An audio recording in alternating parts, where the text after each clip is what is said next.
this material was of great help to the rebels later who had their last stand, according to the story of Josephus against the Romans. So that just gives you a broad sense of its phenomenal sexual activity, much of which is for public benefit, as we saw as well, and it's one of the much more positive elements of this.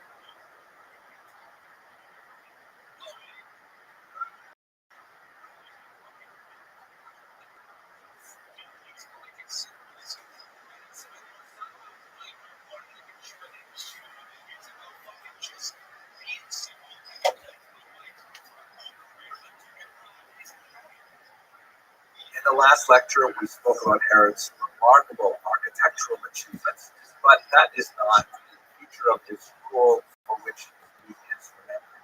He is most likely remembered for his incredible hospitality, directed not only at the general population, but specifically to members of his own families. And that's what I'd like to turn to first. In the image here from John William Waters' house, you see a beautiful depiction of Marianne, or also known as Miriam or Marianne. That was one of Herod's 9 wives. She was the one who gave him the most status, because she herself was of Maccabean descent. She was an Asmonean princess, in other words. And as we mentioned in a previous lecture, Herod himself was of Idumean descent, and therefore had less of an ethnic claim on the throne. By marrying a Asmonean princess, he was able to attach himself to the bloodline of Jewish royalty, however, but that was not the last, because in a fit of rage, he had her executed in the year 29 before the Common Era. According to the Talmud, he immediately felt tremendous regret over this, and so he had her body not interred, but rather submerged in a vat of honey, so that he could preserve her body and look upon her. So I got the bizarre story. But anyway, have a look at this family tree up there. You can see that he's towards the left, in the middle. It says here, with Herod reigned from the year 37 to the year 4 BCE. And what I'd like to do is to outline the family members who were killed by Herod and give you a sense of the broadening scope of his familial madness. His first act of murder directed against his family is the murder of his brother-in-law, Aristobulus. This is the teenage brother of his favorite wife, Marianne. He was 17 years old at the time, and Herod had appointed him to be the high priest.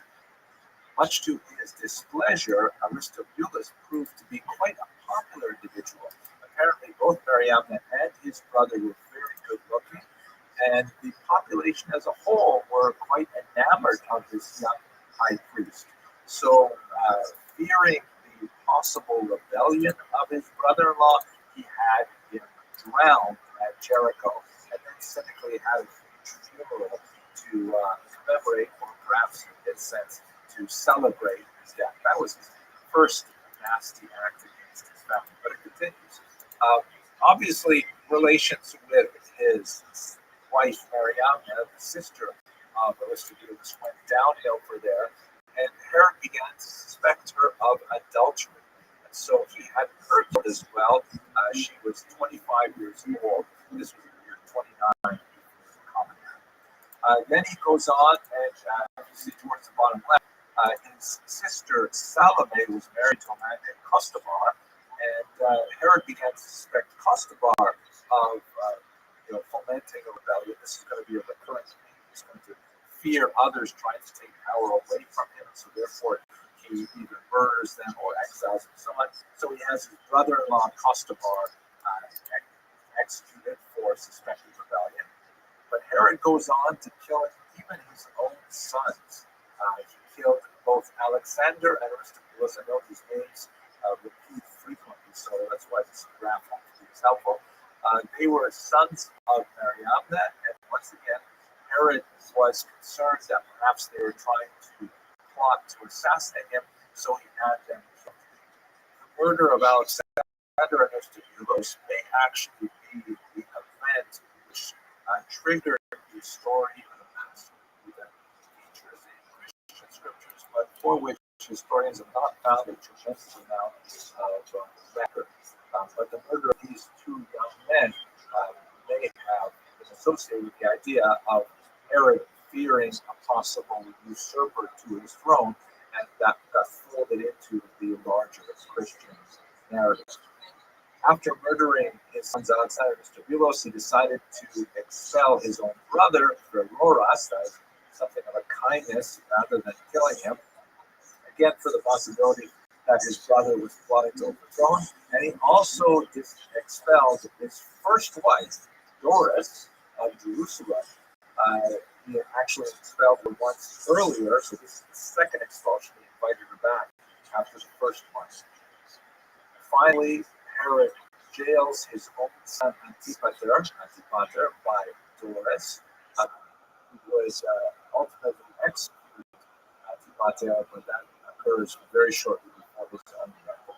Thinking about all of these family murders, the Emperor Augustus is said to have once remarked that it is better to be Herod's pig than to be his son. And this is in reference to the dietary laws that would forbid Jews from slaughtering and eating pigs, but obviously Herod had no problem slaughtering children.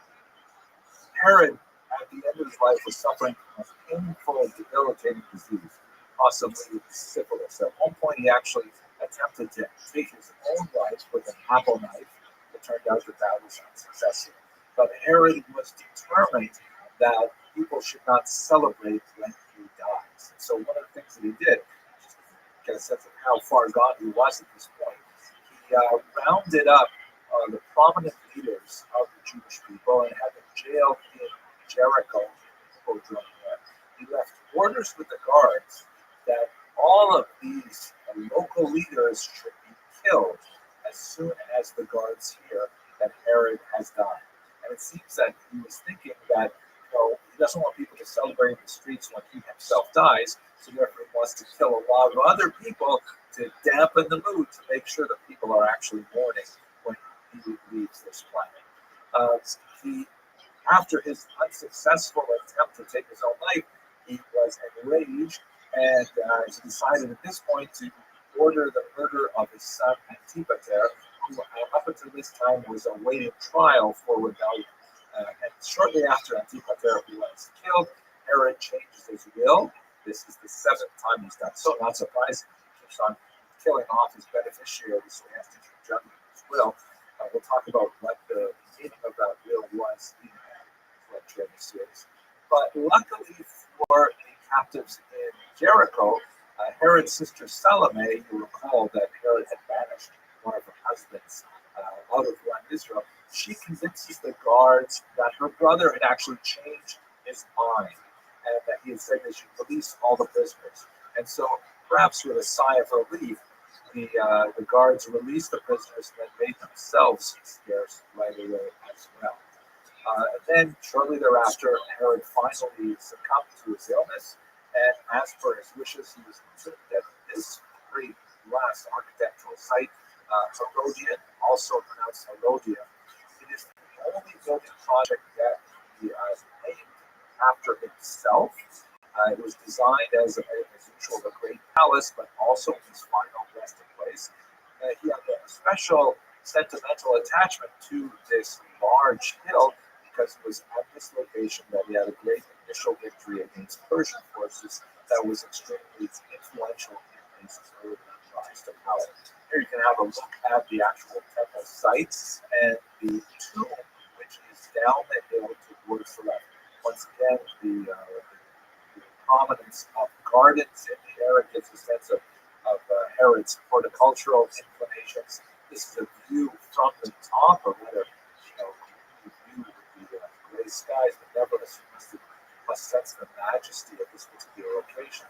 And here is the archaeologist Ehud Netzer, who spent much of his life searching for Herod's tomb, believing it was somewhere at Herodian. Here he is in front of a projection of the image. And finally, here is the smashed up sarcophagus, which Dr. Netzer believes held Herod himself. the tomb was ransacked at least once in antiquity, perhaps in the context of the Roman Jewish War. So we don't have much of Herod's riches from the tomb itself, but we do have his great architectural legacy, and of course we have the historical record of his bloody long reign in the first century before the Roman era. Thank you very much for watching this video. I look forward to continuing the next video with the discussion of Jewish sectarianism in the early first century.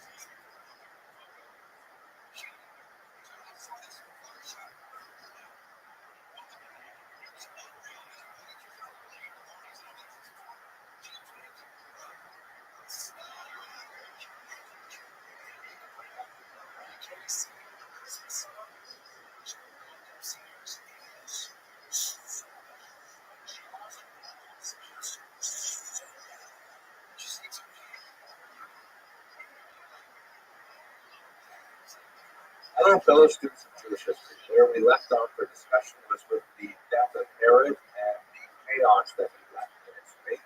Today, what I'd like to do is kind of set the scene for the first half of the first century. We're going to continue in the next series of lectures with the birth of Christianity, which at the time may not have been such a massive event, but would have later tremendous implications for the course of not only Jewish history, but of world history. But for today, we're going to be working primarily at the social and economic and religious maelstrom of activity that's happening in the land of Israel, first half of the first century. Let's begin with this beautiful map here, which indicates with rich colors the way in which the land of Israel was divided into a tetrarchy after the death of Herod. You can see that the green area here is outlined as belonging to Archelaus. The sort of corally color is given to Antipas, and the yellow area is given to Philip. By the way, all of these sons of Herod had the first name Herod, but they are, it's hard to keep them all straight. So Herod, Archelaus, Herod, Antipas, and so on. Also not noted here is the regions that were given to his sister Salome, which primarily consisted of a few cities. At any rate, the reason why the land of Israel was divided up in this way and not in a, as a kingdom, as Herod owned it, or Herod ruled over it from south to north, was because of conflict over the rule of Archelaus. Archelaus came in and was not at all an effective leader. He attempted to put off some major decisions, and in other decisions he was way too hasty, and in fact even violent, repressing the population in Jerusalem. And so a series of delegations, not only Archelaus himself, but several other delegations went to Rome to try and argue for different dispositions to Herod's final will. That is the seventh of his wills, which he, as we mentioned in a previous lecture, he had to keep rewriting them because he kept pumping off his beneficiaries, which is not a good thing to do for one's life insurance policy. At any rate, that's the way they decided in Rome to divide up the land of Israel as a type of tetrarchy.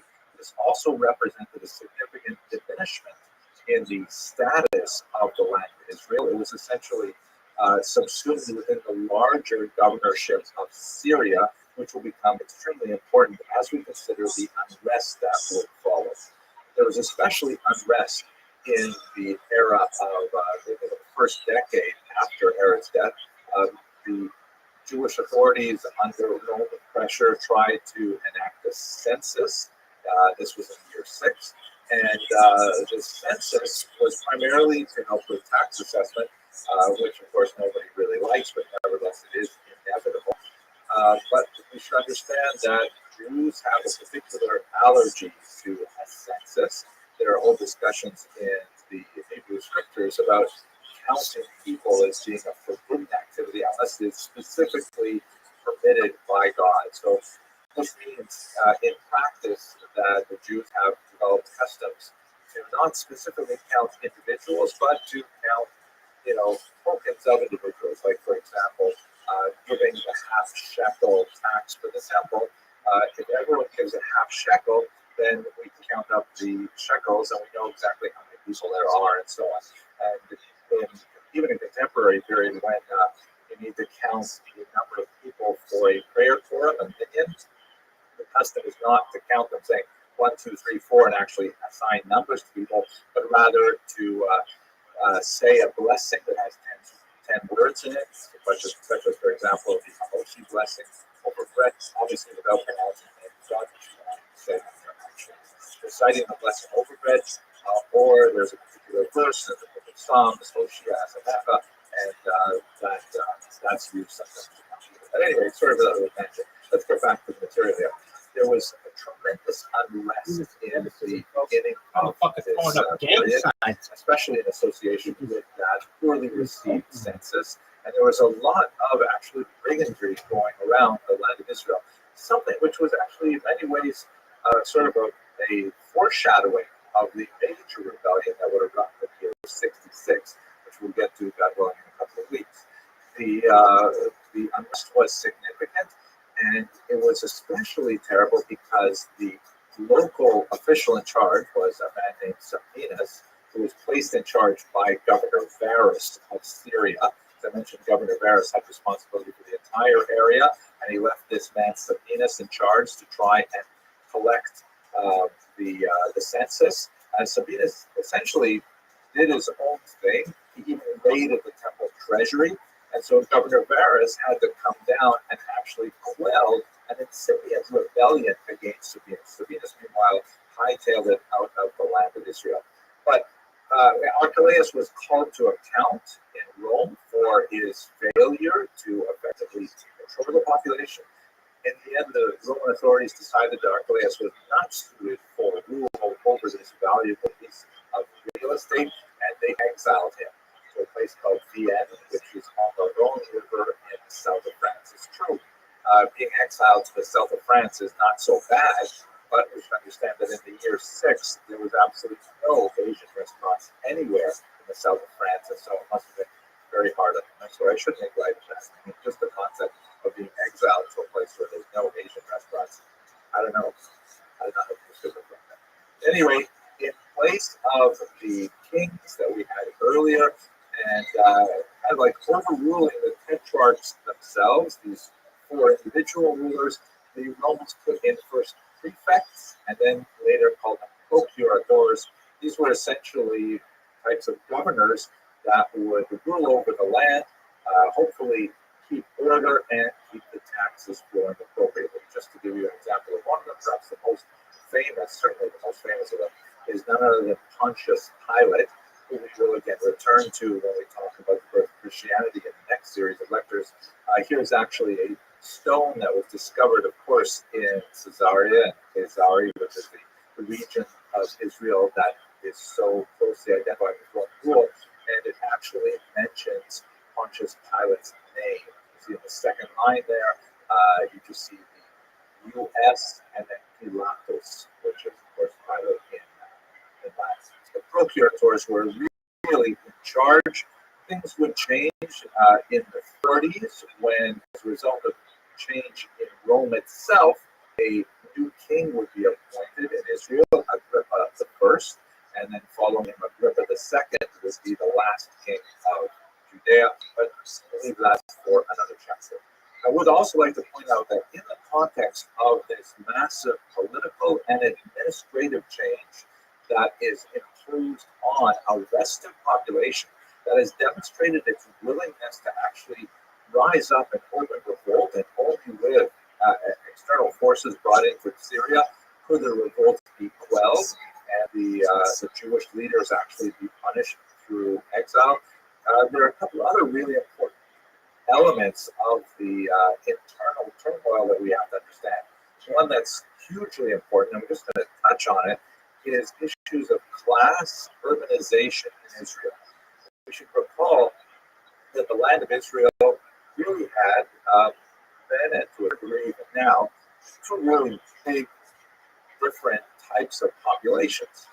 You had the aristocracy, the tended to be more learned elite living in the big cities, in particular in Jerusalem. And there are, of course, very different characteristics of urbanized Jews living in Jerusalem as opposed to, let's say, Caesarea. But in Jerusalem, you have the gravitational center of the Jewish people because the temple is there. And so the aristocracy, the high priesthood is going to be invested in Jerusalem per se, and that will attract the wealthier classes. The wealth tends to correspond to a pro-Hellenistic viewpoint. The wealthier classes tend to be much more concerned with preserving their wealth, and that meant alliances with the Roman authorities, and that also meant alliances with Roman and larger Hellenistic culture. So you have kind of an unusual situation in the cities, in particular in Jerusalem, where you have an aristocratic elite that may be less traditional, ironically, in their observance, but at the same time, very dedicated and close to the temple.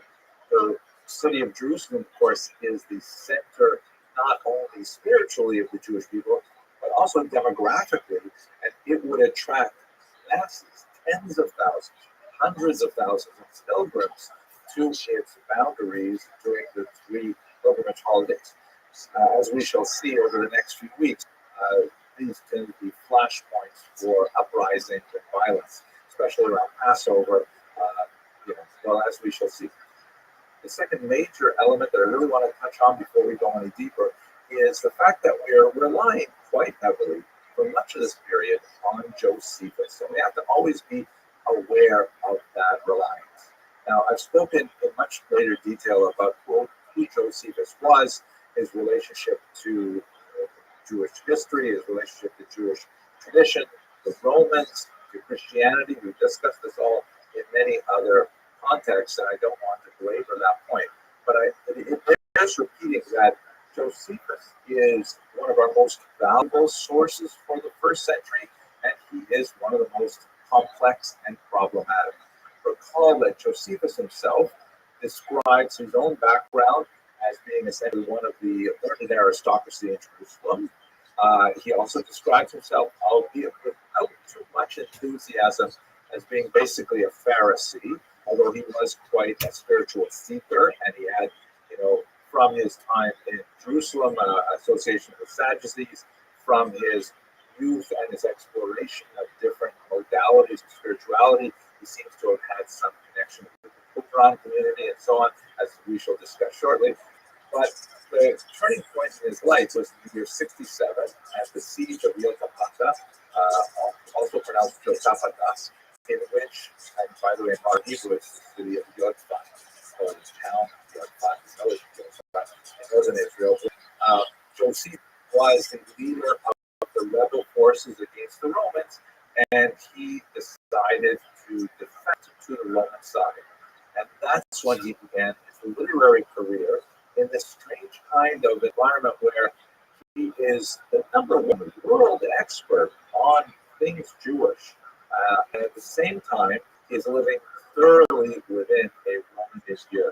And although we know that he wrote the first version of his history of the Jewish war in Aramaic, that version has been lost. The only version we have is the one he composed in Greek, which was the lingua franca of the era, that was designed for essentially a Roman Gentile audience.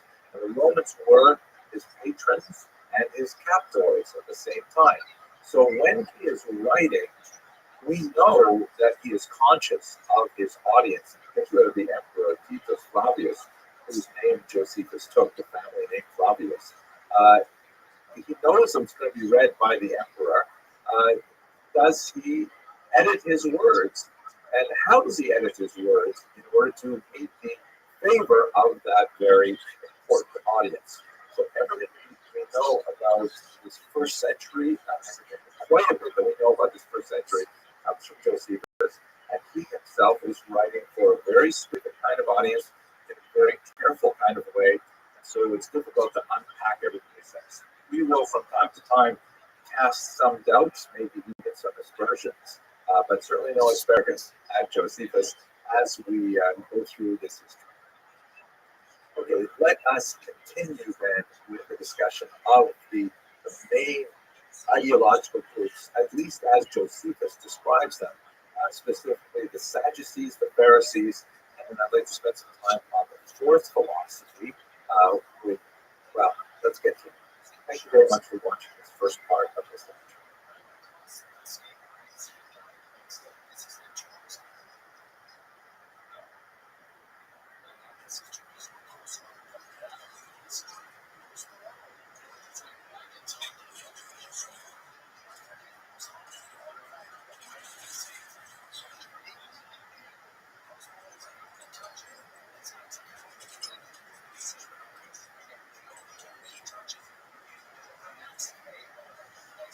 Hello, fellow synthesizers. Let's continue with our discussion of Judaism and sectarianism in the early first century. So, perhaps the most important of the groups, at least important in terms of their temporal power, their association with the Romans, and their control of the temple, are the Sadducees. The Sadducees, or as they are known in Hebrew as the Tzdukim, the word derives most likely from the followers of Sadok. Let's explore that in just a minute. They were the group that was especially known for its production of the various high priests of the era. And as we shall see, this became a revolving door where high priests were appointed and then deposed, and all kinds of things happened to them as they went through a very, very high rate of churn from one to the other. Here's an interesting picture, by the way, from Vicente Bonamasi, and it is the title in Spanish is El Sumo Sacerdote Aaron, the high priest Aaron. The high priesthood descends from Moses' brother Aaron, and it descends through the males of the families, such that actually some great research has been done on the genetic elements of even modern day Jews who claim Kohen status. They often have that as a last name or a caste, but they can have a lot of different names as well.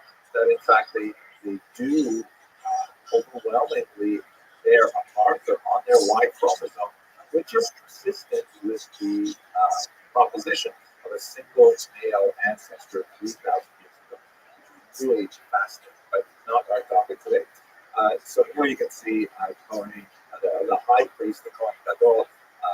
Aaron, the first high priest, is wearing a really interesting mitre, which is nothing like what the Torah or the Talmud describes it. Nevertheless, very poor, and he seems to be rushing to carry this Greek-style vase of looks like some kind of, maybe he is doing like a mesh of gas. He looks very serious about it. I really like this image. At any rate, so the name Tzdukim is one that appears in the Talmudic figure to describe the Sadducees, and there are two possible Sadoks from whom they could derive it. One Sadok, of course, is a biblical figure who comes from the era of King David. He had a high priest named Sadok. The rabbis of the Talmud, however, derived the term Tzdukim from the two prime students of Antigonus, Sophos. Antigonus is the man of Sophos, who's quoted in the great collection of Jewish ethical teachings, Pirkei Avot. He was a rabbi who lived in the early 2nd century before the Roman era, and he had two students, Sadok and Boetus. Now, Antigonus Sophos is famous for a particular passage that's quite fascinating, in which he urged his students to serve the master not for the sake of receiving a reward.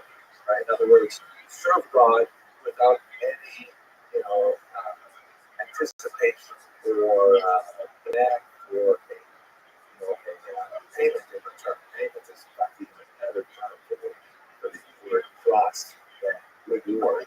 Like, okay, God, I'm going to do you a favor, now you need you back, right? So I think that Sophos said, no, that's not the right attitude. You should do it just because it's God. God asks you to do it, and you should do it simply because God is the one asking you. According to the rabbinic tradition, his two Sadok and Boetus misunderstood him and said, well, it must mean that there is no reward for performing the will of God. And we should do it, for we should do it, without thought of receiving reward. Why? Because there is no reward. So the Saducean were especially associated with the notion of denying the world, denying the notion that there was, a heaven, things like that. This is one of the prime delineations between the Pharisees, we'll see in a second, and the Saducean is particularly with regards to their notion of life after death. It would be fantastic if we could actually read what the Sadducees have to say about this rabbinic characterization. Unfortunately, the Sadducees left behind no clearly self-identified records that tell us about their attitudes to the world to come, or really about anything else that happened to them historically. The Sadducees, of course, did so closely identified with the temple rituals, what the rituals were done away with the destruction of the temple in 70. There was no more anchor for them, no more center of gravity to organize their power, and they simply disappeared as a group. Some of these ideologies, of course, will resurface in several other groups over the medieval period, and we will have another opportunity to explore those in the future. But for the time being, we only know what others say about the Sadducees, not only the rabbinic tradition, but also, for example, the Christian tradition has a fair amount to say about these ones. Now, I mentioned that there were two students, Sadok and Boethius, and in the rabbinic tradition, for sure, they are distinguished, referred to in different contexts, but it's really hard to parse out what exactly is the difference between it, okay?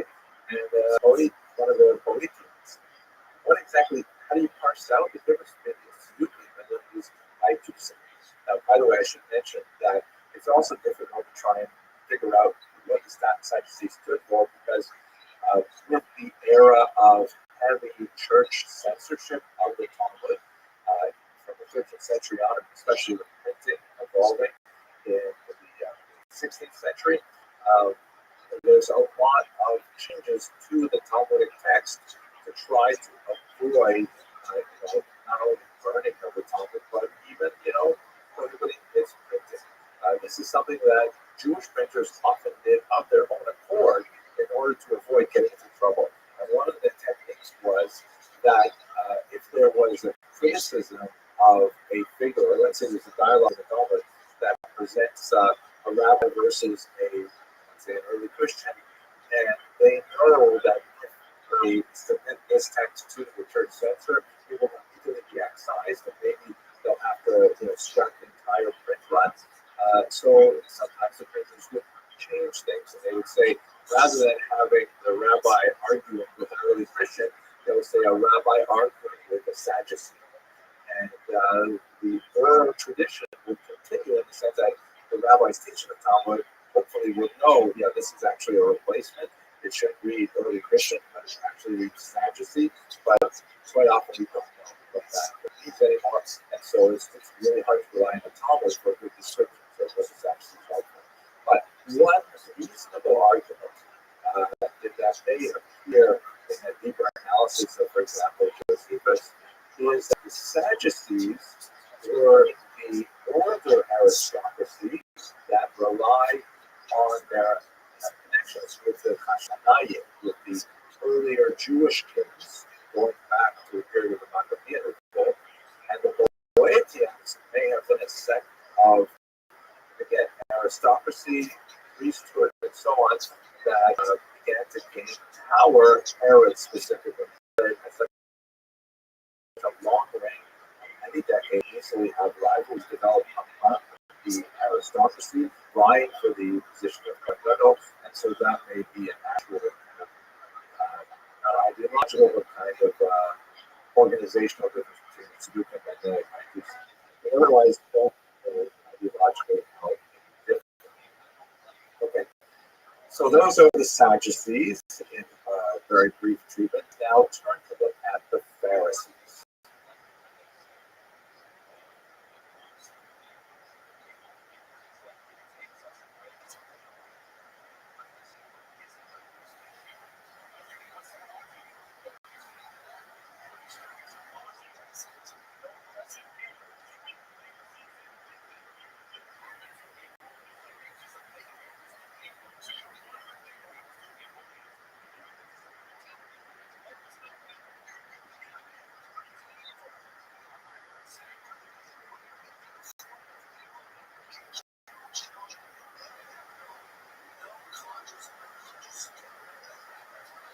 fellow students of Jewish history. So in this mini set of lectures, we look at political environment of the early first century in Judea. Then we look at the Sadducees, followed by the Pharisees. And now I'd like to kind of provide sort of a catch-all to some of the other groups that are really quite active, but we unfortunately do not know very much, but I nevertheless quite fascinating. I'm going to lump them all together in the term Josephus's fourth philosophy. Not that I really know exactly what that fourth philosophy is. It's never stopped me from making a video before, however. But the Josephus, in his attempt to try and make Judaism understandable to his Greek-speaking Gentile audience, he uses this term that probably refers to the Essenes, or the Essenes, who are a group of Jews who essentially separated from society quite radically and are most likely associated with the Qumran community that produced the Dead Sea Scrolls. And those are the people that we're going to talk about right now. So what are the Dead Sea Scrolls? These are a series of manuscripts, hundreds of manuscripts, fragments of manuscripts, most of them written in Aramaic, but also Hebrew and Greek and Nabatean and other languages, that were discovered in the region of the Dead Sea in the late 1940s. One of the most important scholars to work on at the time is Professor Eliezer Sukenik, who was an archaeologist who was one of the first to discover the value of these manuscripts, which was floating around the black market. And he immediately scooped up all the manuscripts that he could, including those that were on sale and advertised in the New York Times. This created a bit of a rush for these documents, and as people began to hear about them, it was interrupted by the first Arab-Israeli War, the War of Independence, as the Israelis call it, that took place between 1948 and 1949. As soon as things began to calm down, of course, there was an armistice line that divided the territories, somewhat not accessible to Israeli researchers anymore, but a frenzy of archaeological studies began as people began to, comb all of the cliffs in the really remote and forbidden region of the Dead Sea, and they found hundreds of them. Some of them collected what appear to be scriptoriums, where they would be used as kind of reading rooms with like tables and chairs, or benches at any rate, and others that appear to be storage rooms where they were probably hastily abandoned, most likely in the context of the Roman Jewish War, as they sat there for the next 2,000 years until they could be discovered. And the discoveries were absolutely phenomenal. First of all, we have every single book of the Hebrew Bible is represented there, with the exception of the book of Esther. This is, for example, the Isaiah scroll, which is quite fascinating. It's actually housed in a remarkable structure in Jerusalem today, but there are many, many other documents that are not biblical. Many antique texts that were circulating at the time that were clearly of a religious, even apocalyptic nature, and scholars rushed to study these. Part of the controversy surrounding Dead Sea Scrolls is because on the Jordanian side, a commission was formed that unfortunately did not have many Jews working on the documents, and there was a clear interest in specifically discovering texts that related to Christianity. This is, after all, the documents were dated from about 200 before the Common Era up until about the year 100 of the Common Era, with a certain amount of leeway, but it's right in the period of the birth of Christianity, and scholars were desperately hoping to find evidence of Christianity outside of the Christian church. They were unfortunately unable to find any trace of any direct references to Christianity, but they did find a lot of material that give us a sense of what the intellectual, spiritual milieu was during the period of ministry of the founder of Christianity. They found not only biblical texts, but these remarkable texts, sometimes written on copper. This is the last section of the famous this copper scroll that deal with all kinds of things that are not mentioned in the Bible. Some clearly have, kind of end of days feeling, and there's these mysterious discussions of the sons of light and the sons of darkness, and it reads a lot like the book of Revelations, for example, and kind of like end of all time kind of massive conflagrations are predicted. It's very spooky kind of reading. There's also some fascinating discussions in one particular text called the Manual of Discipline that seems to describe the behavior of the people who collected these documents, who are known possibly as the Essenes or Essene, or possibly, there are lots of different theories. There's one theory that says that this is even a Sadducee break-off community that was upset with the way things were going to the temple, and they established this particular community here. We don't know exactly who was living in this region.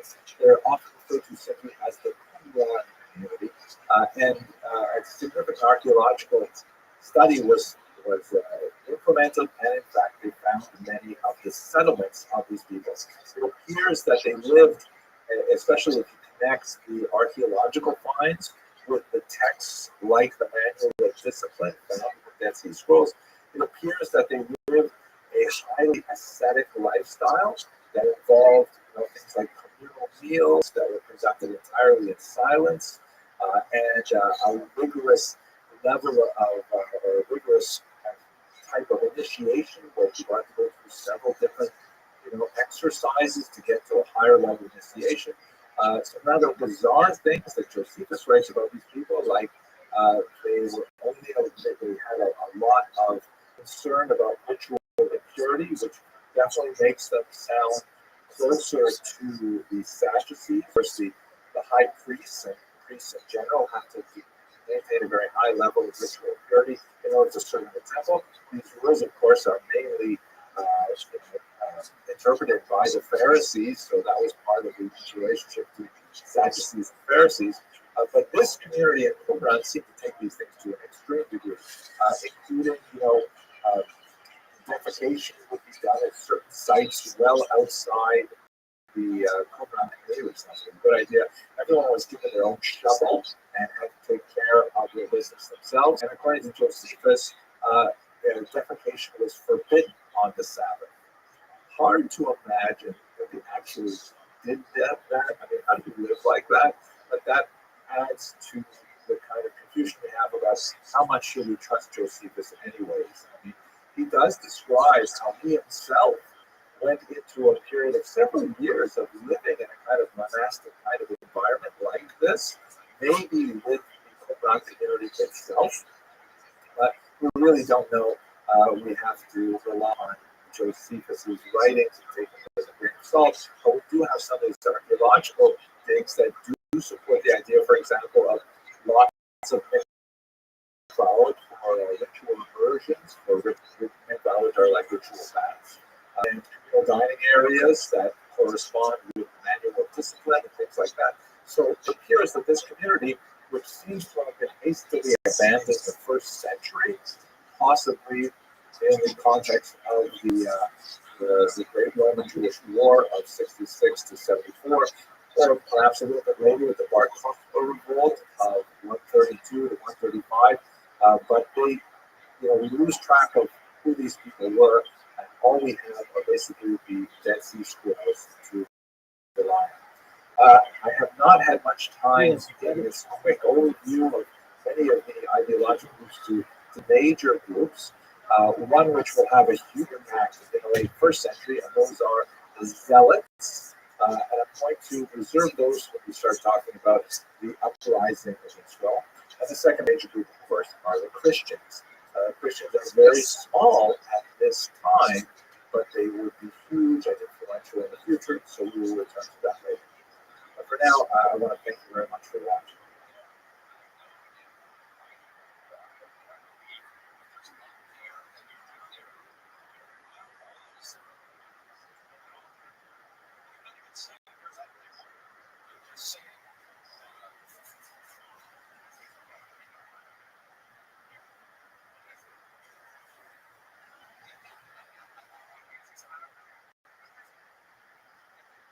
Jewish history.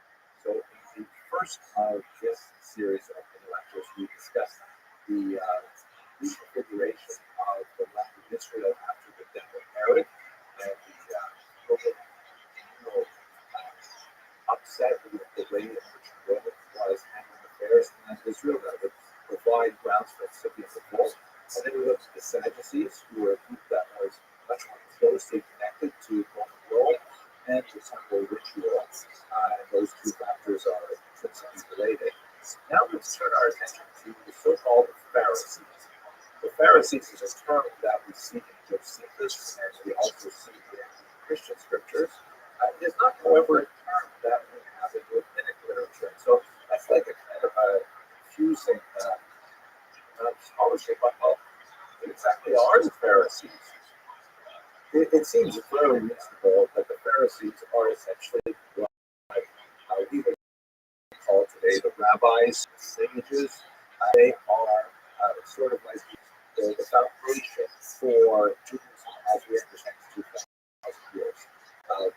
They are inheritors of the oral tradition, the defenders of the oral tradition. Ultimately, the text of Mishnah and Talmud would be produced by their intellectual assistants. We should understand that basically using modern terminology in mainstream Judaism. Although, if you remember the first century, you might have difficulty figuring out which one actually is mainstream Judaism. Actually, in the 21st century, sometimes that was still too. You define mainstream Judaism based on the amount of adherence that a particular movement has. You define it in terms of the wealth of a particular movement or the power of a movement. So that determine it in terms of antiquity. So certainly today's what's called an Orthodox Jews lay claim to the greatest antiquity. The Orthodox Jews today can believe the text of Maimonides and basically identify their own lives in the text of Maimonides with the observance of the Sabbath and all kinds of things like that, and much further back than that as well. And many of those things should be totally foreign to non-Orthodox Jews. But when you get to the first century, the version of the past that we receive from the Pharisees is essentially the same. That they are inheritors of the oral tradition that goes back to Moses. Although other groups, such as the Sadducees in particular, they would dispute certain aspects of that particular argument. And so, as my father of blessed memory would often say, Two said event shows the kinds of disputes that we have in the 21st century are anyways very similar to the disputes that we had in the first century. But let us return to our identification. Who exactly are the Pharisees? So one very long-standing scholarly argument is that the Pharisees refer to a group called the Parousia. And if you watch some of my older lectures, I really push on this point hard, but I'm doing a lot more reading lately. I'm not quite so sure that that is a hard and fast identification. One of the reasons for it is because you only find it in a handful of places, and it has to be in very specific context. The term pollution means those who separate, and so the argument is that the rabbis, seeing that the temple culture was essentially defiled by Sadducees who disrespected the oral tradition, they separated from him, and their power base, their link to the larger population, which is speak earlier about the Pharisees were in fact the most popular of the ideological movements of that day. But their separation from the center of power is really what caused them to take on the name Evolution or those who separate. This was a hard argument, not only because it's only used a handful of times in rabbinic literature, and again, within specific contexts, but it could be defended perhaps by saying that quite often groups only really derive terms to describe themselves when they have to distinguish themselves from the other. Right? Like for example, 18th century Eastern Europe, the so-called Misnagdim or opponents didn't have that term, which is basically what we call liberal Jews today. We didn't have that terminology until the Hasidic movements arose, and so the traditionalists said, oh, well, we oppose the Hasidic, so therefore we are the opponents. We are in this not. They existed long before, centuries before the Hasidic movement, but they didn't have a word for themselves because there was nothing to define themselves against. So that may be one of the reasons why you don't see this term floating through the Talmud, the Mishnah, and so on. You can see terms like Chazal, which means the sages of lesson memory, but you don't really see the term. Nevertheless, looking at how Josephus describes them, looking at how they're described in the Christian scriptures, albeit tends to be a little bit of a negative slant, not a very negative slant, primarily because, as we shall see, the founder of Christianity is depicted in the Gospels as having intense debates with Pharisees, sometimes quite heated debates, but in reality, they were really quite close in ideology, as we shall see, really more controversial sections of this lecture here. You have the most heated arguments with your own family members, right? Your spouse, your siblings in particular, your parents, maybe your children, God forbid. That's where you have the most heated arguments. The arguments on the street, you don't have that intense because you don't really care about them nearly as much. But let's leave that aside. The way Josephus describes these people, the way the Christian scriptures describe these people, seem to comport with the idea that the Pharisees are, in fact, the early rabbis. So, what did these rabbis believe in? They definitely cared very much about temple ritual, and we see that the Sadducees, from time to time, are forced to consider the opinions of the Pharisees with regards to the conduct in the temple itself. The Pharisees are widely regarded as being the most competent bearers of the rules, the halacha, of how the temple rituals should be conducted, and Sadducees would contravene those rules at their peril, in fact, not only from, as we read in the Talmud, supernatural retribution, but also from popular disagreement, because it's very clear from Josephus in particular that the Pharisees had a very significant base in the larger population. Jews tended to look to the Pharisees as being legitimate bearers of spiritual authority, and they constitute essentially the heroes of the first century and prior. Some of the great figures of the Pharisaic tradition of people like Hillel and Shammai, I mentioned earlier, and so one of hundreds of figures who make up the teachings of the Mishnah in particular, of course, whose teachings were recorded later, based on very strong oral traditions. The Pharisees essentially promoted the vision of Judaism and the relationship of Jews to God and the world and the metaphysical universe that we would understand today as Judaism. Obviously, in the modern era, in the 15th century and beyond, there are new questions raised as to how to interpret these doctrines. But in the ancient world, the Pharisees were generally considered to have the greatest level of authority. Okay. So that's basically the Pharisees in a nutshell. Let us continue with the discussion of the Qumran community in particular. Thank you very much for watching.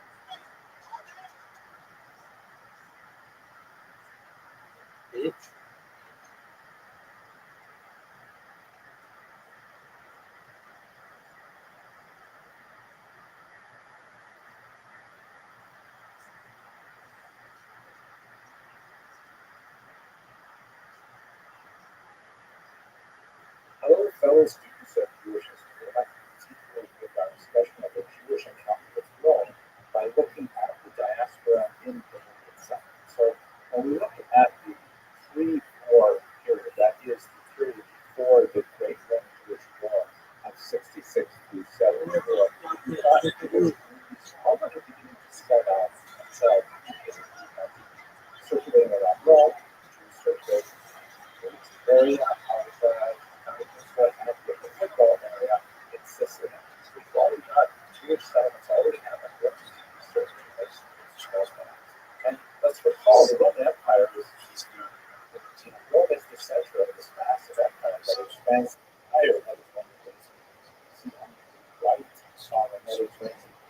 people, there, of course, there's Romans all across Africa, they're well into Spain, Europe Peninsula, there's Romans penetrating into Europe, beginning to make influence into Northern Europe as well, and England.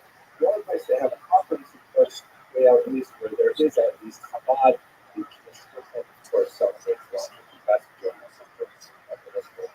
So there's Jews already connected to the Roman Empire even before the war and mass displacement of slaves that occurred after that population. Just to recap where we are in these relationships, the Maccabees, the Maccabees up here they already signed the previous war in Syria for the time. And when the dynasty of Maccabees kings began to decline, Pompey took advantage of this by advancing into the year 62 before the Common Era. So we already have Judea absorbed within the Roman Empire well over a century before the Roman Empire. There were Jewish client kings who were kept in place in Judea under Roman authority. Of the first of the second are the last of them, but before that, of course, we had Herod, who we discussed at great length earlier. There are two major rebellions that stress and strain this relationship. Past this great point, the run of 66 to 74, which is considered the first Roman war, the Great War, that resulted in the destruction of the temple, which occurred in 70, 74, perhaps 73 is when Masada fell, and of course the major part of the revolt of 132 to 135. So there's already quite extensive war relations with Rome that are happening from Judea well before the wars occurred. What about those Jews who didn't actually live there? There's a certain degree of Roman xenophobia. Xenophobia is a type of antipathy which is related to the fear of the strange. That's what it means. Xenos means stranger or foreigner, and phobia, of course, means fear. So the Jews were behaving in ways that the Romans did not fully understand. And we can see this in the scattered references to Jews that we have in Roman literature from the first century before the Common Era, right up to the next few centuries.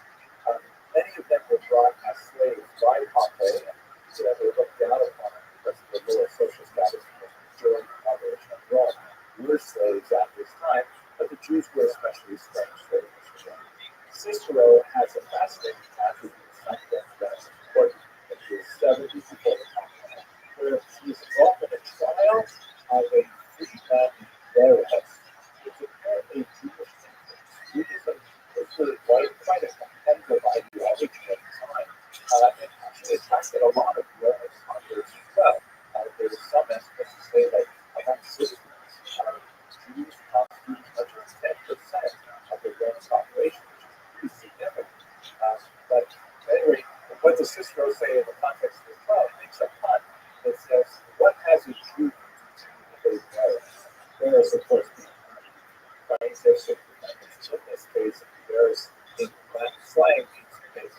So the fact that Cicero could make a punt about how this Varus is influenced by Jews, perhaps adopts Jewish practices, Jewish meanings, he would stay far away from the faith, and that his name itself means faith. And that's a kind of a complicated punt, but the fact that Cicero could make this punt, and that the punt would be well received theoretically by his audience, or else we could say, this indicates some sense of the consciousness of Jewish attitude. There's some awareness of Jewish practices, and they were regarded some suspicion. For example, the fact that Jews took off an item one day in seven to rest the Sabbath. This was far greater frequency than weddings would normally. So Jews were considered often. The fact that Jews have creation rights, especially for men circumcision, made them seem somewhat misanthropic or flesh to those who were not necessarily willing to go through this process and to fight society. And the dietary rules and things like that all seen as kind of clannish behavior. So there's certainly a degree of mistrust and misunderstanding that goes with the environment.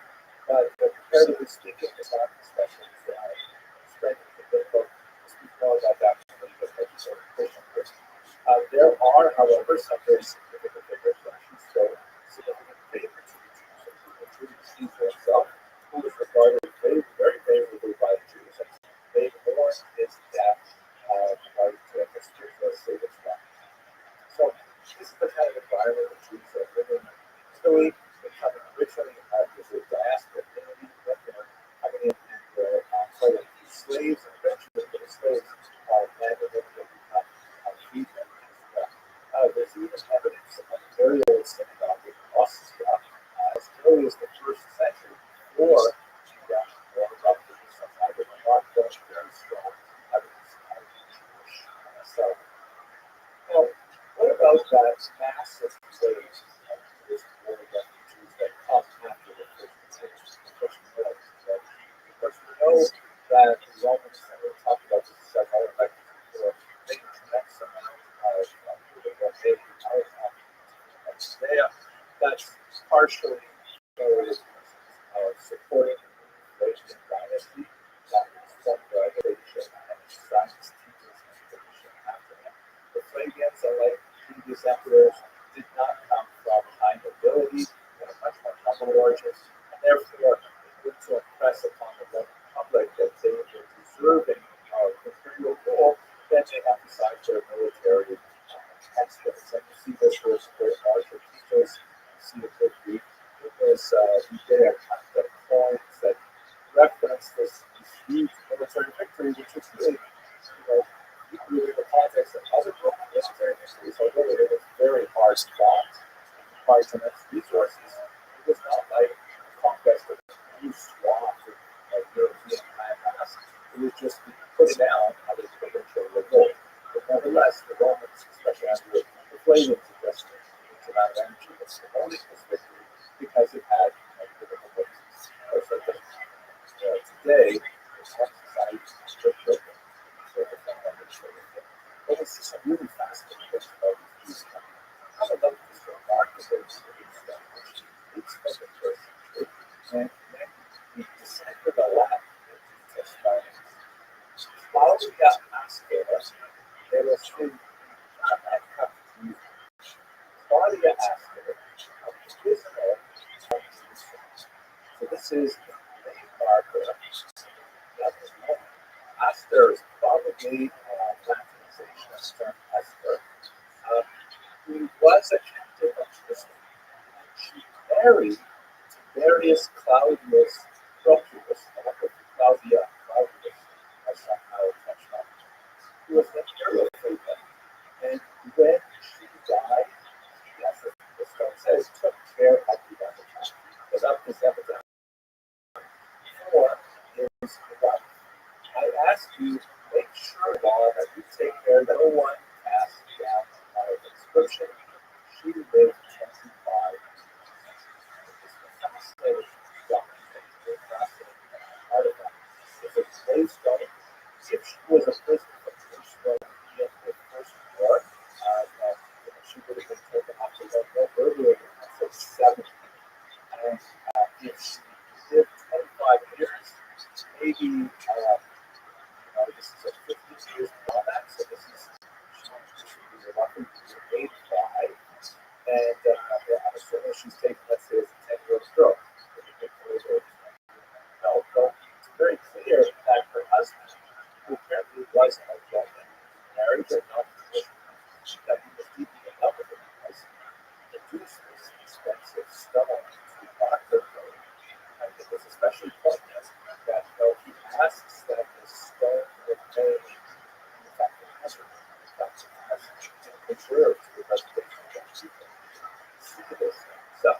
But it gives you just a little bit of a hint as to the kind of process of acculturation and assimilation that must have been taking place in the immediate post-war era as these slaves began to make their way through society and with God socially relegated always to the slave class and these, the next that began to their status as people. Really got to look more at that. But we definitely have lots of methods of another indication of the strength of the Jewish community in the following century or so is the creation of several counterfeits for secondary value. This is something that is very difficult how Jewish practice at the time. It's described in the Talmud, it's entirely tradition, and there are similar processes in Israel and in but basically what you do is say that they're there to a location and they left there to different places. And afterwards, afterwards it would be kind of like a family celebration where the family would go and collect the things, something called deeply like something to have it with them. And then we would bring them back to the family crypt where they would live. So there are several houses these family crypts public and Rothschild is all across cities through the map where they are located. And we can cross the course of the Christian catacomb and the ones with Medora, as you can see, are from the north of here to Belgium, and then the left and the roadway, and in the south is part of the field of Israel, and so on. There is here, and Jewish very more or less classical of them. Surprisingly, very, very few here sometimes I go with you like Charlotte, but lots of Jews separate like the Menorah, the Beehive, Sexual, all kinds of things like that. And some of them are really quite lavishly decorated. As you can see this one here with the constant background and ceiling. So these are upwardly mobile for special money on race. As far as with a beautiful wall picture on often honored people that see where this also and five things like this. So this is a sarcophagus showing how what's the very expensive sculpture of a young child having his pet puppy. This must be something that would be dedicated by very devout parents, obviously very hard working to accept his loss, and to have sought to remember their child with this piece of art. It is also interesting to note, of course, that this particular representation would have presented many problems in the period for the prevailing customs with regards to three-dimensional sculpture representations of people, which typically Jews did not do very much. They had a kind of a cultural allergy to these kinds of representations. So perhaps that is a suggestion as to the level of education of Jewish education of these people. Hard to say exactly. We also have evidence of another Jewish community going there. This, of course, is the Christian, which is still a very strong Jewish movement. As we'll talk about in another lecture, they're still trying to actually work out what is appropriate of the Christian vis-a-vis the other religion Judaism. Are Christians supposed to be celebrating Jewish calendar events? Are they supposed to be kosher? What exactly are they supposed to be doing? And it is over the course of the first 2 centuries of the Christian movement that we begin to see the gradual de-Judaization of the communities as more ethnic non-Jews are attracted to it. So, and that also represents a shift in the relationship of the early Christian community with the Jewish community as well, which has a kind of in the first century with the Constantine as shown here in this section. By that time, early 4th century though, we still have a very strong Jewish community, and by one estimate, Christian and Jewish populations are more or less the same size, more or less the same proportion in the overall mankind. After Constantine's conversion, which is then recognized as a Judean religion, then of course the balance shifts very heavily towards Christianity and Jews against the Jews by the use of its depths of organizations. The city. What happens after this is we begin to see Jews now as we following their regions to various parts of the world. We see that self-defense. We've always been actually this year 6, really some academics was exiled to self-defense. That's such a bad place to be exiled to. Although I hear there is no Asian restaurants anywhere that have the time for that. So it's probably, I don't know.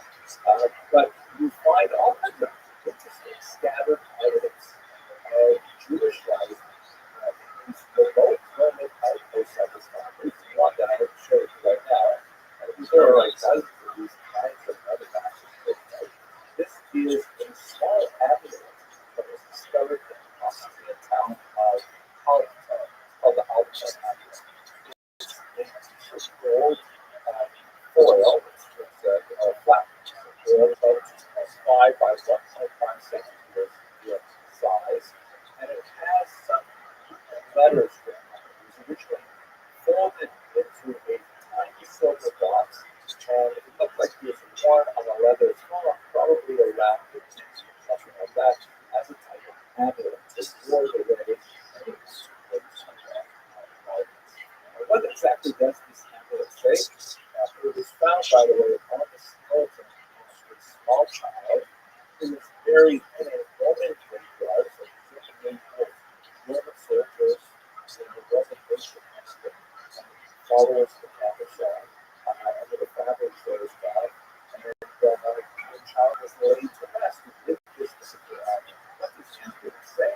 Look at their translation of transcription. It is the Shema prayer.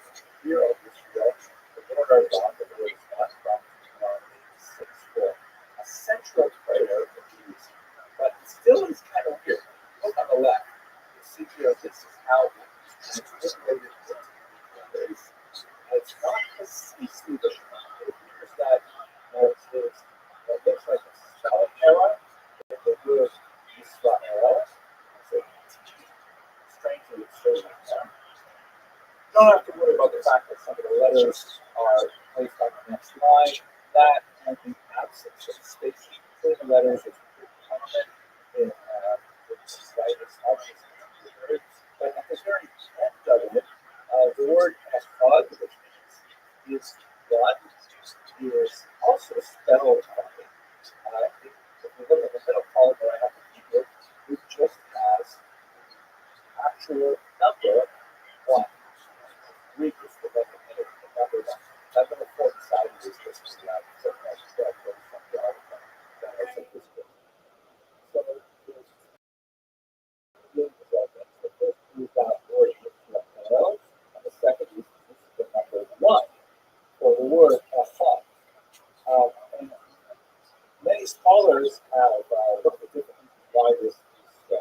When I showed this to my wife, she said, well, obviously the reason why the scribe wrote the number 1 part of the word is because he ran out of room. And I said, no, you filling it out, it's an expensive thing, but not gold. So, but it turns out I read a lot of stuff, so that's probably why. But note that the number 1 designate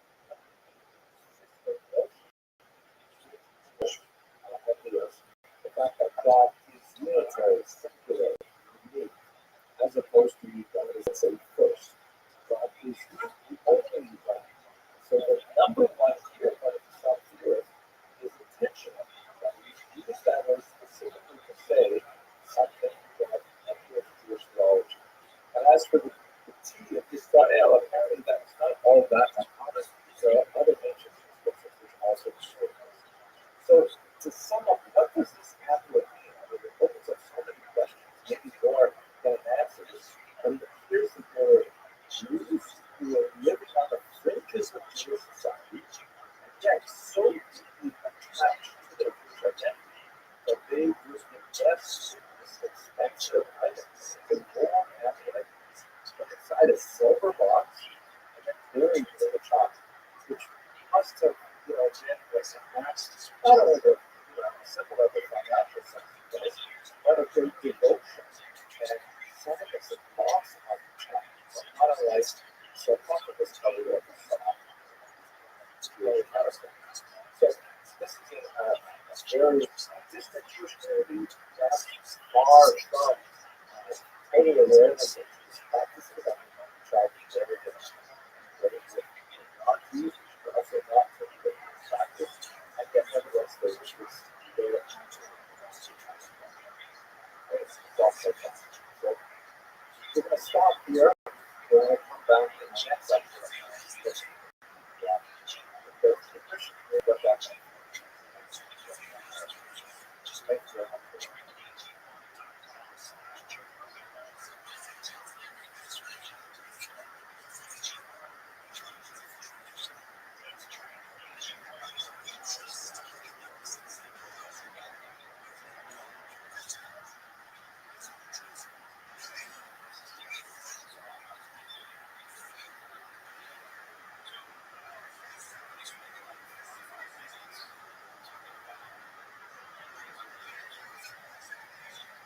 Fantastic. So right guys, tonight's task is I want to take us past the Roman Empire. Last week we looked primarily at the Byzantine Empire, and this week I want to take us to the north, to the Gallic regions, and look at the Romans of Ashkenaz. This is important. Many of us on this call actually trace our roots to about 70% of Americans trace their roots back to Central Europe, which is associated with the Rhine land of Germany. And that's where we're going to look at the relationship between Rome and Ashkenaz specifically. So here, let's have a quick look at the distribution of Jews around the year 700. And this is going to be a little bit rough. I don't have the right kind of math-making skills to give you a really nice map, but don't pay too much attention to the relative size of the circles. But clearly, the largest and most important site for the 7th century was in the region of Mesopotamia. That is the great Talmudic centers, specifically moving a little bit further upward to the region of Baghdad, which has become a major center by the time we get to the 9th century. That's where most Jews are concentrated. That's where the geographic, intellectual center, gravitational center of the Jews were moving this over. There's still a significant population in the land of Israel itself, and in fact, part of the key story of the Thessalonians is the tension between the land of Israel and Mesopotamia and the growing descendants of Mesopotamia. We have also, as we discussed last week, a significant population of Jews in the Italian peninsula. A lot of them are there as a result of the disastrous Roman Jewish wars of the first and second century. And although I'm not sure the differences in that not making sure not so great, there are significant little pockets of Jews whether it's in Asia Minor, East, all across the coast of North Africa, lots of little pockets of Jews established across the country. But the center of Spain is beginning to grow. It will eventually become a powerhouse and eclipse Babylon by the time we get to 10th, 11th, 12th century. And specifically, there's a growth from Spain moving into what we southern France. And that's where our story really begins at the region of Provence, which is one of the earliest Roman centers of the globe. In fact, we even know the name of the very first Jew who was South France, Archelaus. He may not have been may not have been the actual first Jew in this city called Vienna, which was a very outpost on the river Rhone, but he was exiled there in year 6 of the Common Era, largely because he was extremely ineffective ruler. We discussed the situation. He was the son of Herod, and he was unable to control various factions that were competing for power and authority in Israel. So the Roman Emperor is implemented new Archelaus, which should be off the south of side, especially the sad place to be exiled to. Has to be under because it is entirely bereft of any kind of culture, basic fruits, and this city of Vienna is on this very important river, the Royal River, which runs from the north to the south and empties into the Mediterranean. And that is the home of the famous These are the travelers who left no record of their own, but they are recorded. Arab geographers about who described their farm travels, and it is absolutely amazing. Paragraphs to the Rabbi's in his work, in other words, that these Jews based most likely in the long river took Rabbanite properties rise and balance. And from there, you're able to have this exit to a point where you can he describes how they're multilingual, speaking everything from Slavic languages to Asian languages, African languages, European languages, and although we don't know a lot about the Rabbis who were they specific Jewish field, were they family, we don't know, but we do know that this is some of the remarkable an international trading network that was largely led by Jews from the South of France. So it's definitely not a very advanced kind of mercantile environment happening in the 9th century, and Jews are at the heart of it. So there's certainly a lot of Jews who are centers in Provence at this time being involved with the Rabbinites, and we have other representatives who speak to the Empress. So let's try to understand now what does this have to do specifically with Ashkenaz? Let's begin from the very beginning. What is Ashkenaz exactly? So the first time we have this strange word is in the book of Genesis, chapter 10, verse 3 says, Jene Gomer Ashkenaz, Rabidas, V'Sodama. And there's three descendants of sons of Gomer, Ashkenaz, and Levi. When we put it into the larger context, Ashkenaz is the great grandson of Noah. Through the line of Japheth, who is never associated with the Jewish culture. However, in this context, what we're seeing is referring specifically to a people, the people of Ashkenaz, who are associated with later Atlanta. And then when they're associated with Atlanta, the Jews who live there are ultimately who are identified as Ashkenazi. In other words, there's no such thing as an Ashkenazi Jew from the biblical period. There are Jews who are identified as Ashkenazi because of the original area that later on is identified as the homeland of these people, not Jewish, called Ashkenazi. Complicated like that. But what it means for her to make is very important. Story to around the year 900, there were about maybe 5 to 10,000 people who were actually living in the streets of Ashkenaz. And before the Holocaust, they had grown to about 12 million people, about 80% of all Jews in the world. Where exactly is this place, Ashkenaz? If you look at another reference to it here in the book of Jeremiah, and associate the places that are listed alongside it, Ararat, for example, to be in Turkey. Many biblical historians have tried to figure out where that might have been. Some associated with Mesopotamia, others like this particular map here, put in Asia Minor, right there, Turkey and so on. But in reality, as it's possible in this story, Scythia and so on. But in reality, Ashkenaz is this actually used the term out of the first specifically to Jews who come from the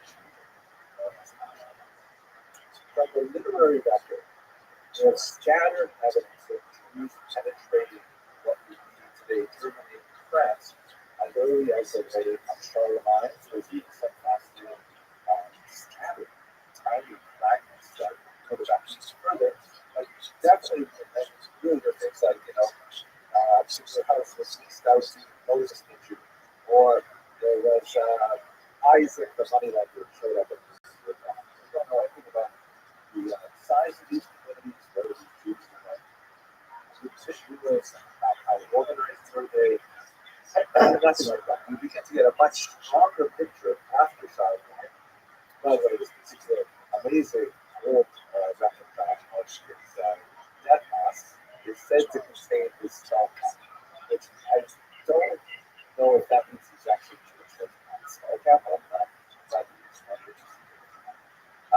we have more details when we look at the reign of his son, Matthias, and especially his later successor, Charles the Bald, especially called this guy of the So we definitely have from 9th century on.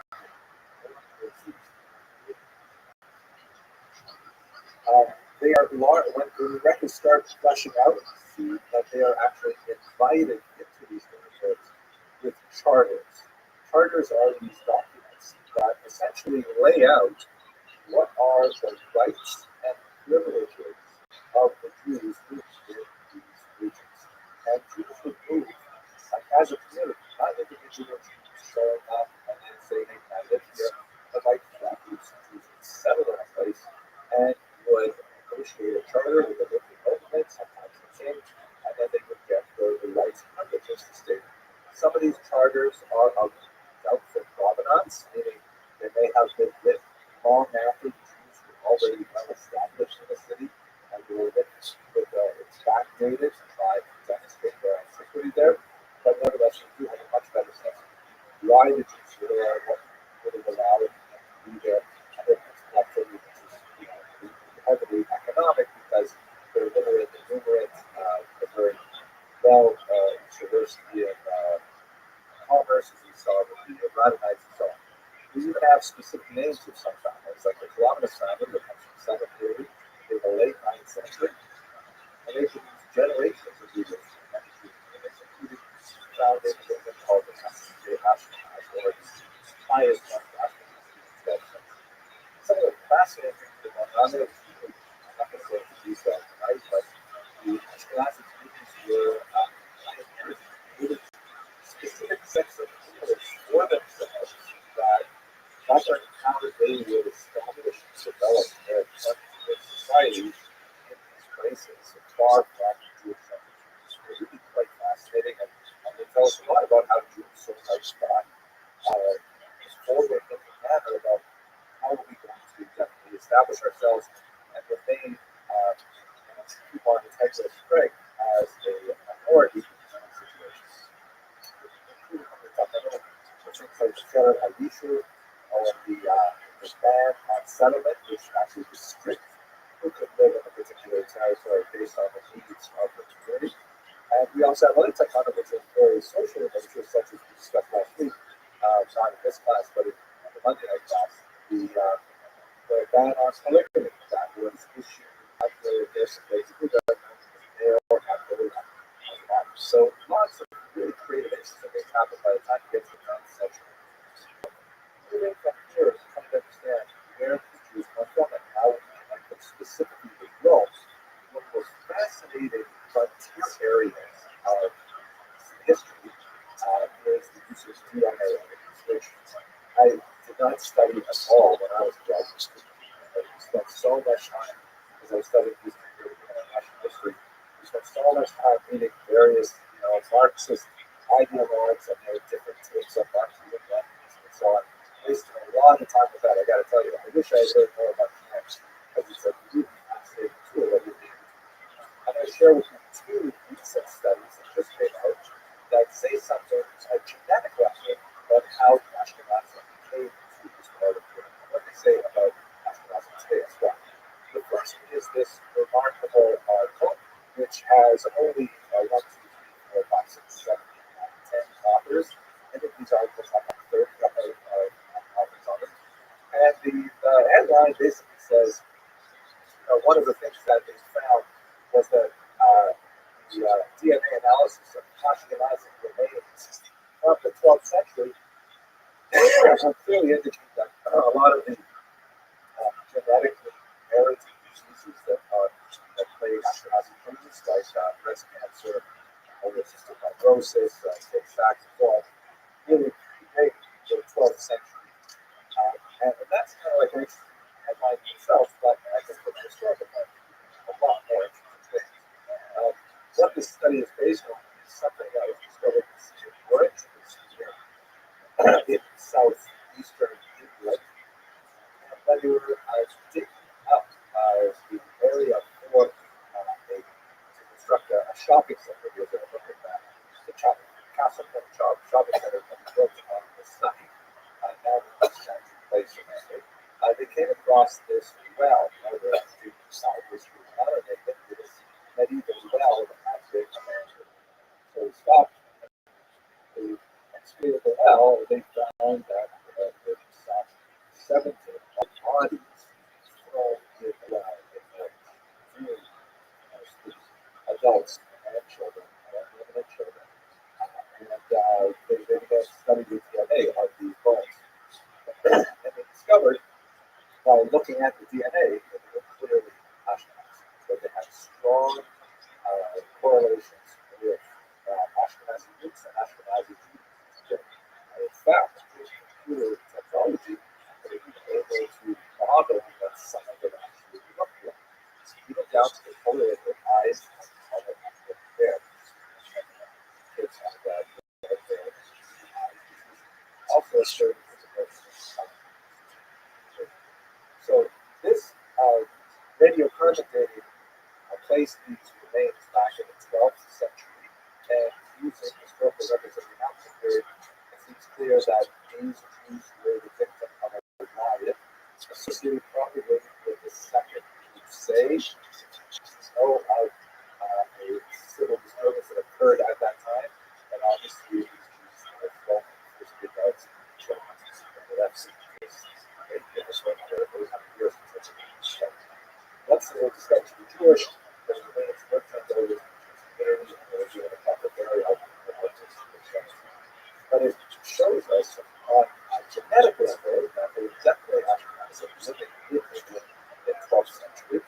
Not a surprise to the historical world because we have some other data, but it's definitely a very strong and arresting image to see. I want to go to another case study which talks about the origins of the Jews in Ashkenaz that connects specifically to the world. And this is something that just appeared very recently. It's in America, called Cell. And last November 30th, the New York Times actually had a write up on this as well. So another discovery was made in the city of Erfurt, Germany. This is basically this is actually taken from the article by S. Waldman and others.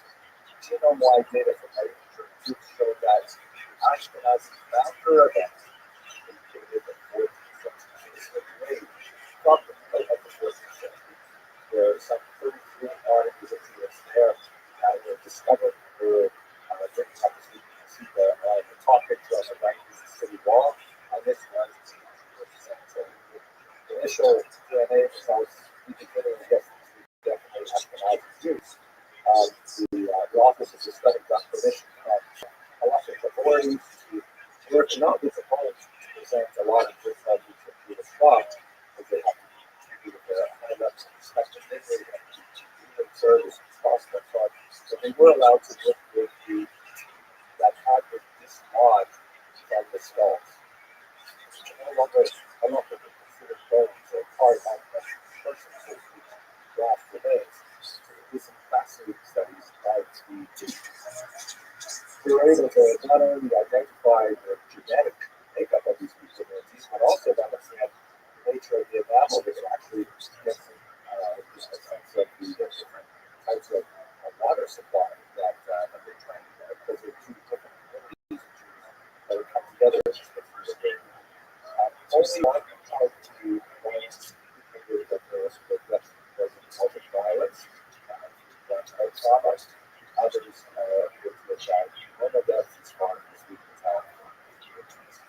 Yeah, by the way, my son-in-law was about this reality on that I would have to make a joke here about how he's going to see the man that showed there was clearly the heavily blind Asian disease. So what was really striking about this particular study, and especially what leads us to our essential question of the relationship between Roman Jews and Ashkenazi, is what it had to say about the founder event and something called the genetic model. The founder event refers to basically when did Jews first come to this area? Who were those first pioneering Jews? And second, we have a bottleneck that refers to when all of a sudden the population stops receiving genetic data from outside. This map, and I'll walk through it as first of all, at the bottom of this map, of this diagram, you have the ancient groups of Jews and ancient Jews, right? Primarily Middle Eastern genetic stock. Hard to say what degree they really differ from other Southwest Asians, Syrians, Iraqis, Egyptians, and so on. And at the top of this map, you have modern Ashkenazi Jews in the 21st century. So in the ancient period, you have lots of people who are marrying into people. The Bible speaks about Ruth, of course, she's a Moabite, and other people that eventually she would, of course, be David.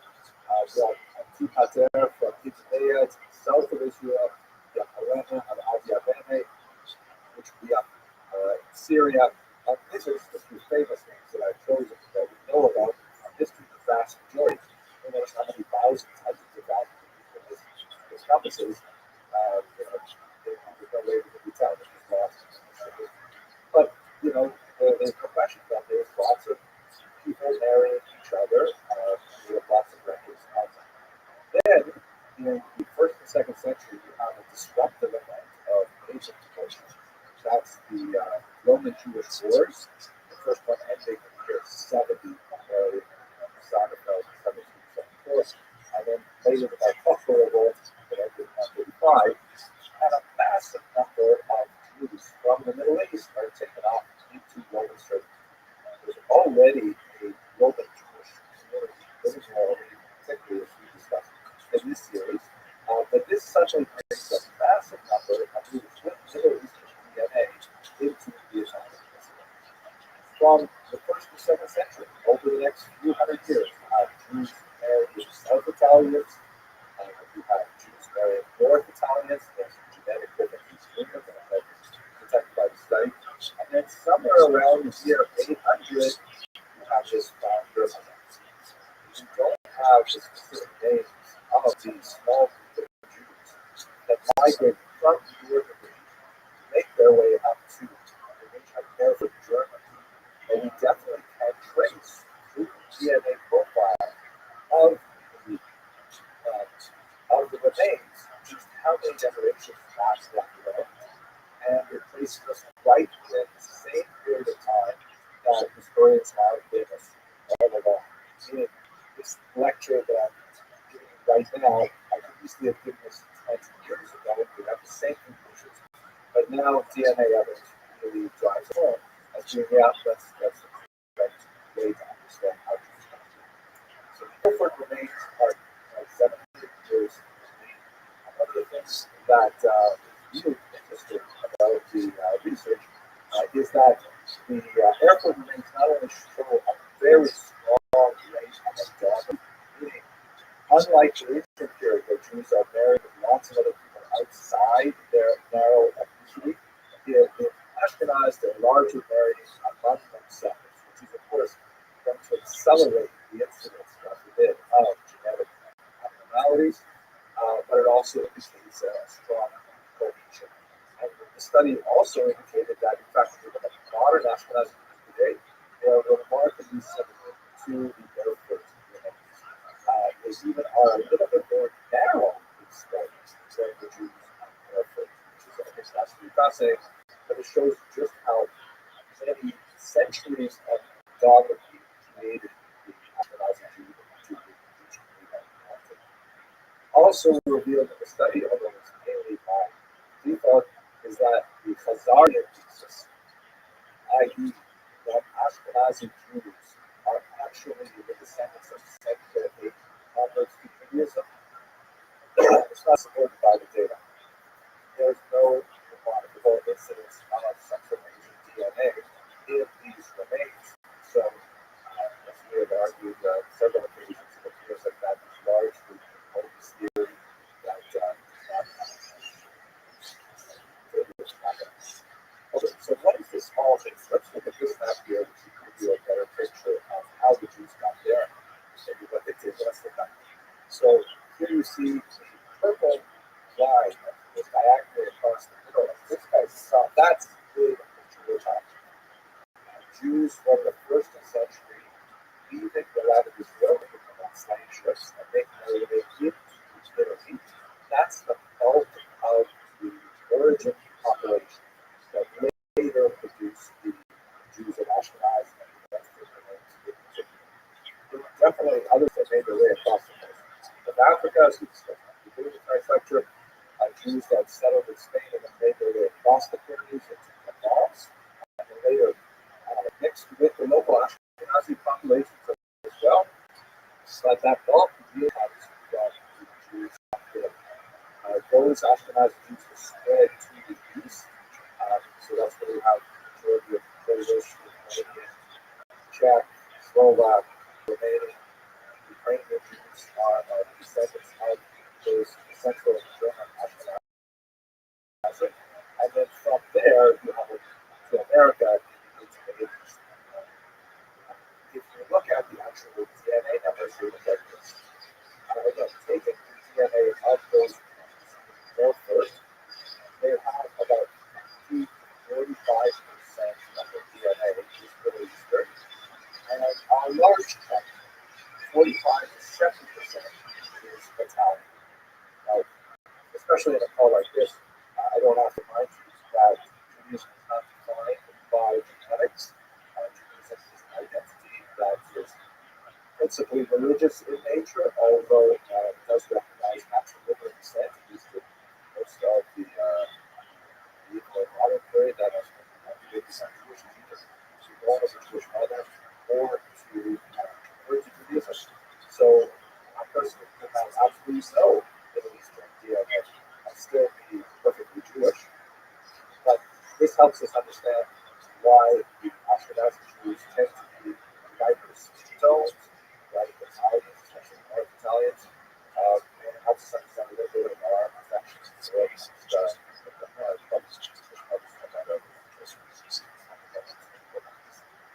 anyways, I hope found this lecture useful.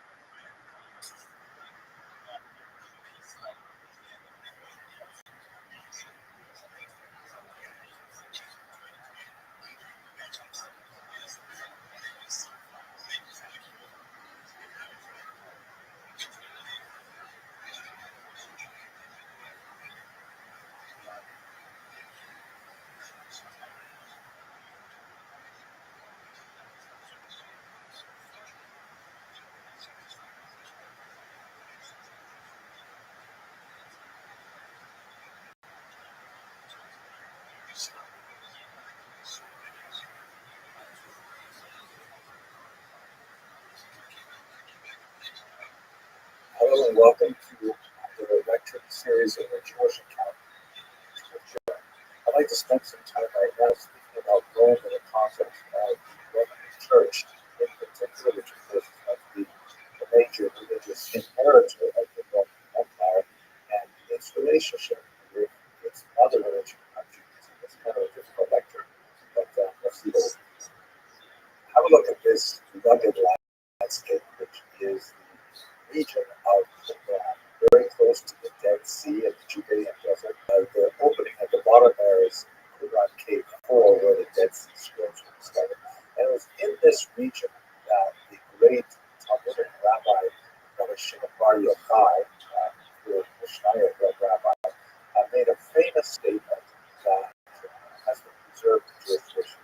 Have a look at this statement. Here it occurs in the 33rd chapter of Genesis, where, as you see in the second highlighted passage, Esau returns and greets his brother, Jacob. They have been estranged since Jacob managed to wrest the blessing of their father Isaac from him. And so they have an estrangement and they come together, and it says that Esau is reconciled to Jacob, and he falls on his neck and he kisses him and he cries. See the word on the left, and the light blue shading, it has little dots over the top, which is kind of a Masoretic indication that you have to read this particular word, and he kissed him somewhat differently. Look on the right, you see the commentary of Rashi, which I'll translate, and basically Rashi says that this kissing was not, completely with enthusiasm, as one might imagine. After all, Esau had a tremendous resentment for Jacob after the incident with the blessing of father. And Rashi brings down the commentary of Rabbi Shimon Bar Yochai, says, "Halacha hi biyadua she'esav soneh Yaakov." It is a well-known law, halacha, that Esau hates Jacob. This particular phrase has become sort of proverbial in Jewish culture to mean that the outside world hates Jews, right? They represented certainly the Roman Empire because in Talmud's literature, that's often a shorthand for Rome itself, has a tremendous distaste for Jacob, as a hatred for Jacob. This will never change. Now, that may be true on a theological level. It's not my place to discuss those kinds of things.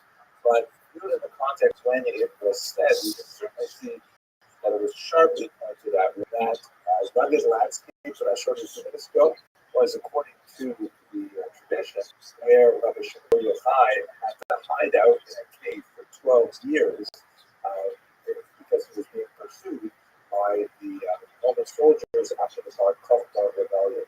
Rabbi Shimon Bar Yochai's master was the great Rabbi Akiva. Rabbi Akiva was caught and horribly rendered flesh torn from his bones with iron rakes and a really horrific type of martyrdom. So Rabbi Shimon Bar Yochai spent 12 years hiding in a cave, and his statement on Rome was, "Halacha biyadua," is a well-known law that Esau hates Jacob. We can certainly understand the parameters of his specific life experience, and possibly expand it much further. But when we come to the history of anti-Semitism, we can certainly see that there are changes in the ideology over the course of time. There are basically, scholars identify 4 specific periods of anti-Jewish ideology that can actually ask anti-Semites, why do you hate Jews? They will give a very different set of reasons depending on when and where they live. It's also important to note, by the way, that I may use the term anti-Semitism anachronistically. This is a term that was invented in the 1880s by Rabbi to try and provide a much more polite term as an alternative to the German words Judenhass, which were very vulgar, could be used in popular society or polite society. So using the term anti-Semitism, that I'm not a Jew hater. I am simply someone who is an anti-Semite. I am against the fictitious philosophy of Semitism that argues that there's a world conspiracy and things like that. So, what exactly are these 4 basic stages? The first one is ancient xenophobia, which we see primarily in the Greco-Roman world, where there is a fear of that which is different or strange. Right? So, xenos means stranger or foreigner, and phobia, of course, means fear.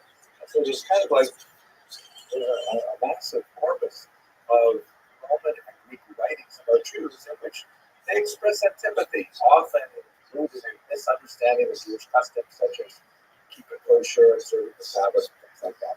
But on the whole, that kind of cultural friction is common to all cultures. That it's, whether we like it or not, perfectly normal for culture A to express some hesitation, fear, distrust of culture B, especially if there are also more obvious outward signs of the differences. That's just part of the human condition. But if you get to the second level, early Christian anti-Judaism, that's when anti-Semitism begins to be qualitatively different. As we shall see in this lecture, there is a split between the daughter religion of Christianity and the mother religion of Judaism that is more than just 2 cultures bumping up against each other. It is one culture seeking to define itself in opposition to a parent culture. And just like that family metaphor could be fraught with all kinds of really deep psychological tensions, so too is this early Christian anti-Judaism representing a lot of those tensions. Then, we're not going to discuss these too much today, but basically, in the medieval period, it goes off the becomes quite pathological. It loses a lot of its religious character and becomes much more, associated with strange things like the blood libel, Jewish conspiracy occurs with the Black Death, and it's really much, much more violent. Finally, when you get to the modern period, basically from the middle of the 19th century onwards, that's when it basically abandons all of its religious motivation and is more characterized by a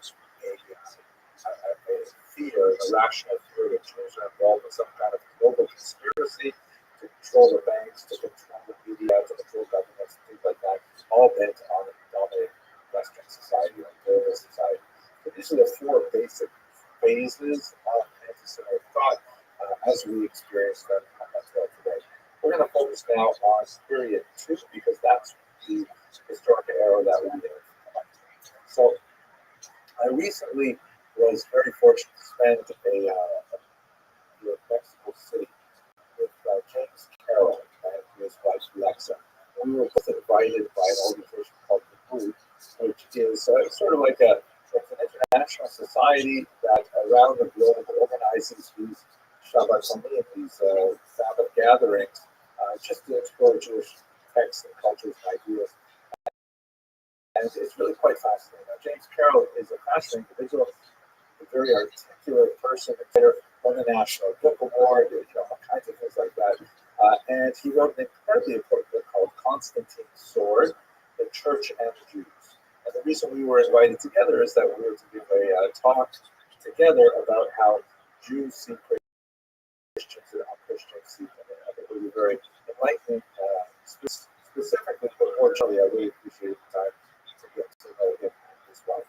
Now, James Carroll, of course, comes to this story with a very personal background as well. He was actually a Catholic priest.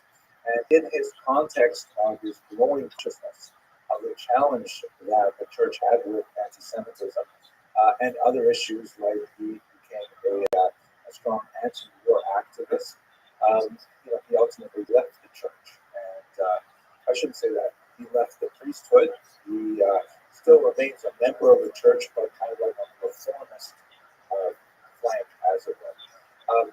And Constantine's Sword is a remarkable book, very worth reading, that essentially takes you through both the history of the church and the Jews, but also the history of James Carroll and his own personal village, which is fascinating.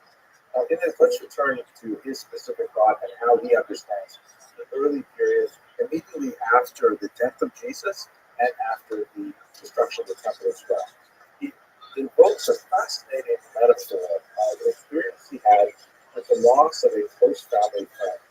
And in the weeks, months, and even years after that friend passed away, he was part of a group of friends who would come together in a kind of a wake sort of environment, and they would discuss the life and legacy of the loved one that they had lost.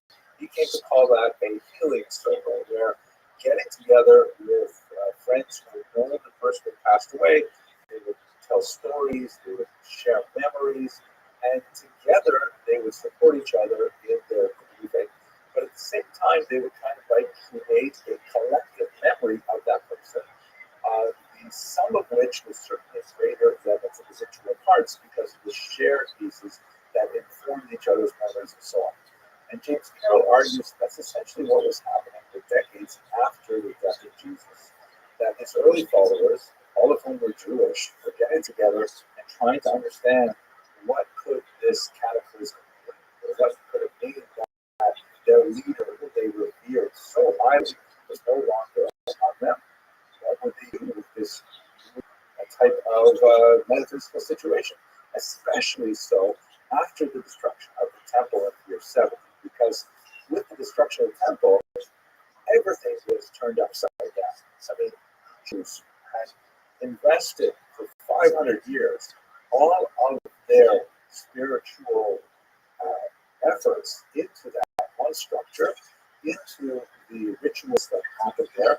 And although there were already functioning synagogues, local houses of worship, and so on, they were clearly far subordinate to the temple.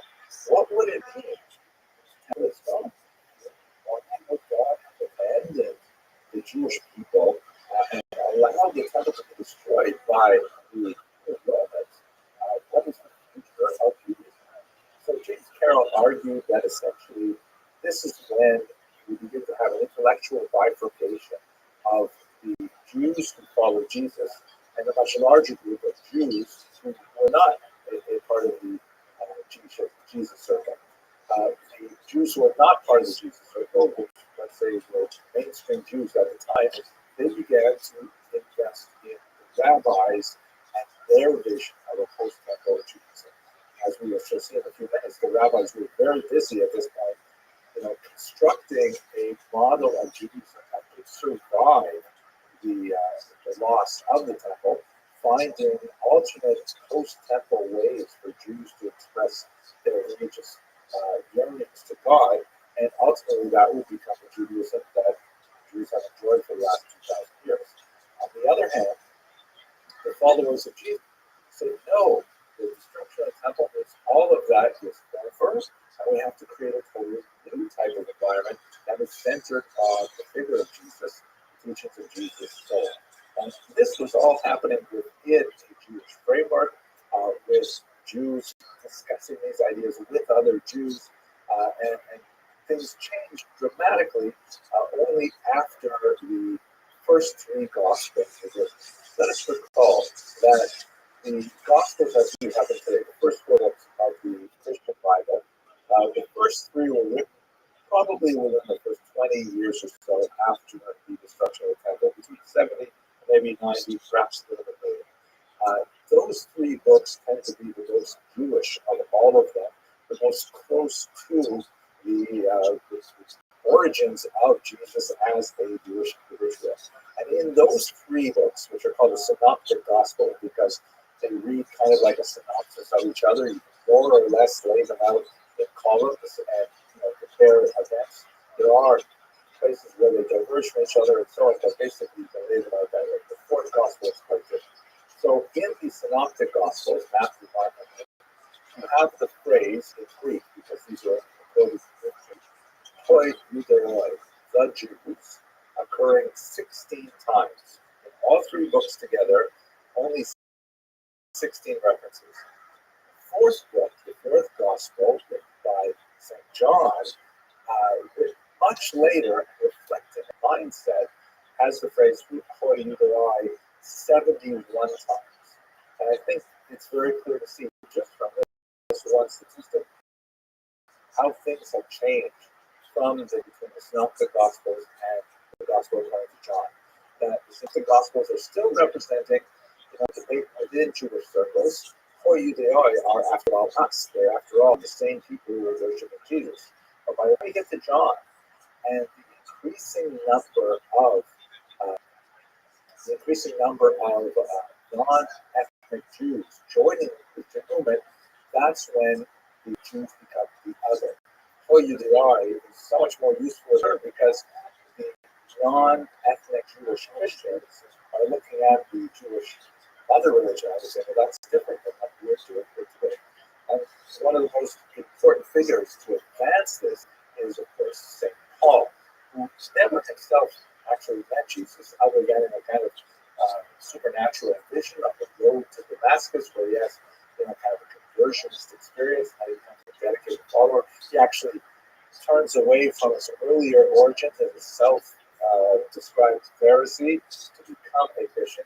And then if you look at this map, I mean, my gosh, it's just all over the Middle East, the Eastern Mediterranean is covered by his travels as he's going from town to town, basically showing up in Jewish communities, speaking at synagogues to Jews about Christianity, but increasingly speaking to lots of hangers-on of the Jewish community, non-Jews who are listening in and saying, wow, there's a lot of useful stuff here. And in fact, quite a bit of the Christian message was very appealing in that it acquired a lot of the very powerful ideas that were central to Judaism, such as a caring God, a personal deity to whom one could pray, that one could have a relationship with, that intervened in history, that specifically cared about individuals. The idea of life after death, the idea of responsibility for ethical choices, all of these kinds of ideas are very, very appealing. And the only challenge to traditional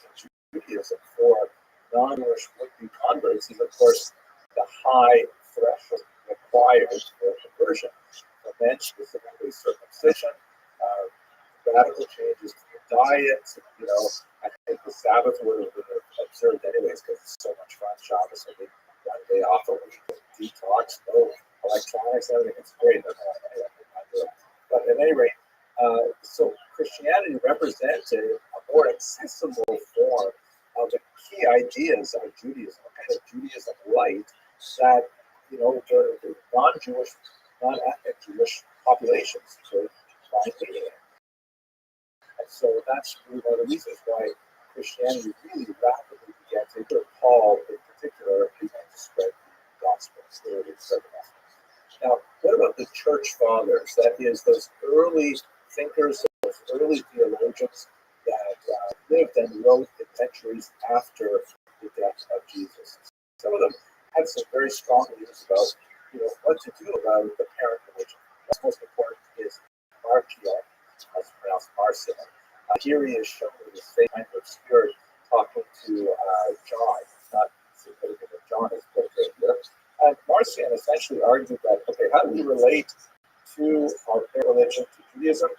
He said that basically, in terms of the post-temple period, that means that Judaism is over and irrelevant, and that we should abandon everything associated with Judaism, including the Bible, with the exception of the new set of scriptures which are being written, which eventually will be collected and called the New Testament, which distinguishes from the Old Testament, which is the Christian way of describing the Hebrew Bible. And he said that we have to simply move on and forget about all that old stuff. Now, his point of view was ultimately rejected. It was opposed by many other church fathers, including Justin Martyr, who we're going to discuss in a second. But nevertheless, it represents a strong step towards supersessionism, the notion that Christianity supersedes Judaism and makes Judaism irrelevant. Now, if we turn to Justin Martyr, who was himself martyred by the Romans, that's the name Justin Martyr, he also lived around the same time, and he recorded his thoughts on Christianity and Judaism in a document called Dialogue with Trypho. There are some scholars, including the great 19th century Jewish historian Michael Retz, who argue that this may be the remarkable Rabbi Tarfon, a very important rabbi in Jewish tradition, but it's unlikely. The dates are not exactly right. There are other reasons why it's probably some other first name for him.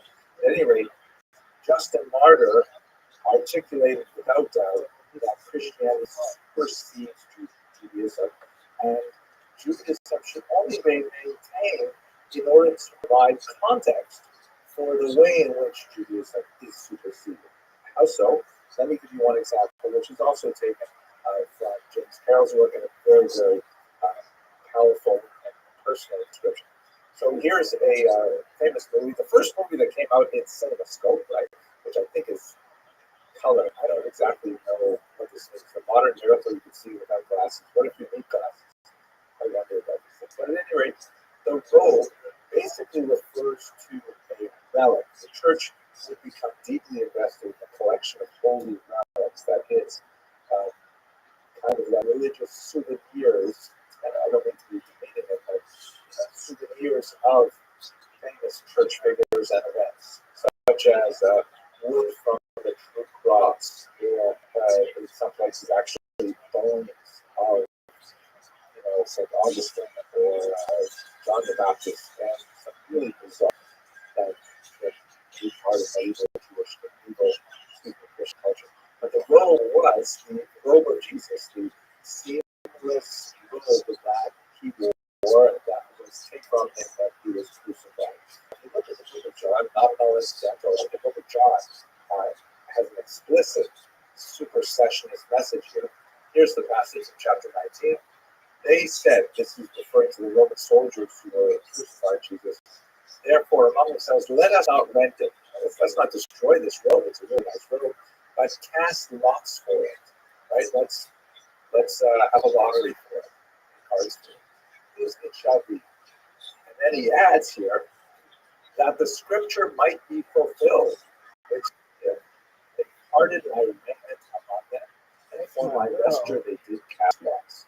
In other words, the soldiers, or perhaps more likely it's actually John writing, that the soldiers are doing this in a way as to fulfill a much earlier statement in Jewish scriptures that affirms the divinity of Jesus, that affirms that Jesus is the person about whom prior texts in the Hebrew scriptures refer. This is a phenomenon called prefigurement, in which Christians largely read the Hebrew scriptures as ways of seeing patterns that they later apply to Jesus' life. The fact that this gospel was written, decades after Jesus' death, maybe even as long as a century after his death, doesn't change the fact that Christians still look at this as an important theological statement. I should say Christians in general, some Christians. So what is the prefigurement? In Psalm 22, which came out really small, maybe a bit bigger, it says, this is a song written by David, right? King David. And the second verse says, and this is actually placed in for Jesus as well as another prefigurement, famous passage, Kaylee, Lama Azavta. My God, why have you done this? Right? By placing that, by the narrator, the author of the gospel, placing that Jesus' mouth, that specifically puts him in line with this earlier psalm. But the key passage that relates to John here is look at that, also verse 19. They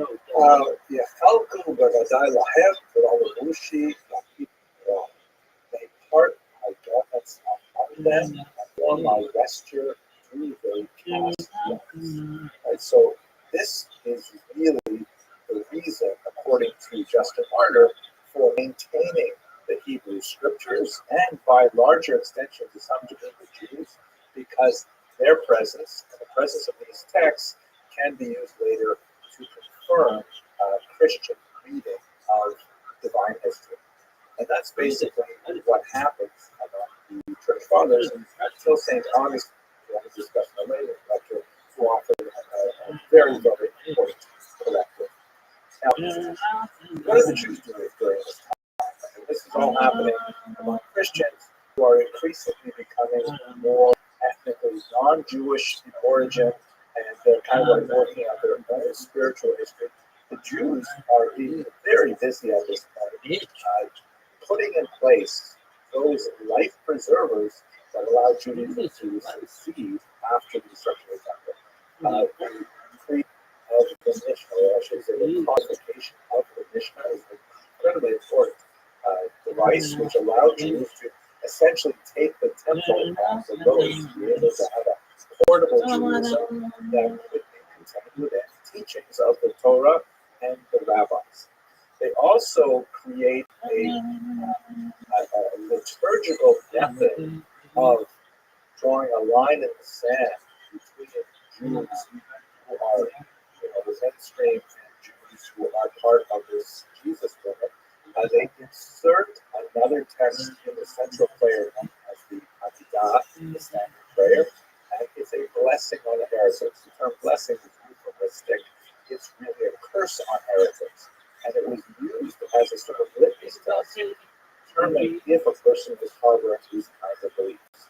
If a person did have, Christian theological views that were deemed inappropriate for Jews, and many of them are, like for example, the idea of God taking physical human form is an act of Judaism, in fact, the way it happened is kind of wrong here, but if a Jew had those ideas, then he would be asked to lead the prayers, and coming up to this particular passage, the represented choice.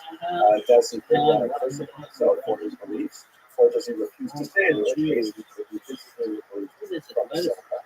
And this is the sort of thing that's happening around the generation of John and of his book, which also has really heated language against the Jews. Not only are Jews referred to so many more times, the Jews, but also, really inflammatory language that refers to the Jew, sons of the devil, and all kinds of things like that are beyond the pale of a normal kind of family to speak.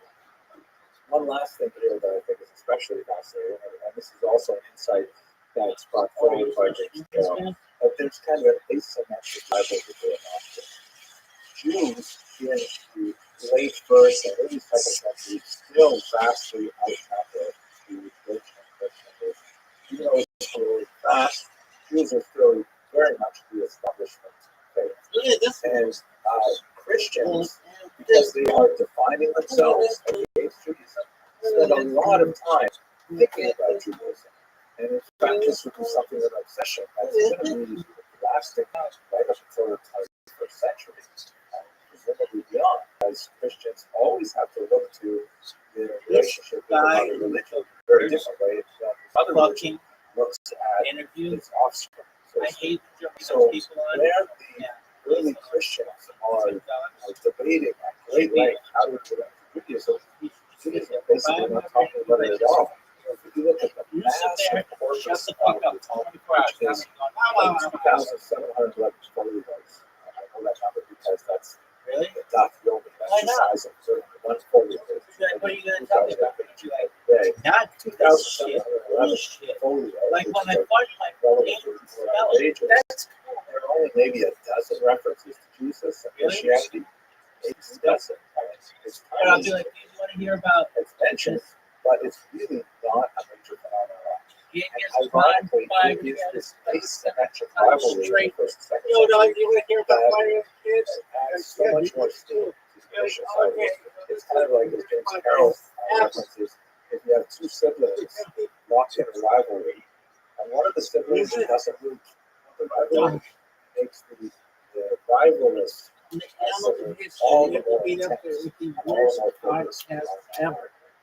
This period begins to close when we get to the 4th century in particular. There was a period where Christians were persecuted by the Roman Empire, primarily because of their transition from being a kind of a Jewish subgroup to being an individual and recognized religion. You should understand that in the Roman Empire, there's a huge number of sort of symbolic acts of idolatry that one would be expected to participate in. The Ballenbush statue, providing small sacrifices and things like that, especially when the emperors began to promote the cult of themselves as deities. If you refuse to participate in that, they would be considered like it would be something akin to, if there's a baseball game and they play the national anthem, you refuse to stand up. Right? Everybody is standing. Why are you sitting like this? Now, ironically, because the Jews were mostly as an ancient religion, already from the period of Julius Caesar and earlier, Jews were granted an exemption from many of these outward displays, which were considered idolatrous to Jews. Recognizing that, Jews have nothing against Rome, nothing against Roman Empire, things like that, they just refuse to worship statues. The Jews say, hey, come, have a look at our temple. You see not a single statue anywhere in our temple. We don't do that statue thing. So the Jews had an exemption. So as long as Christians were considered basically Jews, they also had that exemption. But as soon as they started saying, wait a second, no, we are different from Jews. We are another religion. You've never heard of us before, but we're a Jewish religion. Then all of a sudden the Romans say, well, sorry, you aren't on our list of exempted religions. And so that's a period that is very, very important in the formation of Christian cultural memory, that Christians were arrested, sent to fight in the gladiatorial games against animals, against professional soldiers, and things like that. And it was only with the Edict of Milan in 313 that the Roman Empire began to say, you know what, let's extend the same kind of exemptions that we give Jews, let's give it to Christians as well, which represents not a diminishment of Jewish status, but is a recognition of the growth of importance and of demographic numbers of the Christian. By the time you get to the 4th century, the number of Christians and Jews are actually approaching each other. Eventually, when we get to the late 4th century, Christianity will actually become the state religion of Rome, and will decidedly give the Christians the upper hand, which represents a shift of 300 odd years in the making between the daughter religion and the mother religion. And of course, that will be pictures for centuries to come. With that, I'd like to conclude. Thank you very much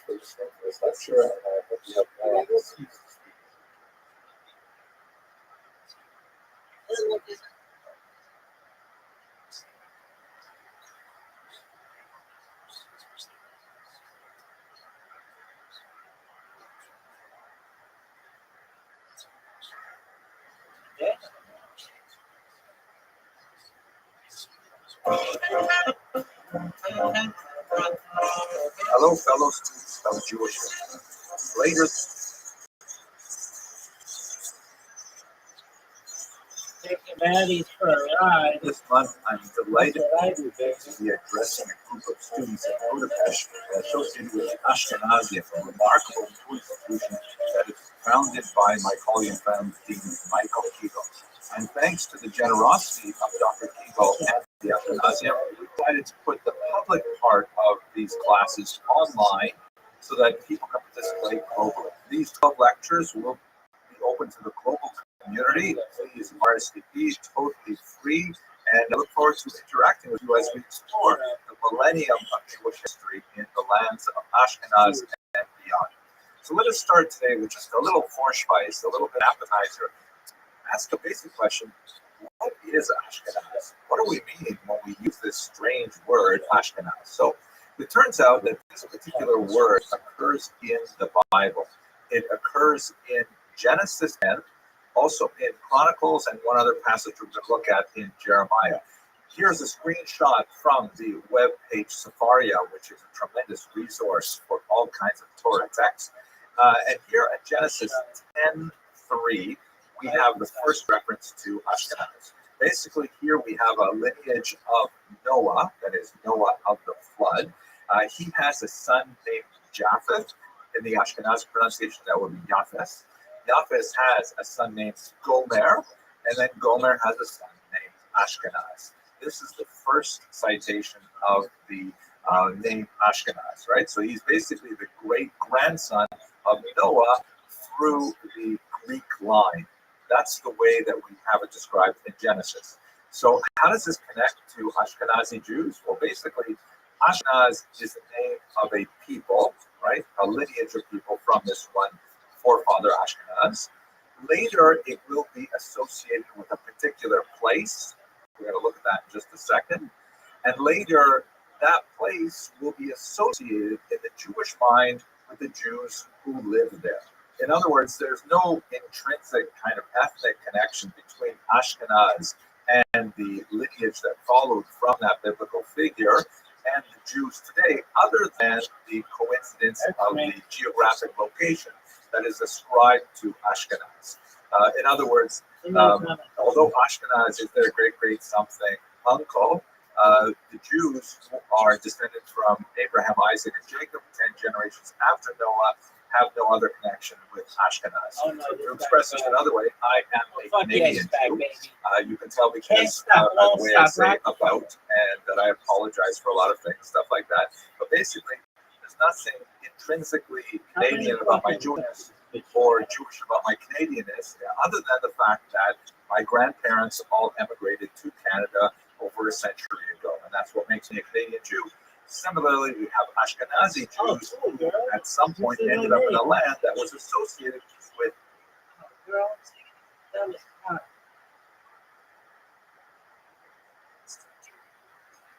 Are you British?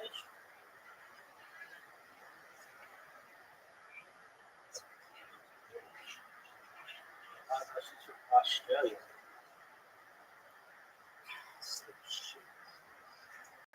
Different hemisphere. That should be their thing. Hey, welcome to Adelaide. Shit, 59 atmosphere.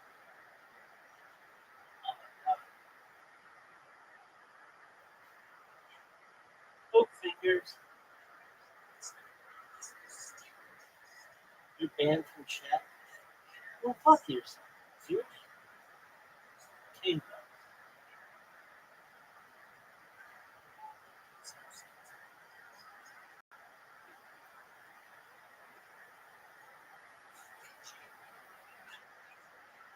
You see this bitch.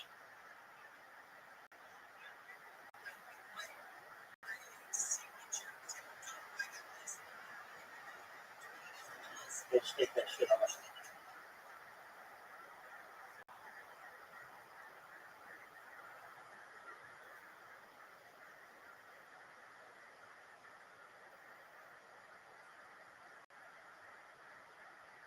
God. With Ashkenaz. Now, who are these Ashkenazi Jews? according to one of the great scholars of the 20th century, we're talking about basically something like 5 to 10,000 people who lived in this region of Ashkenaz around the year 900. By the time you got to the 20th century, there were about 12 million of them on the cusp of the disastrous World War II. And that represented about 80% of world Jewry at the time. In other words, if you ran into a Jew in the first half of the 20th century before the Holocaust, it was more than likely you ran into an Ashkenazi Jew. There are many other Jews scattered throughout the world, Sephardic Jews, Israel Jews, even Asian Jews, but the demographic weight was clearly behind the Ashkenazis. So let's go to the next question. You've got this idea of the word Ashkenaz is somehow associated with this biblical figure. Where is Ashkenaz? So one of the hints we can use to figure this out is a passage in the book of Jeremiah. Here's another screenshot from the Sefaria website. And you can see here that Jeremiah is in one of his classic Jeremiads, right? One of his, sort of dirge-like imprecations. In this case, he's cursing Babylonia, who would, of course, take the Jews into exile in the 6th century before the Common Era. And he talks about the vengeance that would one day be meted out against the Babylonian captors of the Jews. In verse 27, you see here, he says, I'll read in English, raise a standard on earth, sound our horn among the nations, appoint nations against her, that is, against Babylonia, assemble kingdoms against her, Ararat, Midian, and Ashkenaz. Designate a marshal against her, bring up horses like swarming locusts. In other words, these three regions, Ararat, Midian, and Ashkenaz, will somehow converge to destroy Babylonia. So Jeremiah is speaking about the location which had the descendants of Ashkenaz living, and that somehow they would represent a later threat to Babylonia. So if we have a look at where that might be, and in the 18th century in particular, there was a lot of enthusiasm to try and locate these biblical names and their later, where they ended up in the Middle East.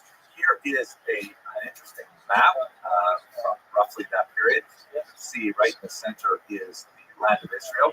And then looking to the northeast in this circled area, that's where Babylonia would be, right? Mesopotamia, Neo-Babylonians to be technically correct. And the regions that would come down and attack her, according to the passage in Jeremiah, would be in Asia Minor here. You can see on the lower right of the circle, there's a mountain range that is associated with Ararat. We speak about Mount Ararat, but in the ancient biblical mind, Ararat was really a mountainous region, not a particular mountain. And here the author of this map has labeled Ashkenaz in the region of the Phrygians. So we have some interesting associations to suggest that this might be the correct location for Ashkenaz, but they're not really that strong. Some of the earliest and most enthusiastic defenders of this Asia Minor connection would include the great Shadal, Rabbi David Luzzatto, who wrote in the 19th century. But when you look at the research of another very important scholar, Shmuel Kraus, he suggests they actually came a little bit to the north, somewhere above the Caspian Sea, somewhere between the Volga and the Elba rivers. Now, this is especially interesting, and Dr. Kraus really followed up on the suggestion that perhaps the Ashkenazim should be associated with the remarkable Khazar people. That is a thesis which, for other reasons, totally blew up in the 10th century, and we'll discuss that, God willing, in the first full lecture. But for now, let's just talk a little bit about where is the land of Ashkenaz, because none of these associations are specifically connected with the Jews. They are connected rather with the Ashkenazi, the original biblical Ashkenazi, descendants of Ashkenaz. They exist basically in the realm of supposition and theory. So when we say Ashkenaz and we're referring to Jews, what we're really talking about is Germany, and in particular the Rhineland. In fact, when we look at the first times that Jews start referring to themselves as being Ashkenazi, which is around the 12th century, they're basically talking about the Rhineland. And in the centuries prior to that, because there are Jews in this region considerably earlier, they saw themselves as being Rhineland Jews. Later, that somehow morphs into Ashkenaz Jews, perhaps borrowing from this idea that the children of Ashkenaz moved somewhere north. This is somewhere north, but there's no other real connection between the name Ashkenaz in the Bible and this region which Jews later came to call Ashkenaz. What happened to those Ashkenazi Jews? They basically spread out to the eastern regions, especially from about the 13th and 14th century onwards. You get a much larger population of these Rhineland Jews living in Ashkenaz. And then in the late 19th century, there is a large flow of Jews to Western locations and a smaller number to the land of Israel. So that's why, for example, in America, about 3/4 of the Jews who moved to America at the beginning of the 20th century are Ashkenazic, and their descendants today, of course, are the dominant sub-ethnic group among Jews. So we're going to explore this in the course in much greater detail. We're going to pick up with that whole Khazar question, which is really quite fascinating. I hope that you'll be able to join us because it's really exciting to think of having a global population of students in a live lecture like this. But let us recall that when we're speaking about Ashkenaz, we're really talking about two different things. Most people use the term Ashkenaz to refer to those Jews who have some, albeit distant, roots in the Rhineland region of Germany, whereas the biblical term Ashkenaz really refers to this great-grandson of Noah and has no specifically Jewish connection. Okay, I hope you found this course by some healing, and I hope you will join us in the Ashkenazian lectures. Please reserve your spot today. Thanks very much for watching.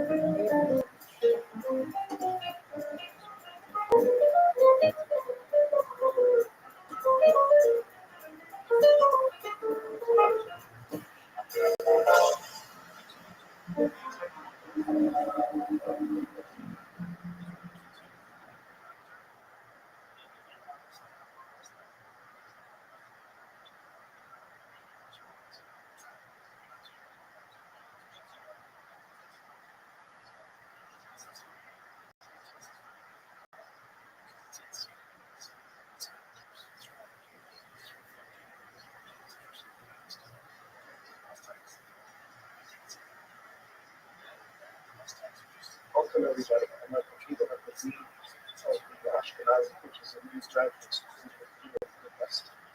And God's great vision, I managed to get another faculty, of which Professor Henry Emerson is one of the shining stars, I say that kind of without exaggeration. Maybe I'll just want to introduce maybe Henry, those that don't know him, just a very small personal, nothing embarrassing, of course. Henry and I go back quite a long way back to he was in high school. So when I was a grade 14 back in Chicago, and when you really know our relationship, we have all kinds of interesting connections. One of the most interesting is a parallel interest in leadership and Judaism. And one thing that I've always been very grateful for him was during years when I was troubled in my relationship with Judaism. This was actually university. Henry insisted that we have a regular Rusa in health.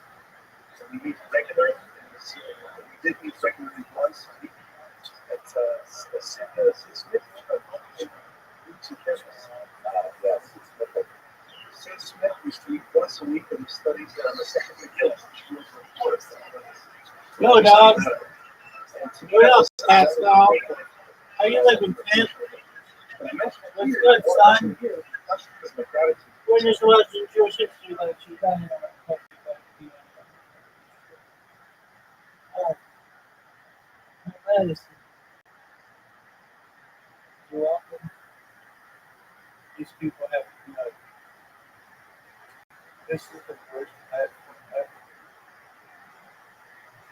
Alright, Joe Rogan, your shit sucks.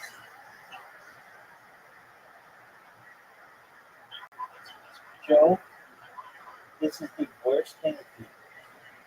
I've seen you have to quiz this guy. Okay,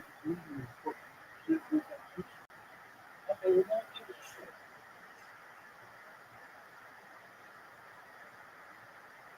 You know what about what people do give a shit?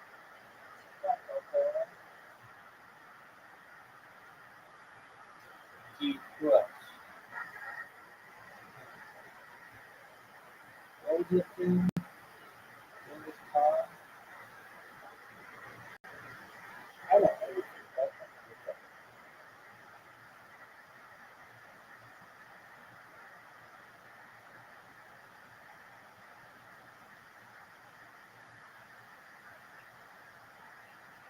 People's profiles. They're not power. I don't know. Maybe a mean. What am I at?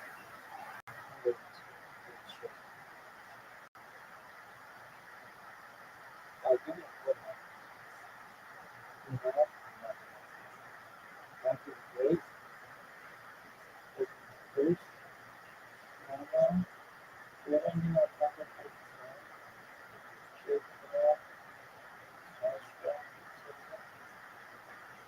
Good.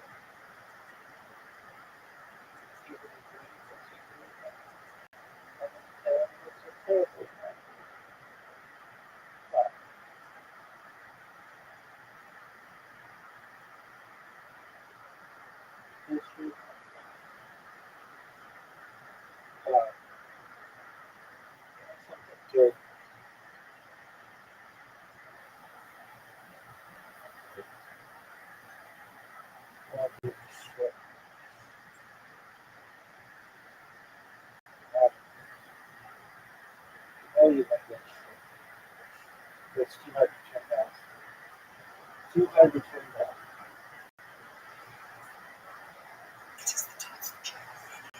Good, good. Why don't you call him a touchdown?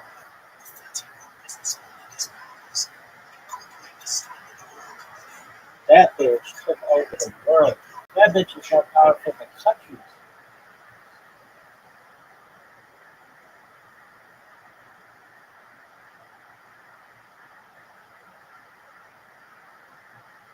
Look at this. That was that monster.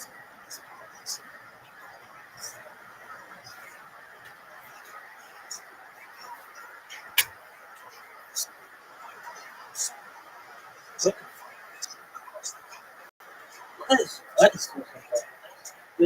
this your brother? What is this one? Look at it.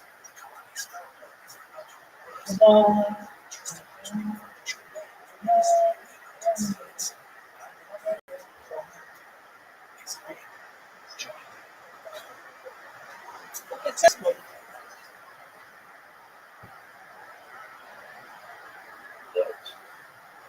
Yeah. To point out that Henry embodies, in my mind, the something that is exemplary for what the Ashkenazi should be, to my mind, which is, on the one hand, a Jew who is profoundly committed and is passionate about it. It's not just an academic exercise, it's interesting concept. And on the other hand, an academic who's absolutely uncompromised in his academic standards. That he will, unlike many great Jewish thinkers that I've met, who are let their passion get away with it to a point where they will compromise standards of academia. Henry is somebody who strives both worlds, both the Jewish and the Jewish race. I mean, it's what you several and on the other hand, an academic who's responsible for the highest levels of responsibility in academia. I really, this is a model for the Ashkenazi that I really would like to build with him into the future. And by the way, and I should mention to anyone who's listening out there, we have our Ashkenazi students who are participating here. And of course, we're going to have a private session afterwards. This is part of our standard curriculum. If anybody at any point is interested in finding out more about the Ashkenazi, please do feel free to more than you also write to me personally. Get in the Q&A, I'll just write to you my email. If you want to find out anything about the Ashkenazi other than what there is already on the website, ashkenazi.eu, that is, I'd be very happy to provide it soon with you. So, whatever. Michael, that was thoroughly embarrassing. I didn't report generic, but I'm glad you really took over the really embarrassing part. So I appreciate the kind words very much. Although somewhat hyperbolic, compromising standards, like that, but I appreciate the kind words and how we should replay the good from my mother.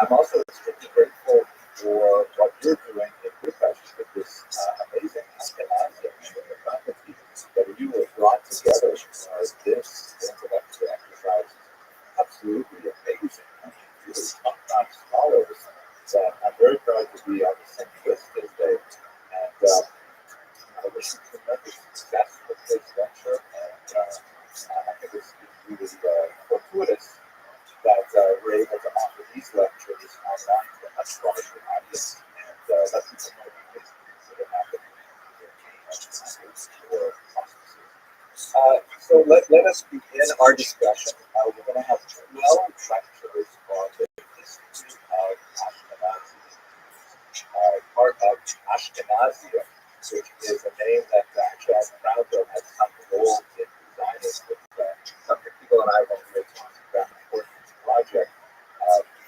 If you came up with this term Ashkenazi that I enthusiastically endorsed it, maybe it was the other way around, but it sort of happened together at the same time.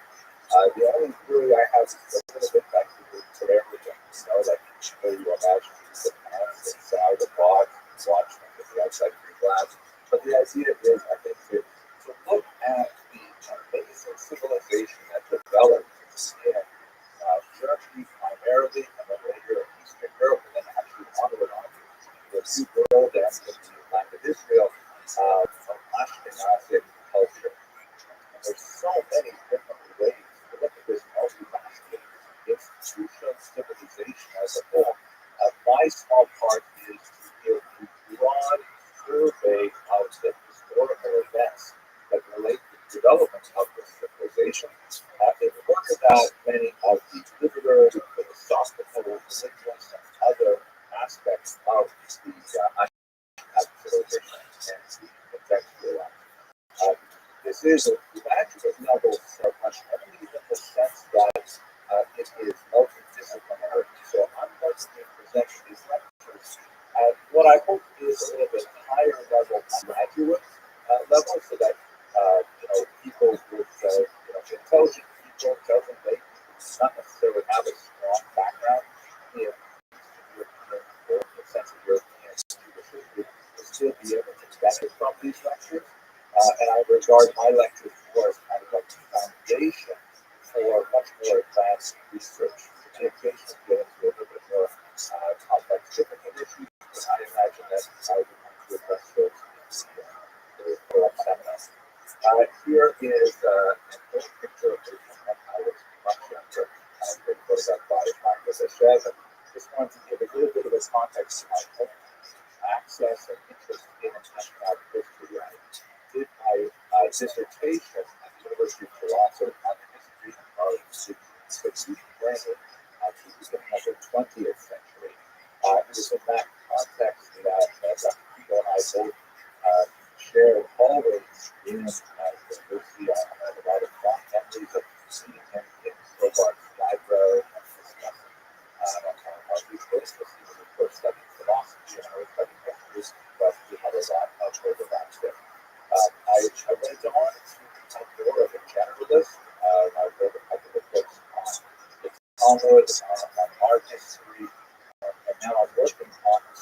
essay of Jewish history in 3 volumes for foreign publishers.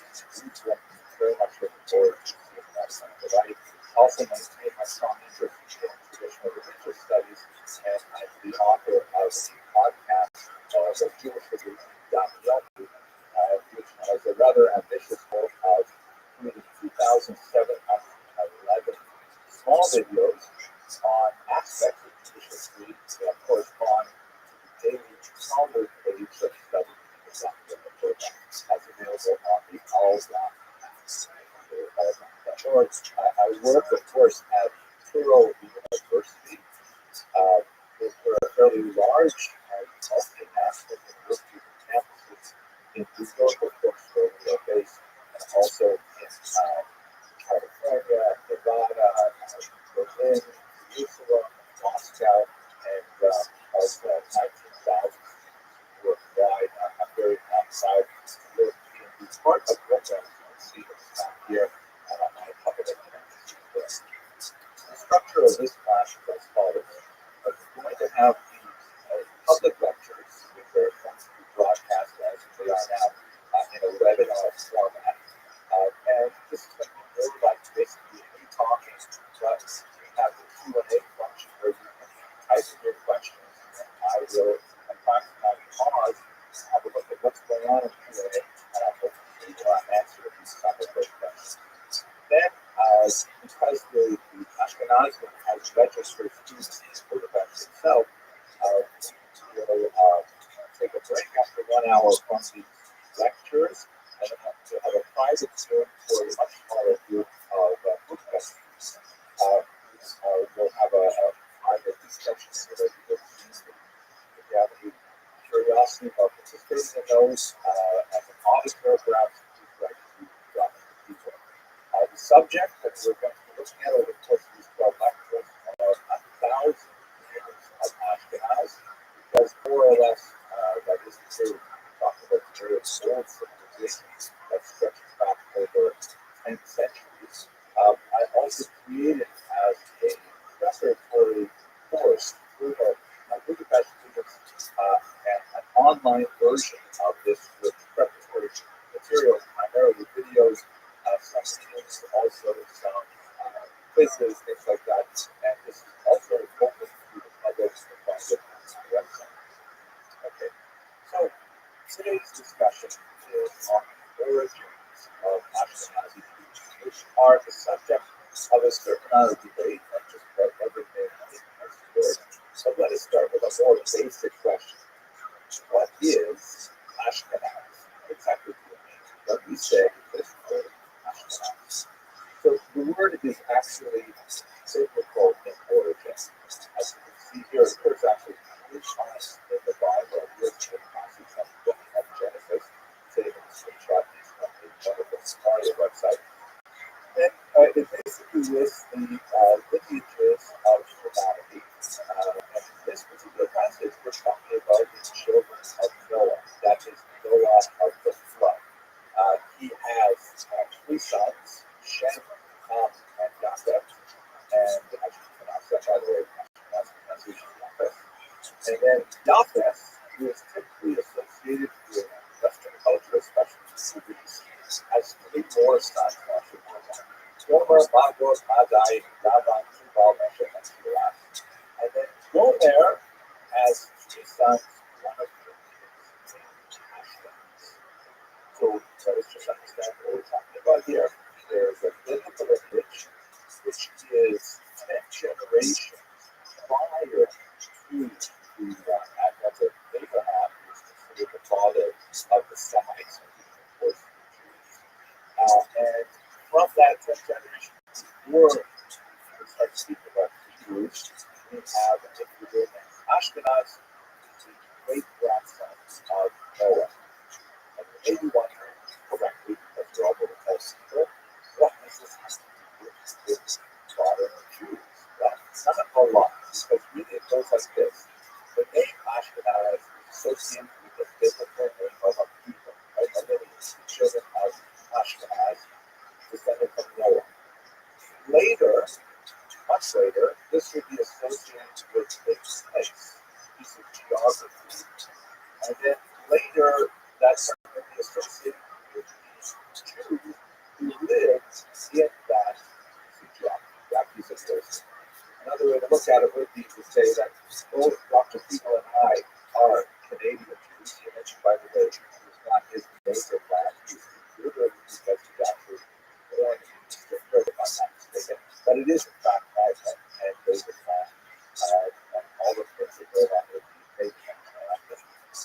But so you could call me a Canadian Jew.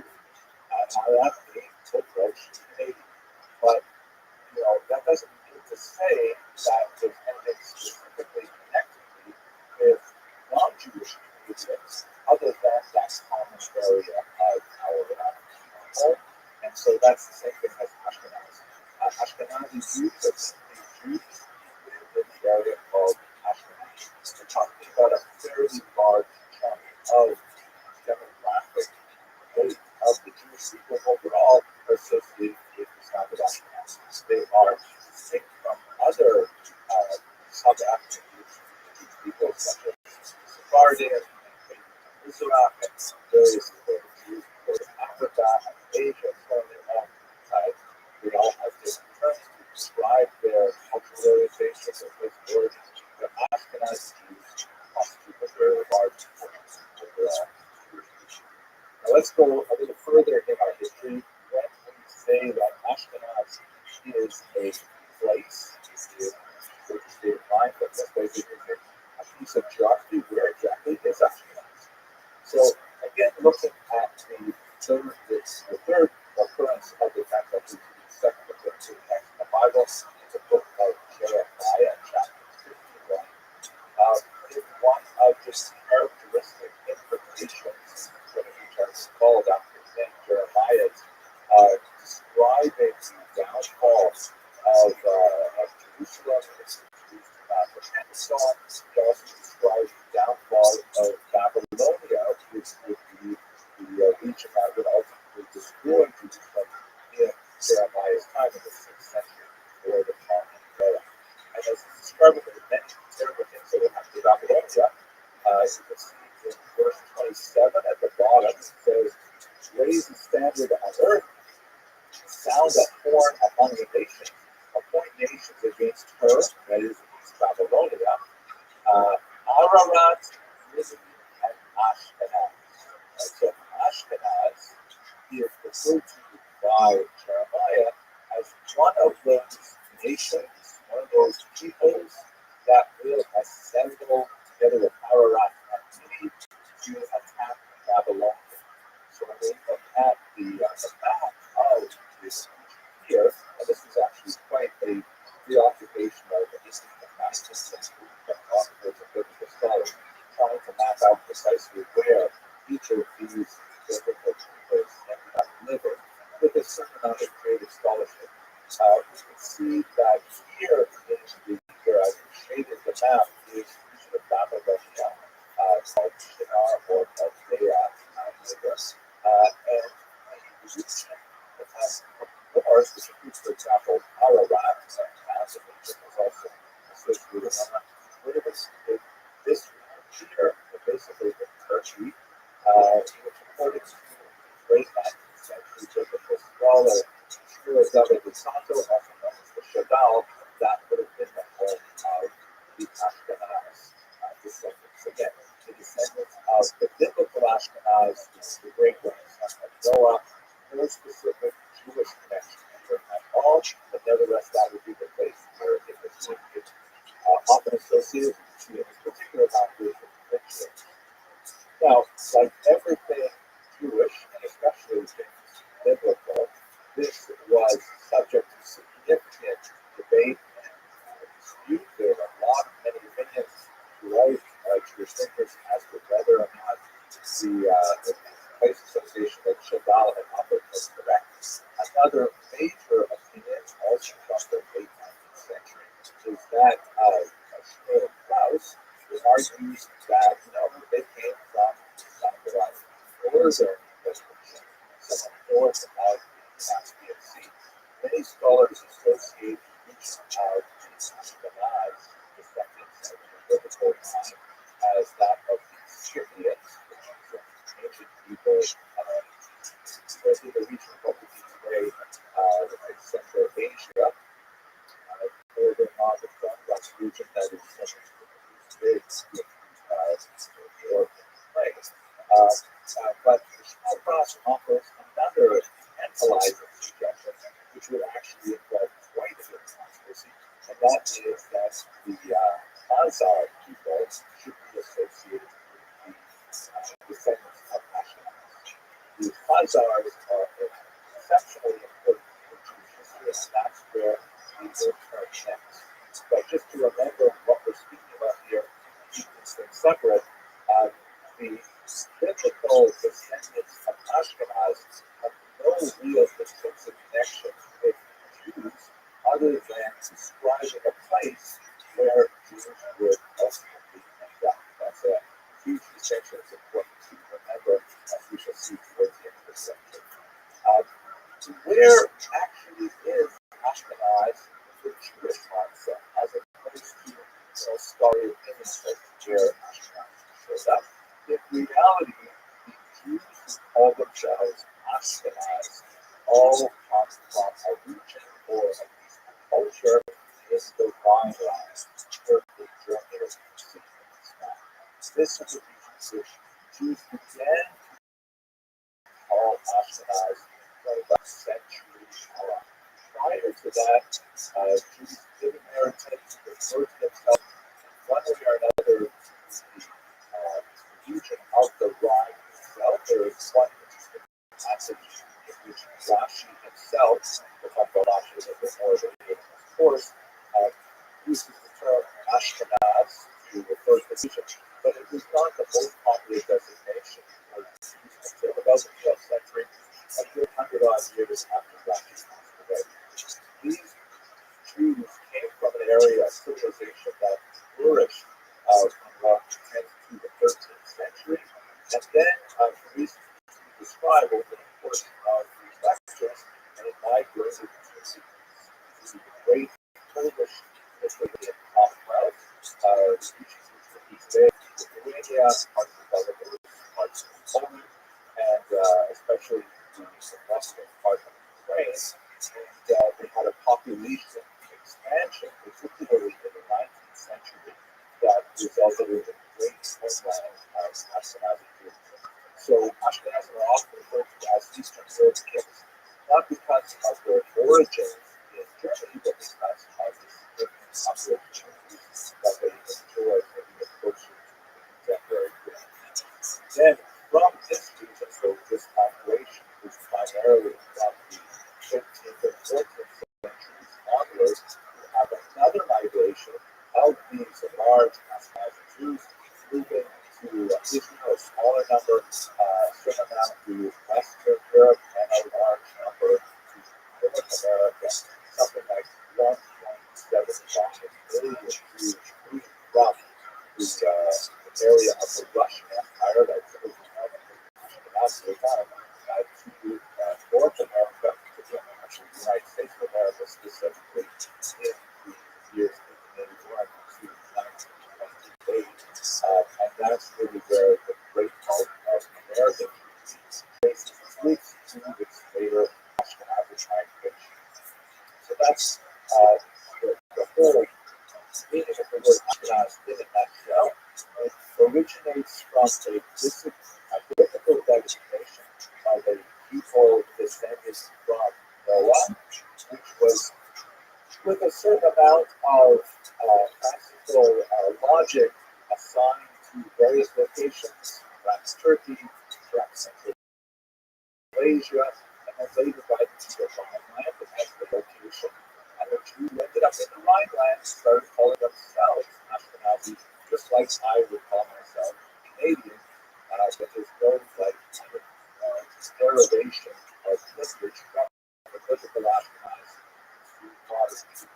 We've talked about what is Ashkenaz, where is Ashkenaz, we've got to get to first place. And specifically, I want to start with the Khazar hypothesis, which is rather highfalutin term for what the current United President is called a vice. But nevertheless, it is occupying a large amount of the mind of some thinkers and takes a lot of oxygen out of the room. Who are the Khazars? Khazars are fascinating Turkic people who apparently had a capital on the Caspian Sea. So here in the German accent, the city of Kiel, right in the top right section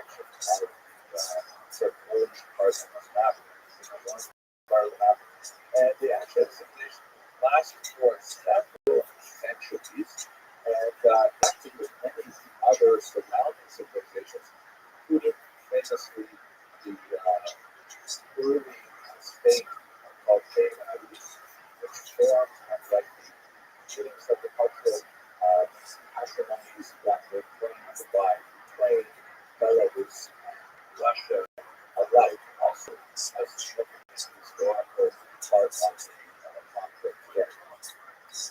The Khazars were a pagan tribe, like many of the region, but according to some interesting documents that have made their way down to us today, they apparently converted to Judaism in the year 740.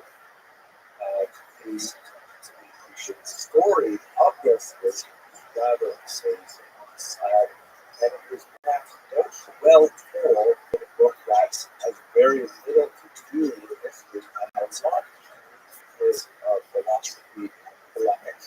It's a famous work by Rabbi Levi, who was a scholar who lived in Spain several hundred years after he was described, and it goes this famous classic work of philosophy called Summary, which is really into the in the Summary, describes the legend of the conversion of the Khazar king, Ruba, who was sort of faced with a choice because at that time Christianity was expanding throughout Europe and Islam was expanding all the way across coastal Africa and then moving upwards into Europe as well, into Turkey, into the Balkans, and so on. And this Ruban was troubled by this geopolitical situation. Also, apparently motivated with that legend as it by sincere spiritual longing to find the one religion. So, according to the legend, he brought together a sort of a trilateral debate team, a representative of Christianity, a representative of Islam, and a representative of the Jews. And they had this three-way debate, and ultimately, according to the legend, just belonged to Christianity. Now, before we discuss the actual realities of the legend, we should understand how it was portrayed in Israeli. Rabbi Levi lived at that time in Spain towards the end of his so-called golden era, which was a period of remarkable coexistence between Christians, Jews, and Muslims. Jews in particular enjoyed tremendous freedom to express themselves politically in high office. There was a rather remarkable in Umbrella, who was actually general of a Muslim army for 16 years, an accomplished poet, and a Talmudist to boot. All of these three things got together in that particular individual. In many ways, a lot like Maimonides, who's also a product of the late golden era, although he would ultimately be a victim of the reactionary period when Muslims come from North Africa and insist that all of the scratch Nazis unacceptable and my arms not included in the way they were highlight as Nationalist career. And anyway, Lazy, seeing sort of breakdown of this period, proposed this philosophical work, which is set that of knowledge of the race, which is and the three representatives of Sharia faith, and he used it essentially as a foil to relitigate that case and to make a strong philosophical defense of Judaism, which of course results in Iran's permanent decision to accept Judaism, and by extension, Rabbi Levi is intended to make this available to the broader reading public. A rather audacious work to write in the Middle Ages, is audacious to write even today, I think, in which there's a clear polemic against Islam, Christianity, in favor of Judaism. So there was a lot, philosophical reason why Rabbi Levi would use the story of the Khazari as a type of scene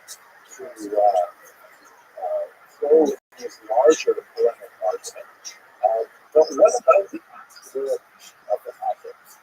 So in reality, we know very little about the Hashem's messages. Perhaps the most important piece of the story is correspondence that was conducted between a Spanish named Costa ibn Shakur, a very important example of the early period of the Golden Age of Spain, who was a foreign minister essentially in that period. Conducted correspondence and diplomatic relations with many other nations in Europe on behalf of the Spanish kingdom, and he was especially curious and philosophically inclined to go through the process of the language. So he wanted to find out, is it true? Is what they say at the back of the year 740 still true now? Is there actually a Jewish kingdom in this region of Khazaria? And so we sent out emissaries to go to the far east, to the Central Asia, and to communicate with them. Unfortunately, they were not able to get past Constantinople for various political reasons of the day. However, those emissaries of Costa ibn Shakur did meet people who claimed to have been to Khazaria and who promised to communicate with him and to exchange letters. And so they brought back with them some letters from one Joseph of Khazaria, which essentially goes through the legend as we have it today. And for some particularly early modern historians, that was sufficient proof of the existence and reality of Khazaria as we have it today. Other historians, however, have cast a lot of doubt, particularly in the 20th century, saying, wait a second here, this is not direct contact with King Joseph. This is contact through third parties, and who knows, maybe they made it all up, maybe forgeries and so on. And so there's a lot of questions about the actual validity of the story associated with the version of the Cossacks. We do know, however, from multiple data points, that there were Jews who called themselves Sahari. They show up in a few places, medieval Jewish travelers capture them. They have various things to say about them. They're certainly not just large numbers. And there's a lot of questions about the degree to which they are well associated with Jewish tradition, as we shall see. One of those examples that I find quite fascinating is this document, which was found in the amazing medieval archives of the Cairo Museum. Very quick window here just to explain what that Cairo Museum was. It's just so fantastic. Jewish thought, following on the commandment to not take the name of God in vain, there is this concept that you write down the name of God on a document. That document, by virtue of its association with the name, applies a level of scientific. This is called Shemot, which means that the name recognizes the name of God on the paper. So what that means in practice, until today, is that, for example, it's like a prayer book, or certainly a sacred Torah, or even certainly a Torah scroll, or even something a little more ephemeral, like a handout with school that maybe given to children for homework. As it has a verse from the Torah, especially if it has a verse from the Torah with God's name in it, that document may not be simply discarded. It has to be treated especially and typically gathered together. Let's say a Torah scroll becomes invalidated from use for letters of practice, things like that, or prayer books become unbound, spine break, things like that. You can't use it anymore. It has to be put away, so they are collected in one place called a Geniza, which means like a storehouse or a treasure house. And then at some point, when that Geniza is full, these documents are taken to a Jewish cemetery, and they're formally buried. That's considered the appropriate deal for these documents called Shemot. It happened that the large Jewish community in Fustat, as known as North Cairo, south of modern-day Cairo, had this custom not of following the laws with regard to Shemot, but many instance, the Hebrew character was considered sacred, and therefore they put it in their Cathedral. Thankfully, for generations of historians since the 19th century, the Cathedral was discovered because it was sealed up for a good 700 years.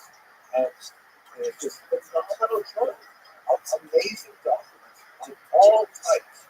Not only, of course, religious works, including remarkable things like the actual photographs, copies, slaves, things like that, but also, casual things, because they believed that anything within Hebrew had a level of sanctity. Hebrew characters, even certain issues like Judeo-Arabic, which is essentially an Arabic language which is the we would say that those everything from business contracts, marriage contracts, personal correspondence, shopping lists, show lists, doodles, all kinds of things.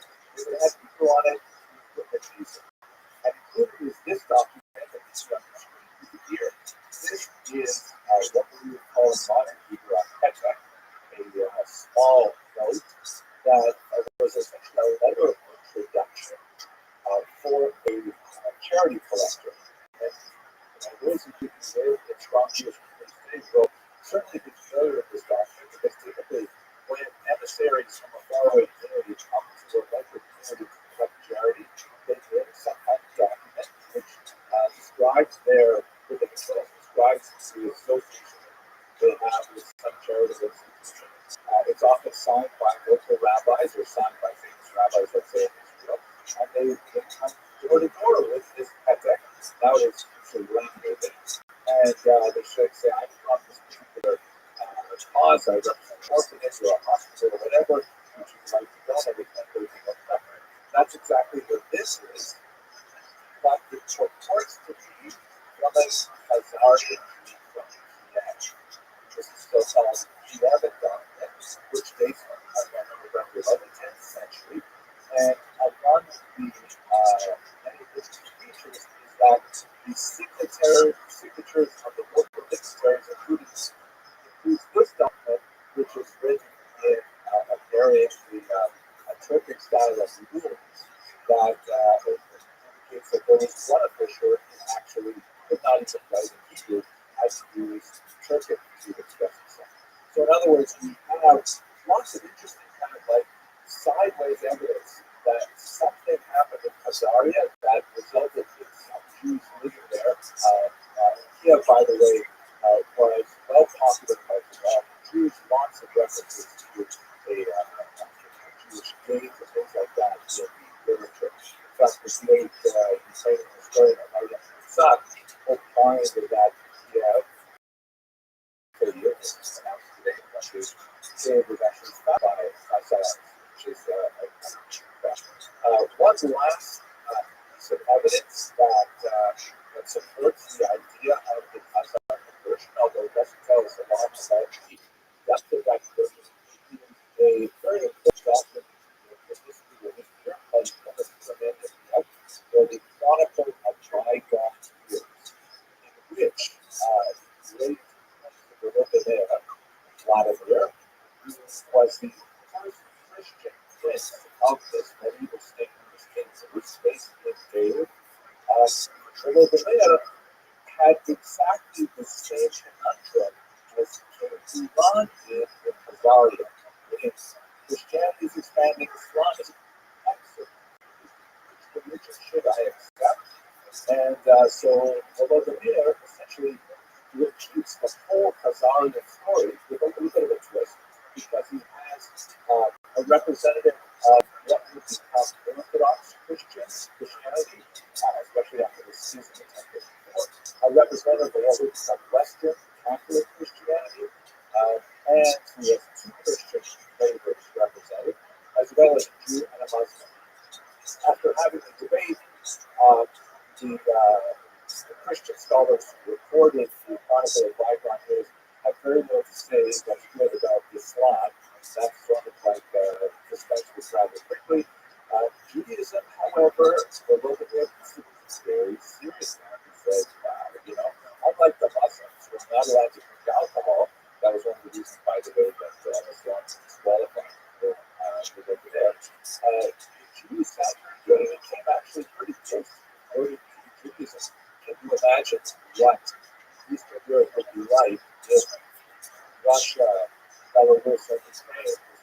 a Jewish argument, but when we found out that Jews no longer had their own state in the land of Israel, he said, we're not going to pass that. But to return to variation, we ultimately adopted what was first Orthodox Christianity, Eastern Rite, and there's a mass baptism in 988, which begins to Christian period in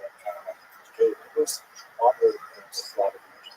So the Chronicle of Bygone Years, this is a couple hundred years afterwards, also confirms the presence of Khazarian Jews. What's at the heart of this?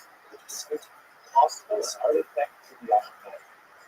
So the first thing we have to say is that many modern day doubt virtually all of the aspects of the story of the Khazarian Jews. Perhaps most eloquent advocate of this position is Professor Joel Staffner, who refers to it in a seminal article as a splendid story, meaning what a great story. It's fascinating, trilateral, but he argues that it's either entire fabricated from medical writers or it is highly exaggerated. I myself tend to lean towards the exaggerated to highly exaggerated, but I don't quite agree with my colleague, the scholar Dr. Stanford, that it is highly fabricated.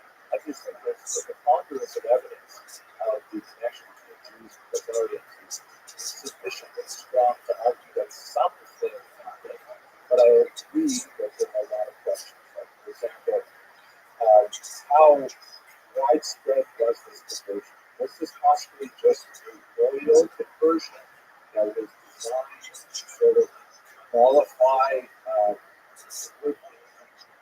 attackers from the south and from the west who would claim that it had to be either a Muslim or a Christian kingdom, respectively? Both Islam and Christianity have theological spaces in which Jews are allowed to maintain their religion. For Jews with Islam, the religion of Pakistan, for Christians, Jews are permitted to exist as Jews under the doctrine of witnesses. So there are definitely space for Jews to have a neutral territory between Islam and Christianity. So it's not impossible that at the very highest levels of Khazarian society, they may have had a pro forma conversion in order to maintain their geopolitical stance. Another argument with Muslim, let's say they did convert to Judaism, and let's say it's only a conversion, but were they adhering to the rabbinic Judaism, or perhaps another variety of the Sharaite Judaism? Who exactly were they? The various travelers accounts that people have, or people who have traveled, as I do all those letters, tend to portray them as being fairly independent, having very little awareness of many of the methods that they've all been talking about with Jews. So, and of course, there's the huge question: where did it go? They seem to have disappeared from the history of Judaism afterwards. So this essentially leads people like Dr. Stanford to say that the work of Jews rests on those who want to indicate that Khazaria later expanded or at least into this position, because that was a civilization that lasted for 5 centuries, and then if they were Jewish, so they disappeared. They were ultimately conquered by the Mongol invasions that conquered the region and made this independent Europe the world stage against. Further, let's get to the actual hypothesis. So here's the hypothesis that was advanced primarily by individuals who wish to secure the status of contemporary Jews, especially Ashkenazi Jews. There are some political connections, especially around this year. So Khazar hypothesis argues that, no, they disappear. They actually constitute the bulk of the later Ashkenazi population. This is a hypothesis which can be discarded by a number of Ashkenazis. there is no historical trace of Khazarian activities in later Ashkenazi civilization. For example, linguistically, the Ashkenazis overwhelmingly, like even in 1997% of them, in the 1897 census, speak Yiddish as their first language. And Yiddish is incredibly German in origin. It's overwhelmingly German in its vocabulary, in its syntax. It has maybe 20% of Hebraic and Aramaic words in it, a smattering of Romance words, and French, things like that. But it has no strong connection to any Turkic language. So it seems to be a completely diverse linguistic environment that's primarily associated with German. There's still a Canadian likes to say that Yiddish is basically German with slang. And funny, but anyway, so there's no linguistic representation. Secondly, we have a strong record of the migration of Jews from Rhineland to Eastern Europe. We can trace literary record of the texts that they were accepted. We have lines of material that supports the Rhineland origin of Ashkenazi Jews in Eastern Europe. We have no evidence that supports the idea that the Hanafi came on numbers and constituted of Ashkenazi Jews. And finally, what the ends of this story to this debate with modern DNA research advances, many scholars, including Mike Shamir, have shown that there's no Turkic elements in Ashkenazic Jews. That overwhelmingly, Ashkenazic Jews are related to the Western European origins of the Jews. Now, let me just mention, why is it then that this hypothesis, or Biden's version of malarkey, why would this have so much currency? Because it essentially undercuts some of the major claims of Ashkenazi Jews to their connection on a genetic level that they made to their biblical origins. In other words, a way of saying that, those Ashkenazi Jews, they're not real Jews. They are, as some like to say, Jewish. They're not actually Jews. They pretend to be Jews, but they're not. So basically, a racist theory. It also has a lot of implications for modern Jewish politics because it says that if you want to say that one of the main reasons why contemporary Jews have a claim on the land of Israel is because they are, after 2,000 years of exile, they are nevertheless the descendants of the people who lived in the Middle East at that time. If you want to say, no, they're actually Central Asian people, they are going to be Jewish, then they don't have a claim to the land of Israel based on genetics. So there's a political motivation for supporting this kind of ridiculous theory. So where exactly, what can we say about the actual Ashkenazi Jews in Eastern Europe? So as I mentioned, DNA research has helped us out tremendously in this regard. Dr. Golan Behar did some really excellent research in this region that gave us some rather surprising results. For example, that especially as limestone results, about 40% of all Ashkenazi Jews actually trace their origins to 4 women.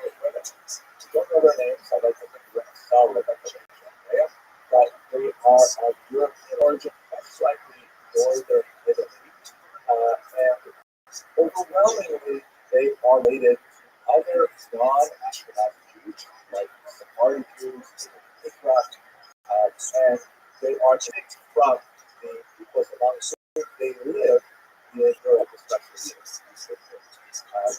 But Dr. Behar was able to reconstruct the kind of scientific tools that DNA research provides is kind of an interesting configuration that helps us understand more precisely on the basis of DNA research, particularly looking at Levites on the Y chromosome, because Levite status is the father, and therefore there's a much better connection. We can see that the vast majority of Ashkenazi Jews have origins in the Middle East through Abraham. It makes a lot of sense with the model of understanding of how Jews, especially in the context of the Roman wars in the first century, many of them, like Josephus says, tens of thousands, were deported to the Italian Peninsula, served as slaves. There was already a population of wars that was also existing in Rome, for example. And they made their way up to the peninsula. By the time we get to the earliest Ashkenazi settlements, which will be in the next lecture in this series, and from there, as discussed, moved to Eastern Europe. DNA trail follows the same trail that I described in the introduction. Another route, which is labeled here as the number 5, the Greek route, which is always thought as a possible route of migration of Ashkenazi Jews across the coast of North Africa, because we do have Jewish settlements that appear, of course, in Egypt, based in Alexandria, and in Tunis, all the way over to Morocco, and Berber Jews, and so on. That perhaps today ended up constantly involved in Ashkenazi population. Not a Jewish space, but there is a certain amount of mixture, particularly when we get to the high Middle Ages, Sephardic Jews with Ashkenazi, as we discussed previously. So that's basically the story of how Ashkenazi Jews got to be called Ashkenazi and how they got to the Rhineland and then later to Eastern Europe and ultimately to Europe. I want to thank Dr. Kegel for inviting me to present this lecture, a series of lectures in the Ashkenazia. And I want to thank all of you for viewing. I hope to see you in an hour every week in the second lecture. Thank you very much.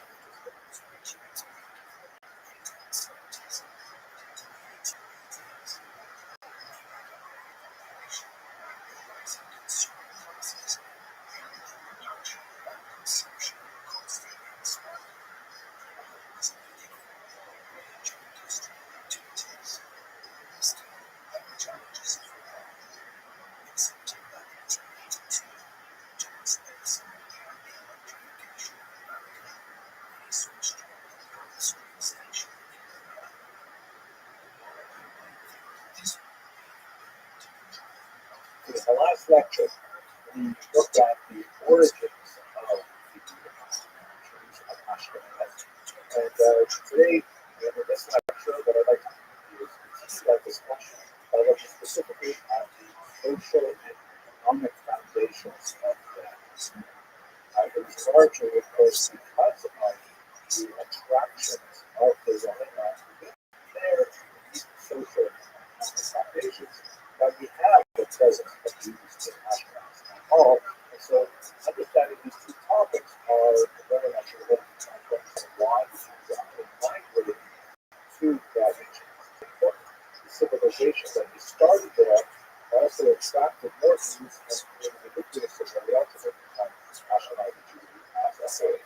So let's look first at the social structure. Here's the map, which now should be somewhat familiar. It's not quite as colorful as the map that I showed in the last lecture, but this shows development of Ashkenazi civilization. The central region that has the cross patches, the Ashkenazi homeland, primarily on the Rhine, the view of the Mainz, Orange Spire, also Berlin, Cologne, which is one of the oldest communities out in Europe. And then it spreads out, especially towards the east, ultimately becoming a very large civilization. See on the left of the legend, we have the centuries in which this expansion. By the way, this is a good example. It's like you do today, so that you have for the history of Ashkenaz. Arrows that overlay the map also give you an indication of the migration of these ideas in the 20th century in particular. It's not quite as colorful as I showed you, but still very colorful. Here is the Rhine language in particular, rather than the Rhine River, but also several others. Far away, they have the some of the most important of these specific communities was the early establishment of cemeteries. It sounds kind of awkward, right? You want to put it to a place because they have a cemetery, but we should understand that the terminus of the names is it does trace the idea of a resting place, a place where they have power to get out, to discipline ancestors, and so on. I can tell you that in my own case, I've been in remote community in Oregon, Canada, in Ontario, where the reasons why a small community was gathered there is because it's a very unfortunate brewing accident that was making their way up north, possibly in some kind of trade, and they down there was such kind of rivers and rapids, and so this cemetery was basically created with the town of the Rothschild. That's where my grandparents were very established at that time in that region. So the establishment of cemeteries in a lot of these places was important for the creation of the community as a whole, and it's something to build on each other. Jews, of course, like many Jews, prefer to be very gather Jews, not just in cemeteries, certainly not in mass graves, and often for parts of the age of the century back up. So the establishment cemetery was often associated with the early establishment. You should also know that one of the crucial elements that relates to the development of the civilization was central periphery relationships. There was the center of the Jewish world at this time, but if you look around the 8th the most profound expression of Jewish civilization was certainly back very far away from the Bible, which was quite distant, quite small. So Baghdad, they all lived, developed just to the south of that, the Jewish culture. They had a long series of kind of like titular parts of the Jewish community, specifically associated with the academies. And they were really far and wide, spread out around the Mediterranean basin. You also have communities in places close to Israel, a small population in Israel itself. Of course, the biggest presence of Jews in the land of Israel, but you also have significant communities in Asia Minor, in the Italian Peninsula, in Egypt, Alexandria, and then across the coast of Africa, Spain, where just by the time it gets to about 800, we're just beginning to see the explosion of Jewish cities that are going into the golden age, which we discussed in the previous lecture. But Ashkenaz was hugely on the periphery. And one of the things about being on the periphery is you have to adapt to local circumstances, and you often get away with a lot of things. You can't get away with central. So it's a little bit like what they say in America, what happens in Vegas stays in Vegas. So a lot of innovations that occurred in Ashkenaz never predicted the expectations of Jewish settlement, which was very positive, beneficial types of innovations, which was extended to extend over the long centuries of settlement there, but they were things that might not necessarily have worked here in the center. Say the same thing, by the way, about the great Sephardic culture, which is very far away from Baghdad at this time, and it explores modes of expression, literary activity, and so on. So part of the reason why we have innovations in the region of the Rhine at this time is because it is on the periphery of the Jewish world. But let us also say, before we get deeply into these lectures, that I'm speaking broadly over the 9th through the 13th centuries, and there's a tremendous amount of change that happens during this time. This is a period that is the High Middle Ages, right up until the Black Death, where Europe is going through a lot of dramatic changes, not really quite fundamental to what this thing called the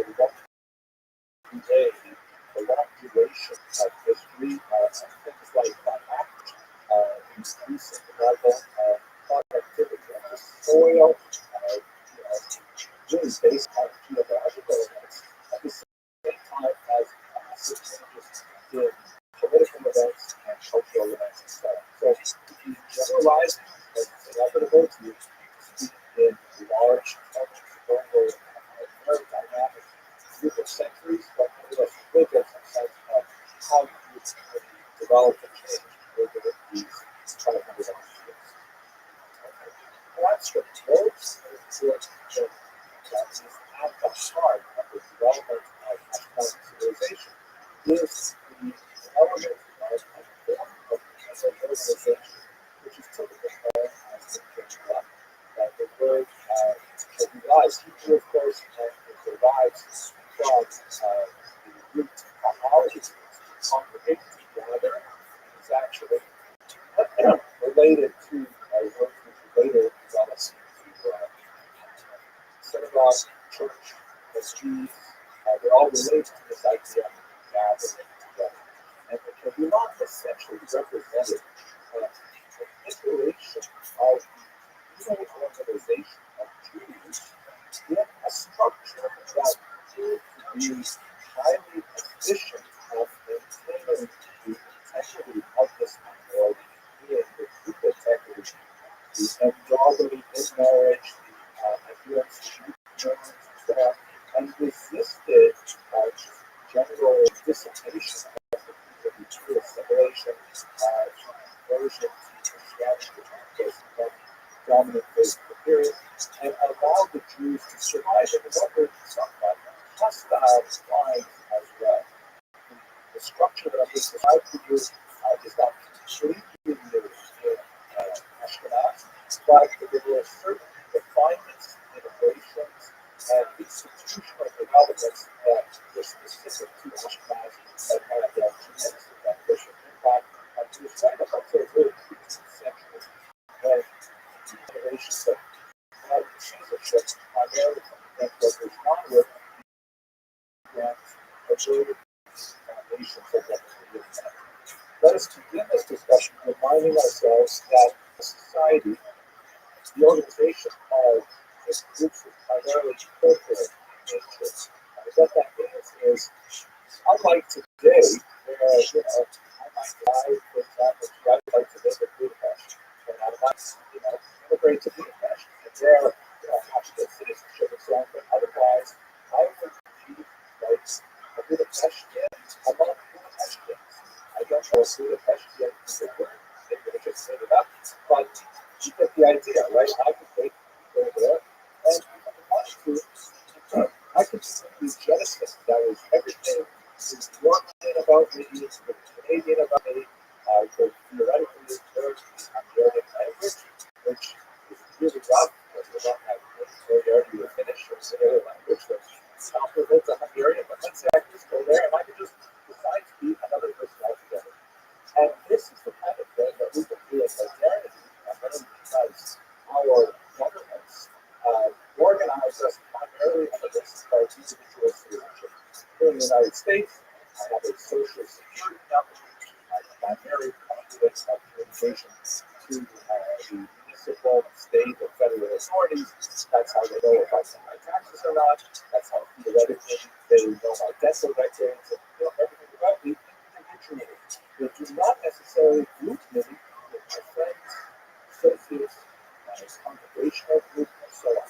This is totally different from medieval society, in which people were classified almost on a caste-like basis with their affinity groups.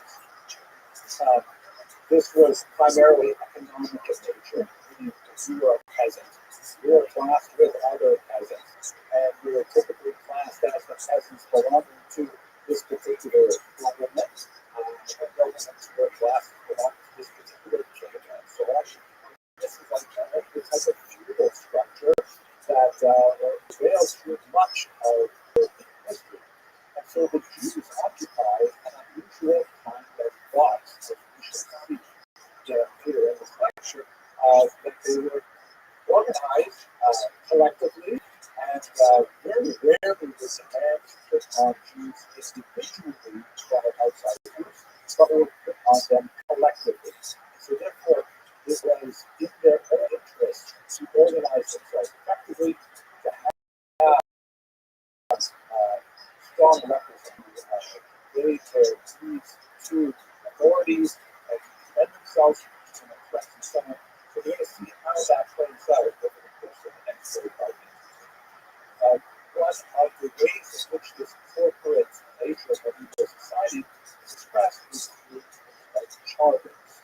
A charter is essentially a type of document, typically written, often forged later on in later periods, that describe the privileges of the Jewish community in a particular locale that was typically contracted between the local authorities of that particular location and the chief representatives of the Jews. And these charters were frequently invoked in later centuries to protect the rights of the Jews. And I think in a second you can't do that because according to the charter that was signed 300 years ago, these are our rights, privileges, and so on.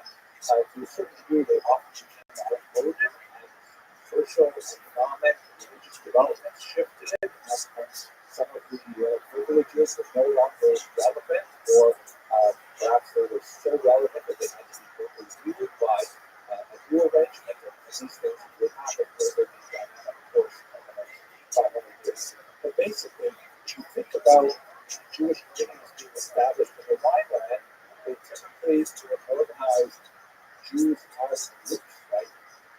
Imagine these two buses of Jews coming into a location, meeting with the local ruler, and putting in writing the time of agreements that would give their settlement in this region protections and responsibilities as well. Not at all equivalent to other castes in that society. Sometimes much more beneficial to the Jews, advantageous to the Jews. Sometimes disadvantageous to the Jews, but this was considered normal for a medieval period, primarily because it was a corporate society in which groups were dealt with as part of collective organizations, rather than dealt with as individuals as we would have in modern Western societies today. So this allowed the Jews essentially, because they had to organize themselves and had to represent themselves within a charter to the authorities, to establish this organization called the Rabbi. I'll show you here basically a breakdown of what a Kahila would look like structure. We'll start from the top down and understand how this works. Again, as we mentioned earlier, it's not like the Kahila structure was brand new. There were definitely antecedents that we found in diaspora communities.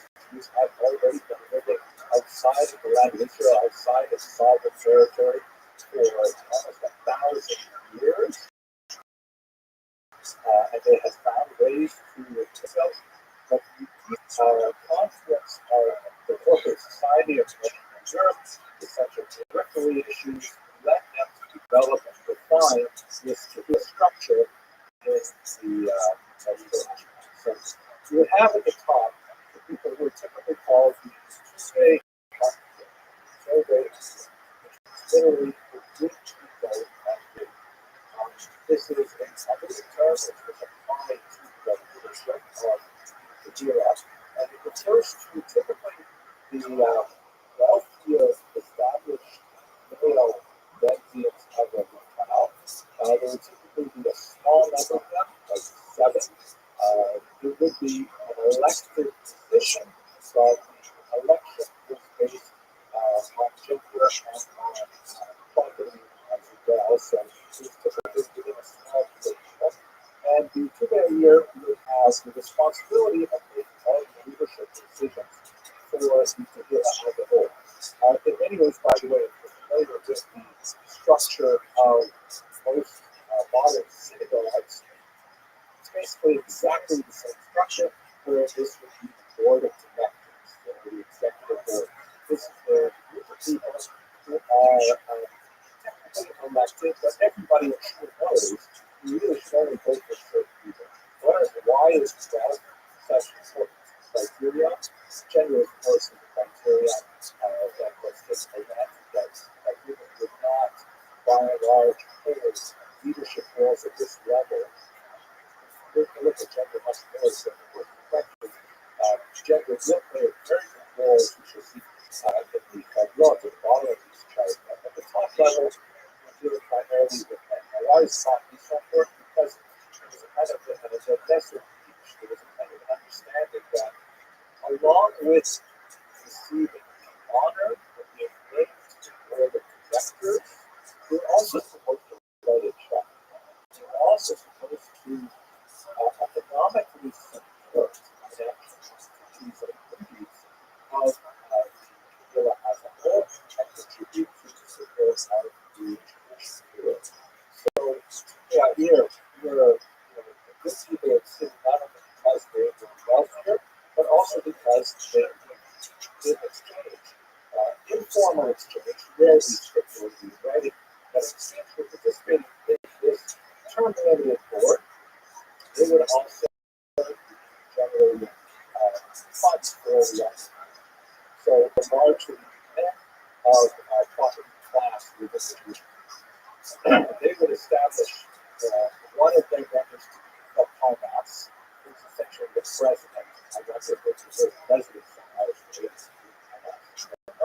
But Parnas literally means the provider.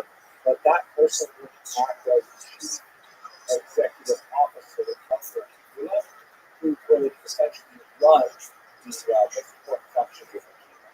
They would also hire the rabbinical leadership of the community, which often exercise this function not only in pastoral duties, but basically in a legal fashion by interpreting the conflicts within the community in terms of Talmudic law and regulating decisions, and essentially supporting the adherence of their responsibilities by the larger population.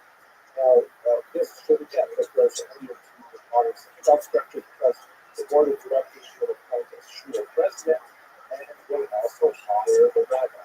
I use that term hire intentionally because, as you might assume, there is always going to be a certain dynamic tension between the president of the synagogue and the rabbi of the synagogue. They don't have identical concerns, they have overlapping concerns. And Jewish history is replete with examples of conflict between the community, especially the wealthier class, who want to do certain things, and the rabbi, they did oppose him, and they have to find a way of negotiating words their way through the terms.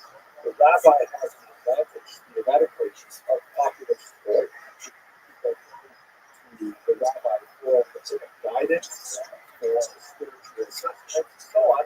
They don't have to go to the precedent for that. So the rabbi has kind of a popular backing. But if the rabbi pushes too hard against the demands of the Parnas, and including it here, the rabbi can get fired. Reduce salary is essentially paid for by the taxes levied on the community. So it's not like the rabbi, it's not a theocracy. The rabbi is in charge. Theoretically, according to Jewish law, and the chief interpreter of that Jewish law is the rabbi and the Beit Din, the court. But if the court rules too stringently for the dinner, then that court returns, and the that's no this is kind of done on a bridge. Similarly, the Parnas who they are here are considerate of large populations and the demands of the population, or if we allow certain agencies, then there'll be a kind of popular uprising that will be directed sometimes through the rabbi and will require a change to the way they themselves, because after all, they really do this change. It's not a separate also, relatively small communities that might have hundreds, very large ones in the small thousands. So these are basically little shores, essentially, to run. Both the Parnas and the rabbi have been staff of so-called Rabbi. The literal term Rabbi means collector. And the modern synagogues, the Rabbi has like a shadow of the original literal. The modern rabbis are sometimes called leaders, and they're essentially people who make sure that the synagogue functions properly, that when they hand out synagogue honors, that people receive them in appropriate time and circulation and things like that. But in the medieval Tehillah, the Rabbi were essentially things. The medieval rule once would issue summons to the court, who would essentially move out the tax demands and make sure that those tax demands are met. They were actually a very, very powerful people employed by both parties and the rabbi. So to the rabbi, respect the rabbi because he has a tremendous amount of authority, at least historically. Now, I mentioned taxes, which is crucial, of course. The Tehillah was self-sustaining. This entire structure, which had a remarkable number of functions and features shortly, had to be sustained through taxing the local Jewish population. This tax assessment is essentially done by the two directors, and they would require on a sliding scale that Jews who are more prosperous had to pay a larger amount of their income to the general welfare fund, and they would send out the money to make sure that that taxation checks to go. If a person refused to pay the taxation rate that was assigned to them by the year, then they faced a series of consequences. They could, of course, appeal to the rabbi and so on, and they would have appropriate channels to appeal their tax assessment, but really there was no way out other than conversion to Christianity. Another religion would be given. Unlike modern day society, where a Jew refused the degree to which he or she wishes to affiliate with a large Jewish community, this was not at all possible in the Tehillah. In the Tehillah, up until the 18th century, you were part of it, and you were a Jew, and you were expected to pay the taxes that the Jewish people levied on you, or you elected entirely and essentially became Christian. There was no real secular Jewish identity in the medieval period, unlike the modern period. Now, it's true that today, for example, you get on the mailing list of the United Jewish Appeal or the Federation mailing list, the only way to get off is basically to FBI Witness Protection Programs.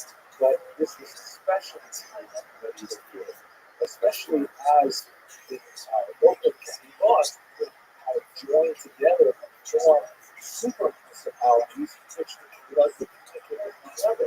And so if you had a person who, let's say, paid their taxes besides their own town, or more commonly, refused to give his estranged wife a equivalent divorce and decided to leave town and go start a life in some other Jewish town, well, that other Jewish town would have communicated with the other spouse. Hey, wait a second, you can't just start up a shoe store here. You know about what you did back in church, and you can't do it here in Spire, so they would be able to have some person of this law, which is really quite effective. That's actually done with the law. So, what I'm trying to explain to you right now is the quite immersive nature of the which is very effective in maintaining new standards to a large degree within and the integrity of the community in an overall non-Jewish environment that is sometimes quite hostile. But I should also mention that obviously the Tehillah gave a tremendous amount to the community as a whole. And this was done primarily through these organizations of the Fed Court. FEDRA, which I'll translate here as committee, is basically just like the synagogue, a committee of individuals who choose to get together in order to perform some beneficial service to the individual. They would typically have a budget that was allotted to them from the tax receipts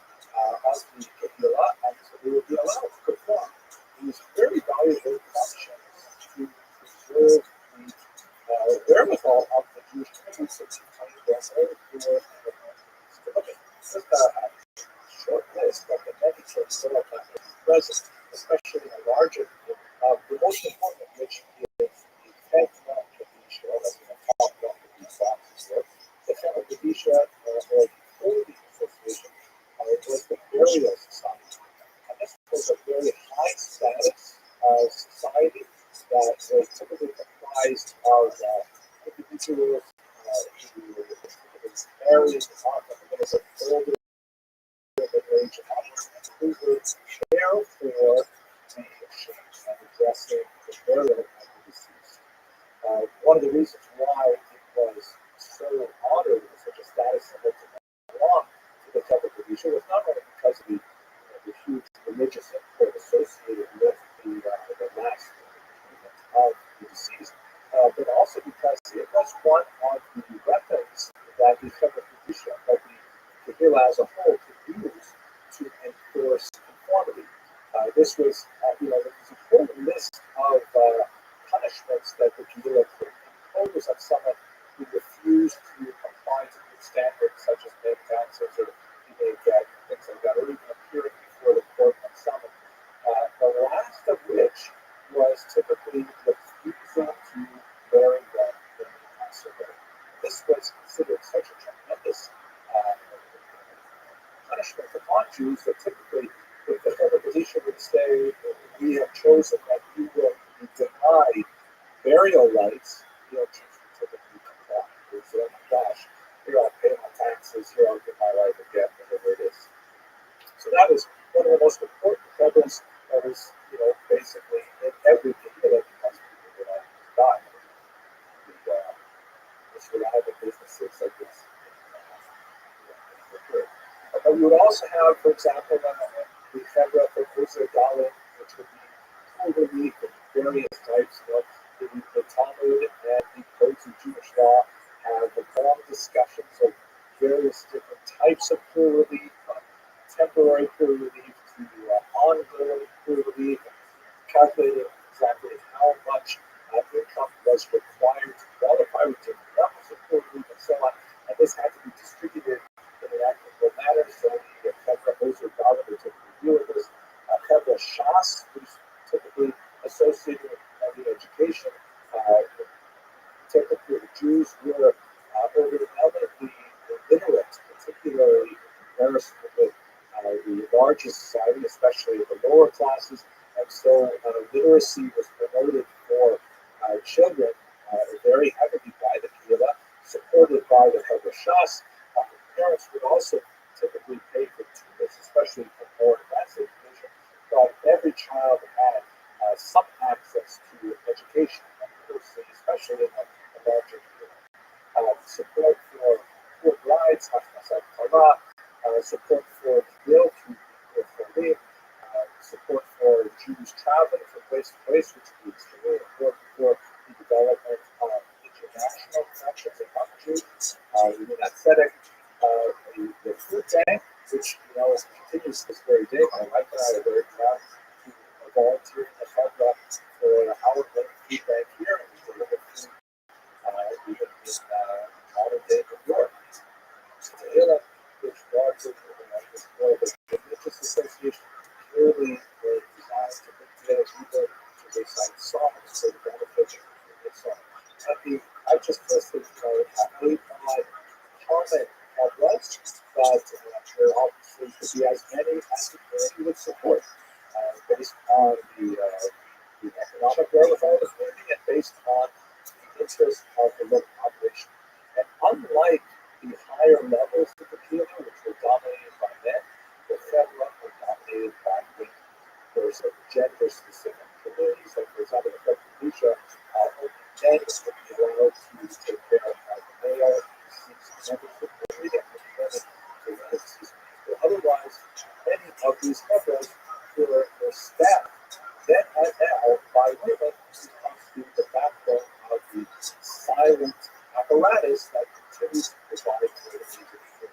They're essentially a well-designed support service network that the coercive methods, like the tax assessment, is best able to support a wide variety of the economic positions within the Jewish society and to conspiracy is the survival. Now, once these bubbles are well established, one of the features that we see, particularly in Ashkenaz, we see development of tachanos or different. So let's understand exactly what those things are. Here. By the way, the beautiful image looking at the bust of Charlemagne, very important through the kings of this period. So one of the things I find fascinating about this is the scholarship studies statue, it contains apparently sulfide, which sounds especially interesting. Is it possible that Charlemagne was Jewish? No, not at all. Sorry for that. That's not good for me. I would probably actually contain the literal star trap, not actually the plot. Charlemagne is rumored to have been one of the first kings to extend the charters Jewish communities to establish a constitution. It's more likely that the important ones were actually issued by his son, Louis the Pious. It's a good representation. So Charlemagne on the left essentially crowned his son, Louis the Younger, and Louis the First here on the left. That's a small path, right? I don't think I could carry off a purple one for those somehow. And also by his grandson, who definitely issued a lot of the medieval charters. Charles the Bald is how his names. And as you can see, it's not look especially bald. It's not especially about why he was called Charles the Bald. It could be that it was euphemistic, that he was actually quite married. And so it's kind of like this other translation, something more, it's a euphemism. But there is a bald guy here at the bottom of this picture. It's actually just electric. Anyway, that's where we get some of the early charters actually proceeding from Charlemagne's son's grandsons. And these charters were incentives for development. Once a king said, okay, things kind of are good, and as we shall see, there was definite economic and other benefits for the king to accept Jewish settlement. Then we begin to see significant migration of Jews, as we saw in Rome, primarily from northern Italy to the Roman most places of Roman families that have moved up in the century, and they're very important in establishing generations of leadership for these spiritual communities. Associated with a group called the Hasidic Ashkenaz, which we'll explore in a later lecture. And so there's this kind of a chain migration that says, hey, things are really good for Jews in the Roman land. We have this great charter with these fantastic privileges which would allow us to maintain our safety. And I've heard they're developing a great tequila structure there. So I'm definitely going to go. Once they got there, one of the things that characterizes these early Ashkenazi civilizations is the establishment of the local tachanot. Tachanot, essentially means a repair, but it is kind of like a rabbinic decree or ordinance that says, to deal with the political conditions here, political, social, economic, religious, we're going to have a rule. Anybody who wants to live here has to abide by this rule. What's important of those rules was the so-called federal issue. It's kind of complex, sophisticated rule, which essentially would maintain settlement rights for Jews within the community. In other words, let's say you were a Jew living in, Rome, and you decided you wanted to make your way up to Speyer, and you were a shoemaker, it could be that the community of Speyer would say, I'm sorry, you have a fair issue that only these families can be shoemakers in our town. We do have an opening, however, for anyone who can bring us Asian food. So if you want to open up a restaurant, there's your Chinese. Great. The shoemaker is good. It's often this. And so the family issue, which has its positive and negatives, was one of these notes that was associated characteristically with Ashkenaz. Another one very important. Gershom that we know as Theor Hagoda, the light of the exile, especially associated with Ashkenaz, was associated with a very, very important personality, which obviously had long lasting people culture to this day. He banned religion. So we should understand that the Jewish men marrying more than one wife is something that has biblical roots. Abraham, of course, had Sarah and also Hagar. Jacob, of course, had 4 wives, actually 3 of the wives went so that election, but not going into details. And so Gershom went with the however, and that, by the way, that was typical and entirely appropriate within Islamic countries later on in the 17th century onward, but it was not typical of Christian countries. And so one of the things that Gershom did was he said, you know what, in Ashkenazi lands, we're going to rule that's going to last for 500 years. We're going to remove that Jews and Ashkenaz, or Ashkenazi Jews, may not marry the land on that. A lot of implications for this in terms of the religious rights. There are many things I can talk about associated with the mayor of Rabbi that have to do with Jewish rights, religious rights, and advantageous, particularly with the aspects. But it also meant that the nature of the Jewish family in Christian lands was much more incongruous with Christian norms, and that proved to be extremely beneficial. But these are the kinds of takanot that would be established by these communities that had long-lasting power and reach through this lands.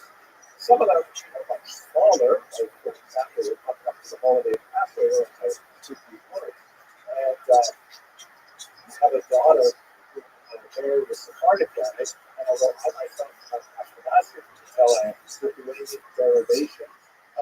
Lithuanian Jews in Litvaks are known for their assimilated wit, precise intelligence, superior fashion sense. But she married a Sephardic guy, and all of a sudden, my daughter is no longer held by the bans placed on certain foods on Passover for nice human beings, which would never place my table on Passover because it has a type. But if she marries a Sephardic guy, she's going to have a tremendous time this Passover. So there are long-lasting Ashkenazic innovations that really come from this medieval Christian. We should bear in mind, however, that there were disruptors. I don't want to give the impression that over these 500 years of Jewish celebration, the Ashkenaz was entirely uniform. Rabbis were all in charge. Everybody was totally religious. It was actually quite a bit more complicated. You see from this illustration, certainly Rothschild was the in the 15th century, which depicts Jewish men and women engaging in mixed dancing. There's definitely against a lot of these Ashkenazic norms today, where we have a lot of examples of non-conformist behavior in the medieval period as the Jews struggled to establish itself and maintain its identity. Where this literature resides, people have discussed it over the course of lectures, is so-called responsa literature.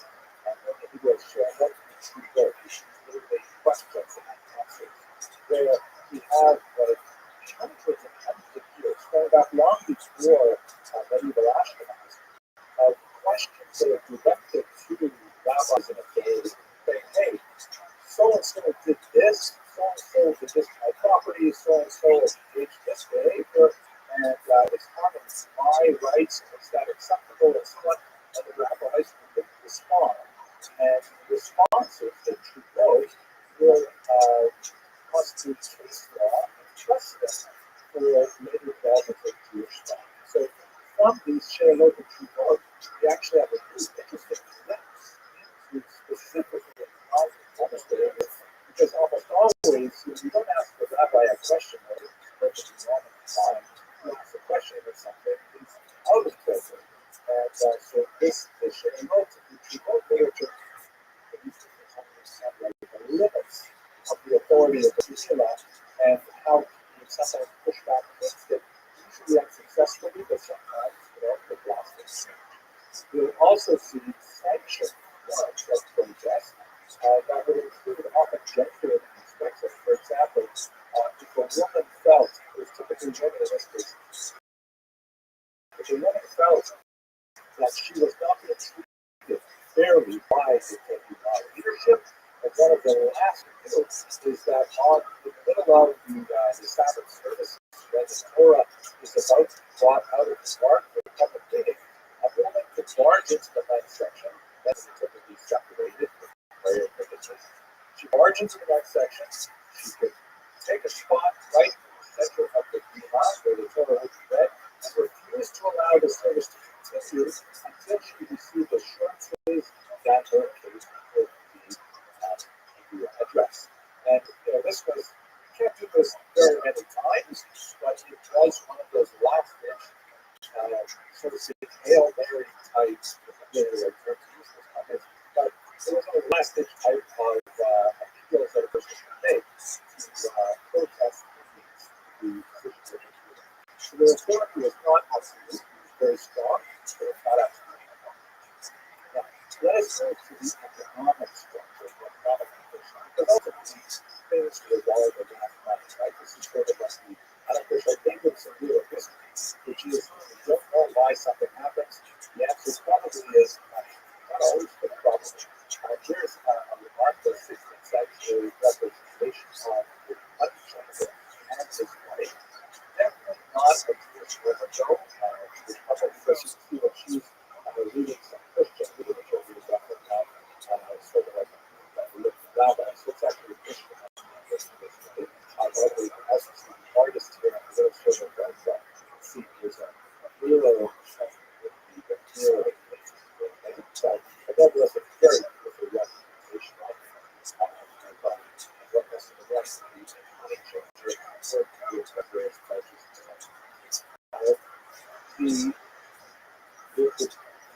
One of the most important elements of the economic foundation of the church class, be it Medieval Ashkenaz, was the institution of money. This is hugely important, particularly up until about the 13th, 14th century. We have this passage of Deuteronomy, which Jews and Christians interpret identically, particularly at this time, which essentially forbids Jews from charging interest to each other on a loan, but they are permitted to charge interest to a poor. Christians interpret this that Christians may not make loan money and charge interest to fellow Christians. It must be a free interest loan. But theoretically, a Christian could lend money to a Jew and demand interest payments. Or more likely, a Jew could demand interest payments from a Christian. This was codified in Catholic law first by Ambrose in the 4th century, and then of the Gratiane of the 12th century, that formalized essentially a monopoly on money under Jews. Now, it's not a true monopoly because we do know that Christians also were sometimes non-conformist, and there were Christians who were charging interest on loans at the same time, but they were definitely doing so without the blessing of the church. And credit is an extremely important element of any developing economy, especially when it's agrarian in nature and it's going to be a natural ebb and flow of income when we're waiting for the harvest to come in. And so when Jews to be established in the communities and they would perform credit, granted service, that was incredibly valuable to the entire region.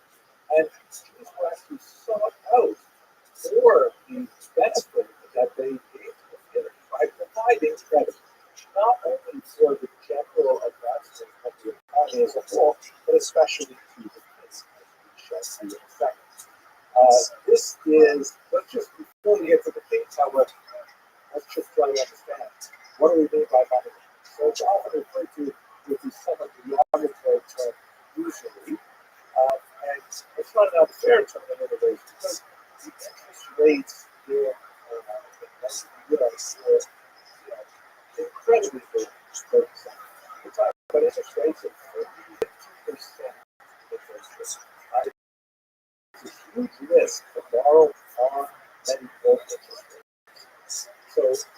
why would Jews? So first of all, contrary to popular opinion, they were in almost all parts of Europe and almost all times to own land. It was like they were forced into that. But it had one benefits. There were also specific risks to land grab. And if you owned it, you were expelled from the country, then you could really have land. Typically, like you see in Spanish model, it was typically confiscated by the state. So landowning was a very significant advantage. It also goes along with the joke, which is no longer technically true, but they used to say that why are there no great Jewish pianists? Now, of course, there are, but back then, why are there no great Jewish piano players? These because it's very hard to run while carrying a piano. That's why Jews prefer the clarinet, the snare drum, the flute, things like that, which are easy to carry. So, money lending had huge benefits. First of all, it was an urban occupation. You could set bankers' hours literally if you were a banker. That allowed you time to live close to other Jews, so you could know you're going to walk to distance of a synagogue, walking distance of a mikveh, or to a bath, walking distance of an Asian restaurant, like California, and that was tremendously advantageous. It was not backbreaking labor like an agricultural business. And so it was well suited to what is called an urban Jewish lifestyle. But it had significant mistakes because if the debt burden grew too heavily, Jews would miss the possibility of popular upwards. This is a really important example of that in the 17th century, which is the high school reform. Furthermore, if the debt burden was owed to the nobility, as we'll see, for example, in England, it's not impossible that the nobility simply say, "No, we don't have to pay so much money to the Jews. Let's just expel them and cancel the debts they bought." Typically, as in the case of France, the Jews would be expelled because the debt burden was too high, and then they would go to the land and say, "Wait a second, it's too hard working without credit, let's invite them back." And the Jews would be re-invited, and then typically it's again. So they had the high potential for profit, and the church had set up their the present Rothschild, they had a real monopoly on it for several centuries, but it also had its weaknesses as well. Now, what about the benefits to these exist? This is extremely important because we're talking about a medieval economy where a lot of transactions simply happen in barter. We're talking about exchange of goods rather than a cash-based economy driving much of this economic medieval structure. So the Jews are dealing with precious metals, cash money, are actually very valuable source of taxation for the king. So one of the things that develops out of Ashkenaz at this time is the sense of the Jews being very Shammai wages, which means servants of the royal chamber. And in terms of that corporate structure of society, as I spoke about earlier, the king would frequently declare that the Jews of his kingdom were his private possession, that they were under his private authority, and he would guarantee their activity as money lenders, and he would help them enforce the collection of their debts. So, in other words, if you were a Christian who went to a Jewish mother, like this image is seen right now, that debt was essentially guaranteed by the king. If you failed to repay your debt, you not only have to answer to employing the money lender, you have to answer to the king's authority that could be enforced with your actual corporal punishment if you did not repay that debt. And why was the king, so much of a rush to do so? Because Jewish money lenders did that and was able to derive their labors as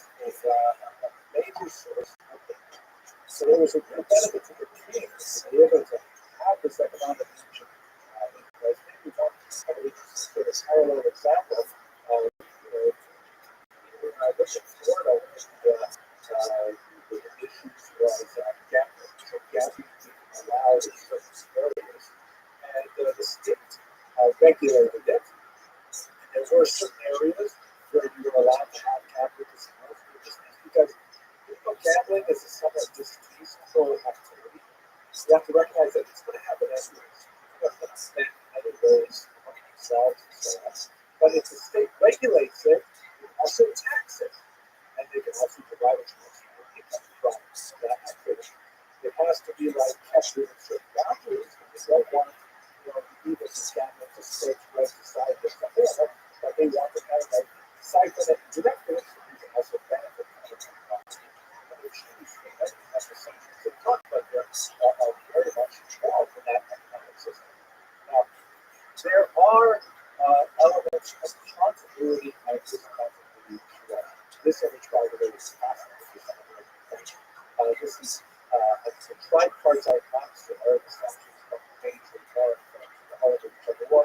On the left, is the Moses, you see the Ten Commandments. There's Ireland, there's brothers, and next there. And then you have kind of a hierarchical fashion. You see a Judeo-Jews, where the traditional Jewish half called the Jew part, so there's the forefront of that house, so we get to that later. And then behind them, you see a group of Jewish women who are portrayed with animal heads. This sort of dwarfism is something that is very typical of the 13th century Ashkenazi Jews. And we speak about them later. Notice, however, that they're not portrayed in a negative way. They're actually kind of huge. But most Jews today look at them as portrayed as animals or as a symbol just to bring out modesty. Anyway, you should understand that during this period, society taught us to understand there's not only continuity, meaning that these social and economic structures persisted throughout centuries, there's also fundamental discontinuity, where a lot of these structures, social and economic, broke down into various pressures. Some of those pressures were a competition with non-Jews. First, in trade, the Filipinos, which largely excluded Jews, and Jews had to find, as Jews are historically early adopters of new technologies, because they were often excluded from existing technologies, and also trade, that the Jews would have faced some competition from other groups within cities and villages and towns where the charters become extremely important. So depending on the relative strength of other economic interests in these societies, you will see the social or economic status of Jews for the time. Then, you also have a very important element which we'll explore shortly: church versus state issues. The church, in particular, in the 13th century, gained significant ascendance, and the church begins to say, "Wait a second, I realize you Jews are making a lot of money from Jewish money grounding, but we think it's an unfair workaround, and we've got to change things to many things that will happen. Ultimately, the Italian Christians will break apart the monopoly of money grounding and make it something like Pieta, which ultimately will remove the Jewish monopoly and Christians are very involved in it. But in some cases, the favor Jews will be limited by increased church authority. So the degree to which the church has ascendancy over the state will have tremendous repercussions for the degree to which Jewish society recognize our continuous or discontinuity. And finally, we have popular uprisings and expulsions that will constitute demographic perturbations that will dramatically affect the Jewish population of nationalists. We'll have popular uprisings that express via, we'll have to find the term one later, but basically attacks on the population. Sometimes they will be associated with some very nasty ideas regarding blood libel, for example, and then especially when we get to the Grand Death in the 14th century, the widespread uprisings that create pressure on Ashkenazi Jews to emigrate. That pressure would be released largely through invitations to settle with similar charters in Eastern Europe. So what I've described to you over the last 6 minutes is basically the kind of typical Jewish kehillah, its structure. The backbone of its economy would probably be reliant on money lending. many other traits as well, such as sniffing and things like popular entertainment music is very British roots and so on. But the back of the concept is probably related to modern language. And how those things was actually changed quite a bit over the course of the centuries that we described. I want to thank you all very much for your endurance and for your attention. Have a good day.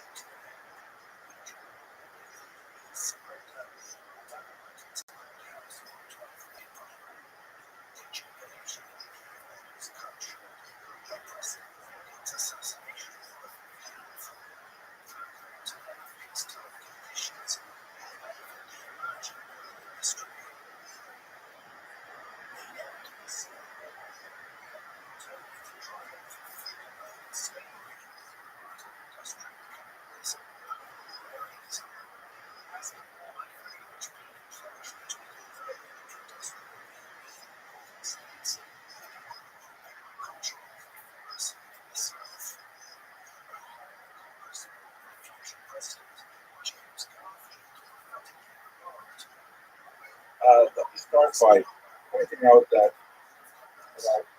I realize I'm speaking to a very diverse audience.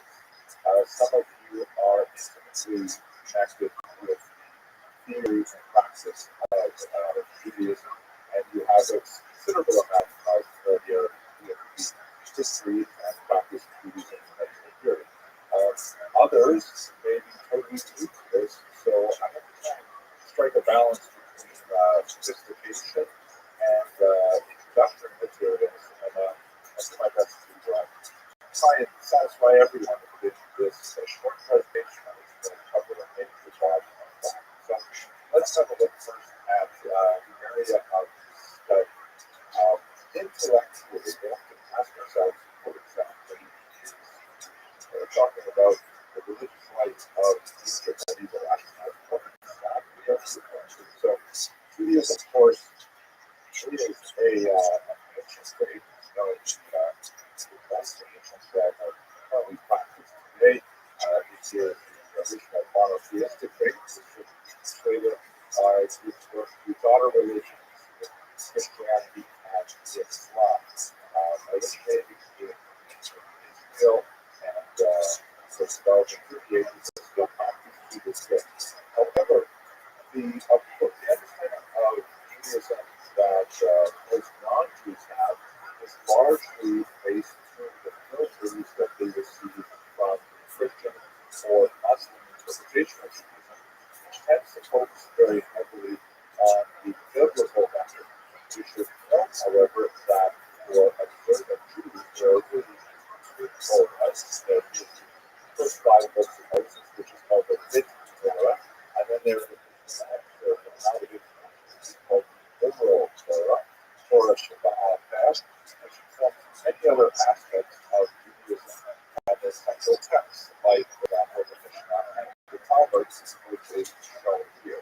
The Oral Torah is basically kind of simplified, sort of like a commentary on the Torah, but an application of the Torah, a clarification of the Torah, and it regulates the lives of observant Jews to the present day. So, for example, we have a commandment that many Jews commemorate on the Sabbath day and keep it holy.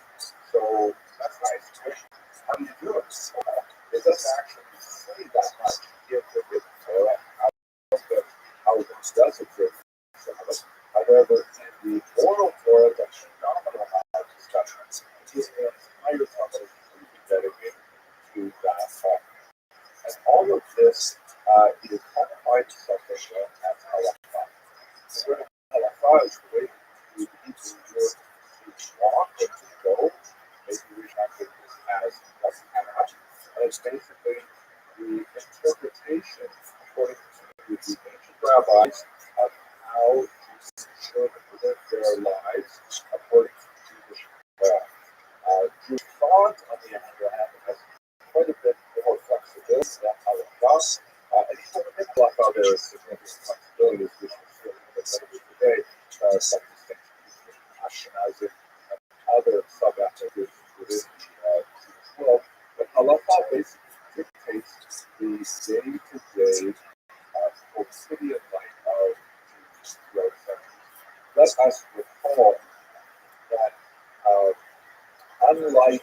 say Christianity is very much based in thought in terms of acceptance of certain ideas and beliefs. Judaism is way more focused on behavior, on people who's literally.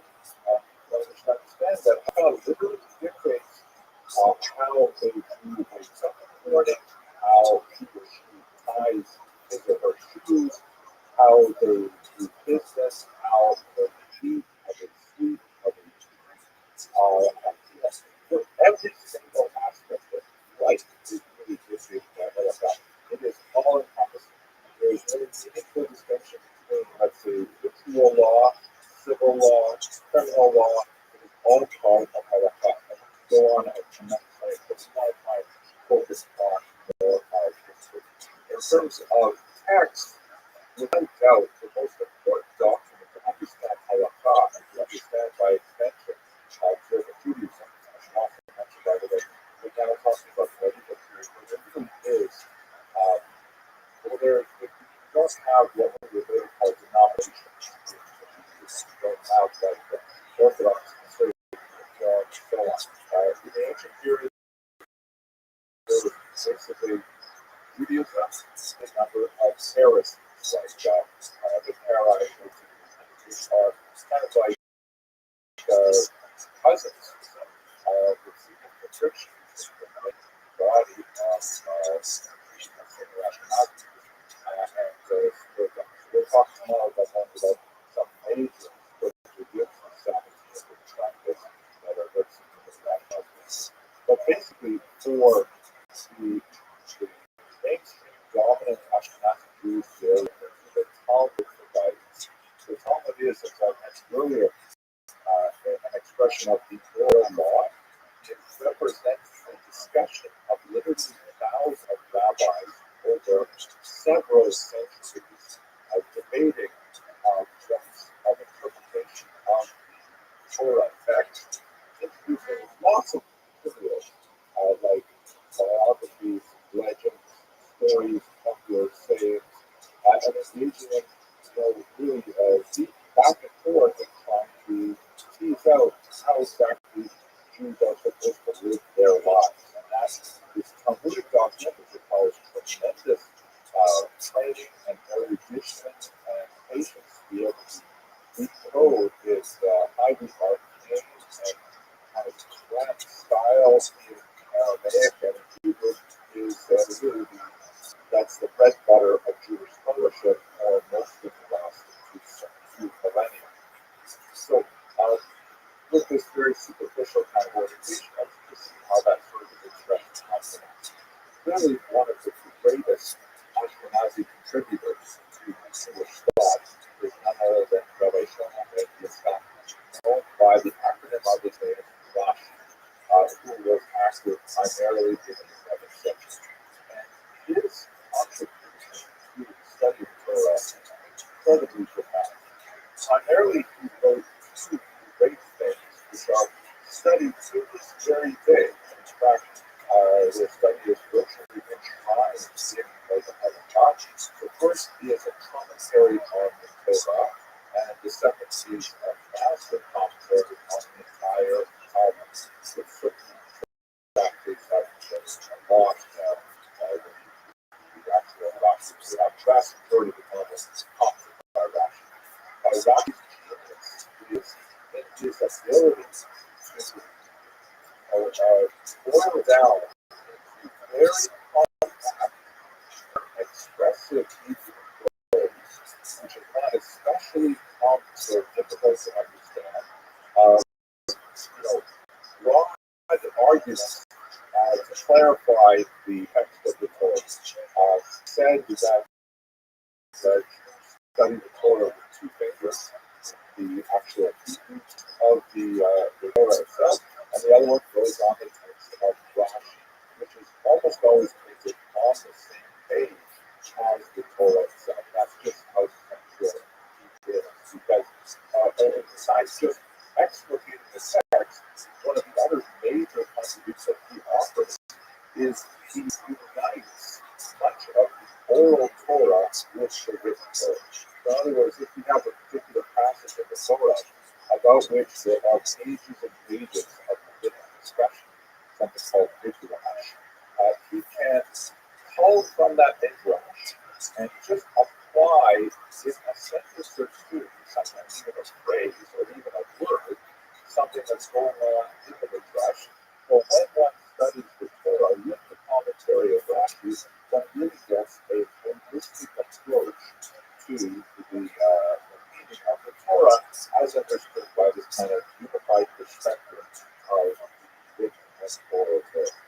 Rashi's perspective was heavily relied upon as well by medieval Christian commentators, not only because he explains many difficult words and phrases and puzzling passages of Torah, but also because he boils down the perspective of the oral Torah and makes it available to a wider audience. And of course, within a Hebrew, there were translators like Rabbi who were then doing it into the Latin and other languages.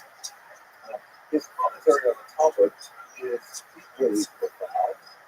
The Talmud, as I mentioned, unlike the Torah, which is fairly small in size, 5 books, you can put it all in one big parchment scroll. The Talmud is massive. The contemporary study of the Talmud, one of the most popular ways to study it, is through studying a formula that is 2 times per 1 page.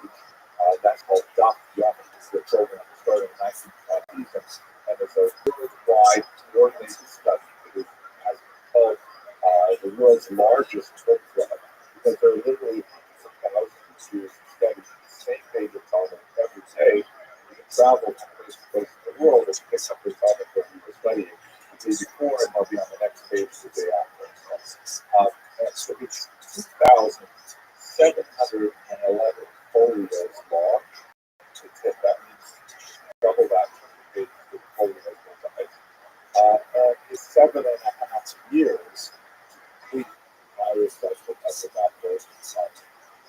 General Thomas held the Jerusalem Talmud was being absorbed into it. And Rashi wrote a commentary on the entire thing. His commentary on the Talmud is rather different in style than his commentary on the Torah. He's not trying to bring in the bunch of other passages from Midrash and things like that to explain the Talmud. Basically, because the Talmud is written in a really, really condensed, difficult language, requiring a pretty phenomenal logical skill to skip over many of the leaps that are assumed by the editors of the Talmud that the reader will be aware of. Rashi essentially guides the reader, taking him or her by the hand, typically him as and saying, what it needs to say is this, that last passage should be read as a question, not as a statement. And Rashi is an essential guide to just figure out the really very basic meaning of the Talmud. So with his religious scholarship, which was universal in nature, Rashi was really able to open up these two tables to a much larger audience of students of Judaism and had a profound impact in this space. As I mentioned, these hundreds of thousands of students in Talmud study the documentary program really regularly every day use Rashi to understand the text, and most children studying today will begin their study of Torah with the commentary of Rashi, and essential aspects of this study incredibly important. I know that you studied that the students were watching with the Ashkenazim had some time with Professor Lowy, who of course did great things on Rashi, so I won't go into more detail. The next really significant group of scholars in Ashkenaz who made a big difference for the study of Judaism are the so-called Tosafot, the Ba'alei Tosafot. The word Tosafot means additions, and in the first entire school of Talmudic students, including Rashi's grandchildren, who were prominent on Ashkenaz. So now we're talking basically 12th century into 13th century. If you look at this page here that I've brought us on to explain, this is actually the first page of the see the kind of layering of the text that just gives you some sense of how the study of the Talmud, as been by medieval Ashkenazi Jews and by contemporary Jews as well, involves literally a conversation over the centuries. The main area in the center is called the Mishnah. This is the core text of the Talmud and also a major text of the oral Torah.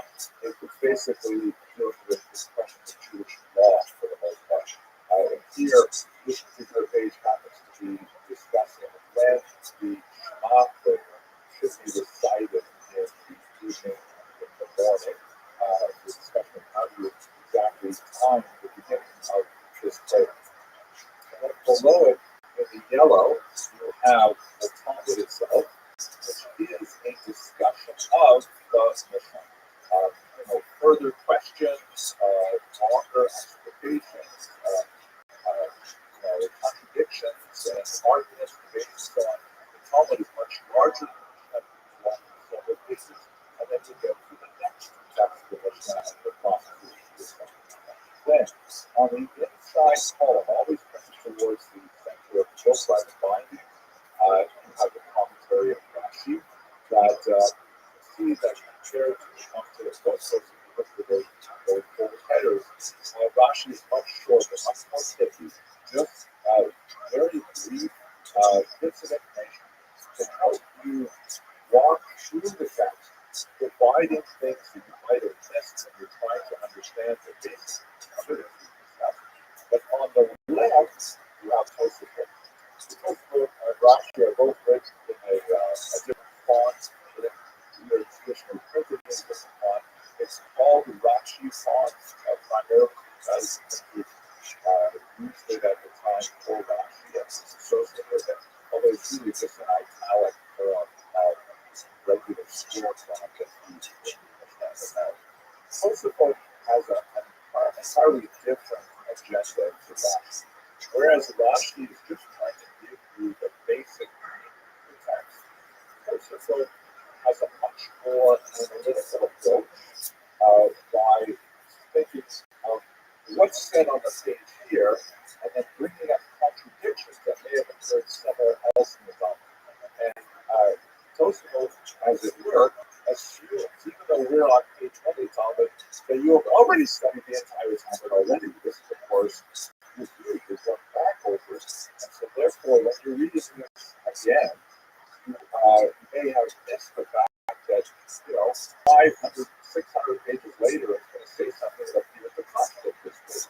And so, unlike Rashi, who strives for simple clarity and a basic understanding, Tosafot explores the contradictions and explores the ambiguities and tries to offer resolutions to bring together the contradictory elements of the Talmud. It's an entirely different order of study. But again, highly Ashkenazi in nature. The Tosafot were based in Ashkenaz, and we've talked about tens of scholars over several countries. And by the way, on the outside of the market, other commentators, depending on the edition of the Talmud, you'll have this right up until the 19th and 20th century. That's copy of the Talmud that I encourage that most editions of actually has a figure that contradicts years ago that Steins has. So it's an ongoing text. It has layers that move right up until the 20th. So Rashi, Tosafot, they has a contribution to Jewish intellectual history and accents. One of the last major movement that we should treat as we're looking at this medieval period is a group of thinkers in the Rhineland who acquired the name Hasidei Ashkenaz. Hasidei is literally the pious ones. The term is also used by several other movements in Jewish history, both modern day, I'm sure you've heard of Hasidei. These are followers of the Baal Shem Tov, who will have opportunity to speak about, I think, on Thursday. They're from the 18th century and onward. Totally different, and it's for the most part unrelated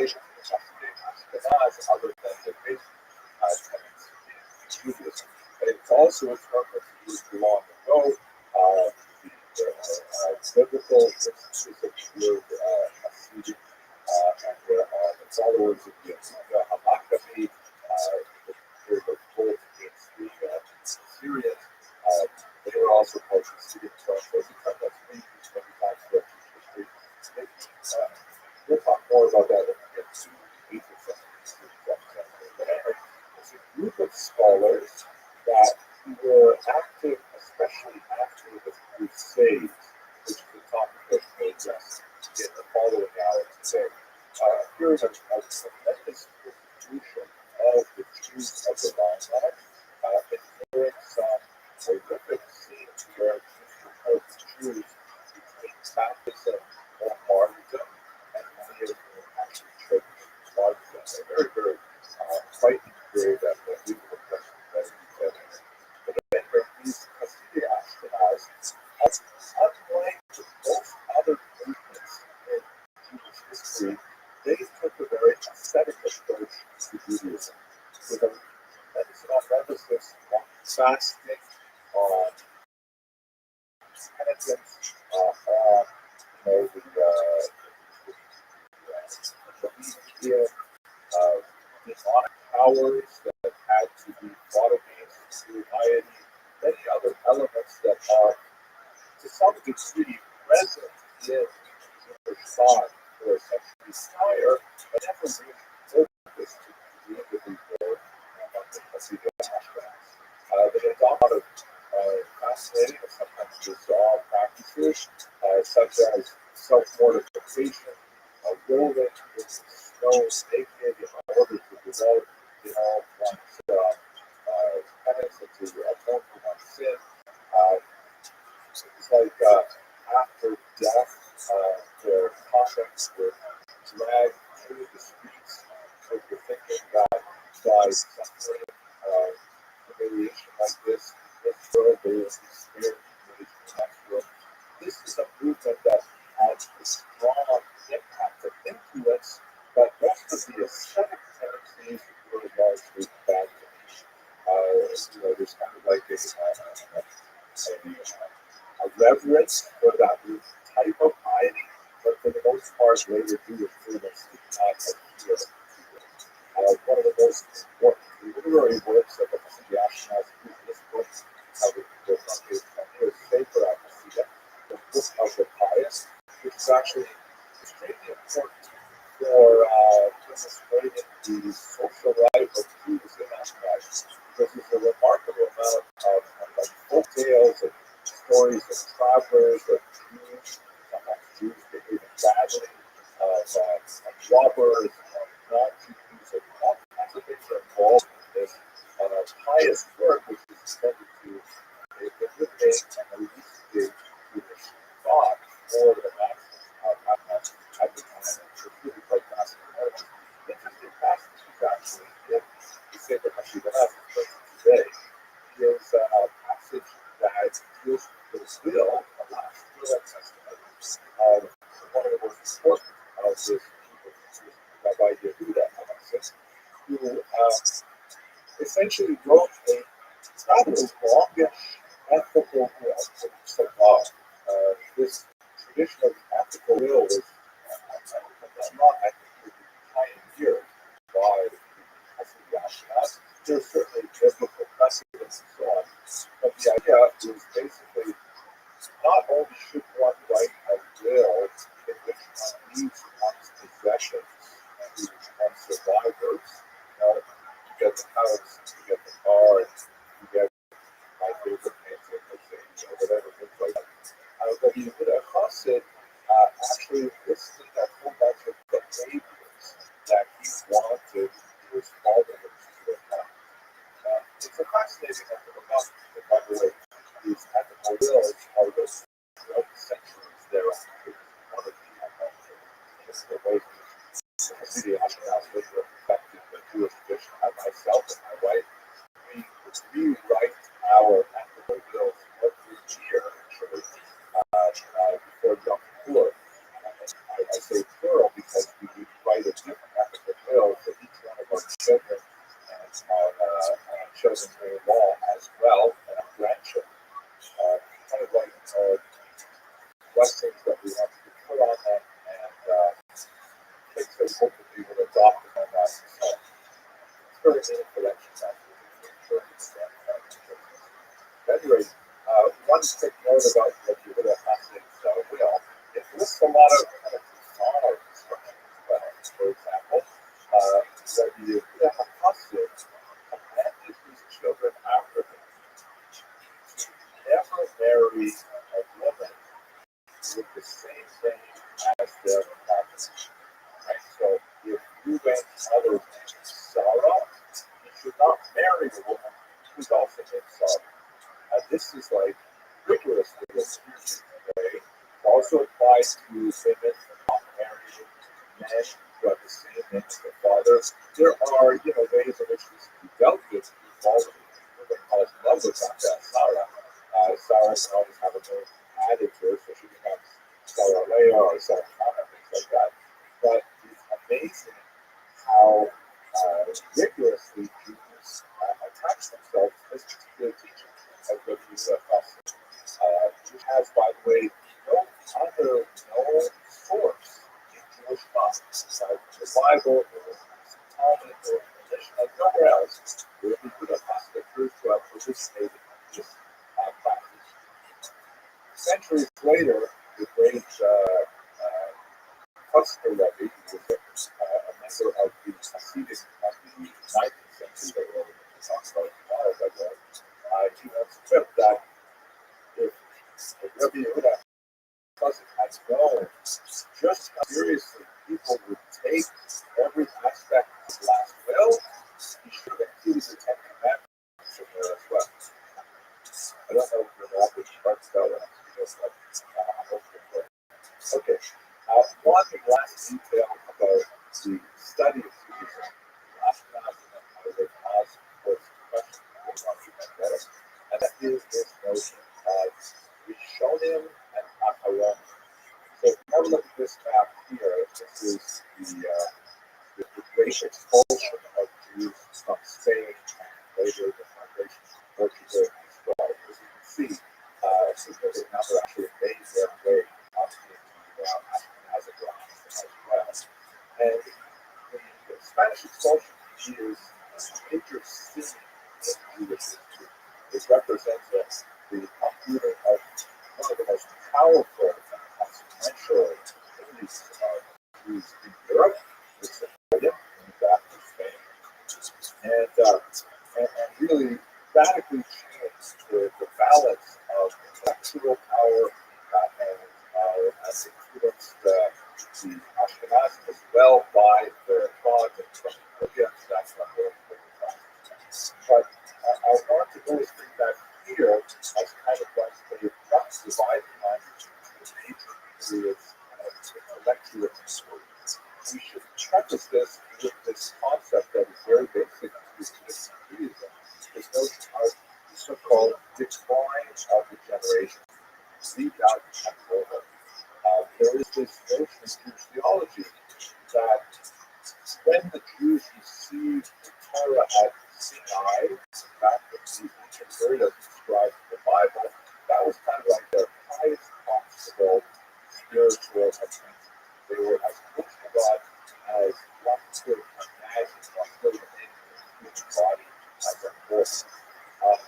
And then, as we move forward in time, away from that moment, there is a successive decline in spiritual sensitivity. And the Jewish thought kind of groups the bunches of generations within categories that relates to how far separated they are from science. And I won't include the earlier groupings, but to that question today, as we talk about Ashkenaz, are the so-called Rishonim and the later Acharonim. The word Rishonim, of course, so we have these people called the ones.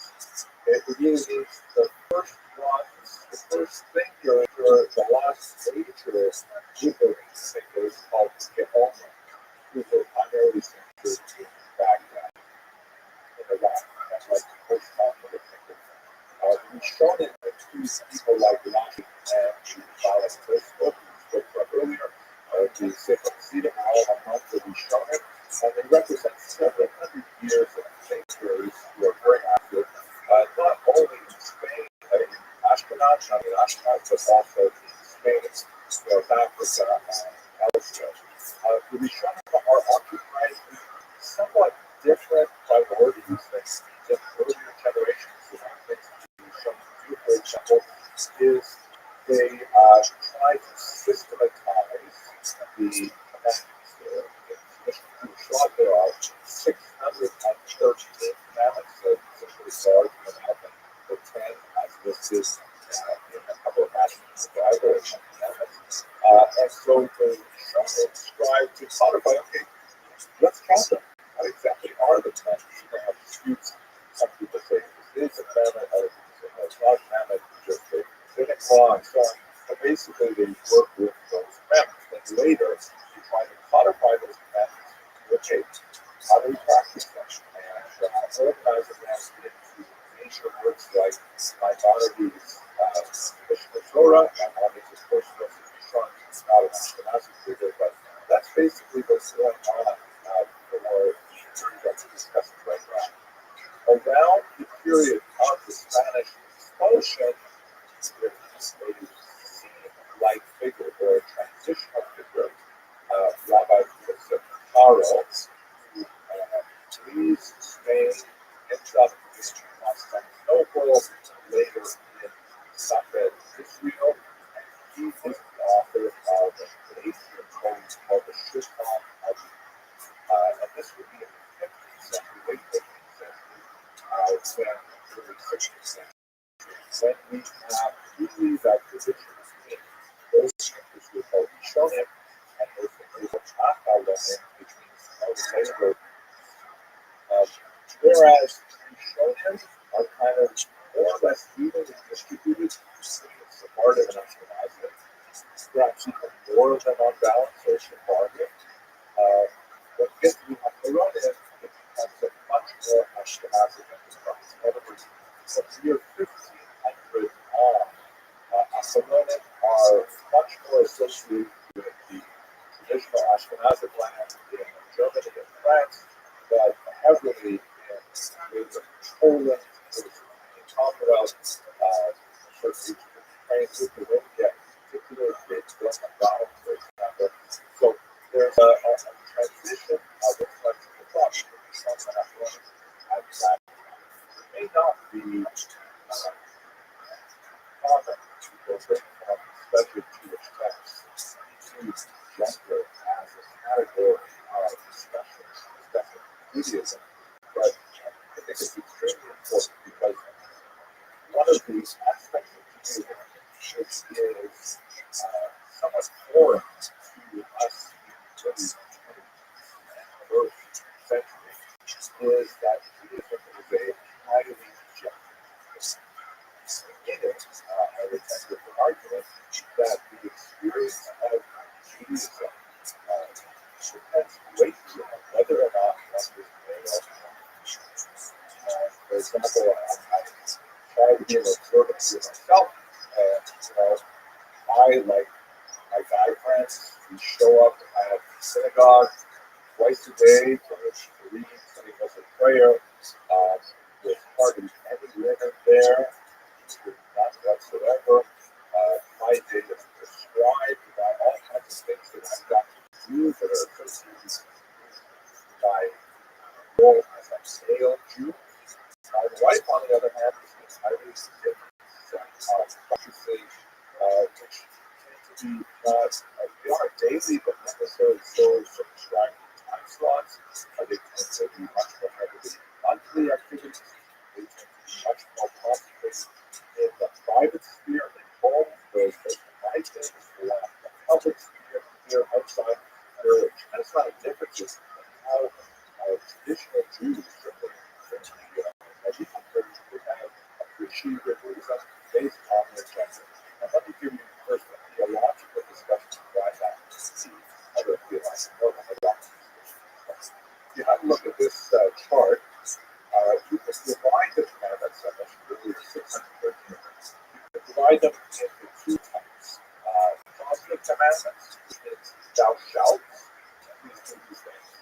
and negative commandments. Thou shalt not. Do not do these things. Furthermore, you can also divide them with those that are defined by time and those that are not defined by time. Give you some examples of the quad. So, positive commandments, which is defined by time, would be that during the fall holiday of Sukkot, Jews are required to sit in a sort of a hut with a thatch roof, more or less, made of natural materials, during the holiday. So there is a positive commandment, sit in the sukkah during the holiday of Sukkot. It is positive, something that one must realize and do, and it is defined by time. It's only relevant during that 8-day period called Sukkot. A positive commandment not defined by time would be honor thy father and mother. Right? One has to always do that. One must also get up and physically do things for one's parents. That's what's meant by honor, means provide for their welfare, and father asks you to get the water, you have a mitzvah to actually do the water. That's a positive, but it's not defined by time. You still have doesn't matter.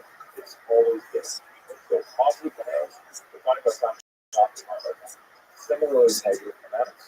A negative commandment would be do not eat bread on Passover, right? No leavened products may be consumed during the 8-day holiday of Passover. So that does not do not eat on the post during this period of time. Thankfully, you can have bagels, beer, or whatever after Passover, but not on Passover. And finally, negative, not defined by that machine, but that do not know it.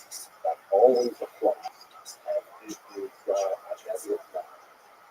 There's obviously a lot to say about each of these things, but this is the basic schematic version of how one may understand the commandments. Now, in terms of gender, the huge element of the rule is that Talmud says that women are exempt from the category of commandments which are positive, defined by time. Doing this action at this time, women may choose to do it if they so wish, but they are not required to do it at all. In most cases, this means that women generally do not do it. And certainly that could be associated with a lot of the other responsibilities that women have, domestically, raising children, things like that. It's hard to specifically schedule leaving the home when you have that, nursing child or at home. But nevertheless, that's the technical aspect of it. And it means that the lives of men and women largely bifurcated because of these different standards of what is accepted. Now, there are exceptions to that. Let's say, for example, lighting candles on Friday night, right, on the Sabbath, that is a mitzvah that actually the women have priority of men on. But it's only on Friday night where there is that mitzvah. But with the exception of those things, or competition, the wine, after the big map and several others, the general rule is positive one by time. Those are examples, and this has tremendous implications for how they live their daily lives. There are also commandments which are specific to women. One of the most significant of those is the mikvah, which relates to the laws of what are called family duty. In Jewish thought, there's a lot more to say about this. I just think that really, any kind of connection with death renders a person somewhat defiled. So it's not the translation, but it would become so, for example, after sleeping, which is kind of like a taste of death, but unconsciousness, one has to walk with water. Afterwards, water is a solvent. The rest is the violence is Yuma, which is sometimes also translated as purity, and that was One of the things that it was definitely associated with that is menstruation represents the loss of a possible man. And for husband and wife when they return to regular married life, the woman has to wait a certain amount of time, and then she pushes in a particular ritual bath of a mitzvah. That's what we're showing, by the way, in the background picture of all of this. I'm going to show you now a brief video that I actually made a connection with my synagogue. So I'm going to jump into this to be a part of the video where we will enter the mikvah of Carpetback class. It's a remarkable 14th century mikvah that must have been right. I'm actually going to show you a little bit more of the video because we get the opportunity to see the synagogue. The synagogue there has been renovated in the 18th century. So the interior has that kind of feel to it. So if we go to the basement, we'll see an 18th century mikvah, and then you go even lower, see this 14th century mikvah, which I think to look at the medieval synagogue of Carpetback, which I had the privilege of visiting a few years ago. And let's have a look at the exterior, moving into the interior, and then to the remarkable discoveries that were made in the basement. The synagogue is located in Jewish Carrier, or Jewish street. I call it a ghetto, particularly.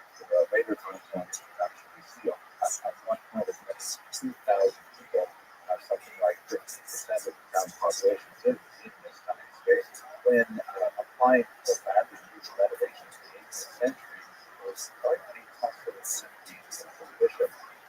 The bishop insisted that there be two windows, horizontal windows, added to the left and the right of the vertical windows, such that when Jews actually enter the synagogue, they would be walked directly under the shade of the cross. This is resonated with much of the activity that was going on in forced sermons and conversionary activity. Finished climbing the steps to bring the there's a tile which is out of place on the floor, which local tradition is a sign that the world is not yet perfect. Humans have a goal of perfecting the world, and it's just a job that they do. This beautiful Baroque interior, like my confession, file together. Yeah, it's the oldest thing in the itself, the second oldest. There are some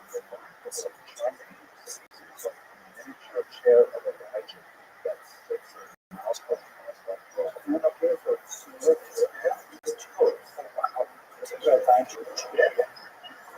Another interesting feature of this 18th century Baroque style, the floor would have been read on the opposite side of the room, and on the second floor, you have to go up some stairs to see the original Shokan. The synagogue administration was so wealthy that we were coming from a significant improvement. Of course, the river used a lot of Portuguese were traveling with us, and so they not only showed us their prized possession, the sacred Torah, Sephardic style case, but they really opened up the area behind the Torah to show us all of their antique sacred Torah, which were to warn some of the letters in Spain and books that they used for public reading, but they had behind the Torah a dark space which lovingly preserved very, very old sacred Torah, centuries old, and we allowed you to go in that.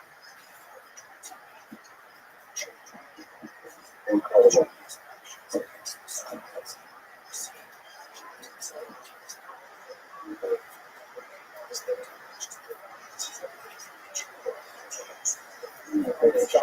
Say something to them. The prayer that's revolving 1771. These days is probably 18th.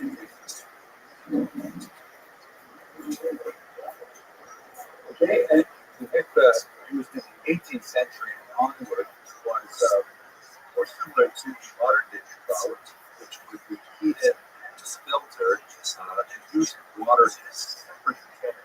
Shortly, that was actually conformed to the requirements of Jewish law, whereas the place where was primarily a more comfortable place for clean water.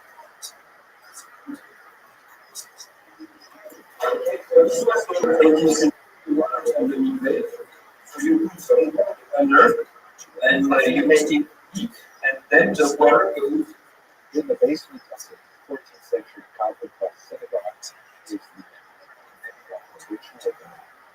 You can see the water is still quite pure. It's flowing from an artesian well. The light dust and untenable the water is from flecks that come off the water stress walls, which really push here the candlelight really is heightened really so that it can be associated with no natural light in space.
And then you try to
especially back about discovering the separation of the government that they deliberately had for the physical connected of the Jewish border with the synagogue.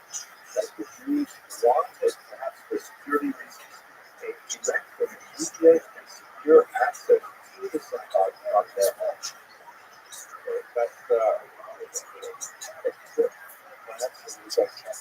look at, and then just particularly to look at the medieval stick graph. But of course, you really want to see the checks and but notwithstanding the that that's what the supporting country the 20th century was made of the spot. Let us continue our discussion of religious cycles. Again, I'm going to shortly express that I think it's a repeat very time, but we can't understand the religions we have appreciated the world we have unless we are cognizant of their one of the most important cycles is life cycle, and as I explained earlier, very different understanding of the life cycle and the way it definitely made up and set up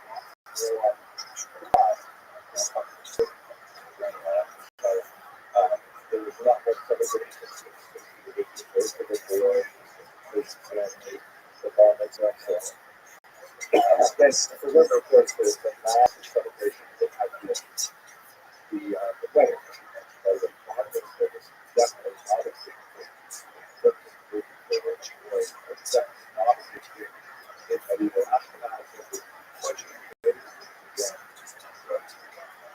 parties that I did today. So bar stuff.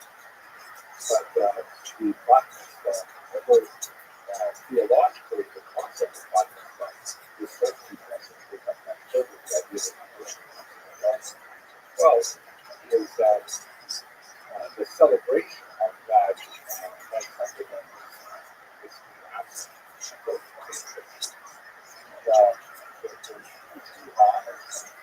absolutely the way for them,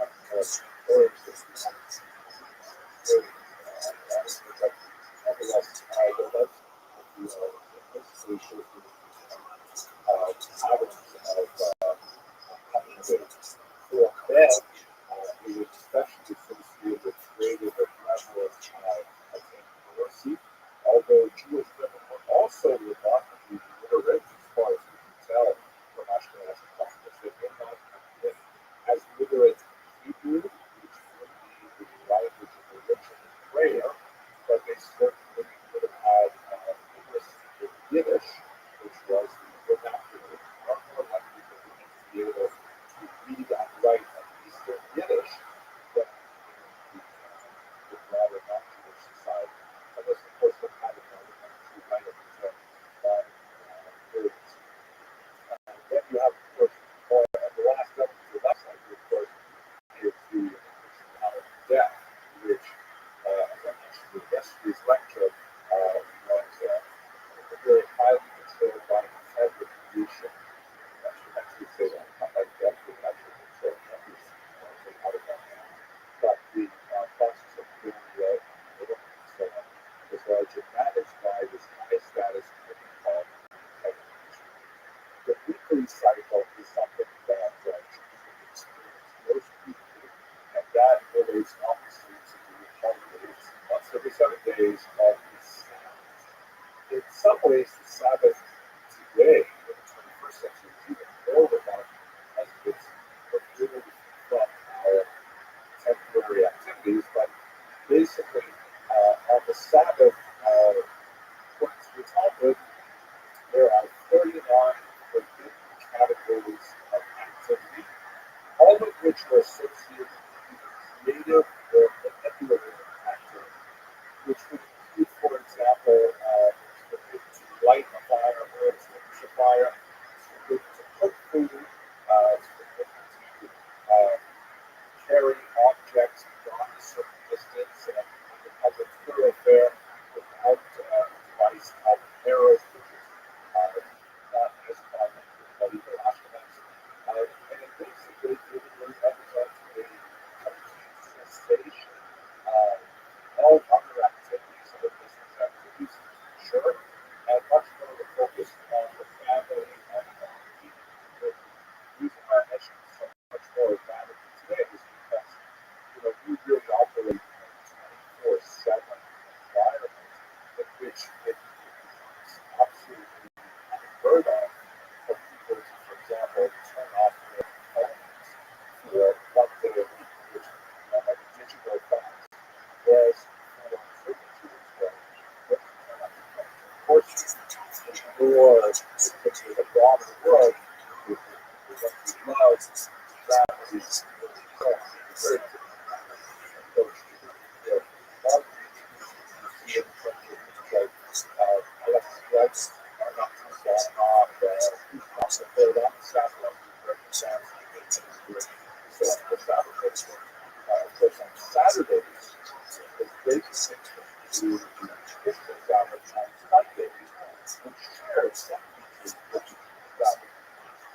But that disconnect is really amplification associated with and of course, there's the cycle with a group of holidays that appear throughout the year. They have a lot of agricultural connections, particularly with the season in Israel, when they were brought to Israel destroy them by himself. All the usually tell us about some people that know the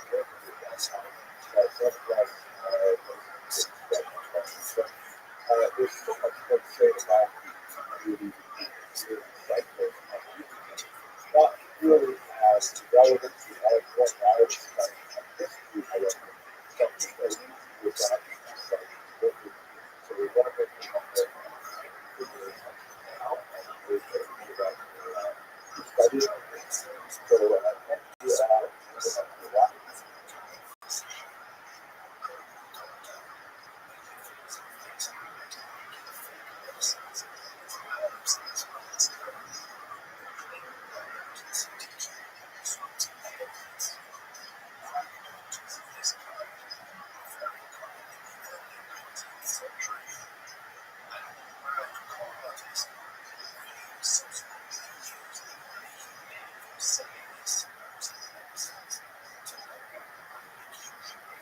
So our task now is to look at the lessons.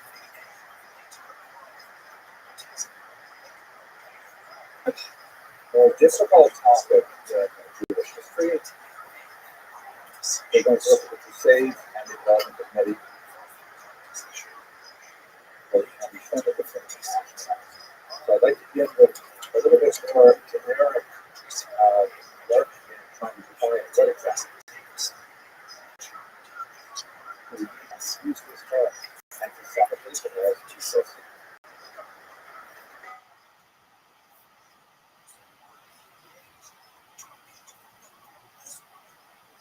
It's actually using it somewhat anachronistically because primarily as it relates to the topic at hand.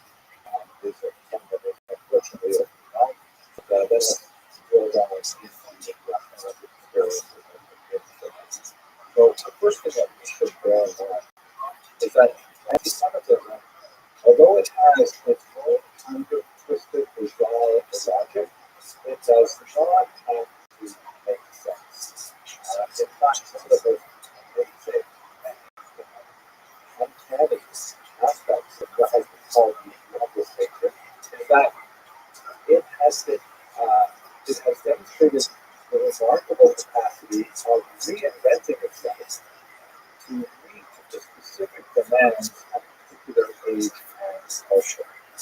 Uh, if we had a lot more time to discuss what I would like to use on Rothschild's famous statements in a remarkable, post-World War, Rothschild reflections on the question, who is using the Gaza? Not just the Rothschild. If the Jews did not exist, the Semites would that anti-Semites somehow need the U.S. and need an enemy in order to focus their understanding of the world around them. That's why, we had no time to discuss this in detail, but anti-Semitism is often as a reaction to the structures of society and that we provide a convenient foil upon which individuals feel disconnected from the world around them and are able to somehow explain their situation by looking at Jews or these types of persons in the United States.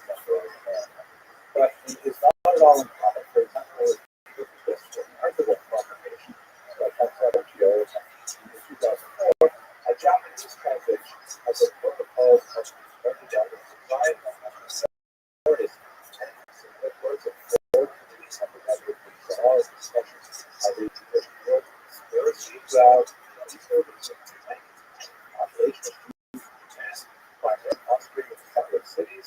Then as the Japanese saw fit that they were not the leading public, so they should publish the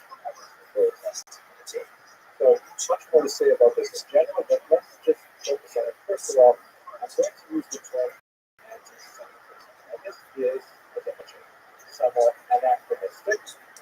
The term anti-Semitism is actually coined by this man, in the late 19th century in an attempt to find a more polite or acceptable term alternative to those I do find in the past, which are much more fortunately to anti-Semitism, capitalizing on the linguistic theory that was developing language families around this time and developing the notion of a Semitic family, which includes Hebrew, also Arabic, and so on. But anti-Semites are rarely speaking about Arabs when they're Jewish anti-Semitic thought. And so saying one is anti-Semitic means one is against Semitism. Semitism is understood in the modern age as kind of this bizarre, imaginary, pure Jewish conspiracy to dominate the world. And therefore, many scholars today, since there is no such thing as no such real Jewish conspiracy, I'm not sure if I even have to actually say that, but because there is no really such thing as Semitism, therefore anti-Semitism should not be spelled with a hyphen, which implies that there is not the actual thing which exists. Therefore, it's spelled with a lowercase s, no hyphen, and Semitism, meaning it's a good use of a phenomenon of hatred towards specifically. Now, the term anti-Semitism is heavily reliant on the idea of a real Jewish conspiracy decidedly modern. It was often inappropriate to use that term retroactively to an equal international group, but for the sake of simplicity, since that term has become usage, I would use the term intellectual. Let's say an understand the basic development of anti-Semitism up to the period that we're specifically historically, when we look at the earliest texts that we have focused on particularly from the outside, but non-Jewish side, the Greco-Roman literature certainly comes from. And much of that early anti-Jewish activity is really a type of xenophobia, a fear of the stranger that reflects a cultural pathway, culture struggle between the values of moral health and basically the Roman society and that of Judaism. A whole bunch of things, like for example, Jews were accused of being lazy, slothful, because they rested one day a week. Grossly excessive. They were considered misanthropic and clannish because they membership in the group only to men who were still on some church lives. Just because you couldn't call the Jews unless you went to this version ritual into a very particular ethnic religion. And of course, there was conflict. Pretty significant to be if you have people well written down that resulted ultimately in the destruction of sovereignty in the land of Israel and the later political persecution under that Rothschild. And it's noted, for example, in this famous arch, the Arch of Jesus, that was erected in Rome to commemorate that victory of the Romans over the Jewish rebels in the first century, that they have this, depiction of the Jews being forced to carry on the temple spoils to the temple of Jupiter. By the way, this is what it looks like as something has actually done great analysis of the chemical composition. The Romans, rather garishly painted their statues, and this is what it looked like in the first century. Now, all of this, although Jews don't necessarily feel good about it, they're just being hauled off to be displayed in the temple of Jupiter. That definitely is not a nice experience, but is it really anti-Semitism? Or is it this regular cultural conflict that is more propaganda? It seems like this is a more normal conflict that the Jews were treated well or badly just as much as any other people back in the debate. The final point is basically it's a normal type of hatred in these instances. It changes significantly with Christianity because there you have a special dynamic. Christianity, of course, is the God religion. He is the religious practitioner of Christianity were Jews who defined their faith specifically focusing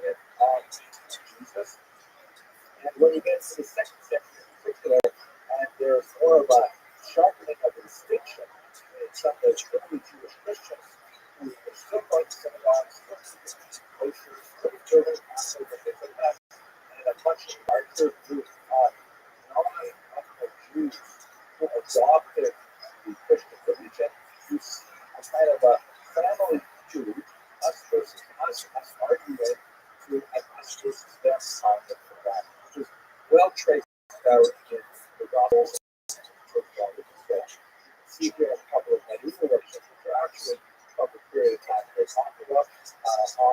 These are both representations of the articulation of the difference between Christianity and Judaism, which would be especially useful for Catholic priests to explain to illiterate peasants how Christianity differed and diverged from Judaism, so it would be easier for it to understand what their relationship was to frequently wealthy Jews living in urban environments, understand what their relationship was. On the left, you see that they're typically portrayed in pairs like this. One represents the church, always on the left side, which would have been under the right hand of Jesus. Sometimes you see the cross in the middle, it's got the right hand over the church, the left hand, the equal hand over the synagogue. So the left picture, you see church with a crown, a solid staff, holding a chalice, and she's clear-eyed, and she's standing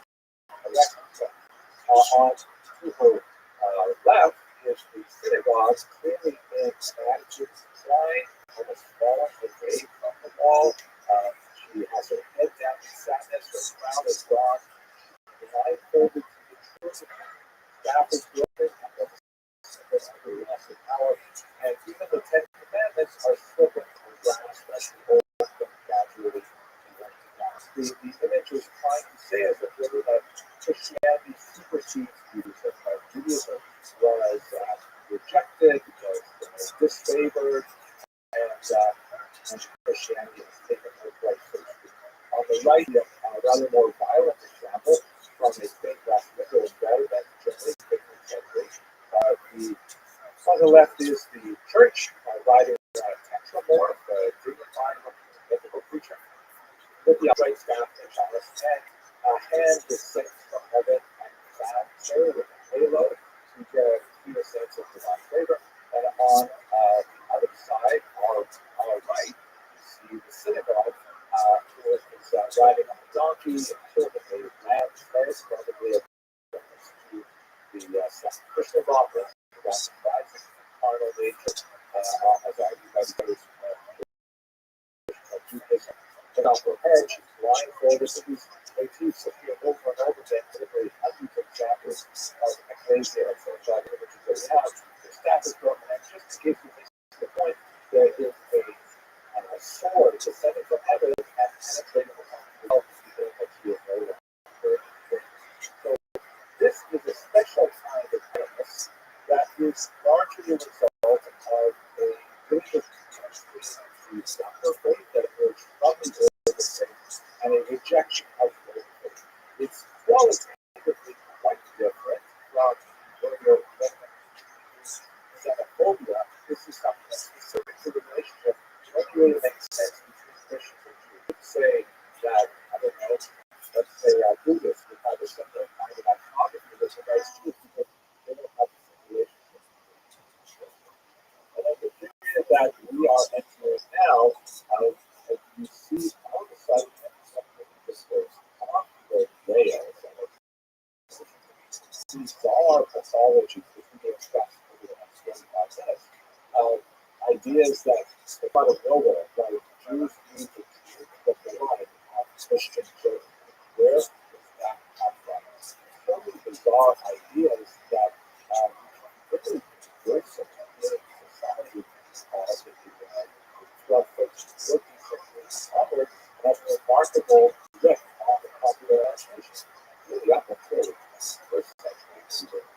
So that's kind of like a devolution of anti-Jewish prejudice. They call it anti-Semitism, and then traces specifically back to the Crusades, where you see a lot of the Crusades were initiated in 1095 by Pope Urban II.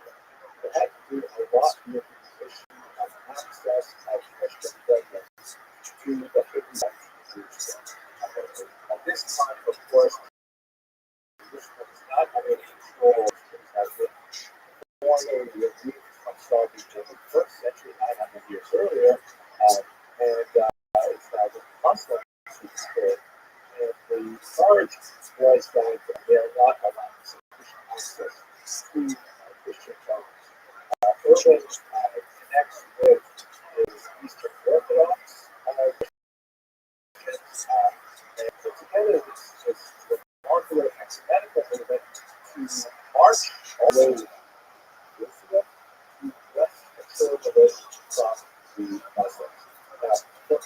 opposite, we are less concerned with what happens to Jews. If there are Jews living actually, they end up defending the city along with their Muslim neighbors from the Christian crusaders. It's a terrible bloodbath, and Christians murder Jews and Muslims with the battle, but ultimately the Christians are able to get a foothold in Jerusalem and Israel, and it goes back and forth for the next couple of centuries. There's actually several crusades. What's especially relevant for us looking at Ashkenazi Jews, which is not present in Jerusalem at this time, is the fact that many different people are attracted to the message and mission of the Crusades. Not only the more well-disciplined troops associated with the nobility, but also a bunch of rabble that seized on the idea of a time ago, and they followed some strange, mendicant friars and ascetic individuals who take on themselves some kind of real prophetic role to urge them to follow them all the way to Jerusalem, where they will seize the holy sites and restore them to Christian rule. And at a certain point, particularly in the Rhineland, this idea circulates that why should we trek all the way to Jerusalem? But why should we take ourselves all the way to Jerusalem to defeat the infidel and the uproot and the Semites? Why should we come all the way there? We're going to fight infidels. Yeah, but infidels right here in the Rhineland, we should fight them too. So from the horrible years of 96, and then it's several times through the next century, there are these awful massacres that occur in towns like Charles Point Mines, in particular, which is right down on that river, also the Third and many other places where these horrific massacres led by bands of local individuals, different people that are limited teams who are not necessarily ready to outfit themselves and go all over the troops all the way to Jerusalem. And they typically offer the local Jewish inhabitants the choice of baptism or death. And in the many chronicles that reported accident events, we have these people having stories of Ashkenazi Jews choosing to martyr themselves on the slaughtering families for themselves rather than submit to baptism. It is in many ways a culturally defining moment for Ashkenazi Jews. You see this as kind of like a choice with no alternatives. Not necessarily the same kind of approach that was adopted, for example, in Spartan grounds, when forces were converted in the programs of 1391, a couple hundred years later, where Spartan wanted to find a way autonomy where we found baptized status, not for our discussion. But for Ashkenazi, this is kind of like cultural martyrdom time where Jews were faced with this horrific, terrible choice. And many of them chose, of course, many of them also chose baptism, and were one of the issues that Russian and others were feeling. What about these Jews who saved their lives by electing baptized and later wasn't they wanted to come back to the bus and others for the first time, especially one does it now, can you come back to Jesus? What happens when they're baptized? They ultimately resolve it in the favor of yes, we can get them Jewish, and they are accepted back into the community, but there was at any rate great. So the Crusades really cost one of the points in Ashkenazi cultural history. They were forced into Ashkenaz, and instead of looking at the outside world as being fundamentally toxic and dangerous, it forces them to look at their Christian neighbors as the other, as a society that is actually bent on their destruction. I've played based on what we're going to talk about in the next half hour or so. It's hard not to synthesize that perspective. because the next couple of centuries are going to be quite nasty for teams. Large reason for this is that the church is a synthesis of 13th century institution. It is the third shot here, actually, reading a massacre at the Qatars, that is a Christian movement, declared hereditary by the church, has very little sympathy for the Jewish minority. And throughout the 13th century, those series are new and recent restrictions placed on these wrongdoings. The most prominent, at least in terms of art history, is the demand for Jews to go to Jewish back. Here, the reputation of a Jewish man and woman, they have the roulette, which is a round circle on their building. It actually varied from place to place.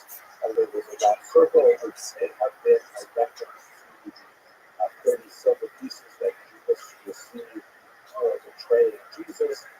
They have some kind of reference to the issue of usury that we discussed yesterday. But sometimes it's the tablets of the law, sometimes it's red, sometimes it's yellow. It was not, however, a star of David documentation. It was much later the Nazis used the star of David gray. But in this word letter, also in 1213, there are a series of canons that restrict Jewish usury, that require the badge, that forbid Jews from holding public office. Not at all unheard of. Particularly in the south of France, are holding public office and so on.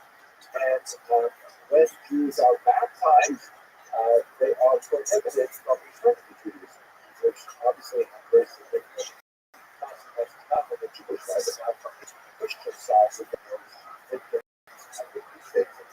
So the Jews who had previously seen the Jews as a source of profit and had taken as evidence out of Isaiah, we discussed yesterday, the servants of the Lord's Chamber, they had less and less authority in the 20th century as the church managed to assert its power fairly successfully with a series of practice. Now, how we see this idea translated to a couple of areas that are incredibly and really quite pernicious for the future of Jewish. The first is, of course, the charge of drug libel. It first emerges in the 12th century in the form of what is called ritual murder. This charge that Jews to reenact the passion of Jesus by, God forbid, crucifying the Christian child. William of Orange in 1144 is understood as a child who was associated with this ritual murder, which of course is that particular case has been thoroughly treated. But let us understand this in a broader perspective. Unfortunately, then and now, some respectable adults who will play children, forbid, and those children, once harmed, especially if on a burger, are later discovered by the local population, and they are justifiably angry. They want to find a culprit. It is remarkably easy to blame the Jews and say, aha, Jews did this. That's why God was Jews this. Oh, the answer is because they have to reenact the crucifixion of Jesus. That's the origin, basically, of the charge of ritual. From England, it spreads to continent, and here you can see it through the entirety of Sephardic actually celebrates Sephardic as well. The numbers represent the centuries initiated the blood libel, specifically charged against the mentioned. The charge of ritual murder, which essentially refers to the murder of the child like a crucifixion. That evolves into the blood libel, which is sort of like an enhancement of this story that not only do the Jews need to kill this Christian child, they need to drink its blood, just the child blood. For reasons which are like as fantastic as you can imagine, it was widely asserted that Jesus had a unique stench that could certainly be resolved in Christian blood. That Jews were referred to this was a way of restoring Christian fertility. That Jewish men menstruated and they used to replenish their iron cycle. Absolutely ridiculous and insane kind of assertions. But each one built upon each other in a conspiracy-like mentality, and it would prove to be a dramatically powerful thought that was able to communicate with them. And in many cases, they actually had attacks on Jews when there was no body of a Christian child ever found. It was simply the rumor went out that a Christian child was murdered. No body was ever found. No one ever reported the child missing, and the Jews never be attacked. So actually, a limited period of time, and as you can see from the numbers here, it goes all the way up to the 20th century. Because outside of Europe, you actually have blood libels in the 21st century, particularly in Kentucky. And again, I feel strength to point out this is completely imaginary. Never happened, but nonetheless, the belief that it did happen is sufficient to cause these terrible riots, these show trials, and so on, right up until the modern era. In fact, we discussed it. So, perpetration of this idea, right at the 21st century, this is something right from the beginning of the COVID era, it's going to get worse.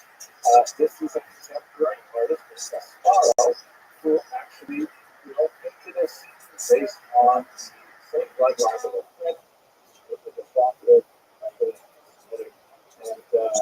just perpetrating this element of hatred in contemporary society for no reason that I can possibly justify.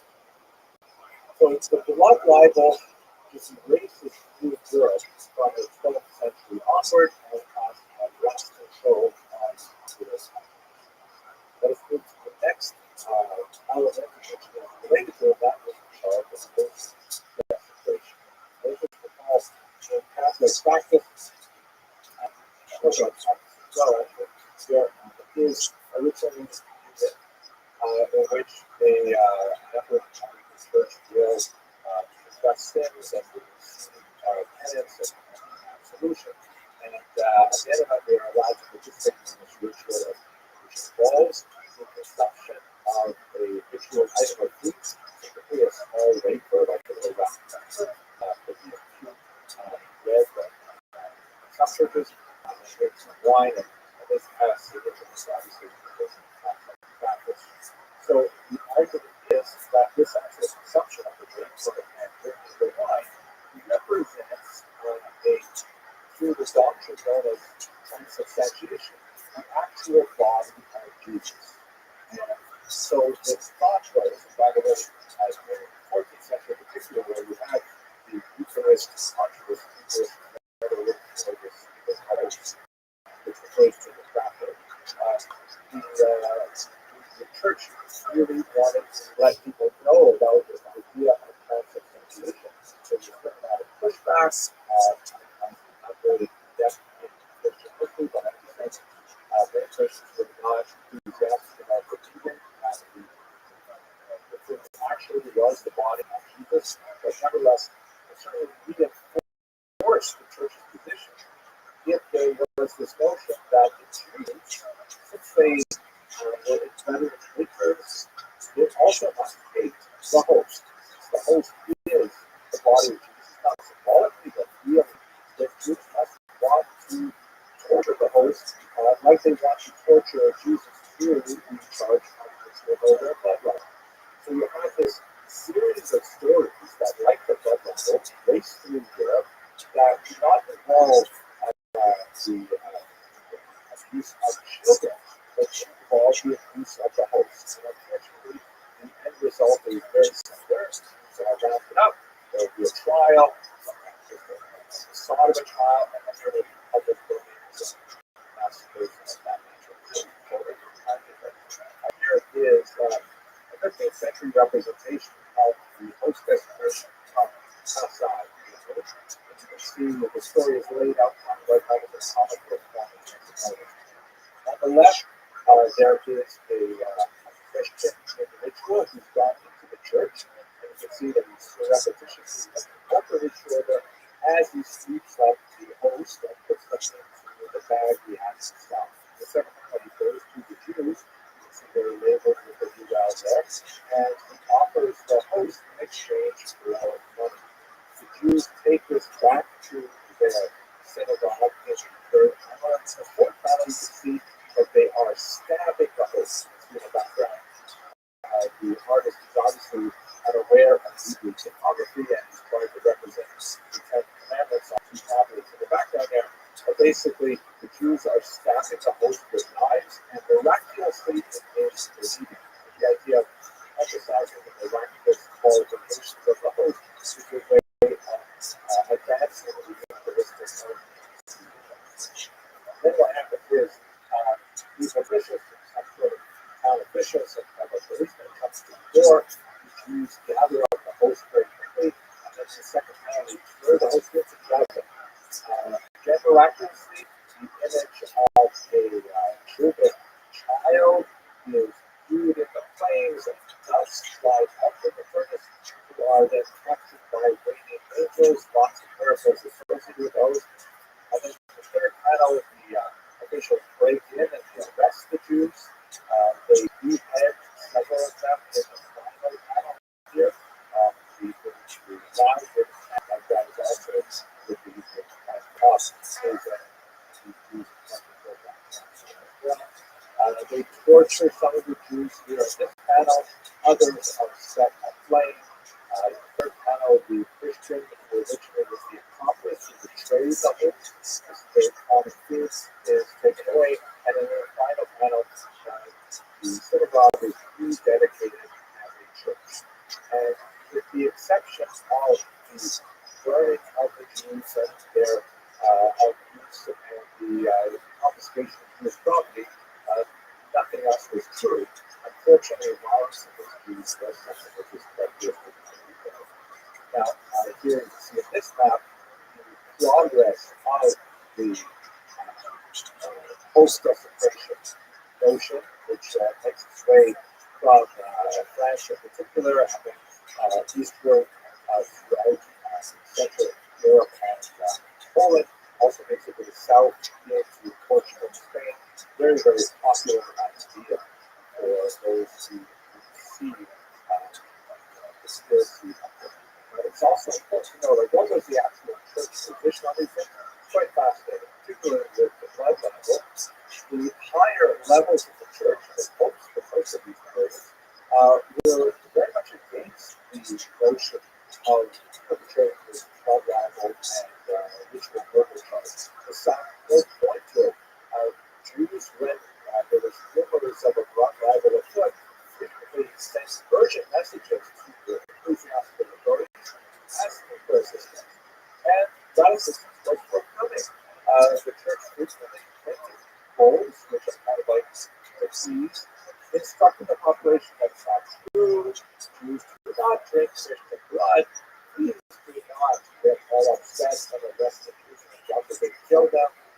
This was consistent with Catholic doctrine, something called the doctrine of witness, which forbade the discriminate murder of Jews. But it seems that the church was unable to control and lay sufficient popular energy, sometimes driven by illiterate rural clergy who would be unable to read the Catholic bulls that were published by the popes, and they were instrumental in whipping up the frenzy of the local population charged with this act of violence. The church may have been somewhat more ambiguous with regards to the post-desecration charge, because that, of course, was more or less in line to some degree with Catholic doctrine, as the host was the body as Jesus, and the post-desecration charge even forced that position. But it is interesting to note that with virtually few exceptions, the higher level of the church strove, largely unsuccessfully, to restrain this violent impulse, but nevertheless it was these developments, the ritual murder slash drug libel, and then after a full specification charge, resulted in creating an atmosphere of super that created much of Ashkenazi Jews, particularly professional work during the high Middle Ages going into the 14th century, and gave Ashkenaz a much less comfortable environment for Jews as a whole. That has this kind of race through anti-Semitic theory by looking at one last guy that proved to be instrumental in forcing Jews to basically abandon much of Ashkenaz and move their way towards Eastern.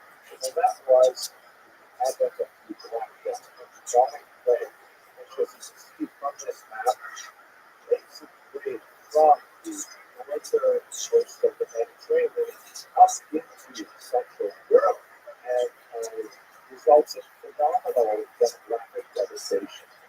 Sometimes 30% of a region will succumb to the plague during these years, and there caused tremendous havoc, particularly people were, usually unaware as to why this was happening.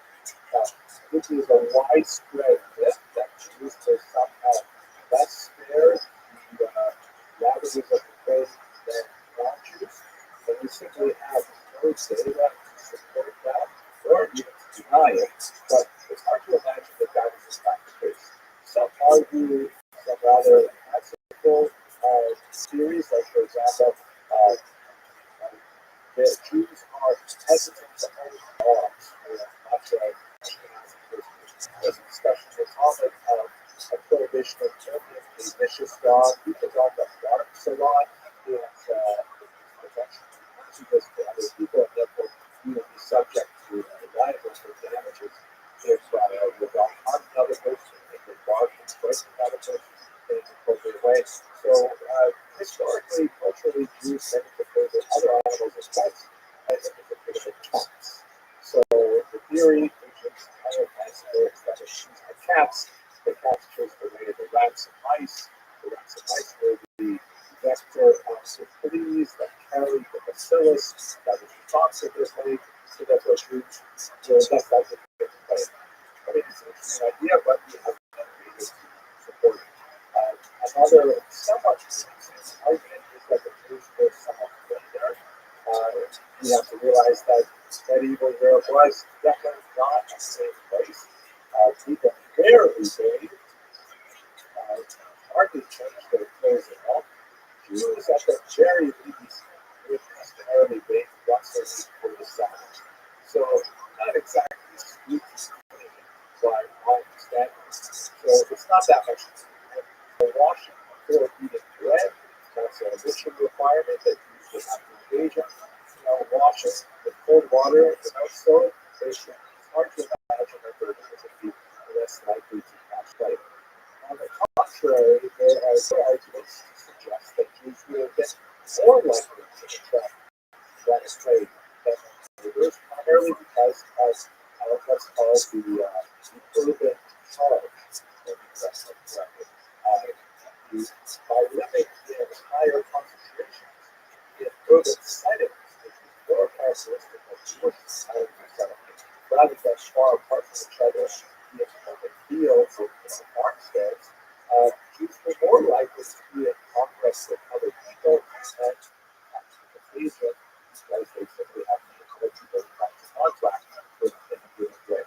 So that urban charge suggests that Jews probably suffered more from plague than others. So are some interesting studies of political activities. We have some memoirs from doctors, Jewish doctors, active in the plague, but we can not give us any real indication of where it ended.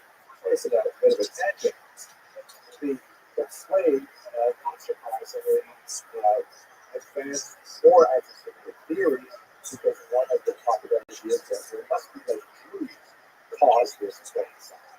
Some of the more bizarre ideas were the notion that Jews were in league with the devil, and they had seeking out of the lepers that somehow were them to conspire together to poison the waters of the reputation of a Jew standing on the left, and he's wearing something like a turban, which is the artist's expression of perhaps some kind of Middle Eastern garb. There is the victim of a ritual murder on the cross there, and wounded, obviously also blood libel, and using, as the legend goes, some of the discarded flesh of lepers, which were apparently seen as leather bags who were drawn to the well. The Jews were able to pump some kind of secret recipe that is made from clay, and then he's dropping into the well, and you can see sort of spinning up out of the well is a demon that urinates back into the waters. So, the rest of the story you can probably finish for yourself. People get very upset. People blame the Jews, and then you have mass arrests of Jews and spontaneous killings of Jews, as we have in several Ashkenazi locations in the case of the Black Death. So it's taken together. This rather nasty treatment of going anti-Semitism creates an environment in which Jews are not wanted, and Jews don't want to treat them at that much either. In many cases, they are the people of Ashkenaz. This is celebrated by illness and expulsion. See, in this map, there's a whole range of them. That's of course the great expulsion from the Algerians, but 15th century. But the expulsions from places like France were primarily economic in nature, less associated with blood libels and most explorations, and but nevertheless very much connected with arts over debt and things like that, which is the same thing as that happen.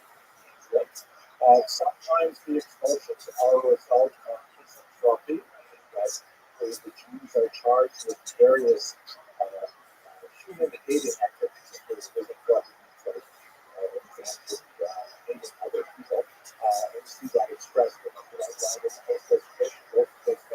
are entirely fabricated, no basis in reality whatsoever, and nevertheless, it's how a imagination. And then finally, you have expressions which relate to over contagion. Yes. But taken together, the anti-Semitic, various cultural topic movements conspire to make Ashkenaz far less attractive location for Jews to settle. This is moving into 300-400 years since they originally arrived in Ashkenaz, and that begins to push Jews more towards the east. As they move to regions like Poland, Lithuania, southern Ukraine, there they find not only are they free, at least for the time being, from these charges, but also welcome, much like they were earlier as Saturday Amaran Vegas, service to the World Chamber. They're welcome as administrators, middlemen in the Latin economy that we're discussing in a few lectures that we get to specifically the Eastern European economic situation and its impact on the local population. But for the time being, this has kind of been a lightning tour of the elements of anti-Semitism in the Western world and the program for the Ashkenaz. Thank you very much for sticking through this difficult lecture.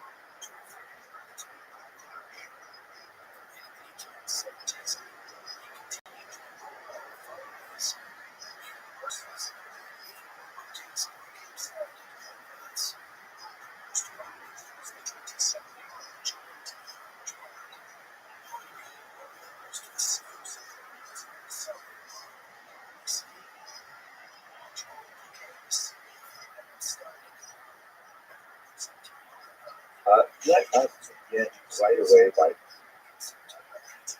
going to our topic, which is, of course, the dehumanizing Ashkenazi part of the boundaries of the refugees of the Ashkenazi. All right. I want to begin with a short historical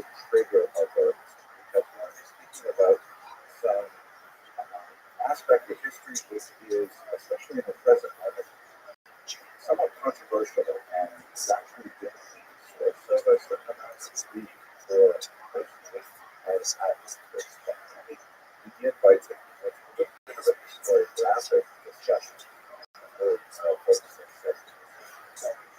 Introducing three very important historical statements. On the left, you have the Rothschild Rabbi, who is a important 18th century or the 19th century historian. We've approached the history. It's really very straightforward. A lot of people can appreciate it. He says that historians should be concentrated on his manuscripts, not just identifiers about what actually happened. Just drill down on just the facts of the things. So that's, a little bit more complicated than many would think. And it's not that simple. It's not as well. And in the middle of your screen, you have Judas Valentism, who was more for his discussion of ancient issues and Rabbi with those studies in particular. I think one of the most contributions that we brings to our discussion and to historical scholarship in general is the notion that historical works are more about the period in which they are written than the period in which they were built. Very important concept is that to understand that historians are objective and historians work with a certain set of assumptions and about the child, a way of looking at the world, and when they look at their data, they are participant observers in overall part of history, and so they interpret that historical data within the light of their appreciation of the human condition as a whole. We should see the terms for today's context. And on the right, you have the incredible encyclopedic Jewish historian, Saba Whitmire-Zara at Rothschild University, actually a native French originally, who spoke about the present moment, in particular, for 20th century Jewish historians, and he criticized what had been held as the, or what he termed as the lachrymose section of Jewish history, lachrymose in of tears. Now, there's definitely a lot to think about in Jewish history. What's the balance made with history, for example, after the Holocaust, which we will discuss in and there's an incredible, colossal Jewish tragedy and world tragedy over which there's a tremendous amount of space for lament. However, Dr. Barron really emphasized that we should come to Jewish history with a cycle of books and pogroms and books. They had a model that Jews are extremely intellectually active, using all these fantastic literary works that generate tremendous contributions for political culture, and then they are unfairly attacked in these horrible acts of violence, and then never actually come back and make more works of lasting literary value. So it's kind of a cycle of intellectual activity after persecution, intellectual activity and stuff. There's merit to that understanding of history, but it is formally reductionist, and it evades most of the sophistication that we really need to bring to bear to understand the more complex dynamic of social factors, economic factors, religious factors, political factors that shape Jewish history as a whole. Now, if we take these three things together, if we try to understand process, I think, with today's Rabbi in the 17th century, what actually happened in his specifically with regard to Ashkenazi Jews that are subject of study for this series. If we understand that whatever we say today, whatever we research today, is like God has been argued trapped within our current historical records, then what would Salo Farron say, what would T.F. say, if we were to look at our present and how do we fit that within what had become the dominant mode of the scholarship discussion in the Holocaust period as we still recover or from covenant and importance of race relations. And in particular, we're talking about 2022. It's, of course, most dramatic elements that are affecting our lives right now. Horrific conflict, right?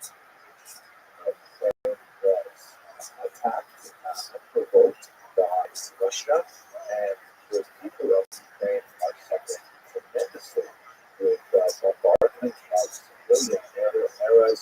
There's slick trenches out in full of places like that to bury their dead. An estimated 10 million people displaced as a result of this war. And you see those in fact, with several notified displaced as refugees in neighboring countries.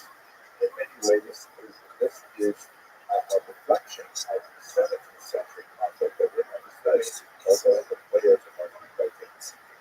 And in the middle of all of this, you have a heroic president who lives right from the very beginning of the conflict, elected to sustain in the capital, despite all the assassinations that were launched against him and the tremendous dangers to himself and his family. He chose to remain, and in many ways energized the entire world to take action to defend these civilians of Ukraine, and continues to even advance right now.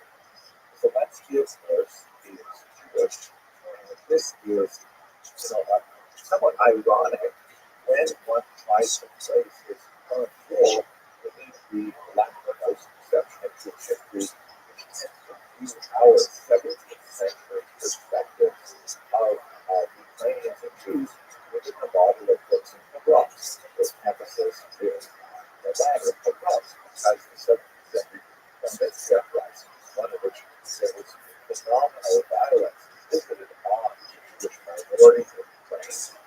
Is a period which Jews look back with sadness and anger as they reflect on the description of the orders that occurred at that time, as a people up there, as a people described shortly.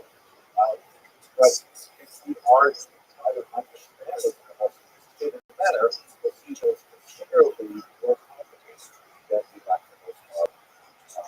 That's really what I hope and picture I also reflect that Zelensky, by the way, here for its formal emergency application which is, of course, a major and discussing issue within the conflict itself. But the truth of Russia that's neutral outside of the Western orbit, and Zelensky and many of the Ukrainians see themselves as fundamentally European rather than within the Slavic orbit specifically, or post-Soviet orbit.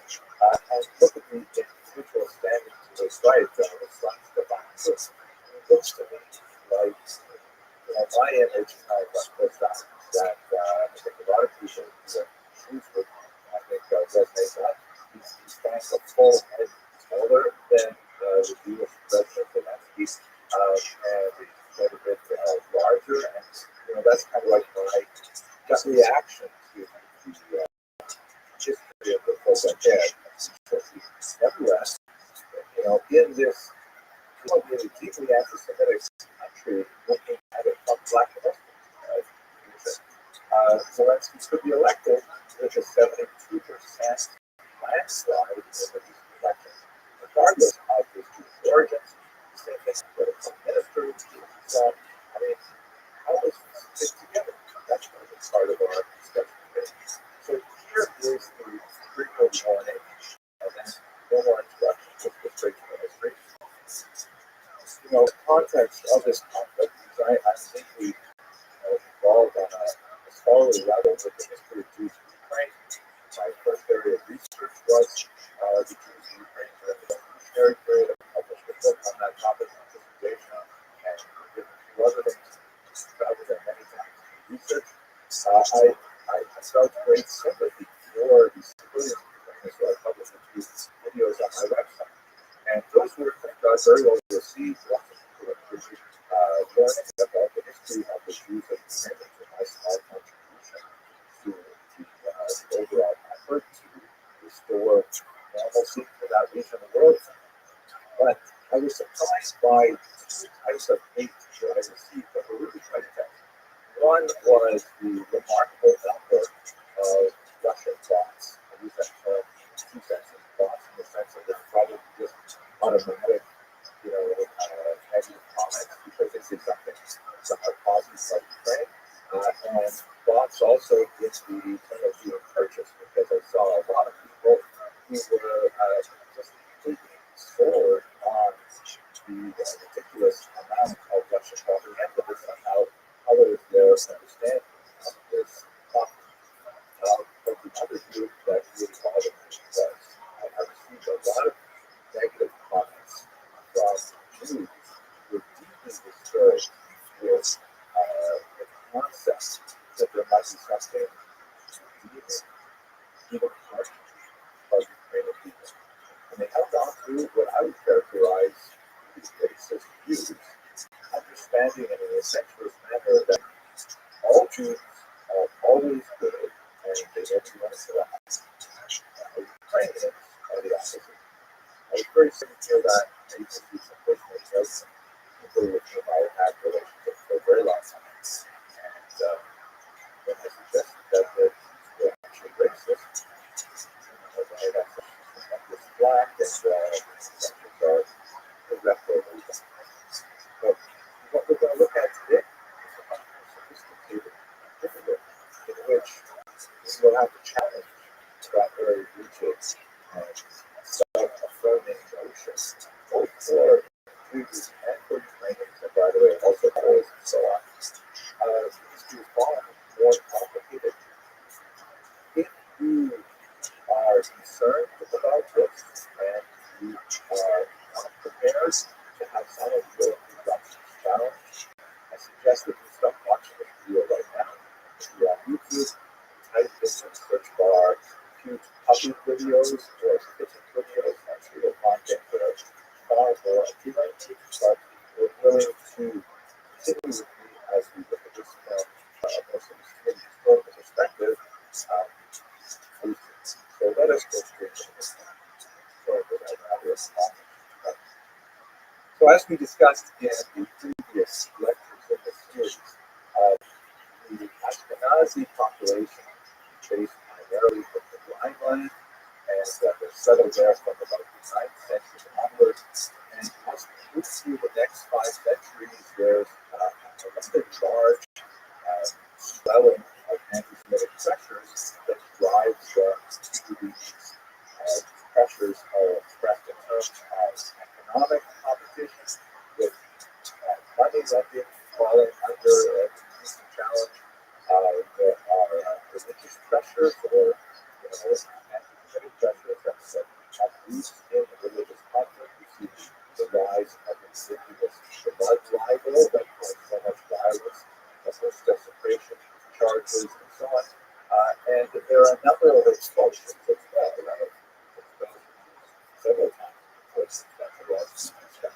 So they're like anti-Semitic pressures which are driving Jews out of the Rhineland. And at the same time, there's kind of an invitation, literally, an economic opportunity that opens up in the Polish Ukrainian Commonwealth that draws many Jews into settlements there. They're still living under the permanent structure that we described for the Rhineland, and they just set up some of their communities with charters and privileges and so on, as we discussed. But it is going to take on a somewhat different character economically. Here is the Polish Commonwealth at its greatest extent. This was a political union, really a dynastic group. We look at it as a pillar that lasted for several hundred years. And as you can see, with these modern boundaries that are overlaid on this kind of vast political landscape, stretching from Baltic down to the Black Sea and encompassing several modern European boundaries. where Jews settled were was Poland and Lithuania and the parts of Belarus. And for us, white Jews settled in this region of Ukraine known as right bank. Right bank first War River, which more or less bisects Ukraine as the territory, and as it flows to the south, when you're watching the flow and stand on the right-hand bank, that's why it's primarily Western. But how is this living here on the eve of the Amnesty Rebellion, which is in 1648? So the most solid demographic analysis based on the sources that we have, some of which are actually quite accurate, tax records, things like that, is about 40,000 Jews living. So those reports, engineering research that we rely on for this presentation is the work of Sheldon Sackler at Rabbi University. He's a senior scholar, very well respected by a lot of women here, and he made the quality name for our discussion of the Khazar hypothesis. There's another map that has brought this Sackler work. You can see the question very clearly the specific locations of the inhabited the right bank. So, what exactly is going on with the Jewish communities there, and what was the cause of the uprising? Let us understand that Jews actually continued their development in right bank Ukraine in a very, very positive manner, primarily through amnesties, which they called the Council of Lands, sometimes called the Council of Four Lands, Rothschild, which essentially was, you would call it expression of the Gila structure. It was a remarkable federation of local Jewish municipalities that aimed to regulate Jewish life throughout the entirety of the Polish Lithuanian Empire. It was primitive by modern standards, but by early modern, by medieval standards, it was hugely forward, and it allowed the Jews to live a non-territorial minority. They did not inhabit a single contiguous territory where they were the dominant population. They were always a minority wherever they lived. Nevertheless, they were able to regulate their own affairs through Talmudic law and interpreted by rabbis in consonance with Talmudic law throughout the entirety of the state. Most of the activity of the Council of Lands was primarily with regard to economic activity, for example, it's like protecting copyright, as trying to impose social legislation that would help measure some economic implications. Like, for example, the Council of Lands had a lot of sumptuary legislation, which basically talks about the limits on how much Jews may spend on their social activities. Like, if you have literally, if you have a wedding, you know, invite so many guests, you serve so many matches.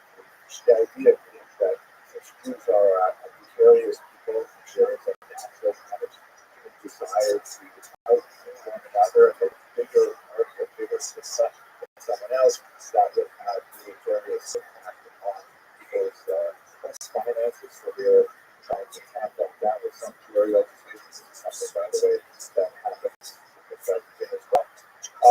And also, of course, enforcing aspects of social activities like if a husband is, for example, to be estranged from his wife because of would get a divorce, which has tremendous consequences for wife cannot marry under such circumstances. The husband also cannot be married, but there are rules that make it that makes it a little bit more easy for him to continue his life. Move from one town to another, then the Council of Lands should be able to track him and to report to the family council that he should suffer ostracism himself or that he fails to be some other thing. So the Council of Lands is actually remarkable, almost a state within a state.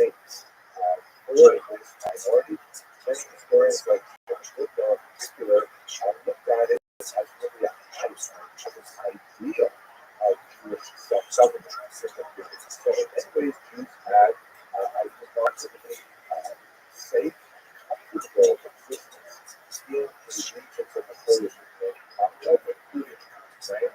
So much so that they used to refer to the land of Poland, the British Poland, as a place where they would rest, which is actually what the third meaning of Polish meaning. Here we will rest. But finally, after the distribution that they had enjoyed in Western Europe, many Jews felt that Poland was this paradise for them. Poland writ large, the entire region, including the Ukrainian area that was dominated by the Poles. So for a certain period of time, some centuries really, Jews actually enjoyed and cherished this for them. But the next rebellion would be a dramatic turnaround for them, a period of phenomenal persecution, evil disruption that would color their memory of Poland. Let's look at the economic status of Jews in the past. The Polish economic of this extremely important the basis of the empire. Here is a remarkable early 20th century presentation of a typical Ukrainian restaurant, which was an institution that was actually dominated by Jews for a very pragmatic economic reason. Let us recall that Ukraine, for most of its history, really up until the 20th century, the vast majority of the population were agrarian, living in very rich farmlands, the west of Amazon region. But Jews tend to live in small villages where they tend to provide a whole variety of commercial services. To a certain small amount of thing, definitely not very at the scope that we saw Philippians lots of commerce, lots of small trades, works and simple things like that. But one of the areas in which there was a certain popular demand was in the distillation and sale of alcohol. So let us understand what's going on in the particular. The region was multi-ethnic. The vast majority of the population were faced with Ukrainian elders. Ukrainians are a Slavic people. Religiously, they are predominantly Orthodox right, although to the rest of Ukraine, the church was formed in which they kept the Orthodox rites, but they owed allegiance to the Pope of Rome, a Catholic hierarchy. This was particularly the region of which Galicia, East Galicia, particular counts as for example, Eastern Catholic region, whereas most Ukrainians were actually Orthodox. This were actually played very much good. They were, however, basically landed serfs, and they were literally owned in that capacity by Polish landlords, largely far away from north in Polish.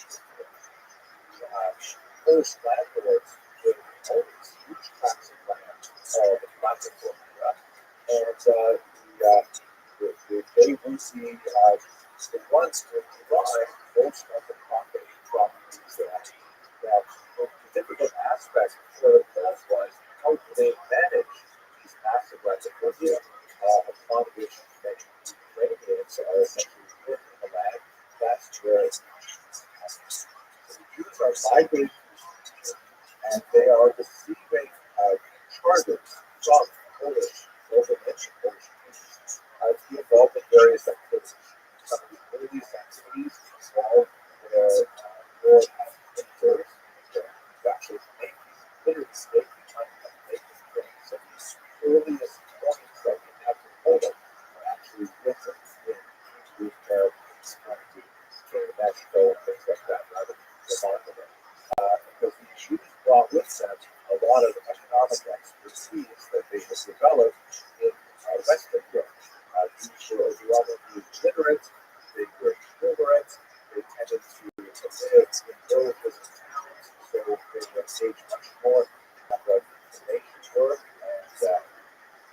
things that involve the mind as opposed to the back.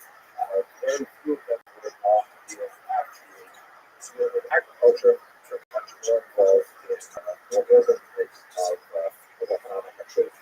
One of those was the distillation and sale of alcohol, which was frequently given to Jewish communities as an exclusive right of proprietary. So this is something that the Polish noblemen would grant to the Jews and give them the right to do so, was adopted to do so, because then the Polish government would tax that activity much more effectively. And they banned the production of moonshine, samogón, things like that, rather directing to Jewish auspices, which were frequently conducted in these taverns, these inns, as you see in this particular picture here, where you have the very typical types of activity. There's a Jew standing behind a bar who is pouring a drink of vodka. You have another Jew involved in music, also very classic Jewish occupation. And then you have well-dressed Ukrainians who are coming to enjoy the environment of the tavern. Now, this becomes especially problematic for reasons that I'm going to describe right now. I described how the Ukrainians are living primarily on the big battlefield. There is, of course, a much smaller Ukrainian urban class that is literate and has literate and so on. The professional class, but it's really a small set of the population. So they're not really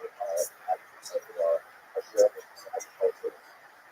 The Jews are brought in not only from the age of Provenantia, as shown in this image here as pleasure musicians, but they are brought into the middlemen. They're brought in by the Poles to manage these large estates and to collect income, which is then taxed by the voters.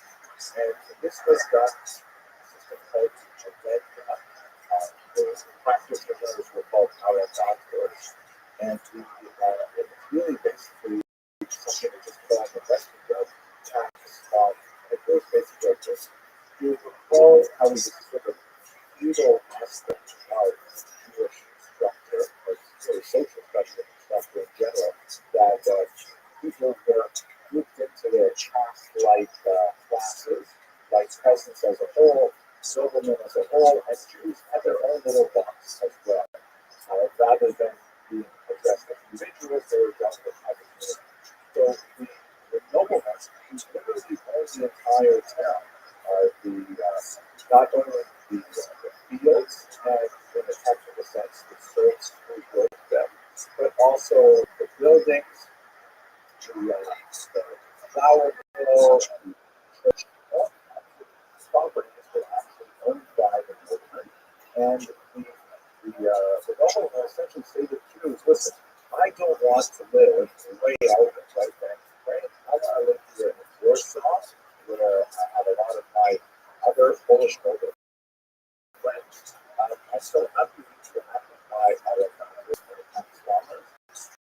And I expect you to collect from properties X amount of money, 10,000 zlotys. I expect you to collect over the next year 10,000 zlotys from my laboratories. And this would be something that could be delivered as a demand to the entire community. They would have a representative of the Kahal, the Kehillah, who would be negotiating with the nobleman for it.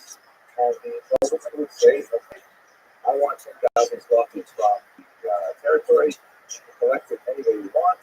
If necessary, I will back you up with my forces. But that's what you have to do. So the Jews would say, all right, fine, we'll negotiate that amount, 10,000.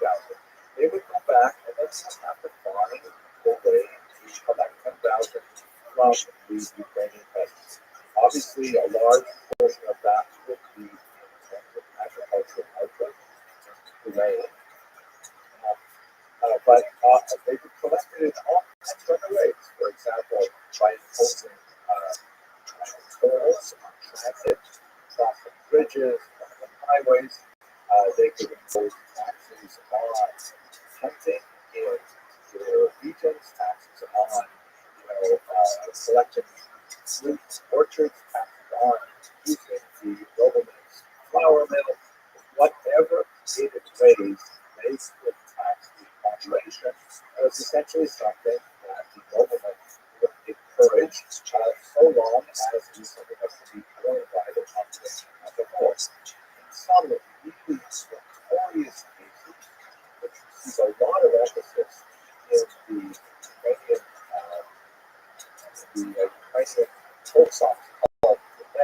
The Jews apparently even owned these keys to the churches. There's some debate about certainly the extent of this practice, but nevertheless the perception of it was very well. As the Ukrainian wanted to baptize a child, celebrate a wedding, whatever things you might use in church for, they would have to pay a tax to the Jewish authorities in order to the church. I can imagine that this must have been a very difficult system to transition with for all parties. For the Poles, according to many accounts, the increasingly conspicuous consumption lifestyle of many Western fashions and trying to keep up with what is the latest style in Paris, they're going to be demanding ever more taxes every year. The reality of life that charge more than the Ukrainians have to deal with a greater debt load, and the Jews, who are the tax collectors essentially, have the difficult situation of trying to exact that amount from the local population and then transmit it to the local. By the way, I should mention one fact about tax farming. The Jews have to be paid as well for their services, and the way they are paid is whatever above and beyond they are able to collect in taxes, that's what they can do for themselves. So if the community, and this would involve a large number of people who engage in various forms of tax farming, if the community is supposed to translate 10,000 zloty, and then they will strive to collect 12,000 zloty, and 2,000 of that will be preserved for the community as a whole. The renta, in other words, was an exploitative economic system that was directed by the whims of the noblemen in Poland, but the Jews were the front-facing aspect of the entire enterprise in a very difficult market. Shimon Durno described this as being caught between hammer and anvil, which I think is a very apt metaphor.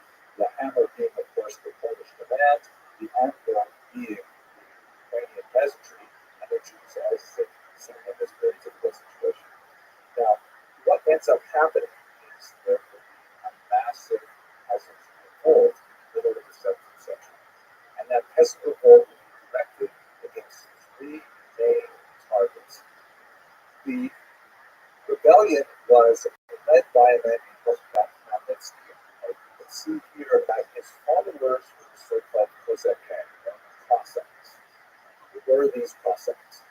Cossacks, or Cossacks, using Ukrainian pronunciation, are basically Ukrainian peasants who had, for one reason or another, abandoned their traditional lands and had migrated to places where they were out of reach of the British government. Since they had served technically owned by the noblemen, and their refusal to labor under this system was a type of rebellion, we were seen as overthrowing laws, and they engaged in a variety of free breeding and practicing-like activities.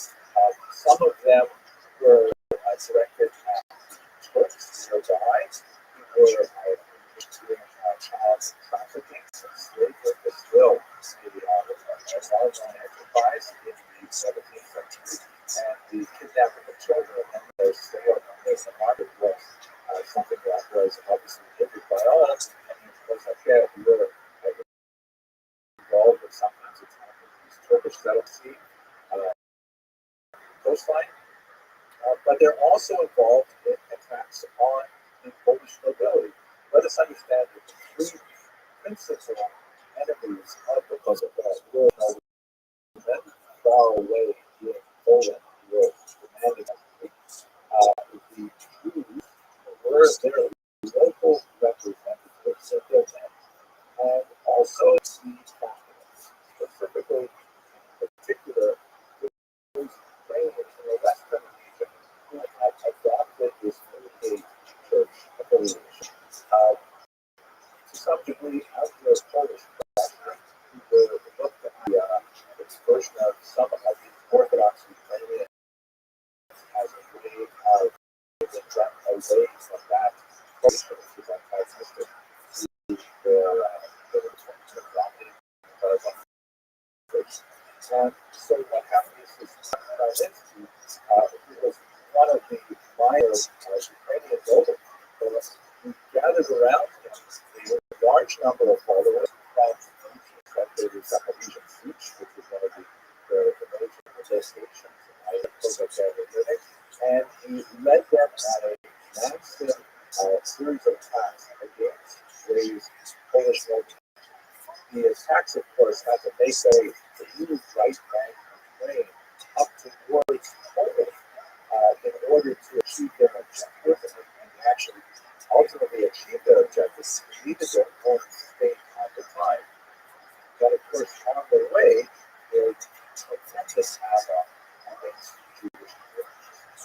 This became what was known as the Zerat Takbatak, the decree of 1648 for the Bible, which is an absolutely horrific period of conflict and loss, which are recorded in a series of chronicles from the era, including most famously David of Hanover's Abyss of the Chisholm, which was a terrible, highly evocative description of these pogroms, these attacks on local Jewish populations, which are described in such a noted and powerful language.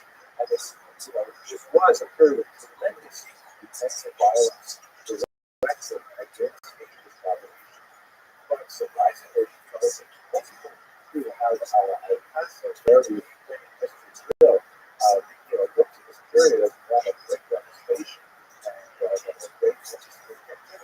But if you actually read Nathan of Hanover, you see that it describes much of the uprising as a reaction to the economic conditions under which Jews lived. In other words, he hardly softballs the anti-Semitic attacks on Jews. In fact, his descriptions, his detail, his descriptions of the violence are really heartbreaking. But he also, applies blame to the Jews in economic practices, which the Nathan of Hanover argues was a major cause of Ukrainians' descent to the end. Let us recall, Jews are living in Ukraine by this time, certainly since the 13th and 14th centuries. They've been there largely living in peace for 200-300 years before this uprising occurred. There will be more of these uprisings in the future, including 1768 Haidamach uprising, which was similar in nature and massacres in Iran, where the Rothschild would bring the Jews to be buried because he wants the Jews to be killed in similar uprisings, and it becomes a trope in Ukrainian Jewish history of Ukrainian violence directed against Jews. But if you look at it from the perspective of the chroniclers, although they clearly have an interest in describing the pogroms with a tremendous amount of motive value, they're similarly still possessing the economic roots of this particular uprising. Now, what about how many Jews died in this uprising led by the brothers? If you recall Baron's depiction of the Latinized Jewish history, particularly when you're viewing Jewish history from a post-Holocaust perspective, one tends to see an inflation of numbers down what is logically possible. The number 100,000 dead is frequently used by not only 17th, 18th century commentators, but even by 19th, 20th century historians. And it's largely based on sloppy scholarship. First of all, the 17th century commentators has no way of actually operating a demographic context. It simply doesn't have the tools as a historical perspective to coming. see this 100,000 number, the rule, sometimes 250, even 500,000 days. Now, none of this is possible because, as Dr. Slotker has clearly demonstrated, there are only 40,000 people lived in the right bank by 1648. How is it possible that you can have multiple times that number of killed? It's terrible. Furthermore, as Dr. Slotker demonstrates, after 1648, when relations begins to calm down again, the Jewish communities begin to bounce back fairly quickly. Tax returns, tax receipts indicate that the population has begun to stabilize in a very short period of time. So, taking these numbers all together and working town by town with the best data we have, Dr. Stopper emphasizes that even if we look at 50% of the Jews being killed, which he thinks is kind of an outside number, 50% of the population is a huge loss. It's far worse than the Black Death was now. It's hard to even imagine half the population being wiped out in this manner. But nevertheless, that's still about 20,000 deaths. Now, how about even say, that's it's a horrific number. I'm never saying that they would contrast the hyperbolic numbers of 100,000 or 250 or 500,000. That really makes sense. This is, in other words, a period of tremendous anti-Semitic violence, largely of an economic character, but it does not reach the same level that we have, and it cannot be compared to the Holocaust in terms of genocidal. So, if you recall my introductory words, this is a period in which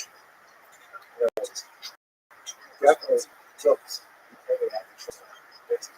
This is a period of tremendous violence and experience.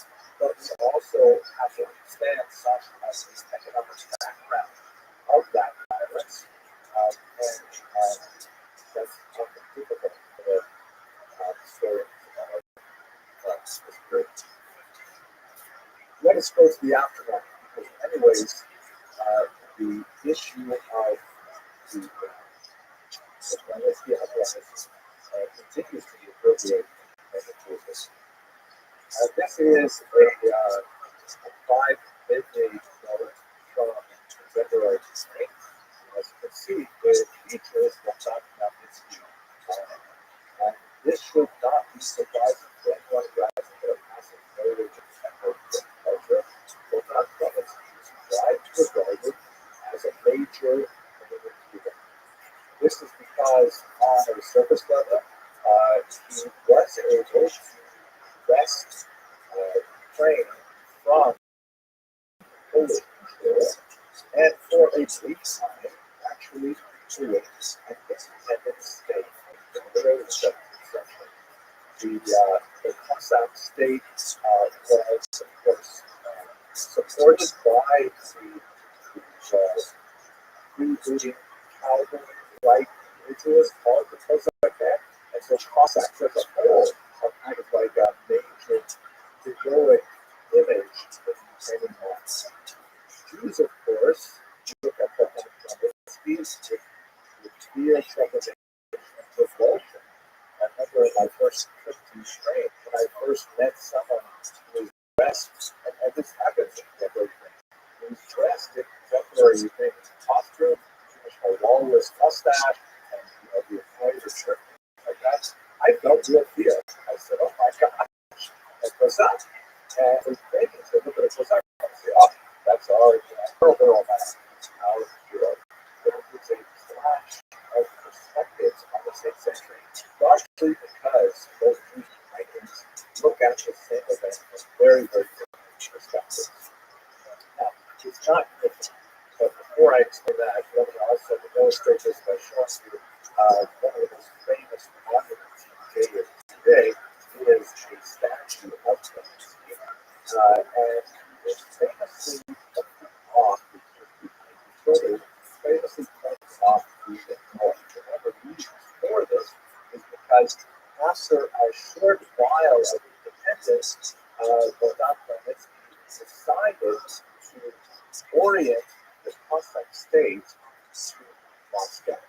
Rather than creating a peace treaty with Poland and recreating something like either independence within a Polish situated Commonwealth or even just a peace treaty with an independent Ukraine, he chose to sort of shift the balance of power towards Moscow. And ultimately, that will degrade the independence of Ukraine, in which it would be absorbed within Russian Empire. So, right over here is a miniature version of that statue with this bronze model. Which had a couple of details that was not included because it was supposed to be in poor taste. But along the features at the bottom of the statue, Jews and others, Poles that were down just by these force. And we thought that was a little bit too graphic. You see it also, for example, in the Canadian map. Here it is. In fact, it's interesting to get Ukraine is not yet dead, which may sound jarring to the Western ear. They now have not dead. So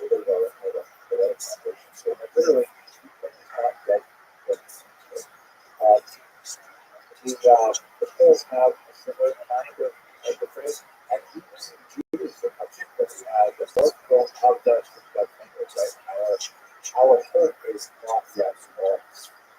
So it's not a common trope here in the national anthem. But look at the very end of the national anthem, which refers to Ukrainians Kozacka, the translated. Okay, it's literally translated as brothers, the Cossack people. It's translated grammatically as ourselves, our Cossacks are.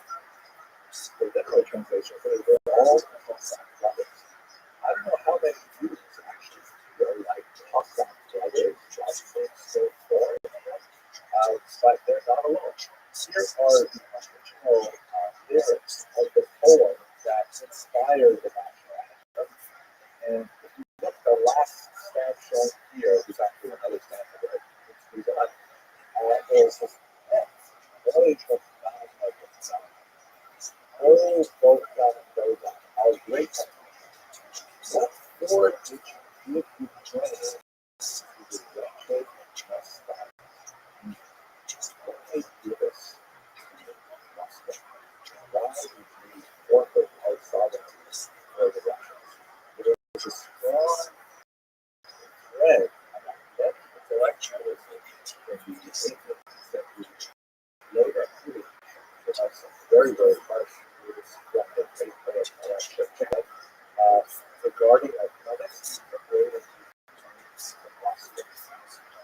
so it's a complex altogether from the perspective of Jews and from the global perspective as we meditate upon this 7th century in 2020. Thank you very much for have a good day.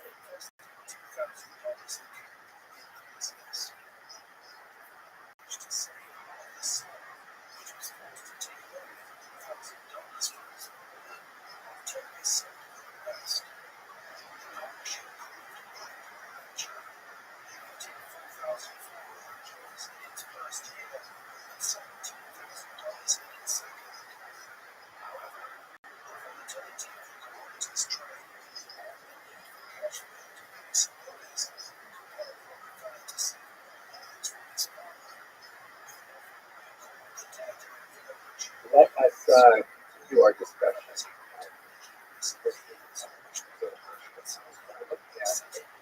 Of course, 17th century that has remarkable repercussions really for the next 50 years easily.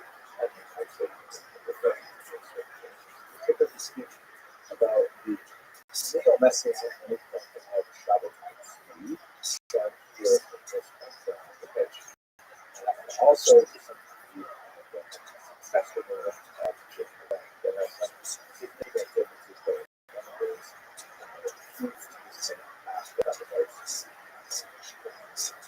Just while we're having sandwich, I would like to share the bus. Basically, our shops are three. On the right, you can see there are sort of scratches. One of those words looks like there is the here, which has hard to make out this thing.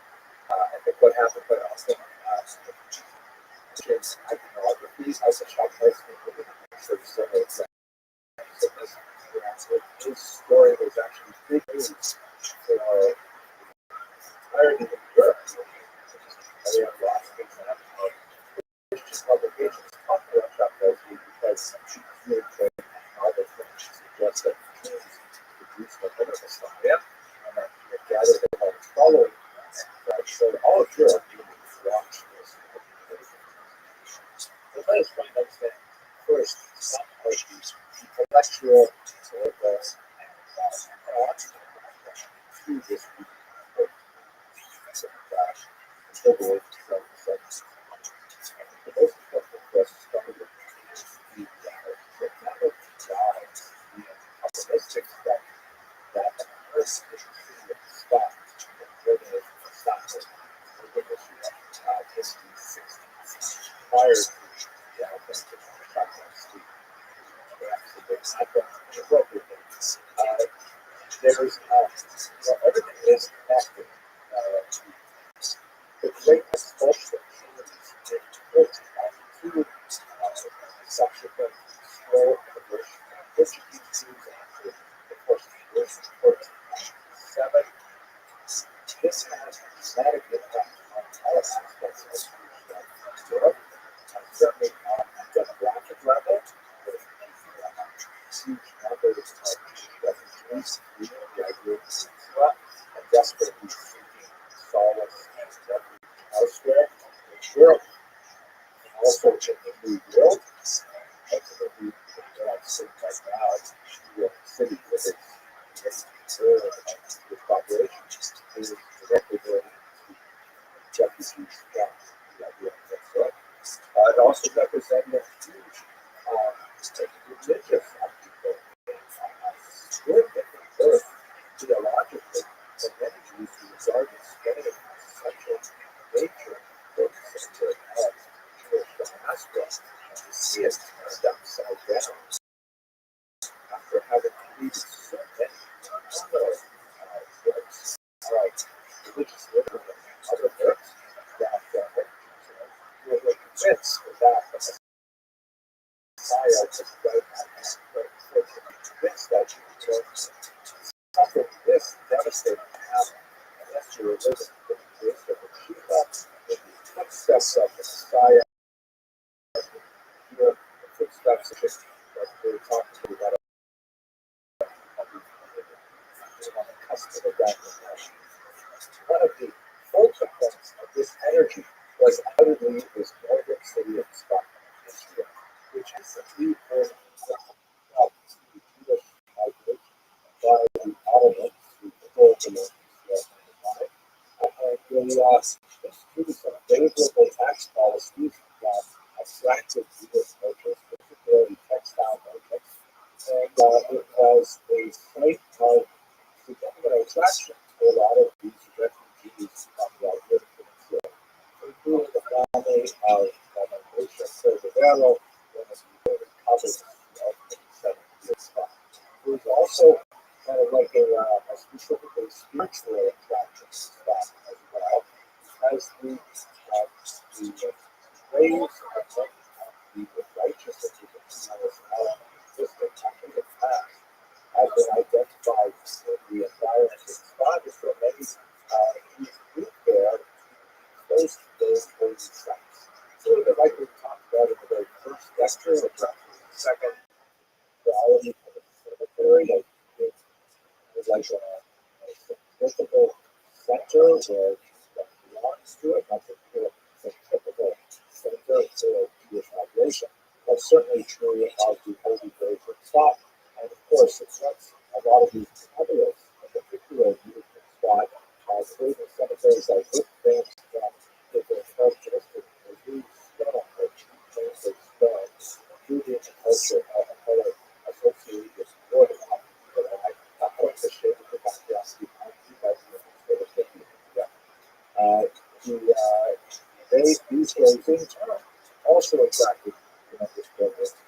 So the men standing in front of the grave there of the famous Isaac Luria, who is all before the lion, who is originally from Egypt, but was migrated to Korea.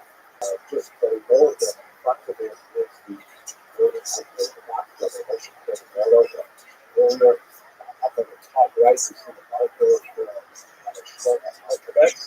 The father-in-law and teacher of the Rabbi, and also the composer and the architect of the famous Messiah, just him that right at the Friday night synagogue, and there are many other people very, very well associated with this remarkable explosion of activity that occurred in the 16th century style. It ended fairly abruptly towards the end of that century. There were a series of earthquakes that blew affect northern Israel at that time. There was the cholera epidemic that displaced the population. But while always maintaining its reputation as a great spiritual center and as a publicity center, never quite gone to the same levels that it did in the 16th century. But what was really going on there is there was a next thing after this, by the way, I forgot to mention the latest figure was the ultimate Rabbi Rothschild, who went and started towards the end of his life, and Rothschild, Kabbalists himself, but I simply know as the author of the Great Short Time, I would have heard as I mentioned to you, when we talked about religious history, he's kind of like a transitional figure. It's also someone who's very the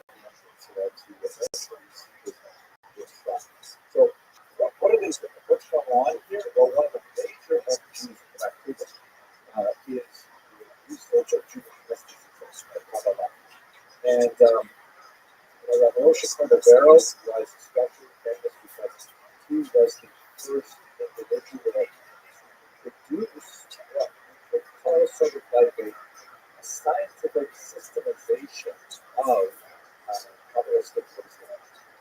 Much of Kabbalistic doctrine is, the first very hidden, arcane, very elusive language, associated with everyday lives, on these oral traditions, really trying to follow some real Kabbalistic texts that there's no harm that it's difficult, even if you are fluent in Aramaic, it's still really hard to do it. You've got to have a teacher there to walk you through it.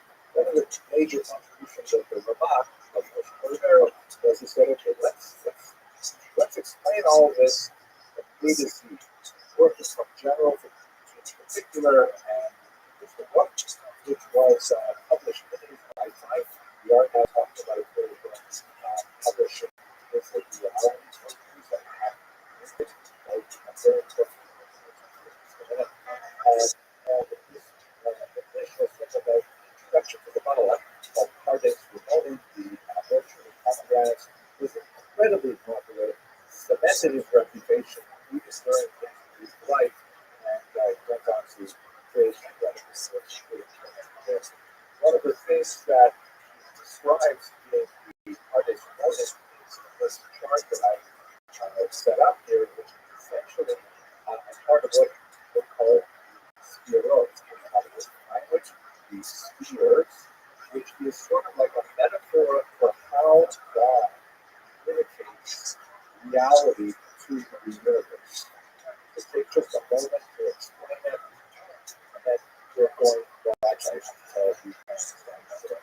so this is like the basic question that Kabbalah deals with in the Rabbi, right, is that how do you have an infinite sphere communicate existence to a finite? How is it possible? God suffuses the entire world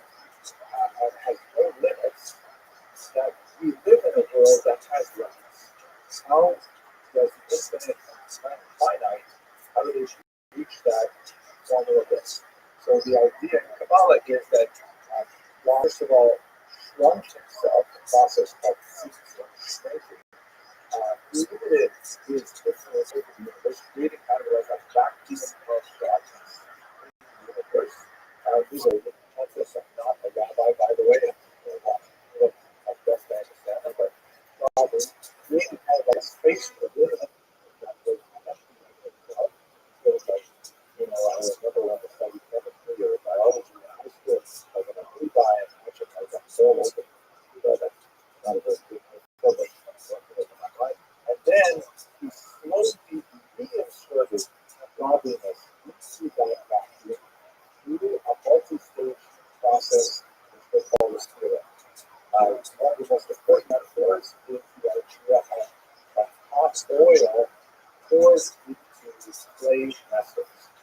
Like these big kind of like reverse fountains or something where they have like the punch flowing out of a faucet and it goes into the front container and then it goes into the next container and then it goes into the last container. So if you like, so that's kind of like the idea of hot oil pours into one of these containers called a kingly, which is such a molecule of silver, and then it overflows into the next kingly, the next kingly, and then you get the outer wall to the bottom, which is the source of emanation. Another way to look at it is you can't look at the sun with unaided eye, it's dangerous, it burns out your retinas. But what you can do is you can take a mirror and look at the reflected light of the sun. And that's kind of strong, so you have like sort of a second mirror, where you would look at the second mirror, which reflects the first mirror, which reflects the light of the sun. And if you add up 10 mirrors of that, that's like a model of the sun, that all represent a slight diminution. Each time it goes through the mirror, it itself absorbs some of the radiance of the sun. So finally, when it's in the mirror, you're actually looking at the sun's light. Why I'm explaining this to you is I gave you kind of the month's depiction, but the Rothschild's depiction is Rothschild travels from Egypt to the Mach, and they only spent less than a year for the Mach to Rothschild were also able to bring the lifetime managed national teaching, which was then populated by two great students in science. And Rothschild rather different take on how the Mach describes the Rothschild writes that the oil, the hot oil, as it enters the cage, overpowers each of those specifically too hot, too intense. And each of those containers shatter. So as it were, there are these exceptions. Oil came into the first keli, and then it exploded, and the mixture of oil and food goes to the next one, and then it shattered as well, and this happened all the way down until finally you get to the 10th keli, and as the oil is sufficiently reduced, and it's also mixed with the actual material of the broken vessels that it's able to exist in this world. So that's the doctrine known as Shmirat HaKelim, the destruction of the vessels. And in the reality vision of Bada, the task of the Jew is to try to repair this unconventional destruction by separating out the gross material elements that are present in this universe and freeing the trapped sparks of holiness that represents like the hot oil, the radiance of God that are buried within the physical universe. One of the most important aspects of these cells approach, directly connected to the stuff that she addressed, is that these are injected tremendous growth and urgency into the world of Jews in the world. The Jews are the task of this crucial activity of finding those sparks, elevating them from their material prisons, and as these sparks, as it fly upward, you get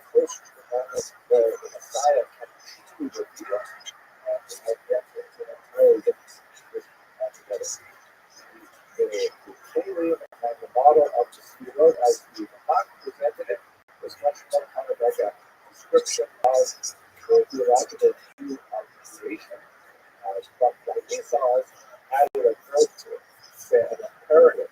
Get out there and start doing this. But where Esau's Kabbalah proved to be far more popular at a remarkable degree of influence, for example, on the Hasidic movement, that we will discuss that more tomorrow, and gave it that impetus of, you can't just sit around and study it, but you've got to get out there and access the world, because that is the task of it.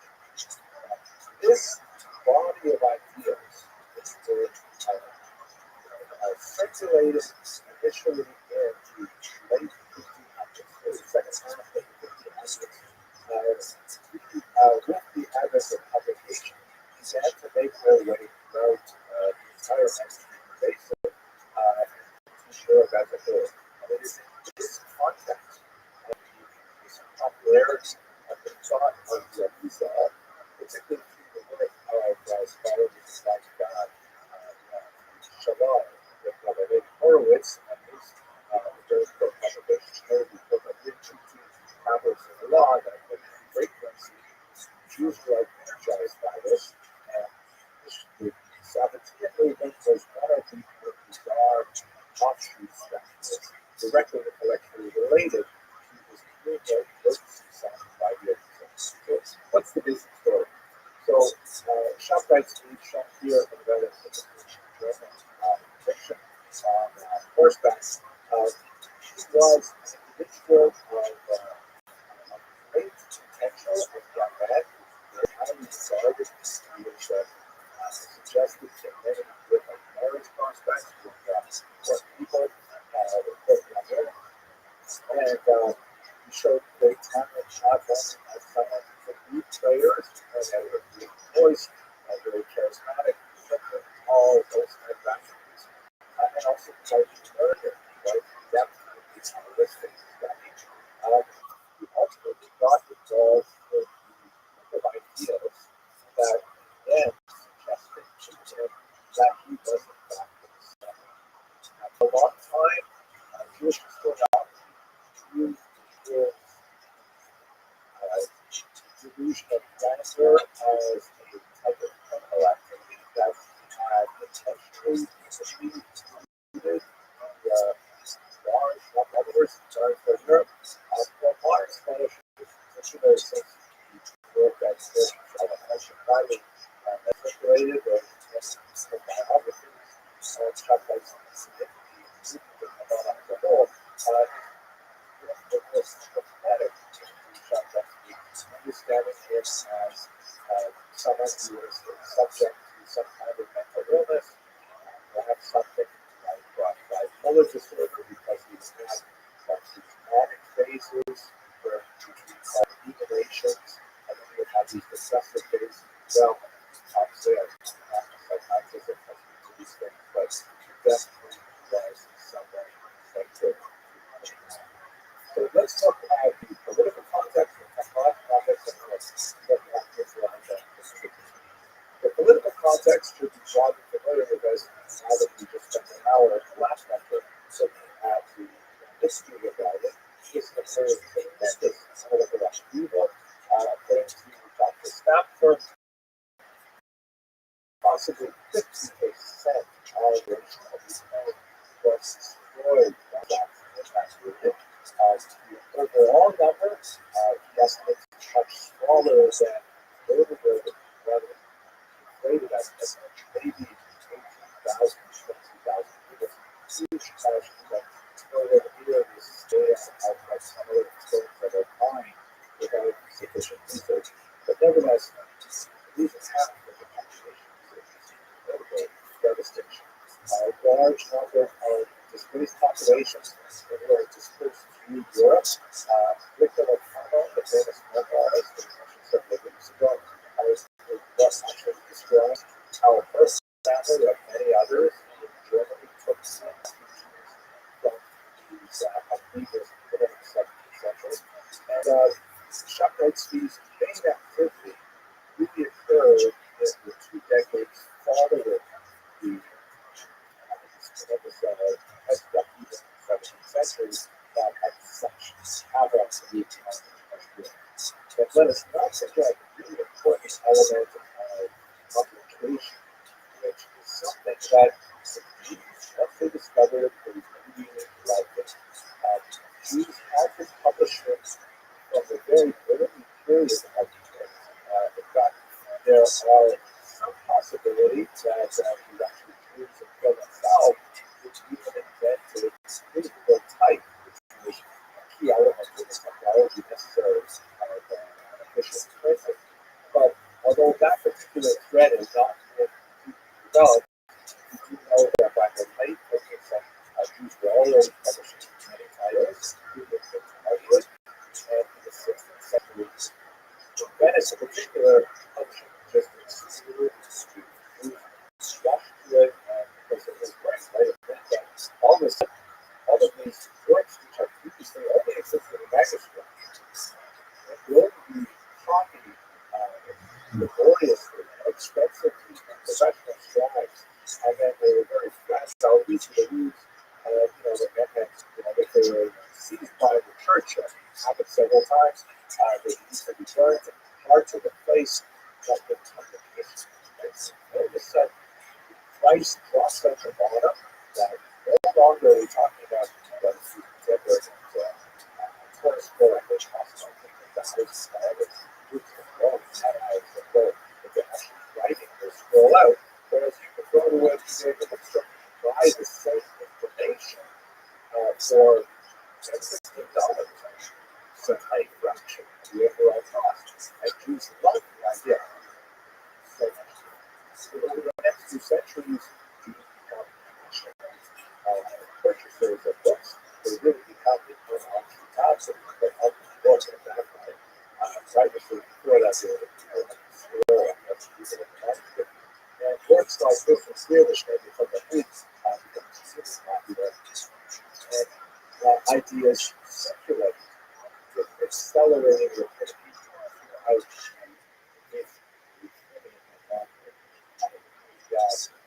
this also has tremendous impact on the democratization of knowledge.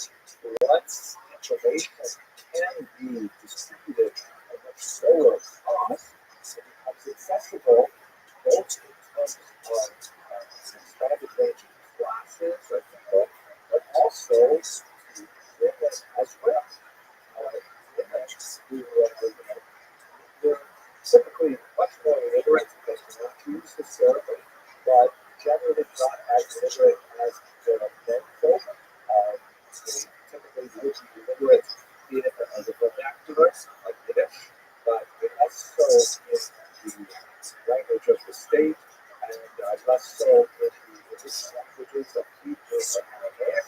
That's very exceptional. That could make out more than, let's say, perhaps the prayer book. In fact, in Ashkenazi synagogues, it was very common to have one educated woman sitting in the section of synagogue and repeating the Torah reading or the basic sermons through something like that, repeating it to the message that you have no access to the rest of it. So the printing all of a sudden gets it over that possibility of making as well, and that will take great deal of shut down speed. This is actually very, very sensitive to both printing and to the. So what exactly happens in this? So the basic story is that what happens in the instant shop by speed. These orders that happen where waters around the eastern Mediterranean to begin his relationship to experience these emotionally unstable situations. So as I mentioned, he described these as euphoria followed by impressive episodes, and although he is highly regarded as a youth, he was a period of wandering. And while he is engaged in his memories, he is also quite an educated young man, studying Kabbalah, with a couple of ideas. He ultimately runs into an individual known as Nathan of Gaza. Nathan of Gaza recognizes the potential inherent in Shabtai. He becomes not only his sidekick, but also his major protagonist, his emphasis, who ultimately will reveal his friend as the Messiah, as the long-awaited redeemer of the Jews. And basically, this idea gained tremendous popularity in Europe. Certainly, opine as to the basis is the fact especially pointing to the desperation that Jews felt after the 17th century Catholic uprising, also to the influence of Rabbi certainly Jews have been at this now for 100 years since the Arizal, and maybe it's time already that since the Arizal have been revealed to the world, another century has passed, and now these actions have fruition. You can point to the rapid change of society that is happening all over Europe. Jewish society in particular is going through many changes in the 17th century, and this all comes together, and Shabtai actually maintains a significant following, sometimes without very well-respected figures in Cairo and in Jerusalem, and he eventually stops and gone further by Nathan of Gaza. He believes it all the more himself, proclaiming himself as Messiah, making all kinds of interesting proclamations about his life and so on. He goes through several phases as his, let's say, dementia grows and grows. He engages in ever more bizarre activities. For example, claiming that he can levitate, claiming that he has kind of deep space Mandela, the shrinking of distances, his ability to transport himself or teleport himself place to place. You can see a woodcut that's labeled Shabtai speed, the false Messiah, and attributes to him some of the many activities of he also engages in that heavy anti-Roman conflict that we're going to have to explore right now.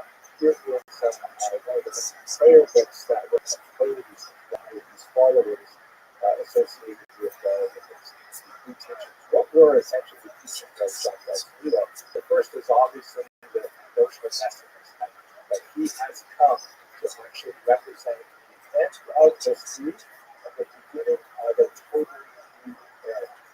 That messianism is precipitated by an adherence to anti-Romanism, which literally means opposing prophecy. So it's one of those non-Greek anti-Romanism.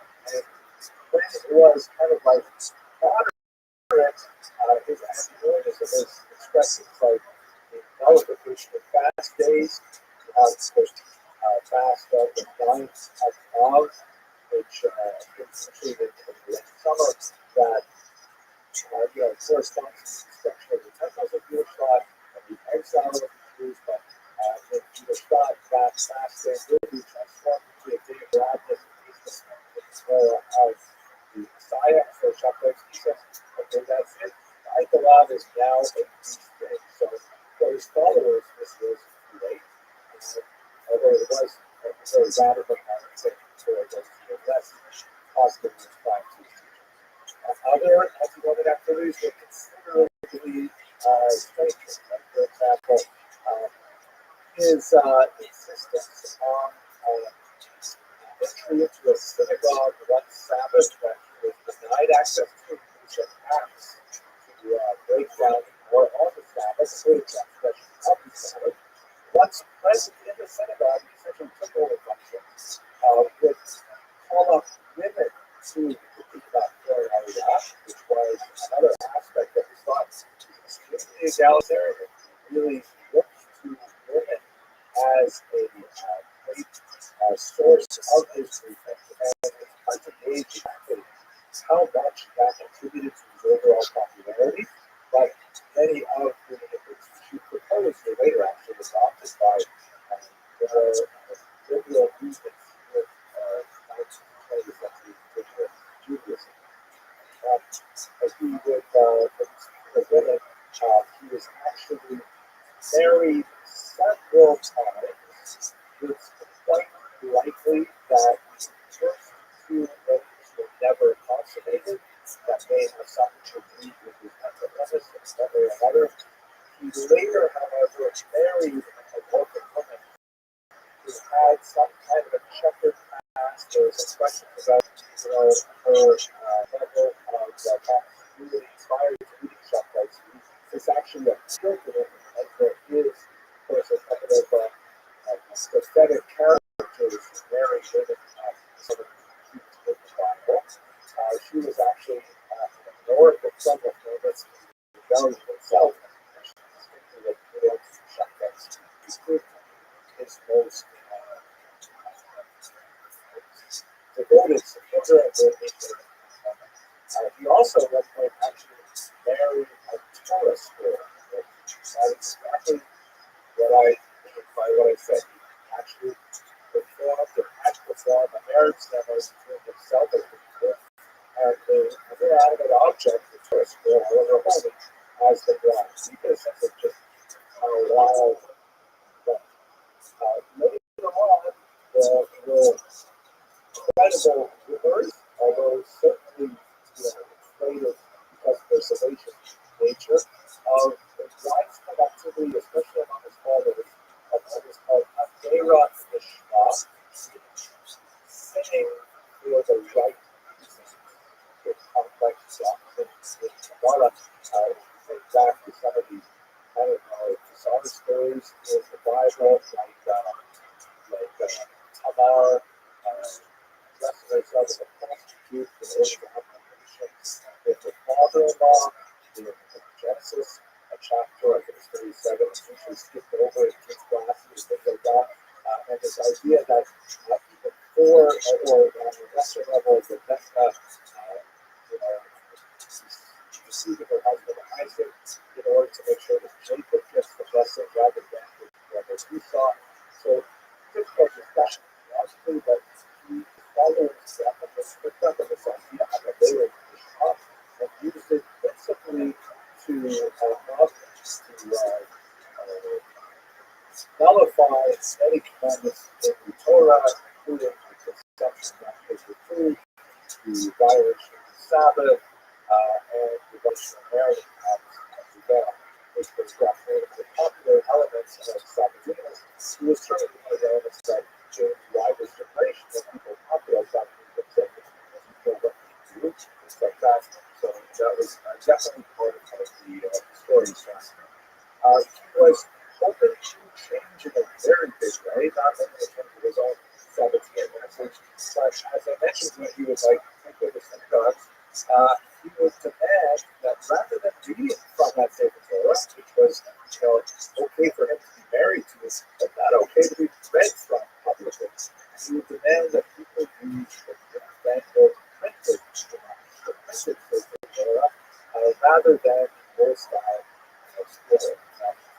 As he's moving on his career, it's mainly increasing for his periods of Syria becoming larger and larger and more long-term lasting, and egged on by people like Nathan of Gaza and his increasingly enthusiastic followers who decide that it's now time for him to reveal himself to the Ottoman Sultan, to demand that the land of Israel be turned over to him as the Jewish Messiah, and then he will initiate the Messianic age. So this is sort of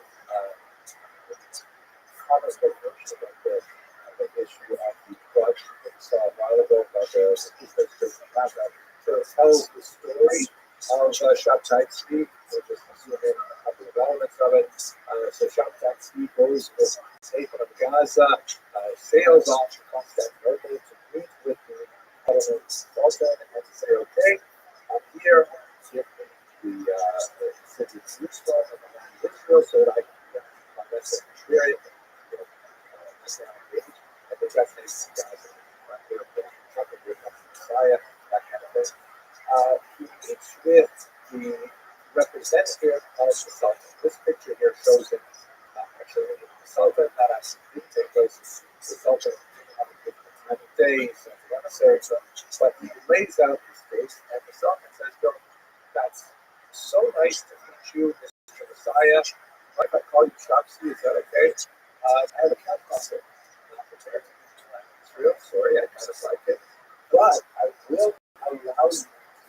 remain alive if you abuse self-denial. That is, you may, when you apply presence of authority unscathed, as long as you become a Muslim. And to the great dismay of followers, shall text the books to Islam. It's thousands of followers. A lot of debate over exactly how large the following was, but it's certainly very significant. All of those they are Muslim as he has. And Judaism. The whole reason they were followers because he told he was the preservation of Judaism. As Peter is he take away to soldiers to be dressed in servant. So here is his wife Sarah, who joined in his Islamic religion. I find Sarah especially interesting. Actually, a great book. I don't know quite album discussion. It's a little bit the saboteurs. But I noticed that she was really a translator with that hairstyle. Just by looking at lots like Amidala on Star Wars, it definitely certainly a connection with Sarah. This is Speedy, I suppose. Okay, but so what ends up happening? It falls apart. The vast majority of his followers all kind of like live back on. Many of them have already sold their belongings, their properties at fractional value. They have to start over again. But there is a small minority of his followers who double down. And this is an interesting phenomenon where sometimes when people are very much in the context of bizarre American political things, for example, that sometimes when people believe passionately in something, and then they're shown clear evidence that it's not as they saw it, rather than attributing to logic and say, wow, I was wrong, I now have to sort of some people actually redouble their efforts to create a new kind of false mentality to affirm their early discourse. In the case of some of the followers of Shabtai Tzvi, they actually said to themselves, like, wait a second, Shabtai Tzvi is definitely Messiah. We have already accepted that. That's not negotiable. So maybe his conversion to Islam means that Jews must all convert to Islam in order to kind of like bring together these two Semitic faiths. Yeah, that's it. And so many of his followers elected to convert to Islam along with him. And they constitute a coherent community that lasted well into the 20th century called the Jordans. This is one of their mosques because some of them ships. They actually have strong presence in Turkey and Syria and elsewhere. And there was a really presence of them in 20th century Turkish politics where things were like that. There are also reverberations of real Sabbath-ism. By the way, I wanted to mention the end of Shabtai Tzvi's personal story is that after his initial conversion to Islam, he still had to deal with mental issues. It turns out that he went back and forth even his conversion and with a lot of the things he said he used to be the thorn in the side of the Ottoman authorities who found him nuisance. Like, for example, he's constantly keeping out post-Messianic authorities to make people, okay, you can be king of Africa, you can be fight fear of Europe and things like that. There's a certain amount of destruction among his followers and among Jews in general. So ultimately, he was in prison. And in prison, one of the last things he did was he requested a one-year box for his purposes so that he prayed the great prayers about people. So for many reasons, it's regarded as a tragic that only the but real Sabbath Zionism persisted for centuries, not just with the Jews, but actually Christianity, your actual followers of Shabbat who are still embedded in Jewish communities, who practice their understanding of Judaism secretly, typically, because they realize how they would be distorted by the larger communities. And rabbis were falsely, sometimes perhaps not so falsely, accused of other Sabbath groups. Perhaps one of the most notorious was the attack on Rabbi Irish of Al-Qaeda, who was one of the most highly regarded rabbis in Europe, and fell under riveting criticism from the Catholic President to accuse Rabbi Irish of invoking Sabbath teachings in his own Kabbalistic studies, in particular the production of amulets, kind of like a industry that the Ashkenazi started to promote through the universal thing, the production of small amulets that are prayers for health and healing and for sustenance, livelihood, marriage, all kinds of things like that, which is a long-standing tradition in the area for that. But Rabbi Yaakov Epstein studied some of the amulets produced by the Dominican Irish. He said he's definitely a Sabbatean. And so people lined up on either side.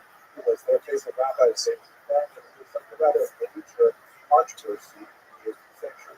Similarly, the case of a great well-known figure, the fantastic Rothschild, also an 18th century thinker, he's perhaps most well known as the author of the Celestial Rabbi, the phenomenal active treatise that continues to be studied today. I myself have gone through it many times, gone through it 27 times now, primarily because I heard once the great knowledge study blood times. I'm hoping that if I go through that many times, maybe I will turn up this academic behavior.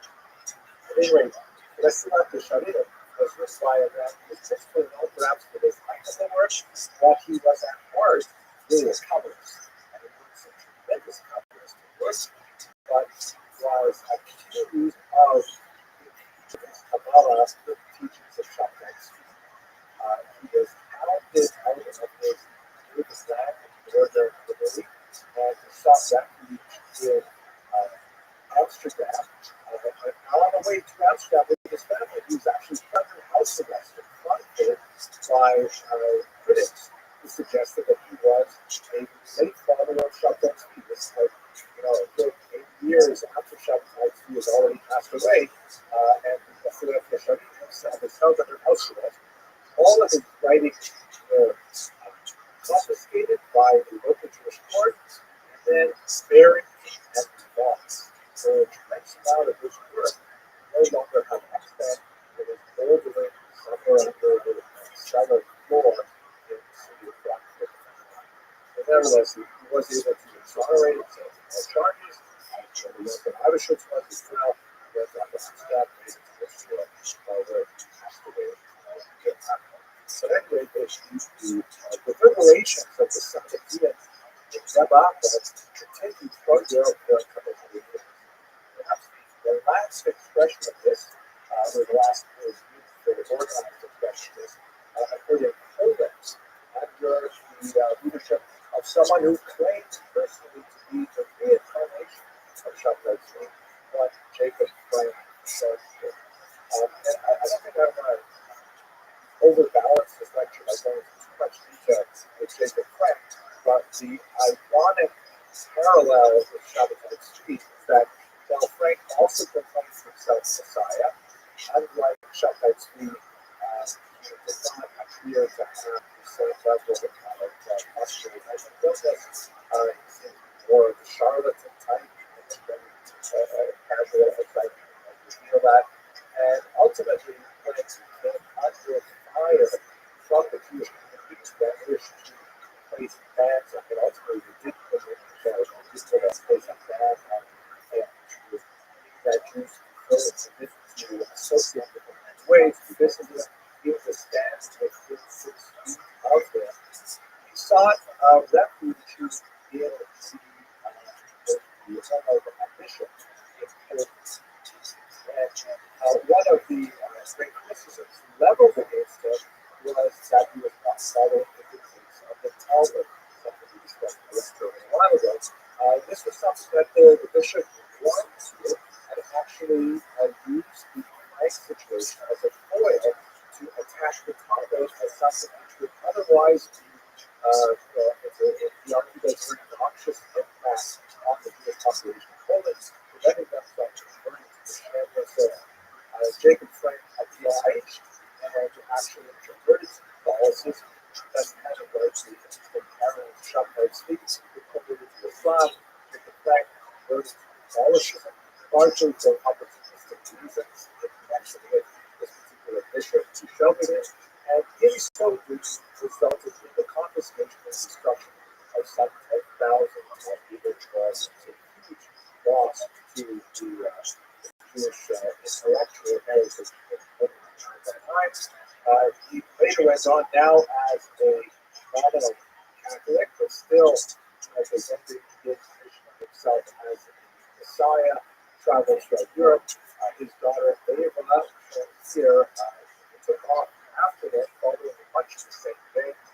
Also, both of them involved with similar activities, incredibly accused of engaging in anti-Normative behavior. The sexual aspect of their practices was definitely widely known and the subject of isolation and ultimately the final movement ended to find herself endless, but nevertheless you see the same kind of the readiness for the Messiah that characterizes a number of the Jewish followers, both Shabbats and Jacob. That's kind of like sums up this huge intellectual, spiritual whirlwind that had tremendous impact in the Shabbat field of most of Europe, the basic Jacob Frank, particularly Eastern Europe. But that's where I think I'd like to keep it today. Let me thank you all for listening to this overview. Have an excellent day.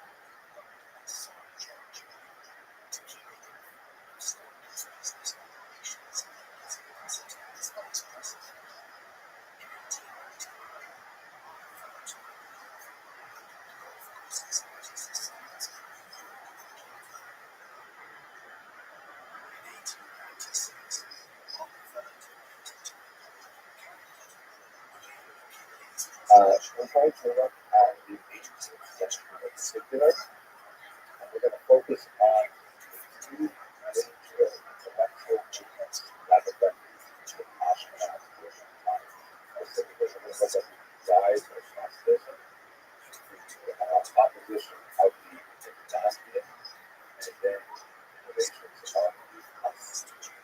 This is really important intellectual things that had massive consequences for the next couple of centuries, right up to where we are today.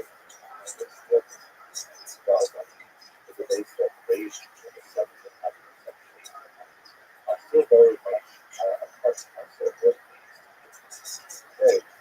Not past the God anymore. That is very similar. Is a place for intellectual productivity and self-satisfaction. It's like a privilege that satisfaction is similar. Not really like how one must relate to God, community, family, and self, all within these three basic modern and lots of instructions. Here's a great photograph from this popular field.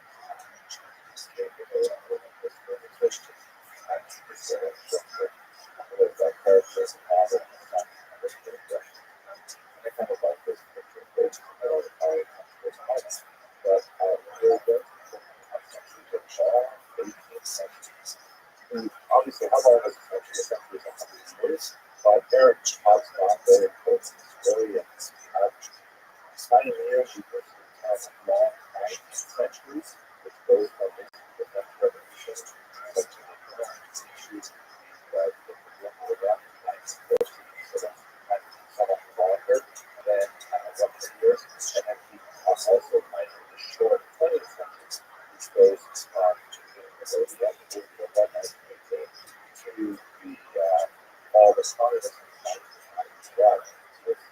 order, then essentially, I would like to suggest that in terms of Ashkenazism, at large, we're still in the 15th century, so very, very long. And Europe, it was that so in our past, the relationship to culture. First, we have the altar that is on the last generation associated with God. I would include a tradition perhaps more appropriately of the Shem Tov. It's sort of an idea that we'll come back to the point today about that. So we don't have any reliable time in which that a lot of us. And what you know, so I think it's really going to have a third generation who's advancing things in tradition to the rest of the world has come out to say that. So it's appropriate for our so he represents obviously a Hasidic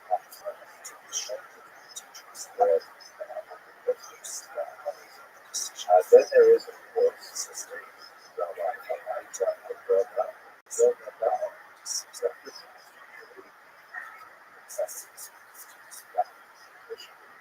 he is the knowledge head or in this knowledge literally that takes the promise. They have told the Hasidic Jews, and so ironically they derive their meaning from their the way in which they orient themselves to this innovative movement in this country. In reality, they could call themselves, let's say, the traditionalists, because these objects represented sort of follow through of earlier tradition, which all the usual debates abide by centuries, if not millennia, to the knowledge, which was a text-based culture. But nevertheless, the term astounding stuff. So we're very good out of our discussion on this through the intellectual finally, Stella, which is often by other countries, as well as that's how I learned first. Ways of identifying with a heritage that did not in the outside world as necessarily certain statements, but rather not with the truth of perspective. Age, while respecting the boundaries of their own ideologies and beliefs, and yet they couldn't and be affected by the outside world. And these ideologies very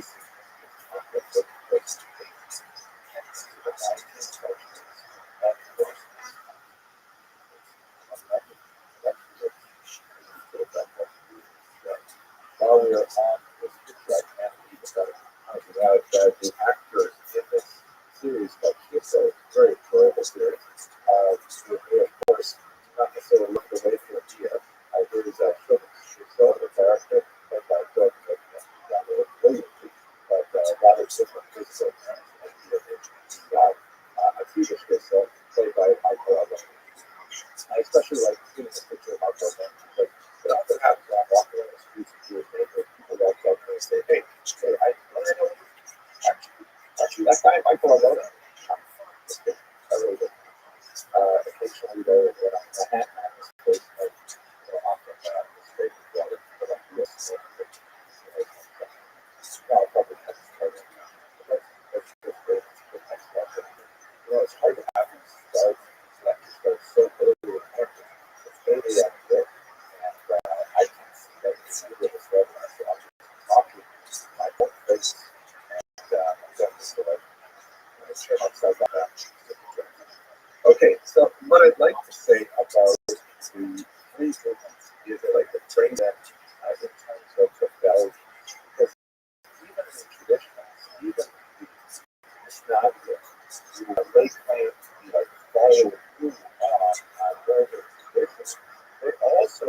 rebellious element because we are forced by the person of the student to redefine ourselves in opposition to something new.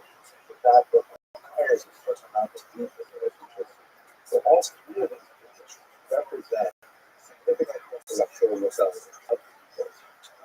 Explain what I mean. Let's start with rebellion discovery. Chronologically, the earliest of these two rebellions that occurred at the time of Stephen, who Scott. Now, we are, there's a they are rebels of the struggles.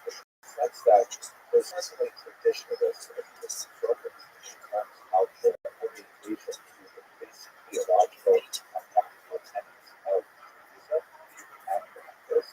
That they claim to be energized by something new, something innovative, something which has been discovered in this space, which has ancient origins, but has recently come to flourish and find new expression. They perceive that innovation as a restoration where we become exposed to receive core, something that has always been within Jesus, but has been much more constrained and focused and restricted to individuals. Now, with this new system of capacity, these techniques are more available, like the overflowing of a well, spreading out the water to many other people. Absolutely. What is this innovation that is well, essentially teaching this about? We discussed yesterday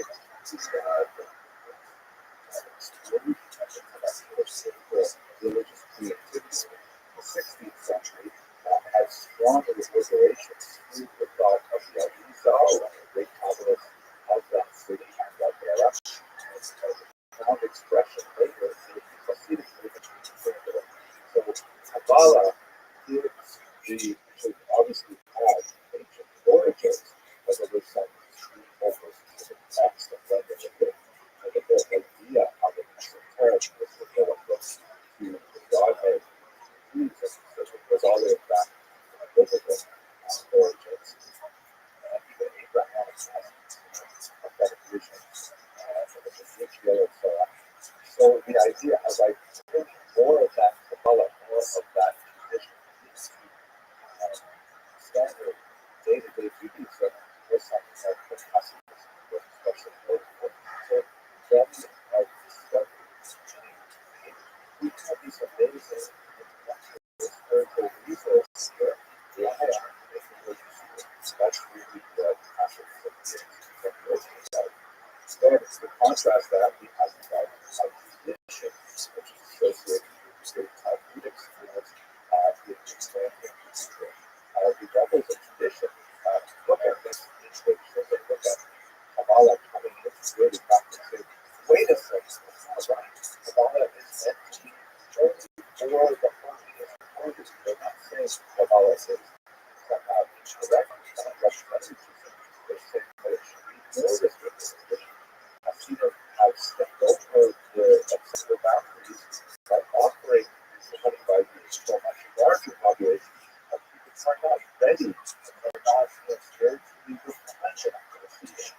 They perceive that innovation of bringing those restricted ideas and practices to the masses as something that's really against the law, things that should not happen because it would have disastrous impacts.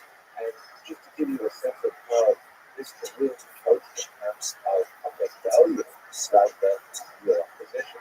One of their great heroes is famous Rabbi Rothschild, very important thinker of the era, in which he is clashed with so much of even much more the Haskalah. He laid down a very basic principle, which I want to explain this in a little bit of a second. Let's just go back for a second to the biblical practice of not eating during a certain time of year in the summer. There's a particular crop of during these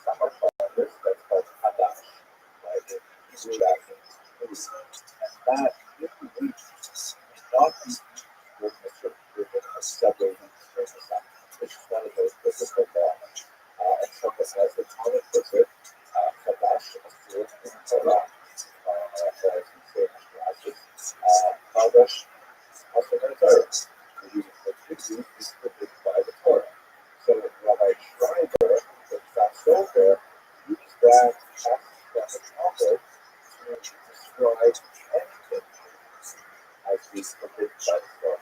Simply saying, product, also, and a Torah.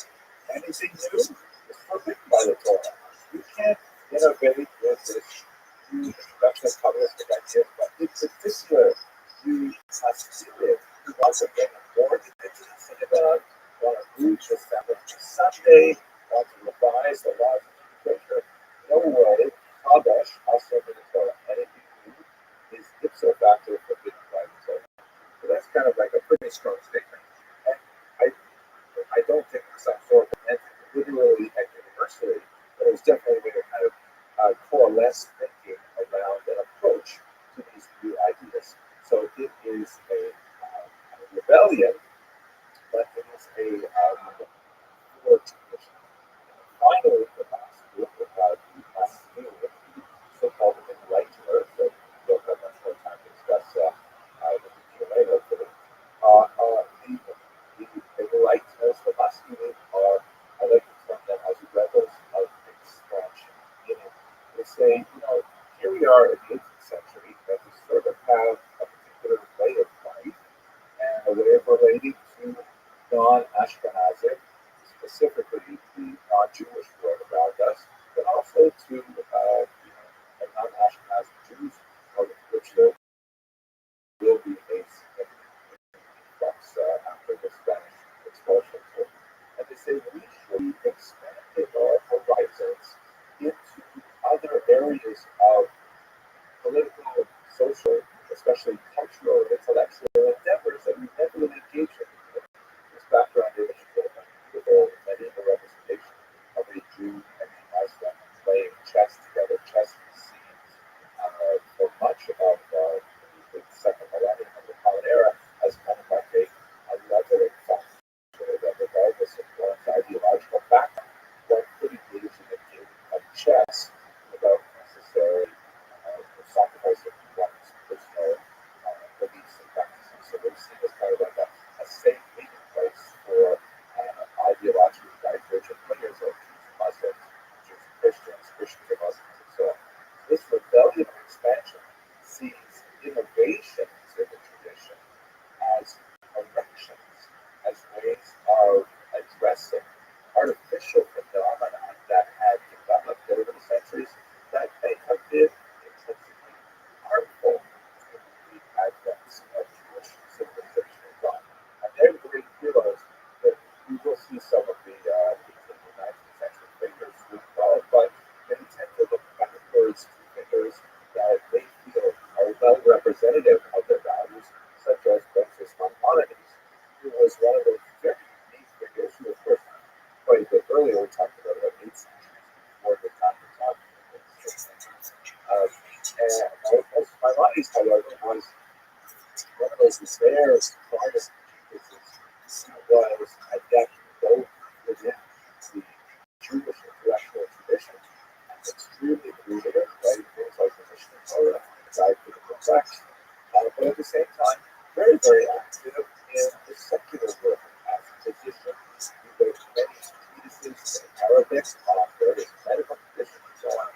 And he's kind of like a golden age individual and a prime figure of more monarchies to emulate. It's not inconsequential that many schools of civilization towards this Hasidic approach make themselves after Maimonides, Rothschild schools, because he's seen as one of these figures who's able to join general and Jewish knowledge together in such a really great while certainly not sacrificing his rigor and high mobility. So those are our three rebellion steps that occupy us for the next the rest of this lecture and the next one as well. Let us not forget the background, which is as explored some of very detail before, but let's just touch on these things because it's very important to understand the context in which they reach us. Certainly, one of the most important elements is Spanish expulsion and the Portuguese forced conversion of 1497, which also resulted in the drastic change were pushed out of the Iberian Peninsula to including the South America, South America, North America, and quite a bit going through the cities, like Amsterdam, and so on, where they had sort of like divergent mention how they practice their orientation to their traditional faith and Judaism.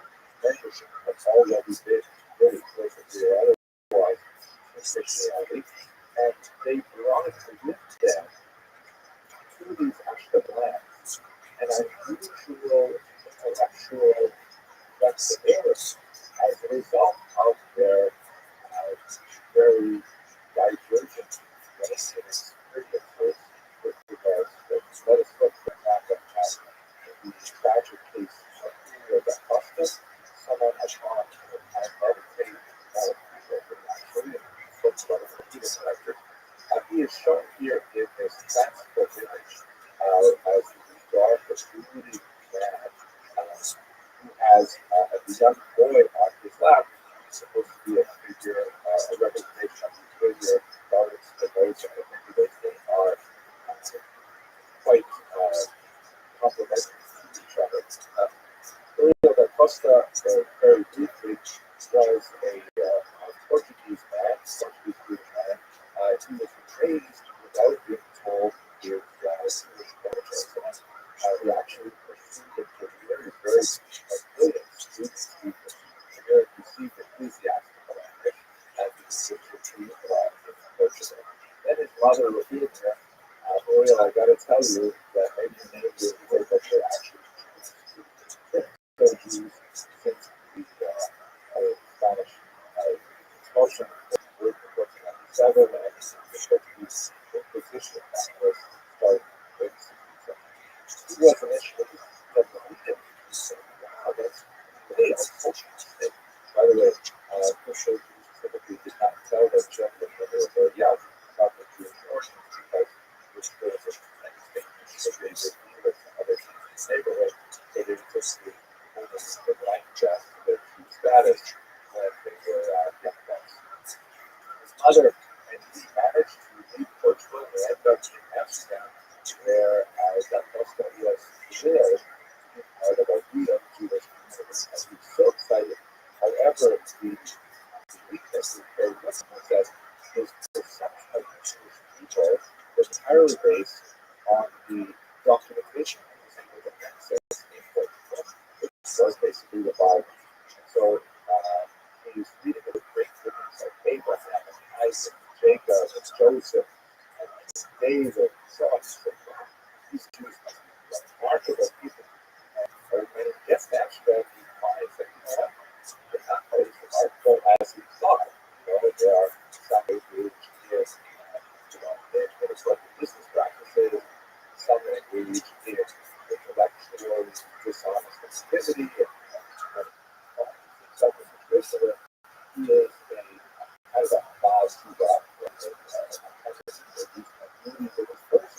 but he finds that the molecular FSBs, this is from birth, they don't necessarily behave with the standards that he expects. Because for a lot of conflict, he actually fights with his intellectual genius was coupled with, unfortunately, instability, and he is excommunicated several times. He actually finished that ability, tries to trust there, same thing has happened. The end of the story is he went back to Amsterdam with kind of a resolution as he did, I have to live in a building, so I agree to live as a hate among hates. He will give us his personal view of what Jews should be and what Jews should be. And there it is with as he said, we can't live our ways. He's terribly attached to his mother, and in his final excommunication, the patron of Amsterdam decided that they either be accepted back, he had to undergo ritual humiliation. he said that one of the, we've done this several times, same story, and then right away go back to writing the other day. So I can see how you are a little bit more details. But specifically, they said, if you really want to come back, so this is what you got to do. You got to come to synagogue, you got to confess, you got to start congregation. You will, if you were symbolic flogging, it's not a flogging like, all the things like guys up to date, but it was nevertheless in the middle of the synagogue, you flogged and such a public physical sign of public recognition. And then you have to lie down on the steps outside the synagogue and have the entire congregation walk over the synagogue. Terrible humiliation. First, you did it, and it goes home. He sits down, he writes a 12-page suicide note called, has been published later called the Big Clouds on that sky. The exact night. And then so very, very tragic story. There was a question of identity. Layers of identity, maybe a Christian identity, underlying, Jewish identity, the disconnect between the Bible and the live very tragic. I think like how today is actually dramatic versions of the stage multiple times. Very popular opera, the British opera play. They are a great example of the kind of intellectual use that was brought to Ashkenazi land by searching social studies, in particular, as operators in the Christian church. Recall that this is a process that takes over centuries and so the people who got the Christians for generations who then finally make their Ashkenazi land ready to join a Jewish community. And they've already been covered by a very, very different experience than Jewish Ashkenazi. Of course, the figure on the left here, how Christ is shown by living the Rothschild is so different and size and Costa and the light serving blonde and smoothing powders and days at a book and Costa with this penetrating $1,000 star the visual and these casual and he of course essentially repeats much of the story in the Costa here is another work by Rothschild just faster by the drive. But it would also suffer an execution of ordinance, right? That's to pay him far less than that Costa is where the walking the street and in these studies, whereas these traditional Jews last them like powder, stones, and rocks throw at him. Rothschild is definitely sharpening his axe with this weapon. I love the image, but nevertheless, it starts to be narrative that I want to describe here of intellectual ferment that's going on in Ashkenazi lands in Western Europe that would eventually find its expression in the very Haskalah and before Ashkenazi, which has a strong also the Western thought. So we also have, as we discussed yesterday, demographic upheavals with horrible outcomes associated with the Cuba Valley and large displacement of people in Europe, where again ideas are circulating as well as Eastern European Jews and other continent, some of the Western states and then immediately following the Rescue Rebellion with the holding shut by trees back as we discussed also yesterday, and then followed up by neo-Sabbateanism. This is the ambulance that we mentioned yesterday, which medicine harvesters accused of being neo-Sabbatean, and the evil figures phenomenal as it was as the mentioned besides the word used the Sabbatean. So going into the senses because so many ideas lots of challenges static quality they will ultimately find expression in the people that describe.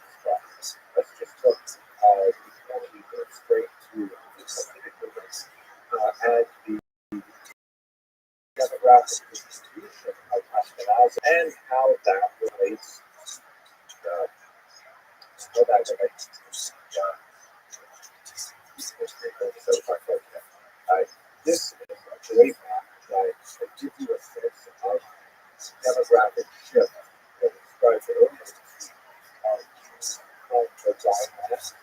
There are still significant populations but in the middle of the 19th century, but Vikings have also been admitted, not formally, but basically the early expulsion was poor, so now we make it a way. But the large mass of national community is primarily in West.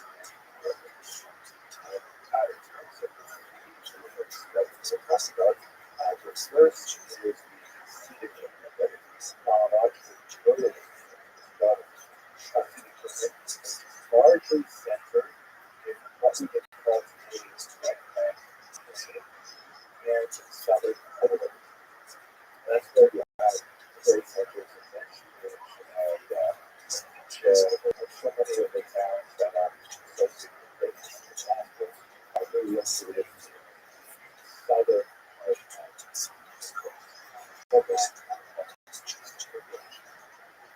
they slightly develop like diagrams see that it's not side by side with a street perspective that are going to use further or you're more likely to have fewer to see them and more the side. The third is value of our goodness as capital of the world, capital of the established world, primarily because it was Thomas Edwards $1,000 but there were Hasidic factors in the world that provide for example. And they're primarily north, but as a background, they're overlapping. Finally, we have this not the Haskalah, which also has penetration to Eastern Europe, but is really based in the northern German region.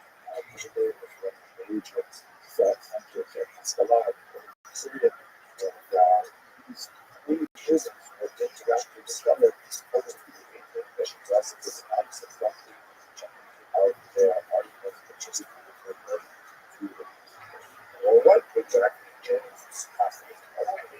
That is a passive. I did know about it earlier, but in terms of like what's important to me, how does passive differ from intellect? I will remind you that one of the elements of communism that distinguishes it from Islamic religion, Christianity, or granddaughter Islam, less so Islam, is the notion that while communism has some like, for example, I'd say monotheism, like a destination of classic elements of God, anticipation Messiah, but basically is a belief of intellectual tradition. And summarized in a very small number. There are various counts basically count the key things that you must read usually on one set of hands. It's a small number of mandatory beliefs first.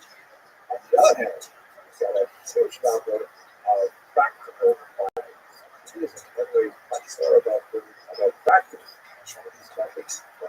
What do you do with your day? Judaism, traditional Greek philosophy, has a highly regulated set of rules, codified in 630 commandments, which dictate how you're supposed to live your life. So the fact is, more important measurements that for what you do, how to constantly stack up for you. So if we put this little chart together and we look at the practices or beliefs of those let's say first, one of the key ideas is you believe that there are some of the commandments that the Torah comes from Sinai, from God, and that it defines these 613 commandments that the rabbis have articulated with the oral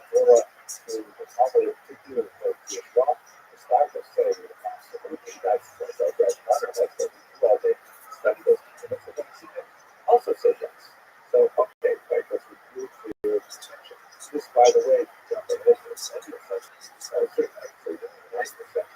this is a key distinction with modern movements, which are now called denominations, that might not necessarily contribute our society. And even though among the Orthodox there may be some discussions from this particular commandment number isn't really a commandment, it's a rabbinic enactment that you forgot.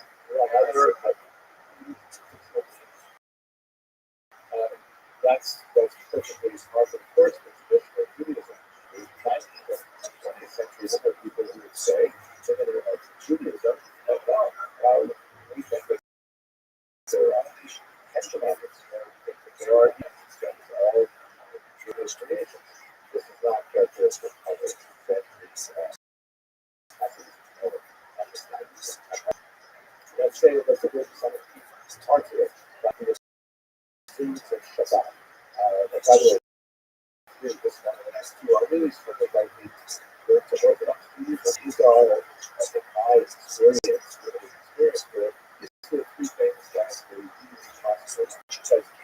Because, learning to practice in Judaism is a lifelong effort. Studying of the commandments itself is part of the foundation. So it's something that you really get better at as you get older. So if someone has to convert to Judaism, they can be expected to do and practice everything right away. They might have an idea, but they might not really practice everything. That is nice. So the areas that rabbis typically concentrate on are service of Shabbat, truth, and service of the laws and traditions. So looking at Shabbat, it's very complex set of rules and set of rights, with behaviors and whatever such doing with whatever reality, right? Well, wonderfully, the cell phone and so Shabbat is not going to say yes, absolutely. Say, oh, without that. Right? So they're the same. What about kosher? Oh, yeah. Really, it's not the same without kosher chicken. Your test. Hasidic also, yes. And as we shall see, they will debate the particular details of what makes something kosher. But the concept of keeping kosher is something resultant. And finally, laws of family we discussed in this class, very basic Judaism. And it's not going to say totally illegality, and let's see what as well. They will argue things like what's the appropriate way to construct the particular act, which of course laws of family. But they all agree that it is different. So wait a second, is we want to say that the primary intellectual religious commitment of believing that there is a Torah, a Torah, Sinai, incredible groups, and all of the elements of practice are the same places. So let's think about it. Why is Hasidism something new? Large part of it is a matter of that all of the elements of consciousness are familiar with this idea, but there's a question of what they emphasize. Certain aspects of this very rich Hellenic tradition receive far more attention and energy than the perspective. And that's change. This emphasis is something that really makes us distinct. It's very, very closely related to fire, origins, it's not good movement, but nevertheless, discussion. So, one way to try to understand this is that the Hasidism is kind of like Jewish, but even more so, right? Like Hasidism go beyond what is required. Of course, there's going to be minimum standards. They want to go to beyond standards, and we can see this in all kinds of devotees of life. I am personally most familiar with Rabbi. I think they're a great example of this, right? The fact that there are some people who are willing to dedicate their entire lives to move to some remote part of the world where there are hardly any Jews and set up a Rabbi house just to serve the tiny number of Jews that may be in the environment and dedicate the entire lives. That's not a that's and that see in a simpler way, after the perfect sex, where it has to be the start of the world. Well, if you do one example that you already looked at earlier, the case of pigs. So pigs are the literally corners, and it refers to the corners of one's face.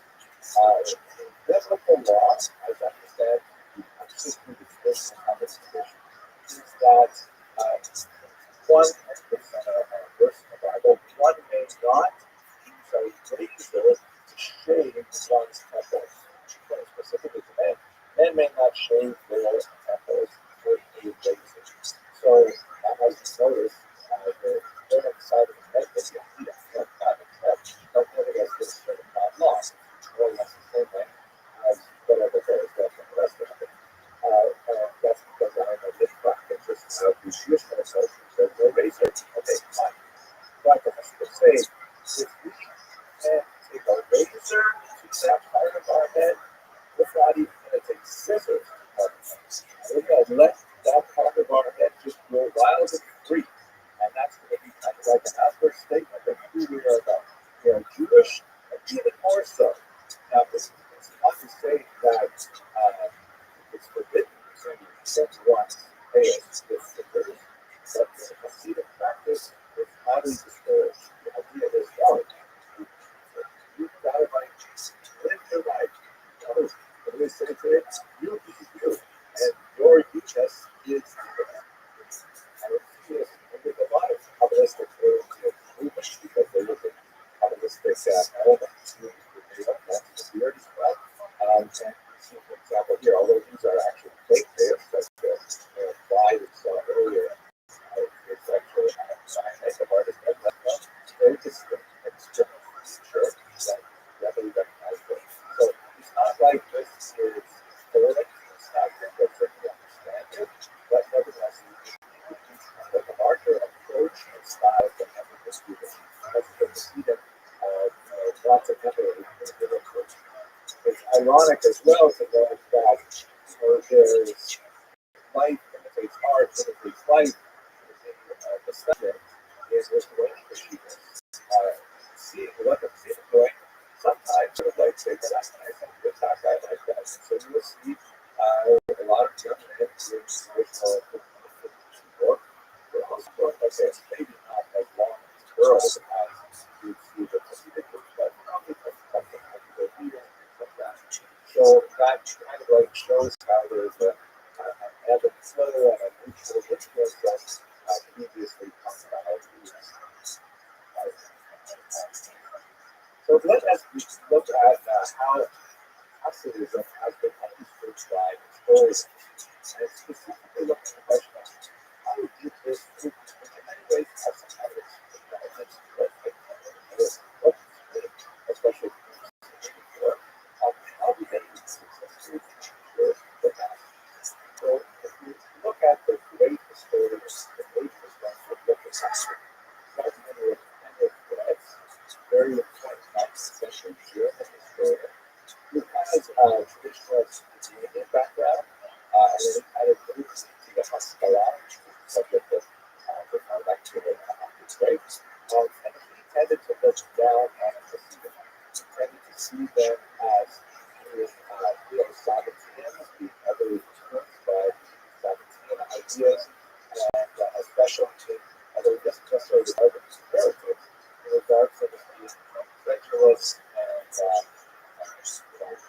clearly through intellectual tradition, buffeted by the horrible tragedies of history without it, and influenced by the leftovers of Shabbat movement, and says, this is something we really have to extra treat. And it's not the kind of music that represents really the great tradition, and hopefully the result is going to see it in the most so yes, the size is negative. Sure, good though. On the other hand, the story also makes like a multiple volume history. So what are you talking about? Obviously, too far divorced from the reality of Jewish life. The Hasidim represent the true popular spirit of the Jews. That it's true that the Hasidim down in the southern regions of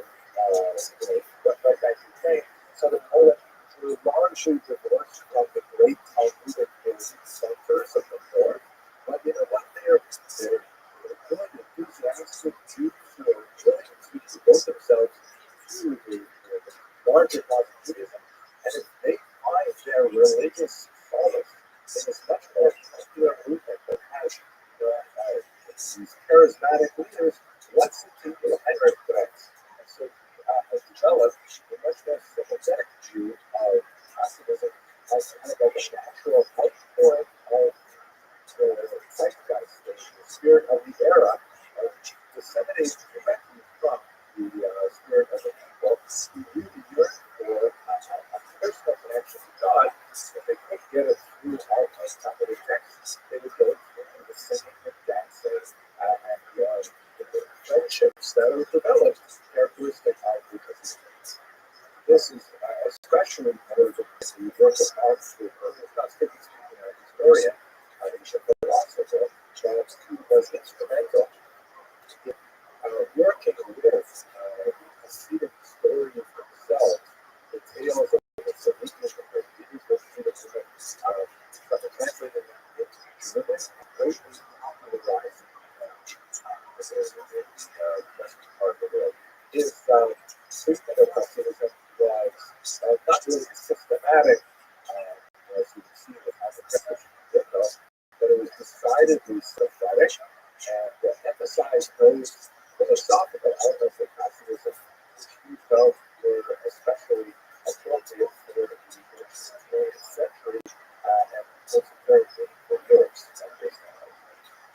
Then you get to Gershom Scholem, who sees that much more as a new iteration of a Kabbalistic movement, really emphasizing the intellectual origins of Hasidism in Kabbalah. But perhaps one of my favorite analyses is that of Ben Seymour, that they Israeli historian, who essentially looks to the Hasidic movement as an economic development. There's a lot more to say about this than I have time for, but the basic of his argument is that if you recall what was about the Avesta in the history lecture, they're basically building their own retired towns during most of the other Harvard. And that also meant that they actually owned the right to name the chief rabbi of any particular location.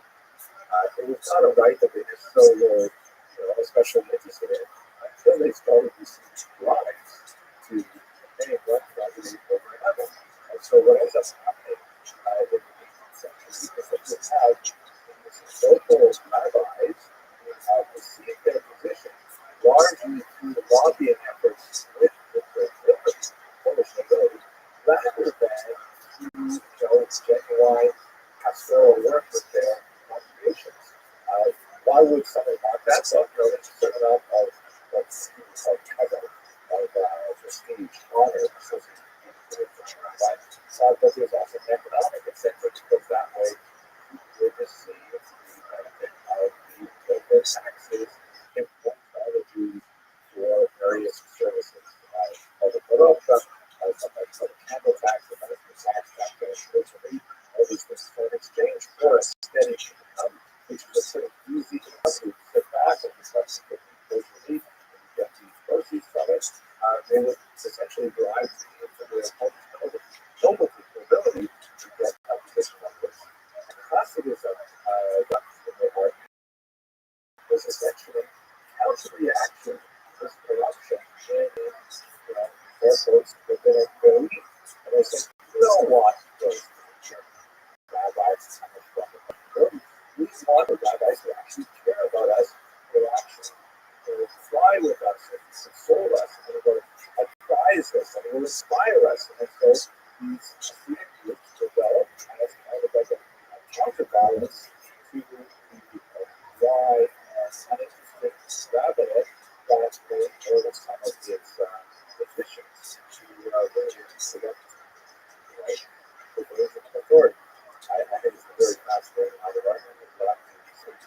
Finally, Sano Rappaport also a very brilliant scholar of Hasidism.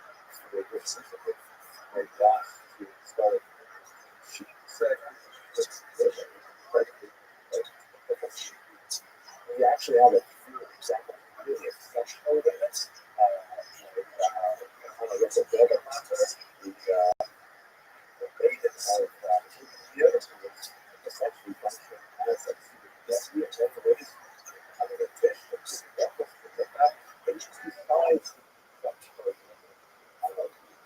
The fact that there could be a shake-up of the traditional approach to Judaism, in which the Jewish people had a much more constrained role, just the fact that some of the rules were kind of like looked at as a more flexible mindset, meant that many women could assert new ways for them to be involved in the practice of Judaism. And there's such a really fascinating things about this.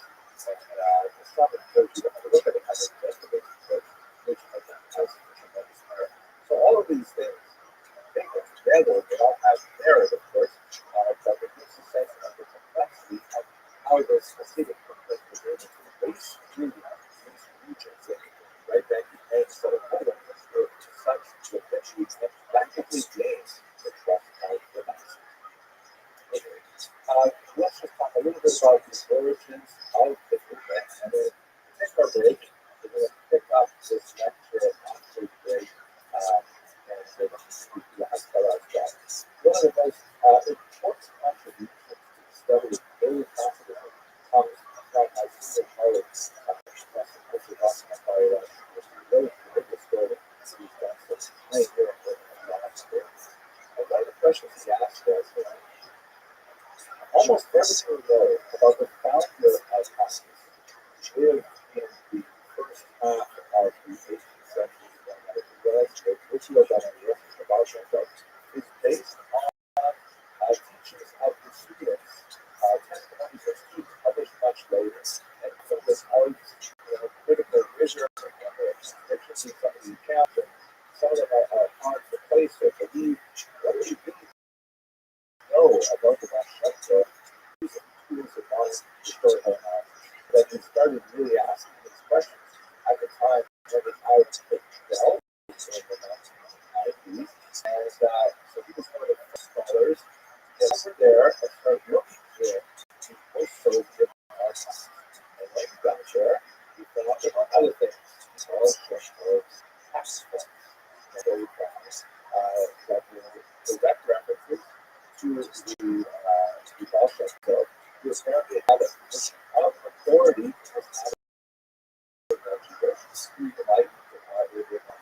highlighted the line from the tax record that was to someone named Rothschild, who was called a doctor, resident elsewhere, which indicated that he actually lived with on a particular street, a particular address that was probably provided by the committee, and that he was a figure of authority, especially towards the so he was able to discuss with his classic work the historical church of Rothschild in provide from Polish records a much more concrete sense of this founder of Catholicism was. And it's an amazing story.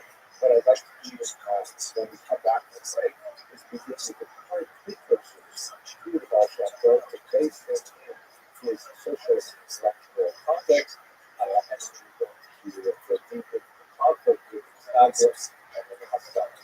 So I want to thank you all for your attention to Zurich. Thank you very much for that.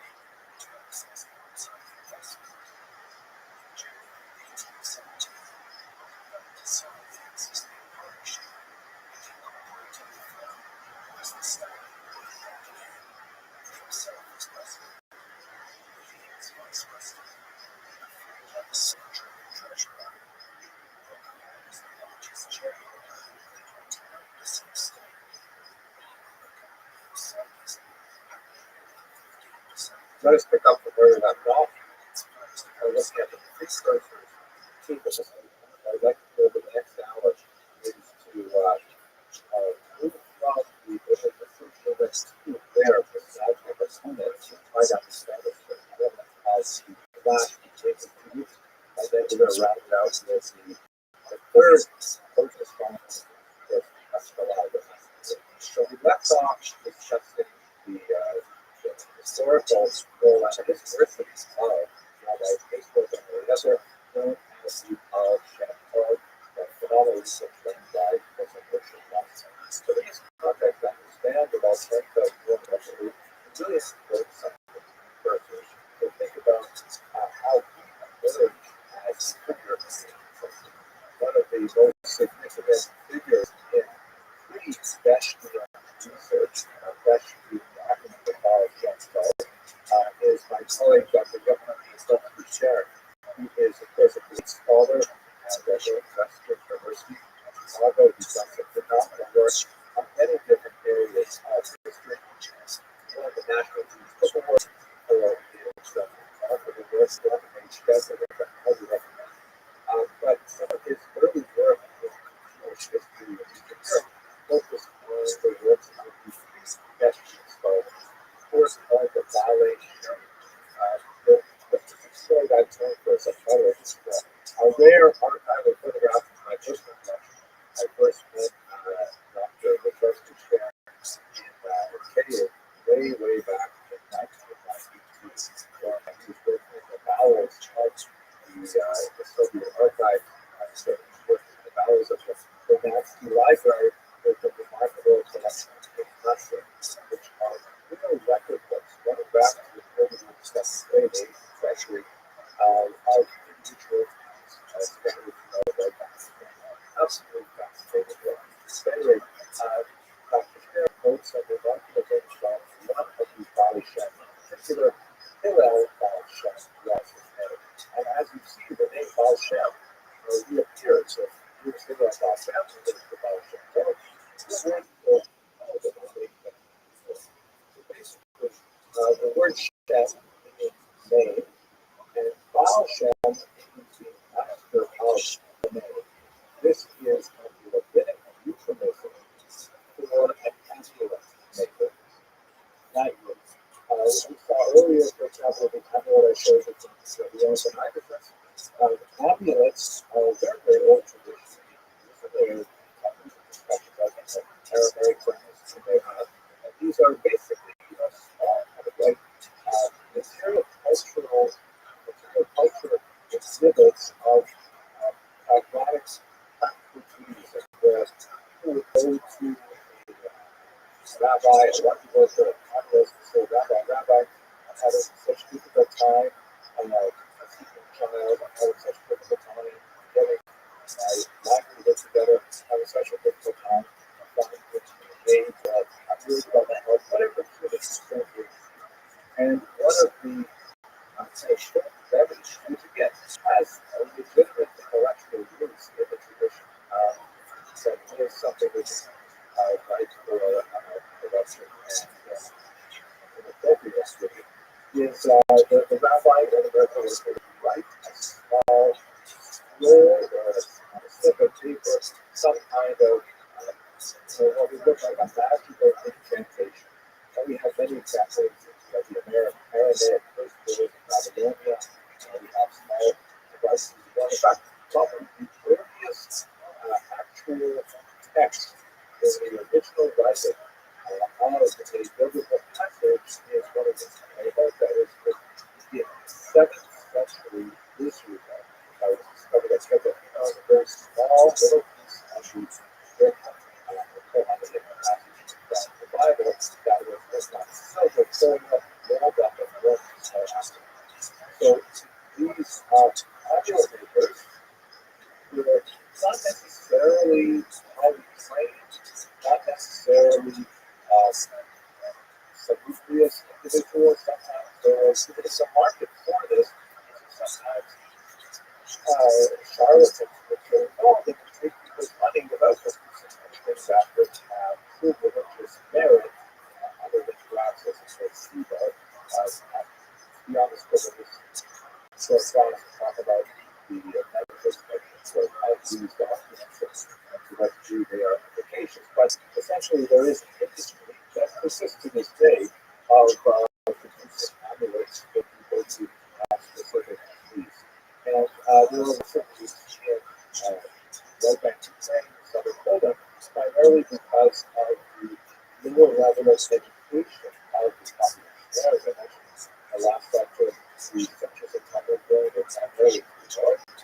And I'm not sure of this, but I have a hunch that the market for Mayo is inversely related to the degree of Jewish education in a given place. I could be wrong about that. At any rate, a lot of these ballet chefs were not necessarily reputable.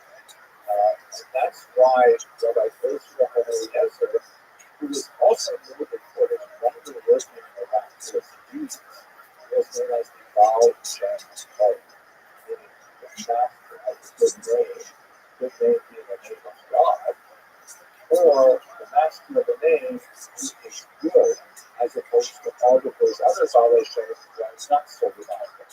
The Baal Shem was the backdrop for the verses of his own people who managed to bring together a charismatic individual, a circle of disciples who follow him as he's innovative apostles, which shot complete prior to the prior lecture. And this was especially the nucleus of the modern Jewish. It also had a lot of relationships to the book literature, because while they may have lacked some of the more formal company training, literacy was pursued at base in Florida, and with the Hasidic movement came some early publications that had a very dramatic impact on community.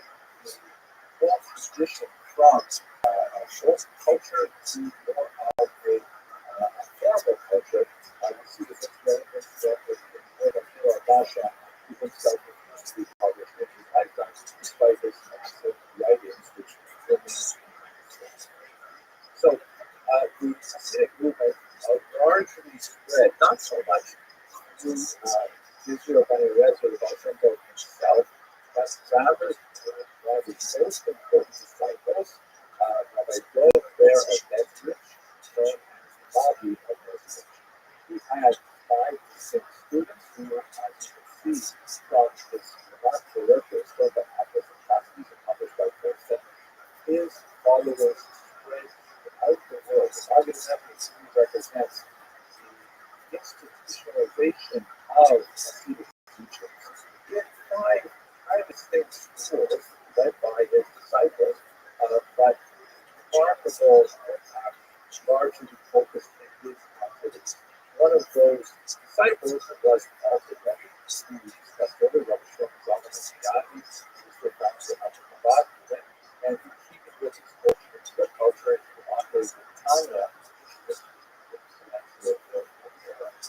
but the idea that these rabbis really thought of themselves as kind of a rebellious movement, they certainly knew they were engaged in something that was innovative and energetic and was rapidly changing, but they also began to think of themselves as a movement, as kind of like something which is really coalescing around embodied ideas and practices that are distinct in a useful manner from traditional Judaism when they began to get close. So ironically, just like the traditionalists received their self-definition as opponents of Islam from the Hasidic movement, the Hasidic movement itself really derived its tremendous amount of self-definition from that opposition. So they kind of like learning to draw the lines that separated them, and that helps them focus their own activities.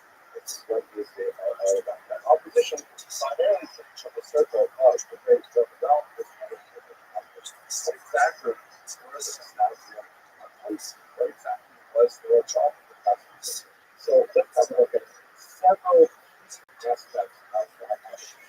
First is that the Hasidics were organizing separate prayer groups. Part of the reason for this was the less rigorous degree of philosophy that was applied to prayer times as defined by Islam, particularly by the Rothschild specific.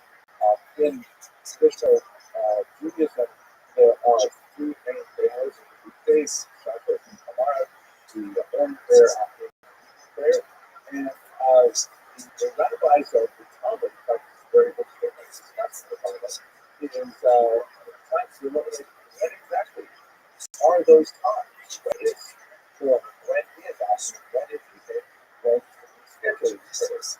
So the Lithuanians, the Slavians, tend to have a fairly rigorous definition, a fairly precise definition of the window of opportunity to represent particular morning prayer.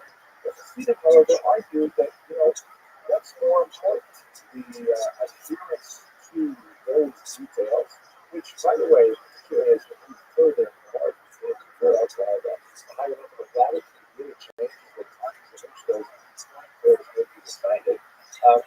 You really want to drag yourself into this kind of a summertime, and really super early. So you want to drag yourself in where you're not even afraid to mumble these words without any conversational clarity.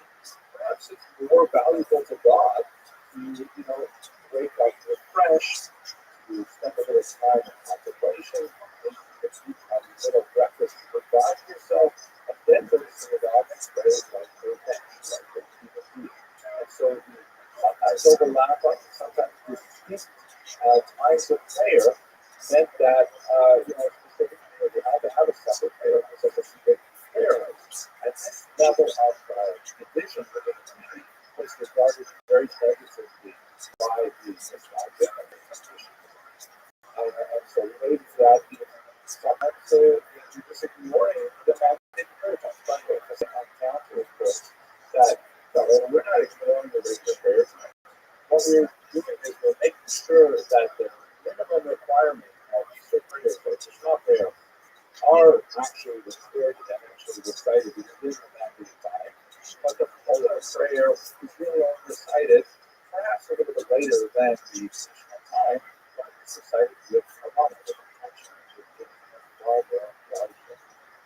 They argue that another element that contributed to the separation, especially practice of the faith, was that the Hasidim were adopting a different prayer rite. That of the elites, great elites, we discussed earlier, Rabbi Isaac Luria, the great Calvinist.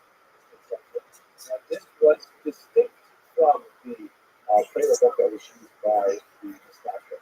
Again, before a Martian landing on the planet, you would ask someone, can you please explain to me what's going through the Casino Nostalgia?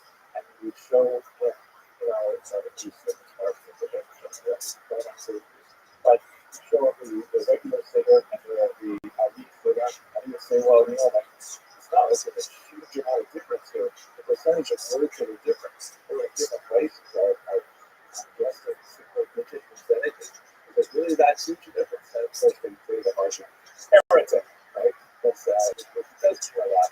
But the second has an issue with the Hasidim for changing the right code. So more significant issue. And by the way, I'm not going to make a big deal out of this, but that he did dig deeply into these technologies and all of these how that the level of these things that are generated by the Jewish population and more significantly including did they go to the traditional rabbis have received this position there as a result of driving the Polish government? Or did they go to this charismatic, popular Hasidic rabbi who received this position by popular assent? So one of those most taxed issues was Mr. Slaughter. Police there and there's taxes after you pay, public supervision, things like that, and also that not all animals under slaughter are slaughtered correctly or they turn out to be healthy enough to be consumed for kosher stipulation. So that means an element of loss for the kosher butcher, what is supposed to do. So that's why there's a tax applied by an separate tax. So the Hasidim and the Islamic differ on a fairly fine point of the law regarding the sharpness of the blade that is used to slaughter the animal. If it is too dull, then it requires the slaughterer to forcibly push on the animal's neck with more pressure than is appropriate, and that causes the animal more pain. But the thing is, to make the knife too thin, you sharpen it too much, that even the slightest thing, whether it's the table incorrectly or something, that can cause a tiny nick, which would whip the neck of the animal rather than slice it. And as we said, that would also cause the animal pain. unification, but rather than an and the second disagreed on who which knife was only. And therefore, Hasid said, well, we really do different. We need a separate showcase. We need a separate slaughter, which was like the hierarchy and of course, its implications for the refugees. One of the charges laid at the feet of the Hasidim by the Mishnah was that they disregarded the study of the Talmud. They're so deeply involved in the ethereal wisdom of the Kabbalah that they weren't studying the Talmud as deeply as they should. This is probably true for the early period, especially because, as I described, the nature of the distribution of higher education in the Jewish world at that time. But certainly as you go through the 19th century, it's no longer true. And Hasidim are just as likely to be deeply involved in Talmud as was not the Talmud. But related to that was, instead of studying the Talmud, they're studying Kabbalah. And as we mentioned in the last lecture, this was like, oh my gosh, the Kabbalah is like super advanced study. We respect the Talmud, right? The Kabbalah say we consider it the Holy of Holies. But it should only be studied by a very, very limited coterie of highly advanced students who are highly qualified, who've already completed the entire Talmud and all of the commentaries and things like that. What are you doing giving the Kabbalah to regular people like this? Even in kind of like popularized versions like the Tanya, which took, esoteric doctrines like Zohar and elsewhere, and then sort of digested them in a much easier format for popular readers. You can't do that. That's not okay, says the Mishnah. And then they get a little bit more serious and say, oh, we've heard about this Hasidim. They engage in lawless, unruly, even disruptive behavior. Doing things like doing somersaults in the middle of the synagogue, wildly gesticulating with prayer, laughing during prayer. They engage in farbrengings, which are like gatherings with a lot of alcohol, and they sing all kinds of songs, but then they go into other tangents, which is really not appropriate, and they argue about the general sense of decorum that the Hasidim manifested, which they said was totally against their much more sober, staid, rigid behavior. It's kind of interesting to look at Hasidim and the Mishnah today, because they kind of borrowed from each other. Hasidic prayer today is certainly, with some exceptions, they definitely have some other unusual practices, but most Hasidic pray today with a lot of the discipline that the Mishnah were cherishing, and a lot of the Mishnah, on the other hand, can also, shuffle and bow back and forth with great violence and intention. That is probably an influence of Hasidic movement in 19th century. So they really borrowed from each other quite a bit. Finally, one of the most nasty charges was that they were breaking laws, they were not following halacha, like you said, a variety of things, big and small, and even they were following the teachings of Shabbos. Now, interesting that usually the charges are laid out in a similar order like this, which goes from things which are much more objective and easy to quantify to things which are much more kind of fuzzy and theoretical and not really sure about. But it certainly gives a certain amount of impetus to the nature of the charge against the Hasidim. So how did they respond? So the Alter Rebbe and Rabbi had the tips. So wait a second, what is going on here? They went to meet with the Vilna Gaon to explain where they're coming from. They said, no, we're not trying to represent a different movement. That a lot of these things that you're saying are not true. Besides things like that, but the Vilna Gaon would not meet with them. The Misnagdim was former planet in 1772, and he burned some Hasidic texts in consequence of that. Despite it was something that happened quite a bit in 18th century Eastern Europe, that demanded a lot of Hasidic texts as well. The Hasidim, who are now, demographically quite strong, they issue counterbands and their own book partners. So it pushed back onto this factor. And both groups begin to reify their relative positions to each other. A very, very strong social band was a reissue in 1781 against the Hasidim in an attempt to kind of extricate this nascent movement already too late. People had already found so many women on the inherits in the southern part of the continent that the interest was not going to go away. And perhaps one of the most focused moments of history was when a particular rabbi in the city of Pitts, a traditionalist rabbi, lost his position to a Hasidic candidate in 1794, and then this Pitts rabbi took the drastic step of going to the secular authorities of the Russian government. We shall discuss the implications of what that meant shortly, and said that the Hasidim are essentially rebels not only against the traditional Jewish community, but by extension against the state. They represented a disruptive element in Russian society writ large, and they had to be controlled. And as a result, the Alter Rebbe was arrested and he was ultimately released, which forms one of the many release from prison holidays that we'll have in the Hasidic tradition. But by this point, the movements have really bifurcated from the Steifen and the difficulty of their relations, although that would be coming through several decades. So the Stagdim, during this period of the late 18th century and early 19th century, are seeking to define themselves primarily in opposition to the Hasidic movement. This is one of the great centers of the Stagdim movement. It is the yeshiva of Volozhin in northern, the northern part of the region of Lithuania.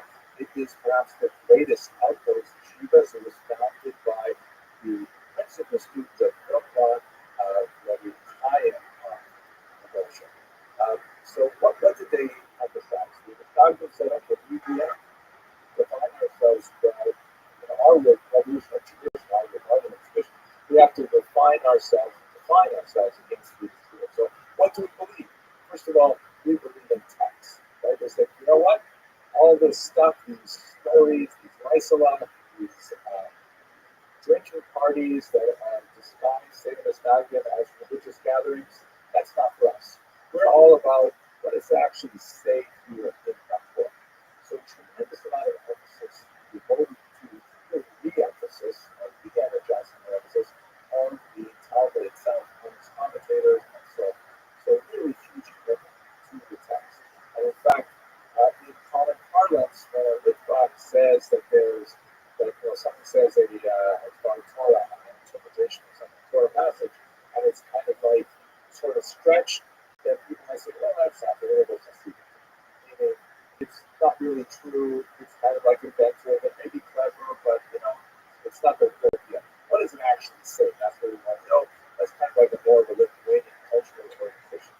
The Talmud, in particular, is elevated as the text bar none of the Lithuanian tradition. But that does not, and this is not something new. This is the reinforcement of something which was true prior, but it receives even more emphasis, much more strength. Things like children are taught the Talmud earlier, are expected to reach higher levels of academic study as a result of this cultural orientation setup. And that doesn't mean that the Kabbalah is ignored, as I mentioned, because the Canadians would fear the Kabbalah. So they say, okay, yes to Kabbalah, but very, very carefully.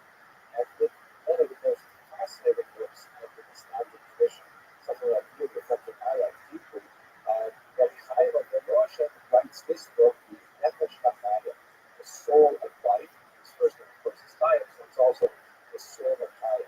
And it is, in many ways, the Stagdim response to the Tanya. The Tanya, deeply dipping into the wells of Kabbalistic wisdom and offering a book for a wider reading public, proved to be an extremely popular work then as now. And so the Stagdim countered by saying, hey, don't think that there's no Kabbalah in our Stagdim movement. Have a look at this book, which is truly amazing. But let me just tell you one personal story about it. I remember when I first went to yeshiva in Jerusalem, and I came to it as an adult, so I did not have a strong childhood background in Talmud. well, I was enjoying it, so but after a few months, I was speaking with my senior colleague from a Mordechai company who I'm privileged to attend to one of my teachers in Chocolate. And I was speaking to him on the phone, and he said, how's it going? And I said, well, it's okay, it's kind of interesting, but we're doing a lot of toast roast, and it seems a little bit like, I sit down to crossword puzzle in front of me, the outfield, like a distinction, I'm just giving a metaphor. It's a crossword puzzle. I solve the puzzle. I go on to the next puzzle. I come home, go to sleep, then go back, another crossword puzzle, right? And I was seeing it largely as a kind of dry intellectual exercise that wasn't giving me kind of like a charge, at the moment spiritually. So Rabbi Becker said to me, okay, I'll tell you what to do. Get a copy of this book, Nefesh HaChaim. So I was studying the Lithuanian Yeshiva, and this is the Lithuanian book. And he said to me, just one thing, don't read it for more than 15 minutes a day. Just focus on 15 minutes, read it deeply, but don't get too crazy about it. So I picked up the book and I fit it into my day because I would normally take the bus from where my wife and kids and I were living to the yeshiva. It was about a 15-minute ride. And I was okay, on the bus, I will read extra time. And I read it and I was so engrossed. And it was impossible to tear my eyes away from it. It was so impressive. It continues to have an impact on my thinking today that I frequently moved way past my yeshiva stuff. And when I finally looked up, I was like in the middle of, Shurafat or some distant neighborhood in Jerusalem. And I had to get on the bus and get on my bus and back the other way because I had this so close that I could not stop when I was at 15 minutes. That just gives you a little bit of a sense of how the Misnagdim are reacting and shaking themselves and doing very creative things in an attempt to meet this true challenge. And they are also, as we've mentioned several times now, carefully borrowing from the Hasidim. They were loath to accept the idea of consignment. There are certain aspects of the behavior of Tzaddik being the leader of a Hasidic dynasty, sometimes referred to as the Rabbi, depending on the specific group. There are some aspects of the behavior of certain tzaddikim, the establishment of large courts, sometimes quite lavish, almost royal flavor with conspicuous consumption. And they were skeptical of the practice of Mikla, of individual hasidim, writing a little note of petition, and then paying a small fee to the Rebbe, the Pidgin, which would then be used for charitable functions and things like that. That was really, and then having the Rebbe that Mikla somehow with his prayers, all of these things were great skepticism, and particularly disdain by the Misnagdim. So we weren't prepared to go that route, but they didn't really value the level of application of the ordinary Hasidim with lavish on their intellectual spiritual leaders. And so the Misnagdim movement also began to move in that direction. The Bush Yeshiva was someone, the head of this academy was someone who began to receive even what that level of veneration the world to be with various Jewish history. So there's again another borrowing. So we've had a chance to look at the Misnagdim and the Hasidim. There's a strong degree of conflict that moves in the spirit, but now we've got to go to our final section, the third pillar, as it were, of this conflict. Let's look at the Skala and the activity of its leaders, known as the Hasidim. So this particular picture is a famous one. It shows on the left great Moses Nicholas, the father of the Hasidic movement, and he's engaged in a game of chess with the father of Rabbi, who was in a very sad moment in history. They had maintained a personal friendship in which they spoke freely and openly, and then all of a sudden, laughter came out with publication and scandalized the 18th century, saying that Moses Medicine has basically indicated to me that if he had his way, he would abandon key elements of Judaism, maybe even convert to Christianity. And so therefore he charged them publicly. He was sort of claimed to be outing him and said that the man said that unreversible to a really unfair kind of thing to do. We don't know to do with harassment or whatever they actually said to each other. The scandalized bride refused to participate in the debate. Later wrote some very sophisticated works to keep the Jerusalem, which is a violent charges, so much so that the figure in the background, uh, less was his name, if I remember correctly, wrote a dramatic work called the Three Rings, as it was called, in which medicine is lightly disguised as a wise king somehow managed to mediate between the two great kings. But let us go to the historical roots of the Haskalah. We got to go back further again to some elements of Jewish thought that I think really have been traced quite directly to an earthquake that occurred in Ferrara, in northern Italy in the year 57, where one figure named Rosaria de Rossi, who was basically a talking editor, a news reader, a page of publishing, not especially a profound scholar at that time, but there was this horrific earthquake in his town of Ferrara that required all of his population to decamp from the ruined city, which was still being affected by aftershocks, and lived for a period of time in the fields outside the city.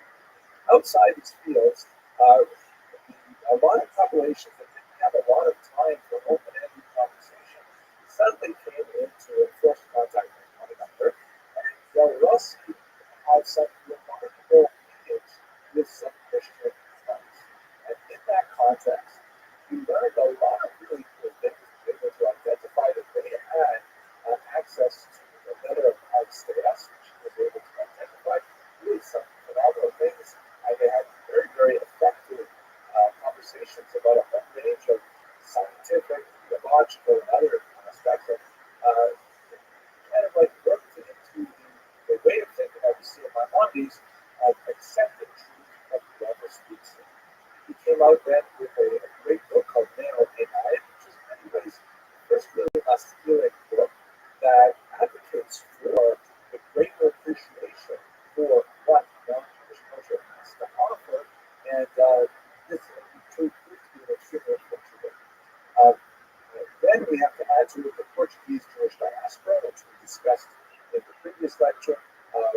Jews who had already been soaked in Christian intellectual traditions and had ipso facto a kind of flexible view of identity and varying perspectives. And when they finally became their Judaism in their far-flung diaspora, they brought a very different ways of thinking to both the Old World and to the virtually new world where they're not Portuguese Jews living as well. So by the time you get to the 18th century, you have figures like Moses Nicholson, who personally represents kind of like a formative liminal figure between two periods. He himself was scrupulously observant, was one for the Jew in the full sense of the term, and never deviated from what we would call today the term is anachronistic, never deviated from Orthodox status. However, he managed to attain unprecedented heights in Enlightenment culture in Germany. He mastered the German idiom of the day, which was not that common among Jews who speak primarily Yiddish, very closely related to German and can be understood by a German speaker, but kind of has the patina of medieval peasant dialect to German of the era. And not only that, he mastered the level where he was actually able to engage in high-level literary discussions. Engaged with the Emmanuel Kant in literary essay competition, in which Henderson fared actually very well. And he was regarded as something of an anomaly that here was a Jew, which Christian society largely regarded as being backward, primitive, and having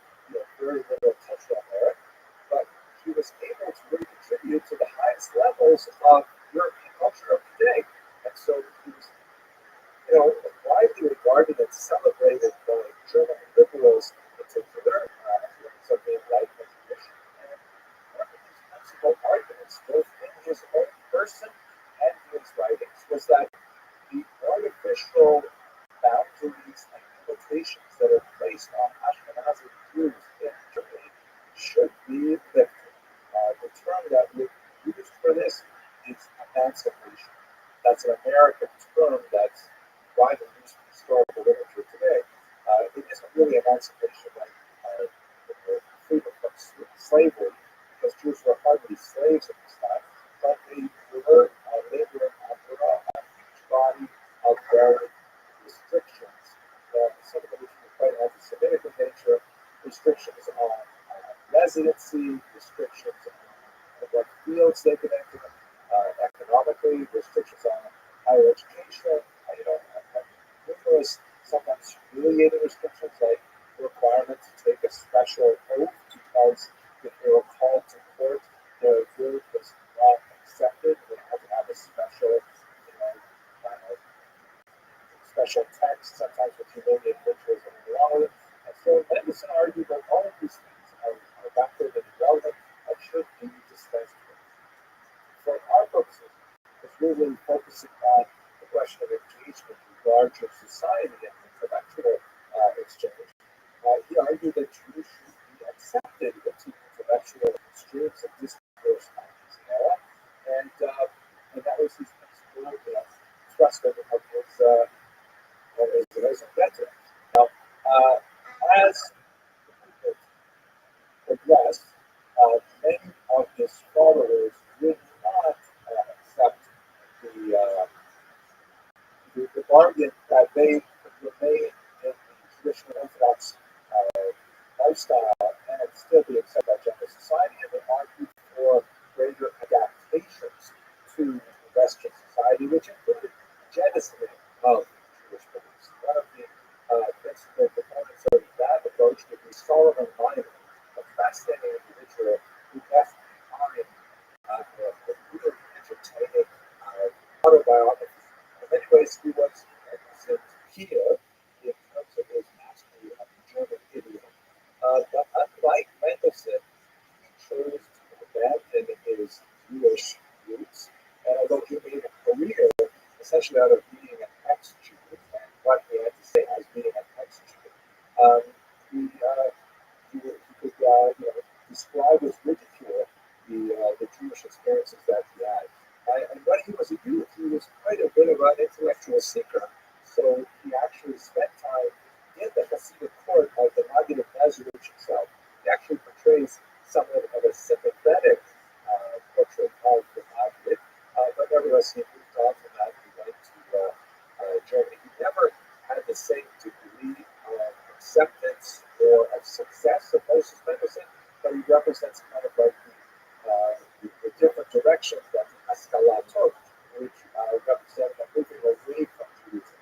Mendelssohn strived with limited success to create a movement that absorbed some elements of Western society without entering Judaism. It was a very strong movement of Haskalah. He said, it's too difficult. If you really want to get into Western society, you have to give up Jewish identity. So in Western Europe, this was perhaps most well illustrated by a fascinating moment in the late 18th century, which really brought Mendelssohn to the fore. And it was the premature death controversy of 1772.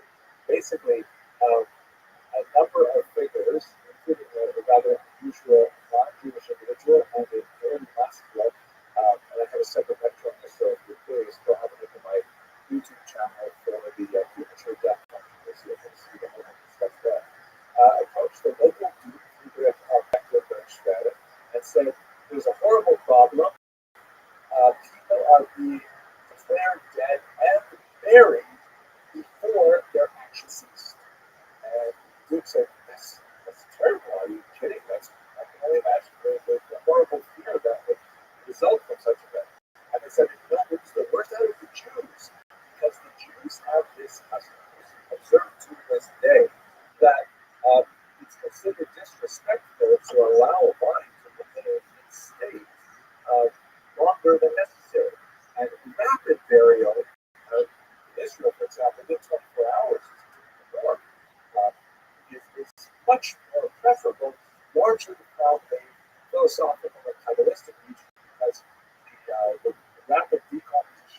body is believed to be associated with the process of atonement, and therefore it's considered a kindness to the body to get as soon as possible. But that means that Duke said, if this is happening, the Jews are being buried without proper supervision of their death certificates.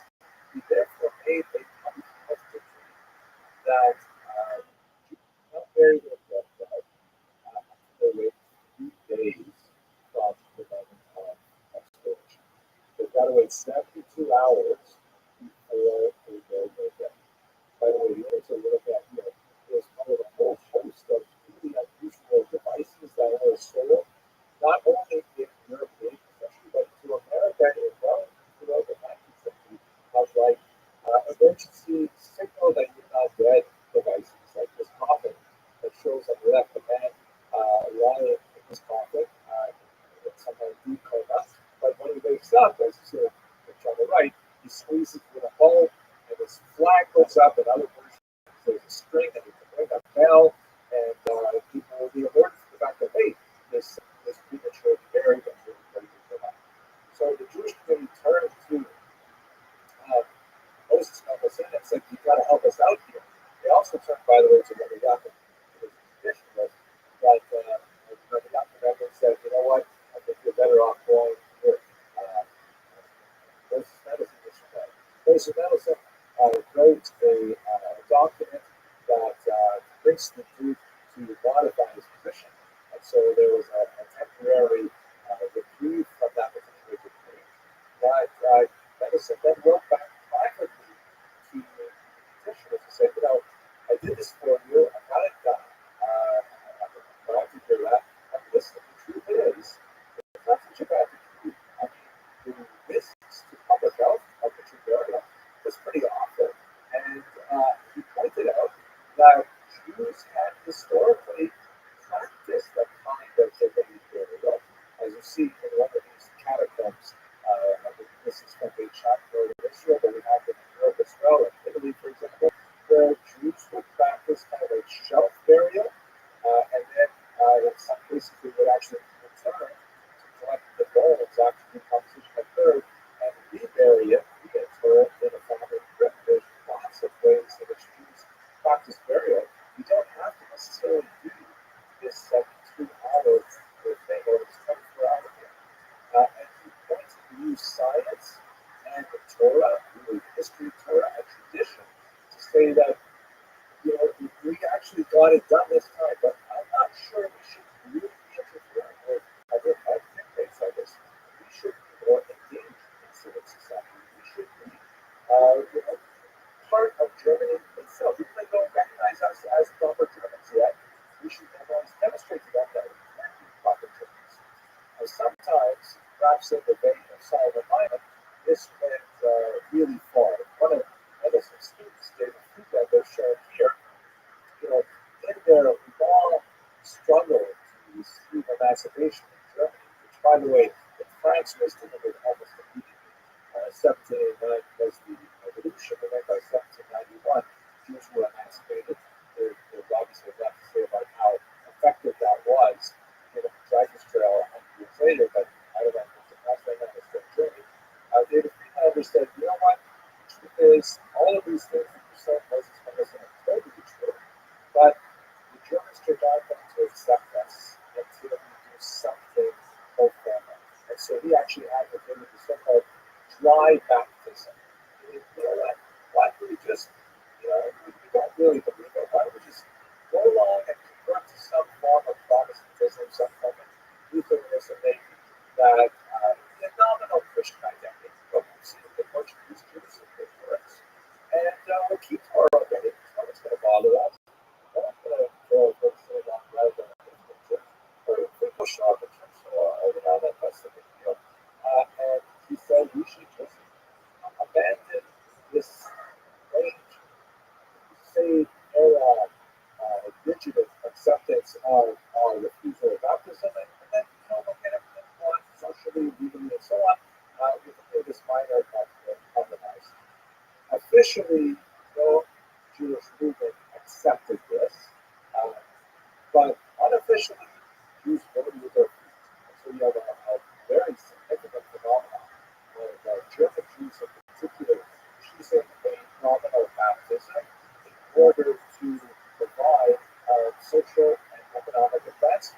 especially for their children throughout the 19th century. This is kind of like the underside of the Haskalah that it's hard to kind of say we should be open to Western European tradition.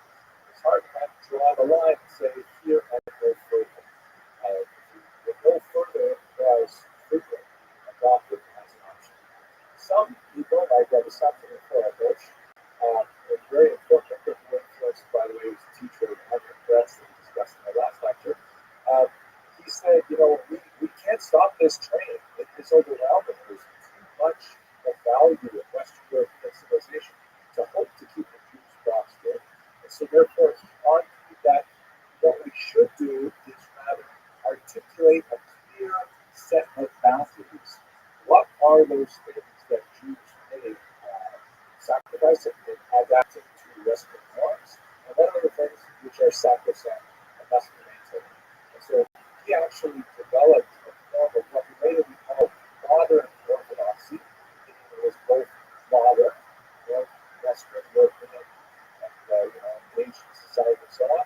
And at the same time, it was orthodox, keeping fast to the core tenets and mandatory behaviors of Judaism, carefully shaving off those practices which were felt to be customary in nature and historically determined and of theological value, but steadfastly defended those elements which were nevertheless mandatory for Jews. By the way, many felt in the era that Samson Hirsch, Rabbi was looked a little bit too modern with this image, so you'll see versions of the same picture where it has a much more healthy kind of like, that's really an orthodox view of that's basically what's happening in Western Europe. The Ashkenazim of Western Europe are having difficulty finding that space where they can maintain their Jewish identity without completely submitting, sometimes in a very slavish way, to European norms and conversion. And a smaller group, and sometimes with great internal dissent, separated from the larger group and saying, no, we have to maintain something like the that was defined by Persian principles. In Eastern Europe, we have a rather different phenomenon. Let us not forget, as we discussed in the last lecture, very big difference in population density of Jews in Eastern Europe. In Western Europe, it's a fairly big number. You can see lots of yellow numbers here, which is 1 to 4% Jewish population. And as we move to the east, you're seeing 5, 10, more than 50% Jewish population. That big purple curve there in Mongolia, Bessarabia, is really the heart of the Hasidic movement, especially in the see more purple over there. So the dynamics of the Haskalah shake out very differently as Mendelssohn's ideas move to the east. There's also a huge difference in the political context. Whereas in Germany, where a bunch of Haskalah activity was happening, there was the potential that Jews might be accepted. There was a strong movement of liberal Christians who advocated for that. Christians like from Gaul, for example, who said that, yeah, whatever you're treating Jews is not really appropriate, we should move forward with this. So there was political possibility for a significant advance of Jews, kind of like a carrot just dangling in front of their eyes. There was a lot in German culture that these Hasidic Jews revered. The poetry of Goethe or Schiller, the music of Beethoven, the philosophy of so many figures, Hegel, Kant, and others. So saying, you know what? There's a lot to choose from the German culture. So they were very attracted to it. The Haskalah was deeply attractive. And of course, the linguistic community of Yiddish and German was not such a big chasm for Jews to jump over that. In Russia, on the other hand, very different. Politically, forget about it. We've been talking about improving SARS, which was, generalizing, but in the 19th century, really quite repressive. Jews were still regarded as foreigners. They were, they would not participate in the Russian dialogue, the people of the area, Einstein had very little possibility of seeing this change. In fact, that change was only coming in the 20th century. The restriction of Jews to the sale of settlements in the late 18th century that would become quite onerous moving forward through the 19th century. There was a very different hostile attitude in Russia in comparison to Western Europe. Culturally, the Jews were not as thrilled with Russian culture as they were with German culture. Russian culture in the 18th century, in comparison to Western culture, German culture, is no comparison. They didn't have the same literary as the Germans did going into the 19th century. It's true that Russians didn't really stretch forward in the 19th century. People like Tolstoy and Pushkin and Turgenev and Dostoevsky, but at this period there is less attraction in Russian literature for Jews. And linguistically, Yiddish and Russian are much further apart. It's true that Jews mastered enough Russian for reputable contacts that needed for business. Also, let's not forget that Russian is not even the dominant language except in the cities. In the countryside, it's all Polish, Ukrainian, Lithuanian, Belarusian, and those are the languages which Jews find something to tell in terms of day-to-day communication. So there's far less, kind of attraction of Russian comes to the Russian environment in those contexts. Whereas in Western Europe, the consequence of much Haskalah is assimilation, outright conversion to Christianity, and adopted into Judaism. In the Eastern part, they see the value of some of those ideas, but they think about it unculturally themselves. Like, yeah, we can stay where we are, but maybe we should adopt just little pieces of it and find a way to articulate a distinctly Jewish model way of thinking. And so where you see that, for example, is the advance of Yiddishism as a culture, the advance of the secular study of Yiddish culture, the growth of secular Yiddish writings like the Marshall Storer, Shalom Reich, and others, the development of distinctly Jewish political Zionism, and the addition of Jewish values to the original movement of socialism. All these three things, by the way, will be discussed much greater detail in the next lecture, so don't be worried about the fact that I'm zipping through them now to include our 18th century time. Some examples of this is people like Joseph Pearl, who was a very important Moscow Israel, who, as you can see from this picture here, remained an Orthodox Jew. He was a great proponent of education and set up a network of schools, very significant China holders over the centers of this, children's schools, to give them kind of that modern European education. He also was a brutal opponent of the Hasidim, and he wrote understood against some nasty attacks on the Hasidic movement. But nevertheless, the Haskalah in general is more closely related to the Midrash than to the Hasidim. Let me just conclude with some really important points here about the government. Maybe we'll a couple minutes over. I apologize, but I want to bring us to the conclusion. In Russia, in Eastern Europe, I mentioned the horrific nature of persecution under Tsar Nicholas I in particular. This is Nicholas I, who emerged as a leader immediately after the assassination of his father in a border rebellion, the Decembrist rebellion. He adopted a policy of autocracy in Russia, which meant that Jews were to be forced to fit into the what was going to what meant to be part of Russian society. And it was not an easy thing at all. There were several policies that Nicholas I adopted, including the destruction of the Torilla, that we discussed way back in the second lecture, 1844, and especially the notorious Cantonist decree. Now, the Cantonist decree was the rule that Jewish children, as young as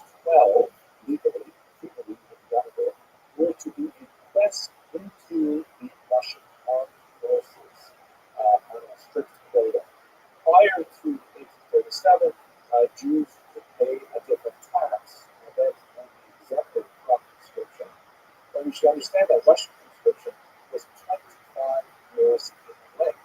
This was essentially a lifetime commitment. The, uh, the 25 years would not be Jewish child was impressed at 12, they would have to spend 6 years in a mandatory training camp called a canton, region, that they were in these regions, essentially training cantonista. They would spend 6 years in training camps, and then they would spend 25 years in the army, and that was basically, say goodbye to your son. You would never see them again because they would be boxed to themselves on it. They were frequently exposed to conversionist sermons by the staff there and so on. The whole idea of this horrible decree was to try and accelerate the assimilation of the Jewish population. But that was the stick. The carrot was similarly placed before them, and that carrot was unfortunately poisoned. Bringing it to like Maximilian, a well-meaning, naive individual, wanted to offer the Escalade to the Jews of Eastern Europe. They set up a system of crown schools where they said to families, you don't want your son to go to the army, I can understand that. So, but you do want him to learn certain values so they can be productive members of Russian society. So therefore, if you send your child not to the local freedom, not to the Hasidic rabbi, but send him instead to the crown schools where they will receive a well-rounded education in the sciences and literature and so on, then your son will be exempt from the draft. But these schools, as Lillian Bell himself found out to his dismay, were also very thinly disguised efforts to expose the children to Orthodox Christian propaganda and conversionist efforts. And William Bell left in disgust and went back in America, actually. The crown school system is widely exploited by the Jewish population. But during this period, really, 1837 until the War, Jews were living under some form of this horrific contemplative decree that certainly pitted not only Jews against the state, but also pitted them against their own communal authorities. Because, in a diabolical twist, Nicholas I, with his very efficient government, placed the responsibility of choosing the conscripts on the Kahila leadership itself, which meant that it was the leaders of the Jewish community themselves who had to apportion those conscripts to the Russian law of death and decide which children to take away. In some cases, not surprisingly, corruption seeped in, and you had the children of the weak and the poor and orphans. They were the ones who were sent for the children of the wealthy and the powerful, which led to a tremendous conversion of the belief of the traditional Jewish community in their Kahal leadership and their traditional rabbinic leadership. It was a horrible moment in Jewish history when the Jews as a whole felt that their leaders had betrayed them, and you can see this playing out in the disgust that would be expressed for, really quite different things like Jewish socialism and Jewish decades later. I'll get to that next lecture. But to wrap this up, what I'd like to show you now is a photograph of Elizabeth Steifer, a very interesting individual doing a remarkable work looking at the grand scope of this triangular conflict between Hasidim, Mustafa, and the Haskalah. He wrote a book called Shalom Al Yisrael, and in there he wrote, God saw three shepherds, Rabbi Eliyahu of Lithuania to safeguard the Torah, to purify his Talmud, and to oversee its logic and its religious strategy. The Hasidim in Volhynia, which was in the south, to march on devotion and to plan the efforts of Edom. And then finally, the great Moses ben Menachem, that's Moses Menachem, in Germany, and called him to place the cradle of enlightenment in the land of religion. Now, ironically, what happened with these three groups is that first the Hasidim and the Steiger were at each other's throats in the 19th century. They began to make common cause when they realized that the Haskalah movement from the left represents a far greater threat to the values that they hold in common, that they begin to dampen their own concerns against the Haskalah. And one would only see kind of like an incorporation of Haskalah values. Towards the beginning of the 20th century, which will be more of our topic in the next lecture, but ultimately these three groups begin to find a modus vivendi with each other. That's more characteristic of the 20th century. When I say a modus vivendi, I do not mean that Jews agree with each other over these very deeply cherished values that relate to the intellectual origins of the Hasidic movement, the Islamic movement, or the Haskalah, but nevertheless they have realized that there are far greater external threats that are brought to bear on the Jewish people. That means that the arguments are certainly rooted when you compare them to the very fractious late 18th century and early 19th century. I'm sorry for going a little bit over time. Continue this discussion tomorrow. Actually, it will be on Monday. We'll continue this discussion on Monday, 8 a.m. New York time, and it's 1 p.m. Central European time. Thank you very much for your attention and endurance, and I look forward to continuing this discussion. Thanks.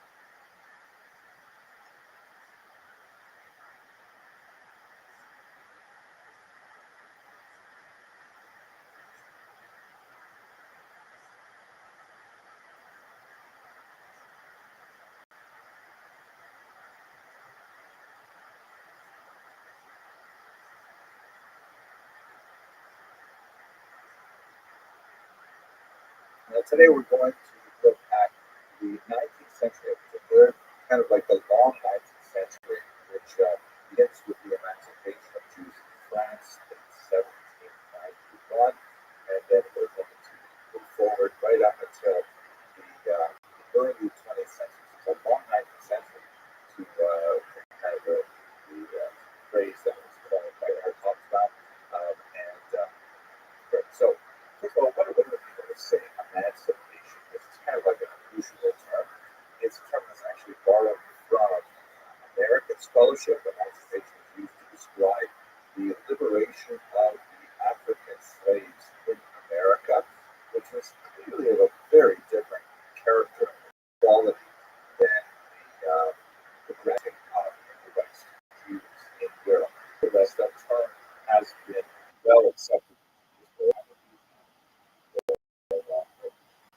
Just kind of like we'll talk about tomorrow, the Holocaust also has some difficulties in why we should use that term, but it has been widely accepted, so we will look at it as well. What exactly did emancipation address? Well, we should recall that right up until the late 18th century in Europe, into the 19th century, and into the 20th century, if we look at the Russian Empire, Jews labored under a second or even third class citizenship status. They were typically understood as resident aliens with varying levels of rights that could be quite precipitously removed from them. Really basic rights like residency, right? The phenomenon of Jews being expelled from one region or another would persist through the 19th century and through the Russian Empire, but up until the 20th century, that Jews were considered excluded on the basis of their religious affiliation. And the whole notion of religion and peoplehood and exclusion, the idea of race are all coming together now. So even people who are abandoning traditional religious attitudes associated with Judaism are nevertheless still lumped into this community against their will. And the only way to remove the stigma of this historically was conversion, which was obviously a pretty drastic choice for Jews to make.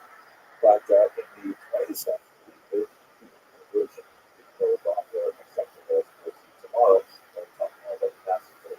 So Jews labored under the kind of tenuous situation in much of Ashkenaz, both in the traditional Rhineland region and also in the much larger expanded region of Eastern Europe, where their residency rights could be taken away at any time. Their right to pursue careers was limited. Higher education was frequently blocked off from their palette of options, that they could not pursue certain professions, or that if they pursued certain professions, they had additional taxes based on their affiliation, all kinds of things like this. So all of this changed quite dramatically in France in the Revolutionary period. This image that you see here dates from 1806, you can see, and it refers a little bit later than the year that we're going to talk about first. But let's start with this image because you see Napoleon, who is portraying some kind of like Caesar-like figure, and he is raising up the fallen Judaism. And that's various biblical type figures, including one of the very distinctive kind of that we're going to just a moment. And the Judaism is kind of like this hopeful woman who's been knocked on her rear by the force of events, and she's holding onto the two tablets of the law, and the menorah from the temple is in the background. Far off in the background, you see the desert, and Napoleon is holding in his right hand, very Moses-like, another set of tablets, or one tablet says the law. So what does it say there? The law given to Moses. He's holding up the law given to Moses, and he's raising up Napoleon's status. So in many ways, Napoleon has of himself as being the one who finally gave Jews the rights that they deserve in society, and Jews were very happy to encourage that kind of image, as we shall see, because it reflected well on them as if they were deserving of this elevation to equal status. Right? By the way, let's skip over some of the developments in the Ashkenazi diaspora today. Of course, this had happened for different reasons entirely in what would be the United States of America. Similar kind of things were happening in England, but just for the sake of time, I'm going to focus on France, and then we're going to move east. So, France, of course, had this dramatic revolution in 789, which was founded on this brilliant new idea, very enlightenment-oriented, of the equality of all people living in France. They issued this very important document, the Declaration of the Rights of Man and Citizen. And I translate that very carefully because later it was proposed by a Lebanese state. This we used gender-specific language in this text. Shouldn't say the rights of humans and citizens? And of course, the word citizen can imply either male or female in French. And the Congress said, no, we're just talking about men. And so we're not formally including the rights of man and citizen at this time. But within those parameters, anyway, there was this basic idea that all French men were theoretically equal before the law and had certain rights as opposed to merely responsibilities as subjects. So the Jews essentially said in 1789, what's wrong with us? We should also have the same kind of rights. Why should we be excluded on the basis of our religious affiliation, especially because the early revolution would have a very strong anti-clerical attitude, that they would actually be moving away from the theistic understanding of the North Branch. At any rate, they proposed this rights of man and citizen. What about us? Let's think about the problem that France had in facing this question. There were really two major concentrations of Jews in France in the 10th century. There was this concentration in the south, somewhat smaller, of largely Sephardic Jews. It actually continues a little bit further to the right of where I'm shaded the region here, but it's basically Jews just over the Pyrenees from Spain who had been making their way over there, and certainly after the Spanish Inquisition in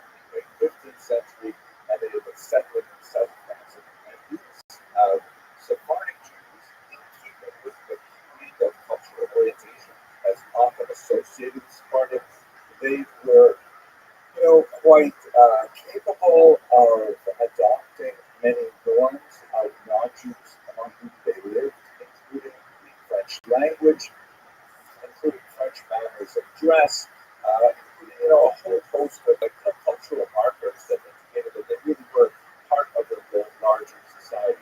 And so when the question came before the French legislature, they were a little bit quicker to extend emancipation to these Jews. In fact, it happened in 1790, within the first year after the revolution itself. They confirmed, yes, the Spartans are Frenchmen, so we will include them in the rights and privileges of emancipation. Much more difficult is the far more concentrated and larger population of Jews living in the region, which we called Alsace-Lorraine, where you have all of these Ashkenazi Jews, right, all of the Italians. Unlike the Sephardim, they were different from the French Canada.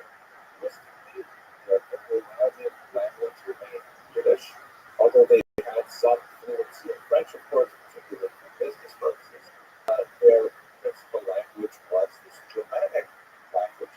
And let us not forget that France and Germany are frequent enemies and neighbors, of course, but they have regular conflicts. There are several conflicts over the course of the 19th century and huge conflicts, of course, in the 20th century. So there's a suspicion of these Yiddish-speaking French Jews. Would they be loyal to France, or would they potentially be loyal to Germany? Particularly because Germany also has a large population of Yiddish-speaking Jews just across the border. Do the Jews consider themselves, Frenchmen wonder, as a distinct people whose boundaries, the boundaries of their continuous sort of nation, span the French-German border, which could present significant issues, both in terms of potential conflict with Germany, or similarly in terms of economic relations with Germany? Would the Jews abide by the French law and not, significantly undercut the sovereignty in economic and other terms of this new democratic nation? So there was a lot of debate and argument over whether or not the Jews of Alsace-Lorraine should be allowed French citizenship, and it took an additional year for them to be able to actually achieve this. So in 1791, the French legislature said, yes, we said the rights of man exist, and as I mentioned, we're not ready to talk about women, but we are ready to talk about Jews, and we can actually confirm now, as of 1791, that the Jews of France and Alsace-Lorraine, they do, in fact, permitted to have citizenship. Now, what happened was a lot of Frenchmen, particularly in that eastern region of France, were not at all happy with it. Over the course of the next decade, there was petition after petition to the legislature saying it was a mistake, giving the Jews free access to the economy, removing all boundaries to their economic activities, has been ruinous. That they've taken advantage of their far-flung international connections.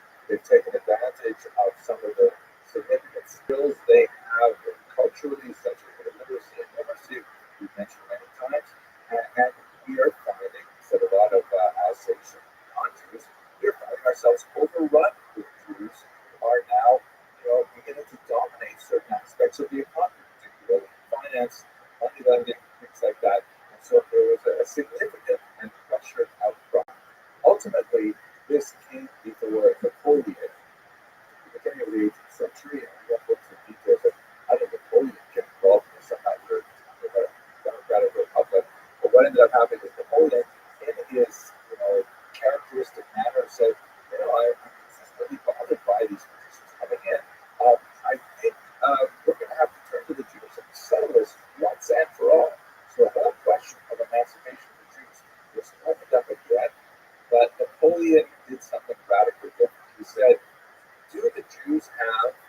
representative body that can ask them some really basic questions about who they are and what they want. And his advisors indicated that yes, they have this thing called the Sanhedrin. And he said, I've heard of that. And they said, yeah, the only thing is it hasn't met in like 2,000 years. The Sanhedrin was a great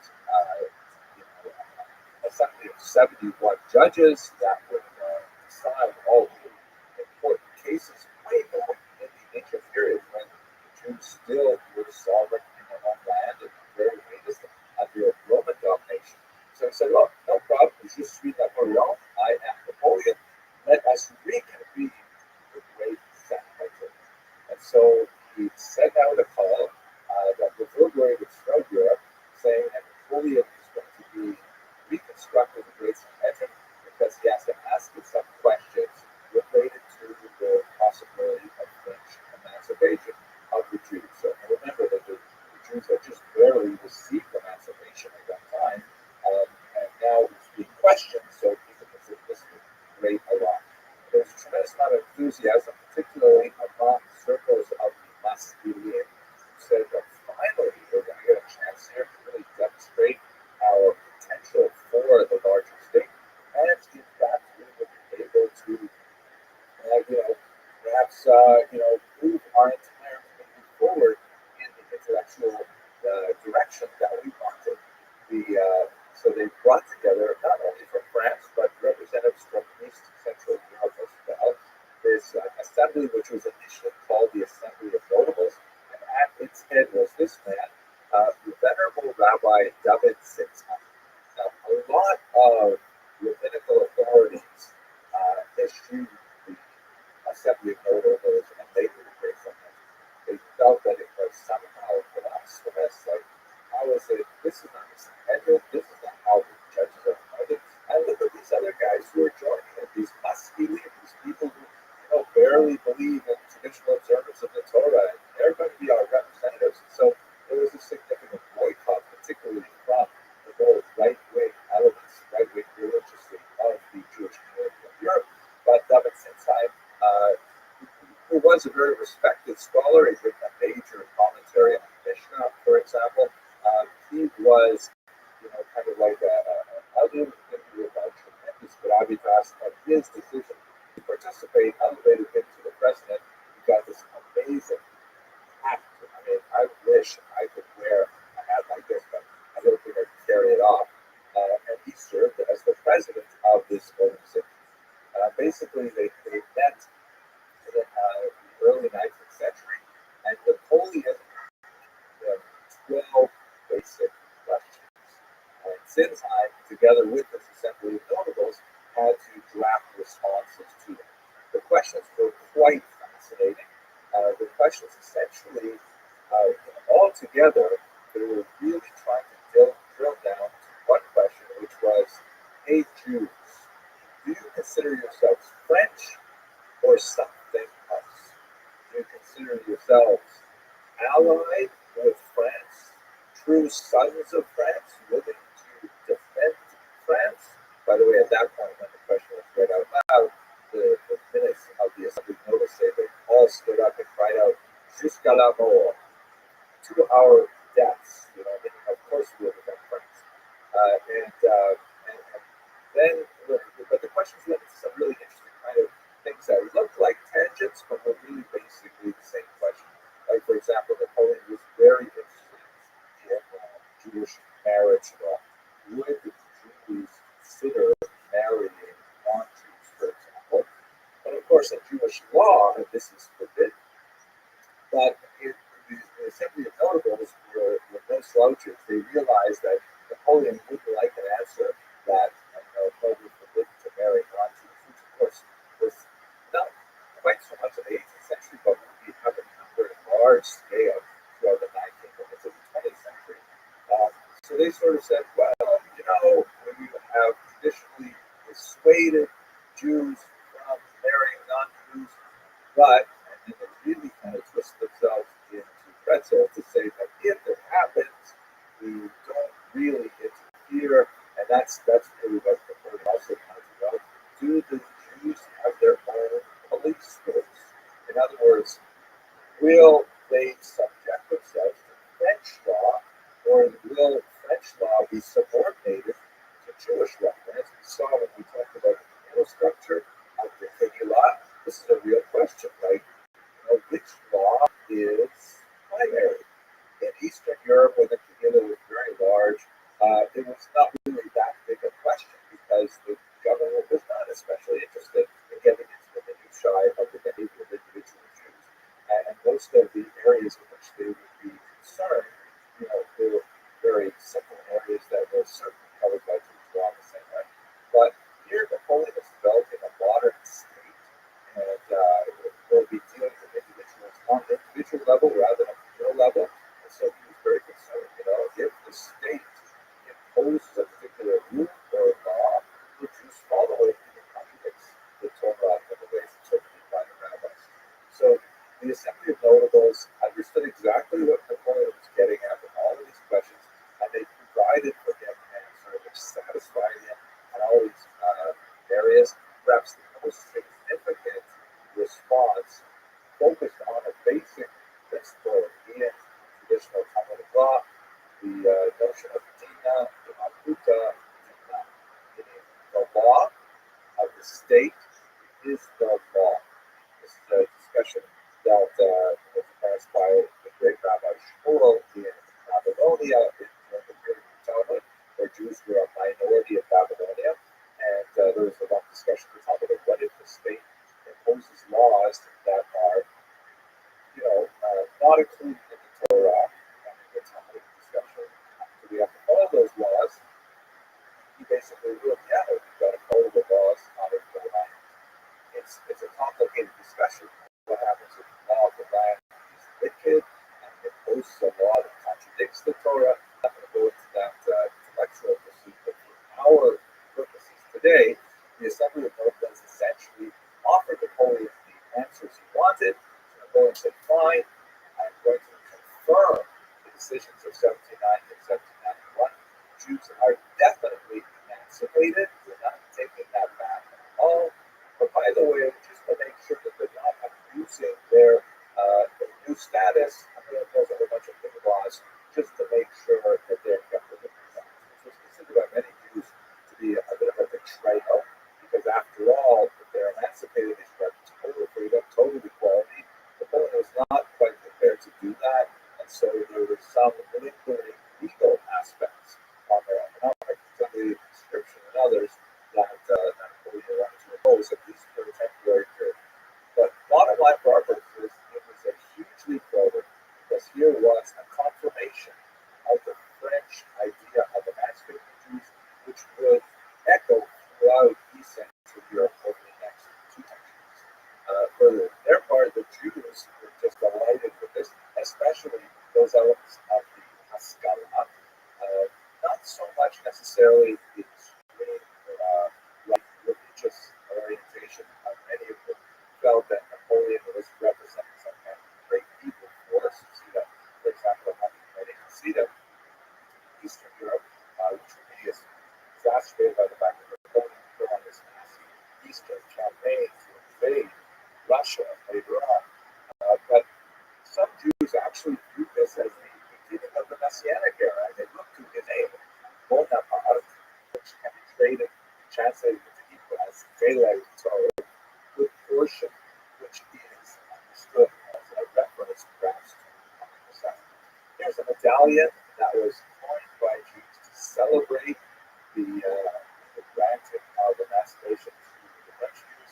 You see on the left, of course, says Emperor King Napoleon.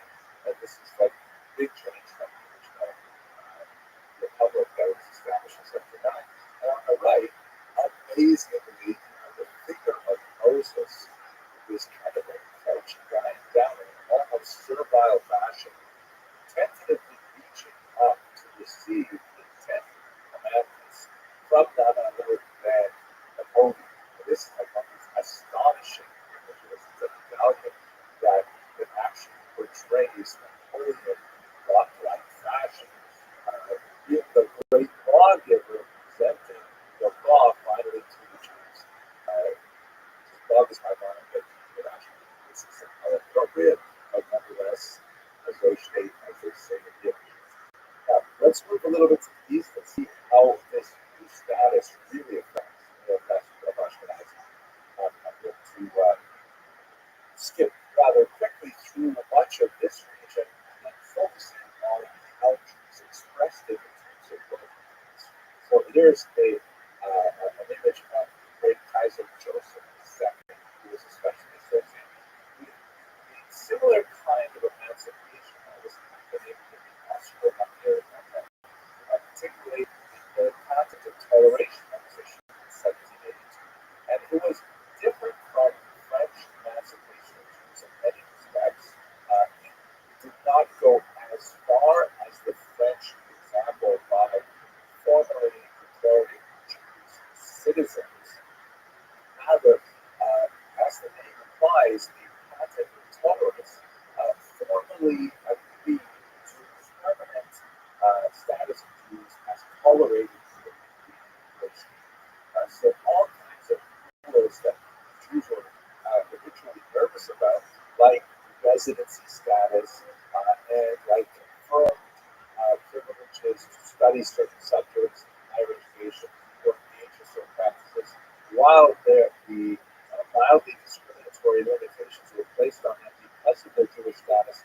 Nevertheless, the state said formally, you don't have to worry about these things, you're going to keep them private. And this is extremely important to understand because Jews as a minority often flourish in environments in which they suffer from moderate to mild discrimination as long as they can depend on the consistency and legitimacy of the rule of law in that state. The German term for this is Rechtsstaat, meaning a society that is governed by law. In other words, let's say, for example, that Jews are not allowed to open certain kinds of businesses, or not allowed to manage certain areas of the city. So that mild discrimination is actually, in a way, good for the Jewish community because it provides a little bit of kind of like a forced inward focus that Jews know that they are not the same as everybody else, and so therefore endogamy is encouraged, marriage is encouraged, self-help is encouraged because they realize they can't rely on the state for welfare type handouts and things like that. So there's like a little kind of like we have to take care of ourselves mentality that reinforces the idea that the Jews are a distinct community by dint of those moderate discriminatory practices. But at the same time, let's say you're not allowed to open up a particular business in a particular part of the community or something like that. If someone were to break the window of your store and then run away, you would rely as a Jew on the police to investigate, and if they caught the criminal, then he would be tried and would be sentenced and would be eligible to receive compensation. So there would be basically a law that was put in place that would protect their somewhat limited rights and privileges. Right? This is the really key point. That a little bit of anti-Semitism from the outside, God forbid, but a little bit of anti-Semitism from the outside, not that really harms people, but it sort of restricts them, that actually encourages Jewish growth both internally and potentially demographically. And at the same time, it only works though if there is a Rechtsstaat that guarantees that everything else is different. The worst thing that the Jewish community can face is have where there are no predictable rules, where there are minorities that can be targeted and impunity, and that there's no follow-up, there's no police, there's no law, there's no compensation for damages. That's really the worst fear of the Jews, like many minorities. So essentially what's happening in East Central Europe was much more the model of, Jews have lived here a very long time. We're not ready to open up a society that puts crazy French people on, but we are definitely committed to living in peace with this Jewish minority. acceptable for a large number of Jews living in places like the Austro-Hungarian Empire.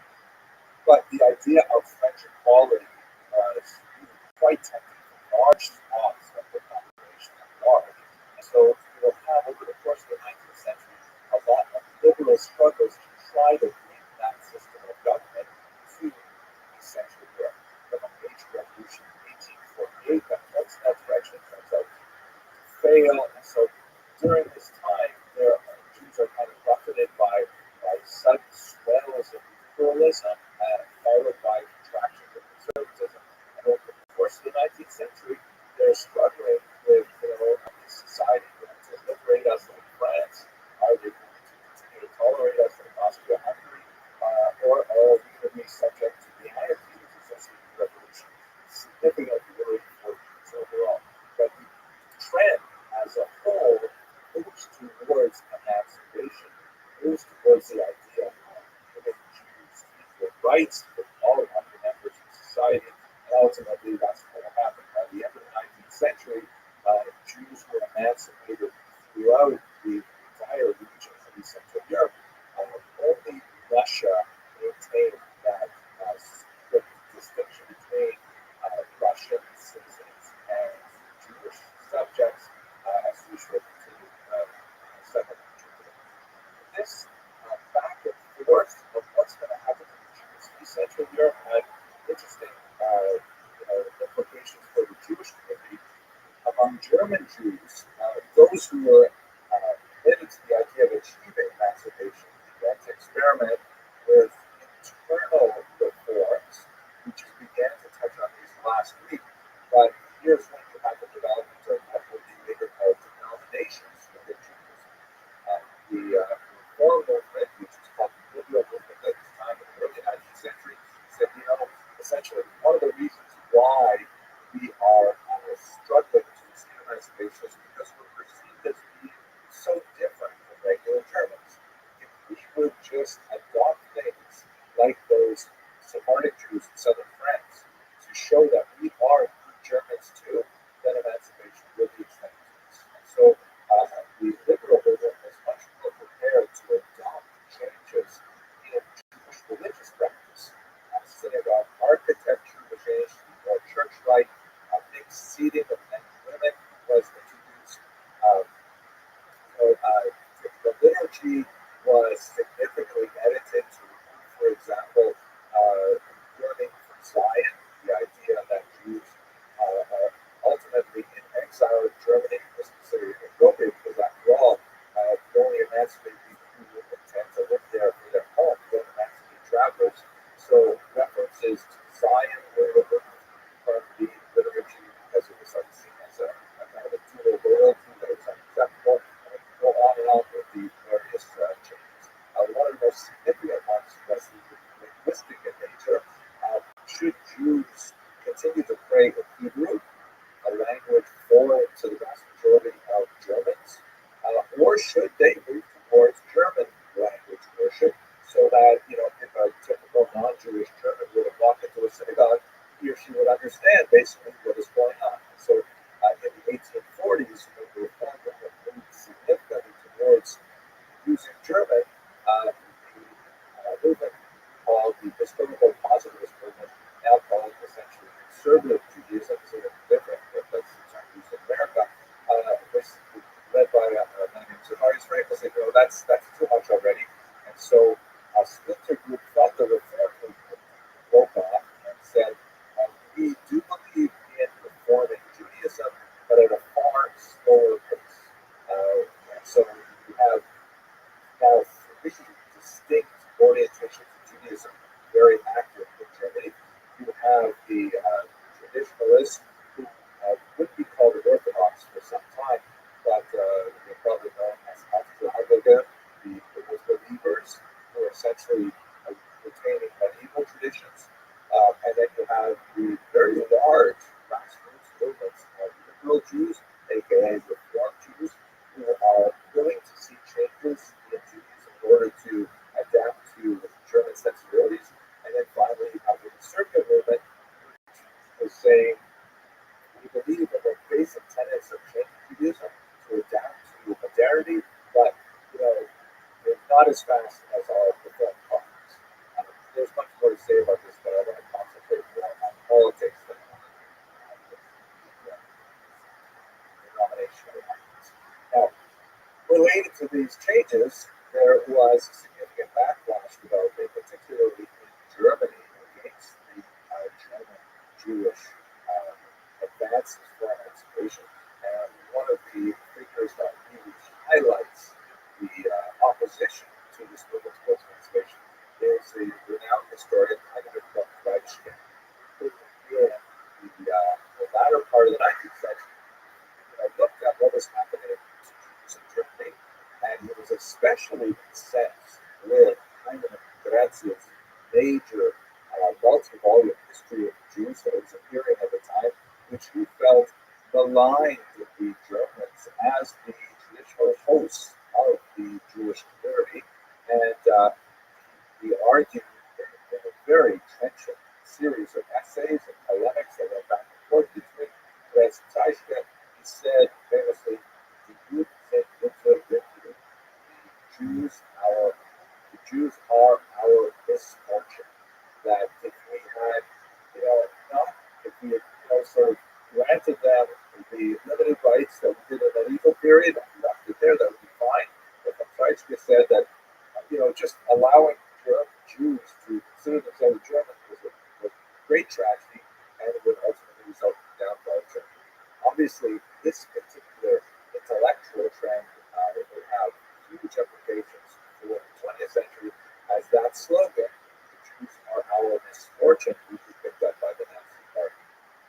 And we will return to that by doing tonight. Now, let us go to Eastern Europe, which is hugely important. The fact that the vast majority of Ashkenazi Jews are living in Eastern Europe at this time.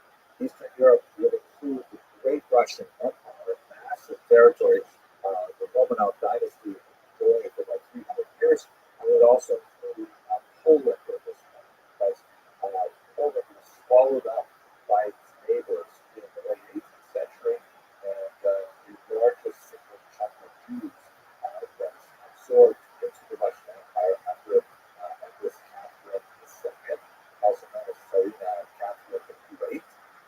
And so that's where we have the vast majority of Ashkenazi Jews living. We touched on some of the history that was happening there under the previous Tsar Nicholas I, and the degradation of the Jewish community there by the destruction of the Kahal, the position of the Cantonese system, the scheme that we discussed last week. When we get to the 1880s, it's a dramatic development with the assassination of Tsar Alexander II, shown here in this picture of Sweden. He was traveling in a carriage with his wife, and a bomb was thrown at the carriage by a purely socialist group called Volia. Contrary to popular opinion, it was not actually thrown by a Jew or any kind of Jewish group. One of the main co-conspirators was a Jewish pregnant woman who was later executed for the assassination of the Tsar. The Tsar died at the scene, and this rumor just spread throughout the Russian Empire in 1881 that had no basis in reality, that the successor Tsar had given the population permission to beat the Jews for 3 days. Now, these 3 days actually extended to about 3 years, and pogroms just dominated the countryside. It's a remarkable map from an article that from Rothschild, Sakali, and Galina Shchelavskaya. I'll show you some other graphs from that particular article that just gives you a sense of the scope of these pogroms that seem to be entirely out of the control of the completed. In fact, one of the revelations in historiography in the 20th century in particular is that for a long time it was believed that the Russian Empire actually orchestrated these pogroms. Some maybe they did this as a way of kind of distracting the peasantry from, reaching dissatisfaction with the Russian Empire. But archival research has demonstrated that no, that's not in fact the case. Not to say that the Russian was from the Jews, but that these seem to be like spontaneous outbursts of violence that were perpetrated largely by unmarried men who were riding the rails from town to town and attacking Jewish communities, sometimes multiple times. These horrific pogroms, which were limited in scope in terms of the degree of violence compared to what would occur just 40 years later in the Russian Revolution, which would overwhelmingly be far more brutal, and then those pogroms would in turn be greatly overwhelmed by the Holocaust. Nevertheless, these pogroms had a major impact on the Jewish self-image, and as a result, Jews in the Russian Empire said, you know what, enough of this, we have to do something radically different. I'm going to show you the 5 distinct strategies that Jews adopted. Before I move on, let's just have a quick look at the map. You'll see that the red line that sort of overlaps the modern boundaries that are shown there. That's the map of the Pale of settlement at its greatest extent. The Pale of settlement represented the region in which Jews were legally allowed to reside under Russian authority. There were Jews who were allowed to reside outside in Russia proper, but they were exceptional Jews, either there because of some special skill that they could offer the Russian government, like doctors or maybe financiers, that were, in the cases you can see on the Baltic coast in Latvia, these were veterans who had gone through the continent system and were allowed, upon their release from their 25-year military service, to reside in the Red Line. So many of them formed these communities in Latvia and Estonia. But the vast normal, it's also possible Jews were living illegally in some places. Actually, a fairly large number of Jews living illegally in Vienna, for example, Kiev, which was actually legally closed to the Jews for much of this period. So that's the Pale of settlement that most of these Jews live. I want to point out 4 charts from this remarkable research that appeared in 2019. One of which is fascinating. Look at the pogroms. So here, take a look at this, which shows the number of pogroms that occurred during the late 19th and early 20th century. It's this huge wave of pogroms in 1881, which are larger in extent, like a number, but not nearly as vicious as murderous as the later pogroms. Then there's a significant wave in 1903 or 5, and then a terrible wave in 1917 to 1920, which smaller in the number, but larger in terms of its victims. Murder was much more common in the victims. Now, the authors of that article correlate these pogroms with crop failures. As you can see, that there is definitely some correlation, but there were many, many years where there were crop failures where there were no pogroms. And then they look at another factor. They look at political turmoil, like after the Crimean War and things like that. And see that, yes, similarly, there is some correlation between political turmoil, like post-assassination of Alexander II, and pogroms, but not always. There's lots of times, like the Poland against Moscow, where there are no pogroms. However, really, both of those variables, you say, well, what happened in those years when you had both political turmoil and crop failure? Then there you go.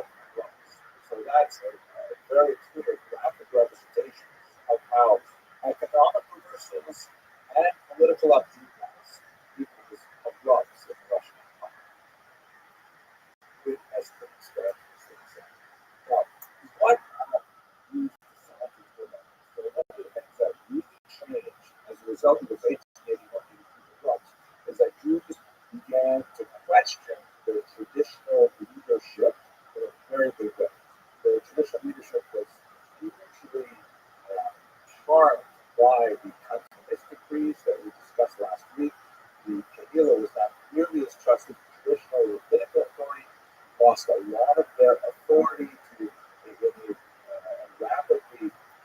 secularizing Jewish society. And so Jews said after 1881, we are no longer going to accept the situation as is. We're going to adopt one of these five strategies. These are the five ideas that they articulated, and I'll explain to you how they were described in the Jewish legal record. The first theory was, or the first decision was, perhaps the most traditional: let's leave. There's no room for Jews in Russia, and in fact, this is a very, very massive migration from the Pale settlement, as shown here in this map, from 1881 to the fall of the Russian Empire in 1917. 1.75 million Jews moving to the United States. That number would increase by about another quarter million. 70,000 going to Canada, where there's going to be some very good universal health insurance, things like that. Very significant populations to South America, to South Africa, and to the early Ishur, the pre-state community of Jews in Israel, and of course a quarter million moving to Western Europe, kind of retracing the original migration path of Ashkenazi Jews from 13th century onward. Now they're moving back to Western Europe because the Russian Empire is no longer North Africa, and a small number moving to places like Austria.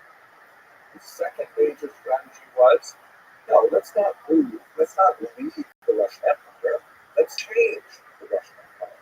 And in this area, you see the huge influence of socialist ideology that is expressed in a lot of Jewish things.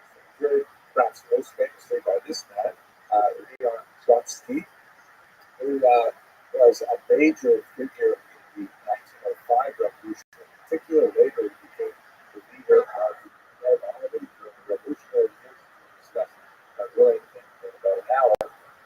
And one of the things that's less known about the Russian Empire is that from this photograph, a mugshot of his arrest, actually, you can see that it was virtually impossible to get a decent haircut anywhere in the Russian Empire at that time. I hope to say that.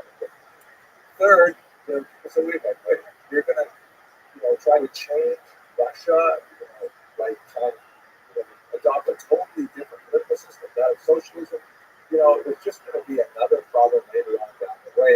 And it says that this new political system is so good. What we need to do is stop this. We have to have all Jews, rather than moving to some other country and repeating the whole process again, let's move to our homeland and let's return to Israel. And that will be the final homecoming of the Jews. This proved to be an extremely popular movement, the single most popular political movement of Jews in the Russian Empire, and would ultimately be successful in establishing the state in 1948. Fourth, smaller group of Jews looked to the historian Shimon Gutman for inspiration, and he relied on the model of the Council of Lands that we discussed a few lectures ago, on the medieval structure of a Jewish community existing as a strong community within a larger state. And he said we should create a kind of secular version of that. It's essentially, this movement did not have a tremendous amount of traction, but it ultimately informed what would be the federation movement of North America and much further, the idea that Jews should communally organize themselves and try to assert their rights as a community rather than as individual citizens. So the huge impact, not so much in the Russian Empire, although, by the way, he was attempted Latvia, Lithuania, and Estonia, to a certain degree with Poland during the interwar period. Finally, a large group of Jews said, wait a second, this is totally off the charts from how we behaved for 2,000 years of exile. We have to stick close to our traditional values. We have to hold fast to the Torah, the Talmud, to our rabbis. But these Jews realized that they could not exist in this new democratized environment unless they had a way of articulating their beliefs and of engaging in mass dialogue. So therefore, these so-called traditionalists essentially adopted tools of modern political discourse, forming political parties to be able to communicate their values to the population as a whole. So those are the five big strategies that Jews chose to adopt after 1881, after the pogroms that so uprooted the Ashkenazi community. How did that express itself into political movements? So I'm going to take the final 7 minutes of this lecture to walk you through. It never gets more complicated than this, but stick with me. Okay? So here we have a political spectrum that you will be familiar with many discussions in 20th century politics. On the left, you have socialism, right? The idea that there should be, further left you go, you have the idea of the dictatorship of the proletariat. Moving a little bit more to the center, you have the ideas of things like universal health care and the unemployment insurance, and a lot of things that are really adopted in contemporary democracies that have socialist roots. But basically, the idea that the society as a whole is responsible for each individual member, and there should be some kind of social impact. And on the right, you would have capitalism, which to its extreme says like you run your own money. It's all about your individual responsibility. You've got to take care of your own health and take your doctors yourself. If you lose your job, too bad. Right? This, to its extreme form, it's like kind of savage. But as I mentioned, most democracies, like the United States of America, does not go anywhere near that far, although there's tropes in debate. So that's kind of like a basic sort of description. Among Jews, it is considerably more complicated because while you also have this socialist and capitalist debate among Jews, you also have alliances in which you have a conflict between those Jews who believe in political activity here, which is called the goal, here, in this place, meaning in the diaspora, Russia, with France, with Germany. This is where we have to engage in politics. And there are others who say, no, it should be north, over there, in Israel. Meaning, don't bother investing in politics in the land where you were born, because we all have to return ultimately to the land of Israel. So why waste your energy focusing on political activity when you're just basically a traveler, a transient? Okay, thousands of years you've been living there, but you're going to go to Israel. So that's a huge debate. Do we invest here? Do we invest there in Israel? So where the political parties fall out, and when I say political parties, they're really movements. Sometimes they are clandestine, illegal movements because the Russian Empire forbade them from existing, but nevertheless they were formed. You can place them within these four quadrants. Here on the lower left, the major party that was strong, that was close to both socialist values and very stringent about here-ness, Philippite, and if we want to change Russia, don't give us any pipe dreams about Israel, the Middle East, those ridiculous things we're all here in Russia. This would be a group called the Liberals. The one is essentially, it was a social democrat party, which was the same organization from which the much larger Menshevik and even Bolshevik parties had affiliation. So it would be very much socialist values, collection of property, and things like that. But it was conducted as this amazing society with the British language, specifically directed to Jews to convince them to adopt what would later become a kind of a communist worldview. Communism is sort of the most extreme form of this socialist expression, but it's on the same spectrum. Then if we move over to the right, what you have, which you say, we should invest in this country, but we should essentially not change the economy. That would be the Vereinigte Party, led by the historian Book, who essentially, as we said in the last slide, was closely associated with what would really become the Federation. That we should not change too much, just focus on changing the Jewish community, its structure, and that was essentially his platform. It was not a very popular platform, even though it had very strong ideological roots and it may be adopted by some Jews. Of course, you have the Zionists who said we should have a general Zionist, I should say, there are many flavors of Zionism. The Allgemeine Zionists, the regular Zionists, the general Zionists, believe that let's all go to Israel. Let's not get too involved in like specific economic political discussions. Let's just get to Israel. And of course, the leader of that was Theodore Herzl, who was the founder of some debate over contemporary characters, but basically he's from the Muslims problem. There were some who were more extreme who felt that we got to go to Israel, we got to be capitalist, but you know what? We've got to adopt a really stringent reliance on ourselves. We cannot rely, as Herzl wrote, on its state of European countries with well wishers, with non-Jewish work. We've got to really do it ourselves, even if it means violence. So you have the revisionist movement led by Vladimir Jabotinsky, shown here, and this would eventually become the roots of the more right-wing parties in Israel's Knesset as well. And then finally, not actually from movies in terms of this, but finally, if you look to the quadrant where they should develop Israel as the direction for Jewish settlement, and it should be really a shame if we just went to Israel and create another capitalist country. It should be socialist.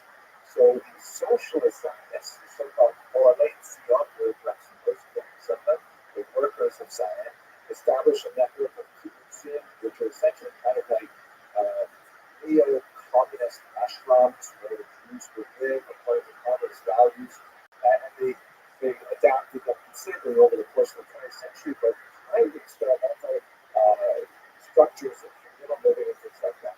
Now, this is complicated enough, but I have to add in, I'm afraid, a z-axis, right? We have an x-axis, a y-axis, we also have a z-axis, which is religious values. There are religious organizations as well. The first would be a group that was associated with the name Rabbi, which was east, and it was associated very heavily with Rabbi Abraham Isaac, who is shown here, who said, you know what? A lot of rabbis are opposed to this idea of Zionism. They look at the people who are promoting it, and they say, these guys are basically secular free thinkers. That's not us. And what about all those passages in the Talmud that tell us essentially to be patient, to wait for the Messiah before it comes to Israel?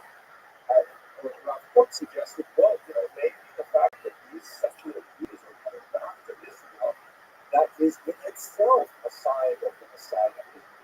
Furthermore, there's so many examples of miracles that occurred in the Bible because people took the first steps. That it wasn't happening, that didn't happen because Jews took the first steps. Like, just off the top of my head, like the Hanukkah menorah, right? The idea that there was one cruse of oil and they lit it and it lasted for 8 nights. I'm not going to say about that in ancient history, but in terms of the metaphor, this was a very powerful one. So many religious Orthodox Jews said, yeah, we're going to be on with this as well. But then finally, this is really finally, you have a group that said, no, let's stick to our traditional understanding of the Talmud, which says, don't force the issue. It's a chutzpah. It's bold and unfair to God to demand that He send Messiah. We have to be patient with the diaspora.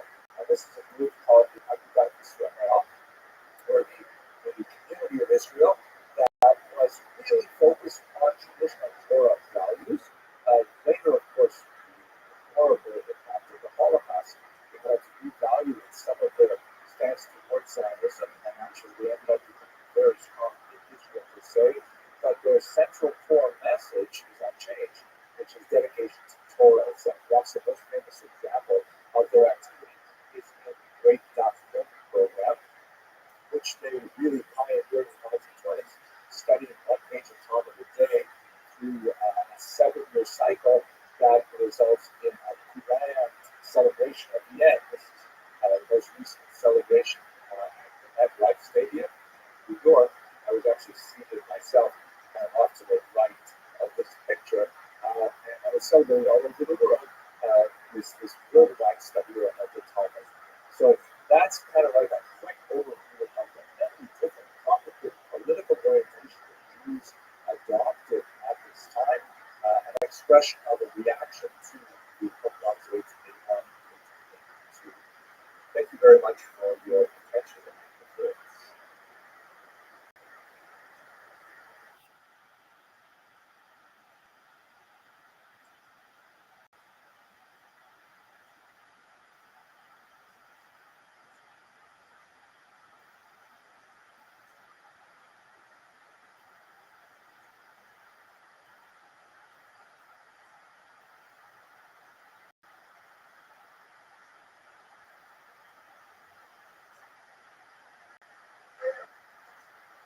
Okay, hello everyone. I hope you are doing well.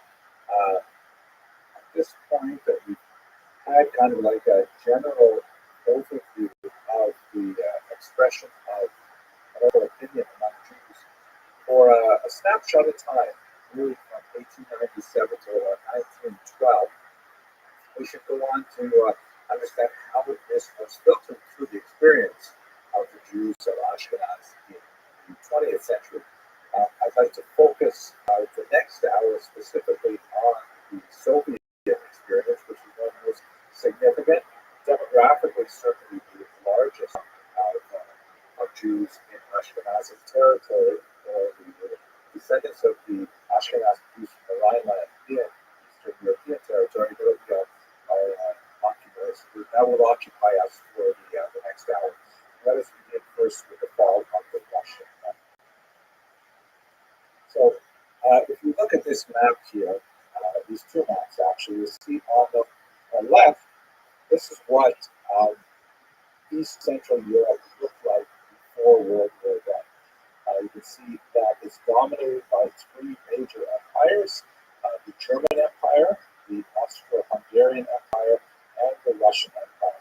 And that big sort of like puzzle piece sticking out to the left is Poland, Greater Poland.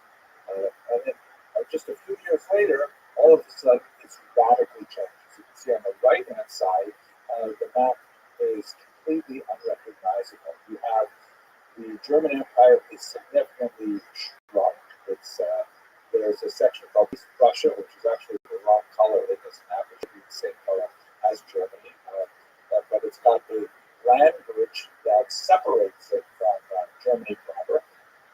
That land bridge is actually a new country, Poland, which had not been seen on since the late 18th century. So all of a sudden, Poland is back, and it's taking up quite a bit of territory. It actually will have a very large proportion of non-ethnic Poles living within its boundary.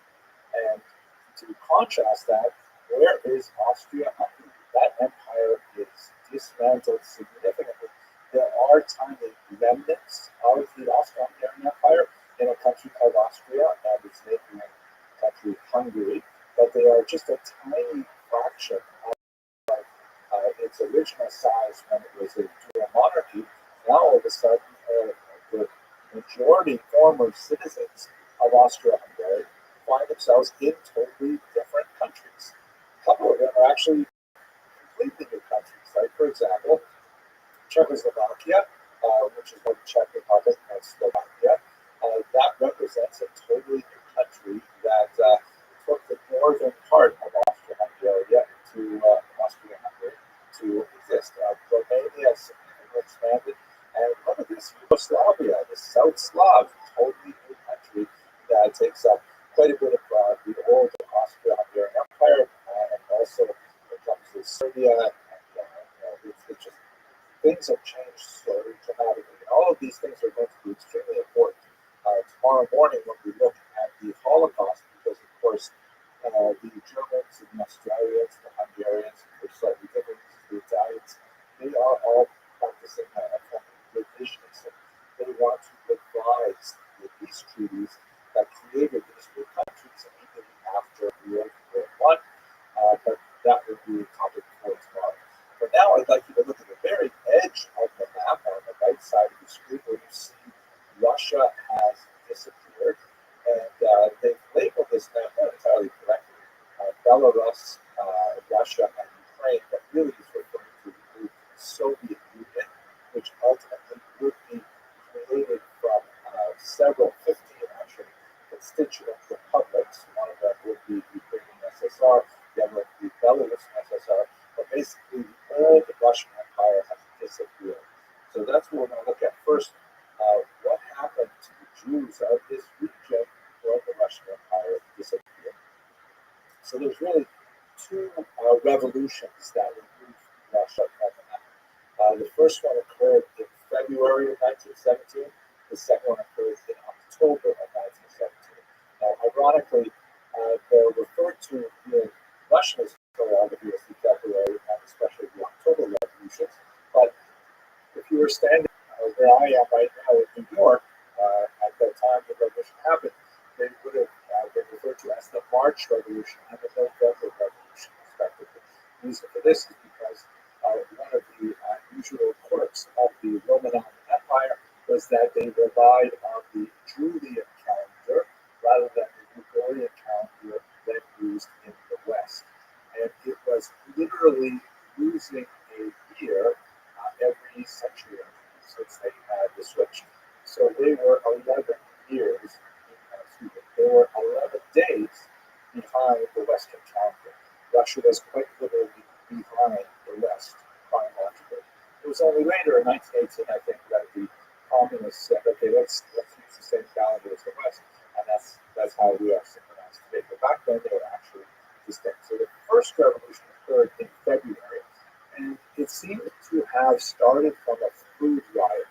Let us recall that World War I has been going on now for 3 years, right? It erupts in 1914. It was the first really major global conflict involving forces from all over the world, literally. And Russia is involved, but they are not doing very well. They lose almost immediately a massive amount of territory to German forces, and that's off on the Western Front for Russia, and they don't seem to be able to gain those back. Ultimately, the fact that these regions were behind German lines would contribute to their ability to establish independence after World War I, because Russia is not able to assert its control over Poland and the Baltic states, for example. So they're not doing well. They're outfitting their soldiers extremely poorly. Soldiers are unmotivated, finding that they don't have enough food, they don't have enough clothing to wear in the winter, that famously or infamously, they were not even properly equipped for the war. One of the infamous quotes, I'm not sure if it's apocryphal, but it certainly captures the mood, that Russian soldiers were told to use their bayonets first, meaning to use the knives that were mounted to the end of their rifles to fight first, because they had a lack of ammunition and they couldn't afford to waste them by shooting at the enemy. So in other words, they had to physically get close enough to the enemy to use a bayonet, while their enemies, the Germans, are well supplied and can use bullets for a lot longer than it takes for the Russian soldier to approach. So they were really doing very poorly. And at the same time, internal supply issues was facing a lot of the civilians living in Russian cities who simply did not have enough to eat. So on International Women's Day, there was a food riot that erupted when apparently a woman in the city of Petrograd, Peter's city, named after the patron saint of Peter the Great. By the way, this name, Petrograd, is significant. It used to be called St. Petersburg after St. Peter, the patron saint of Peter the Great, and the Tsar. And then the word Berg is a German name for a city, so therefore, during World War I, to be more patriotic, they named it Petrograd without being a Russian suffix for the city, so we have a German name. Where I grew up in Northern Ontario, there was actually a town, an Indian village, pre-Indian, that was called Swastika. And during World War II, they decided to rename it. I think it was called Churchill for a few years, very patriotic name. And then afterwards, we went back to Swastika because that was a good in language. At any rate, so they named it Petrograd, and then the communists would later name it Leningrad. And after the fall of the Soviet Union, it returned to its original name, St. Petersburg, which is the name it uses today. But anyway, in what was the Petrograd, a woman took a brick and threw it through a bakery window because everyone was starving and hungry. This erupted into a great riot, and ultimately got out of control, and the Tsar himself was arrested, and suddenly, without anyone really understanding how this happened, the Romanov dynasty fell. That was the end of the Russian Empire, almost in the blink of an eye. What was established in its wake was a provisional government, which was run by this man, Alexander Kamensky. And the main challenge of the provisional government was that it wanted to establish a permanent government. They still had to figure out what they were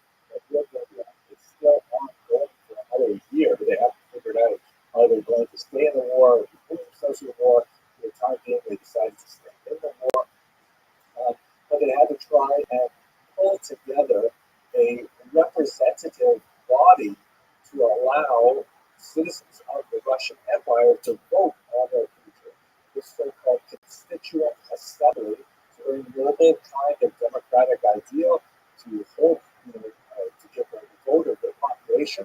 It turned out to be their downfall because while they were, slowly, laboriously creating this constituent assembly, the much more nimble, smaller, and unscrupulous Bolsheviks were able to outmaneuver them, and ultimately they would take over the constituent assembly before they could be properly seated and declare a total new government in October. But during this brief interim, between February and October, as Kerensky was trying to pull together this constituent assembly, the most important things he did was, the very first decision, actually, was to destroy the foundations, the legal foundation of the bailout settlement. Here you can see it in kind of like the ivory white color against the gray. The bailout settlement, the restrictions on Jewish citizenship, these restrictions on Jewish residency were abolished by the provisional government, which made it, a great. It was made heroic in the eyes of many Jews, although it was very short-lived. Here, by the way, is a period map from 1901, which gives you a sense of the relative populations of Jews, the concentration of Jews in the several provinces of the Bailout settlement. Very strong concentration, more than 17% in the eastern part of Poland, in the central part of Poland, part of Warsaw, very strong concentrations in the region of Lithuania and in right bank Ukraine. That is the right bank of the Dnieper River, eastern Ukraine has a distant territory. For small concentrations as you go further to the east. So what happens after the February Revolution is this map. Vladimir Lenin, the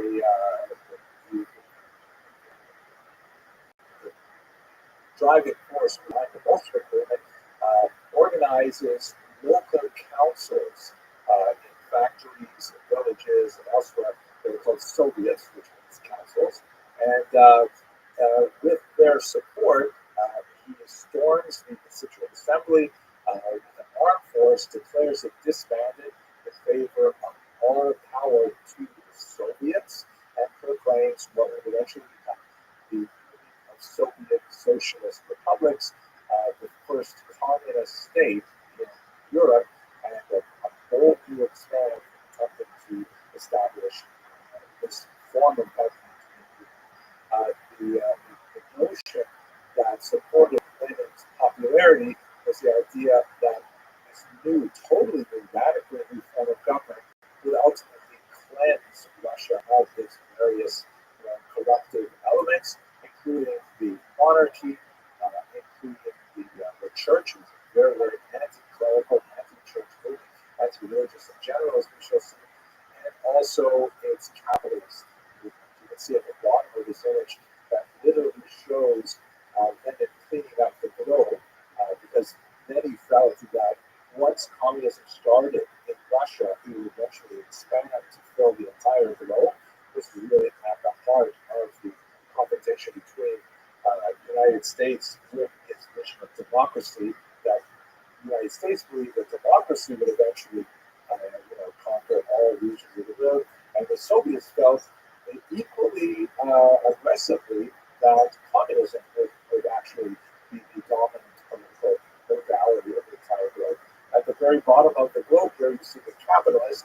He probably looks familiar to you as a monopoly man figure. The monopoly man right here from the Sparkle Brothers game is based on a traditional iconic idea of the ultimate capitalist with the waistcoat and the top hat, and here the bag of money. Some of the other times, rather more appealing in the board game version, but nevertheless the same kind of thing. This is often Jews in general. Sometimes made explicit from the Star of David like that, but Jews and capitalists very highly identified in the communist movement, particularly when it leads towards some anti-Semitic interpretations. I know, it's very ironic that communist anti-Semites accuse Jews of being capitalists, capitalist anti-Semites accuse Jews of being communists. You just can't win. But that's the reality of anti-Semitism. It just does not have to make sense. Here is some propaganda directed against the communist movement by the white Russians. The white Russians, there are two different definitions of this term.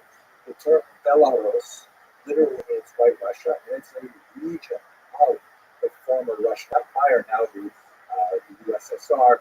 And so people who come from there are called Belarusians, or literally translated white Russians. But in the context of the revolutionary movement, the communists were associated with the color red, like the Reds or the Soviets. And so those forces that oppose the communists, sometimes either openly monarchist, wishing to bring back the Tsar, sometimes a little bit more moderate, wishing to prevent some kind of provisional government sort of idea. They were called the whites, to contrast them with the reds. Has nothing to do with the territory of Belarus specifically. There's no political orientation. So the whites and the reds were engaged in a very ferocious civil war, along with many other combatants, as we shall see shortly. And the whites were perhaps most notorious for their propaganda, which was explicitly anti-Semitic. So this particular example compares the early communists to Aztec priests performing a human sacrifice. The human sacrifice is supposed to represent some kind of monarchic figure there, and it's being sacrificed, the Holy Mother Russia is being sacrificed before the altar upon which Karl Marx sits, right, the founder of socialism, and it was labeled international, right, the Communist International, the Socialist International. It was the whole idea of communism that was organized in an international group. Russia was about to be sacrificed, human sacrifice towards this item. The various figures you can see, they're labeled at the top in Russian.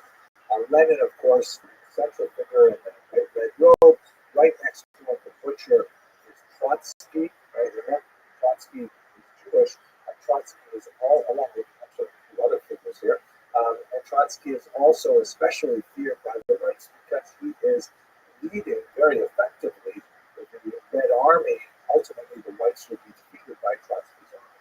There's also this representation here of clearly ex-Hasidic Jews. You can see that the one on the left is still bearing his earlocks, his payos, although he's bareheaded at this time, which suggests a secular orientation. And he's holding a bag with the number 30 on it, which is certainly a reference to the betrayal of Jesus by Judas for 30 silver pieces. So the whole idea is that the message is that Jews are somehow betraying Russia as well, but contributing to this. And in fact, there's a major staple of Russian propaganda was white Russian propaganda, was that the Jews had somehow sold out Mother Russia to the communists. And we'll explore that in some detail. What I'd like to do is actually take us into the Civil War itself. It is highly significant for the entire region.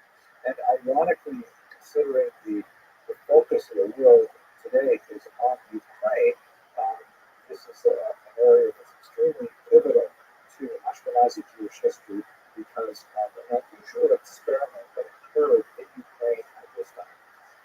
As you can see from the note in the back, one of the several examples of early Ukrainian currency during the very brief period when Ukraine attempted to develop an independent country during the Civil War. It ultimately failed because of several reasons, but it would be swallowed up by the communist movement that would wipe out the groups that were striving for Ukrainian independence and establish instead the Ukraine Socialist Republic. But as you look at this document, you can see on the upper left, it has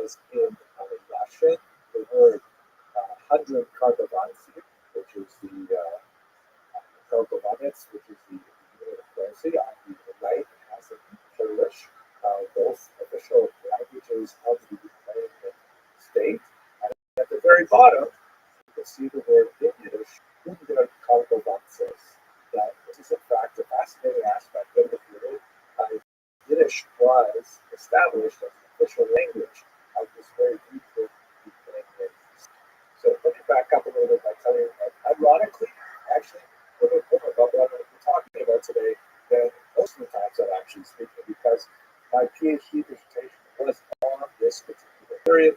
You can see here, published by Harvard, a prayer for the government of Ukrainians and Jews in revolutionary times, 1917 to 1920, because I specifically looked at this very unusual rapprochement between Jews and Ukrainians, who you would have some very negative history, some baggage that had to be dealt with before they could affect the political rapprochement. We have the Hellenic rebellion that we talked about a while ago. We have the extensive pogroms that occurred in the 1881 period. We have also had pogroms in 1903 and 1904 in Ukrainian activists and territory. How is it possible they were able to cooperate on the creation of a state? But in fact, this happened. It's the Ukrainian translation that I purchased a while ago in Caleb. We're trying to have it be available to the public as well.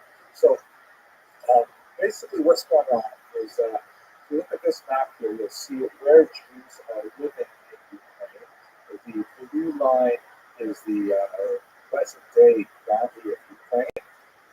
That was, of course, before the Russian invasion of 2014, their annexation of the Crimea, and also their attack in the eastern part of Donbass, which still seems to be up in the air. But you can see this very large in the right bank Ukraine, that is the western part of the country, and bleeding over into neighboring countries as well. More than 15% of the population in these regions. And let us not forget that the Jews are quite distinct from the Ukrainians in a lot of key demographic areas. The Ukrainians are hugely agrarian. Majority of the population involved in traditional agriculture. Jews, on the other hand, overwhelmingly involved in commerce, living in villages, towns, and cities. Ukrainians primarily knowing the science of the land, its rhythms, and so on. Jews, on the other hand, educated to be literate and to understand how it happens with mathematics and so on. And so the Ukrainians, in their attempt to create a state to be focused around an organization, they will call it Rada. Rada is the Ukrainian translation of the word Soviet in council, but it really had a very different character in this period.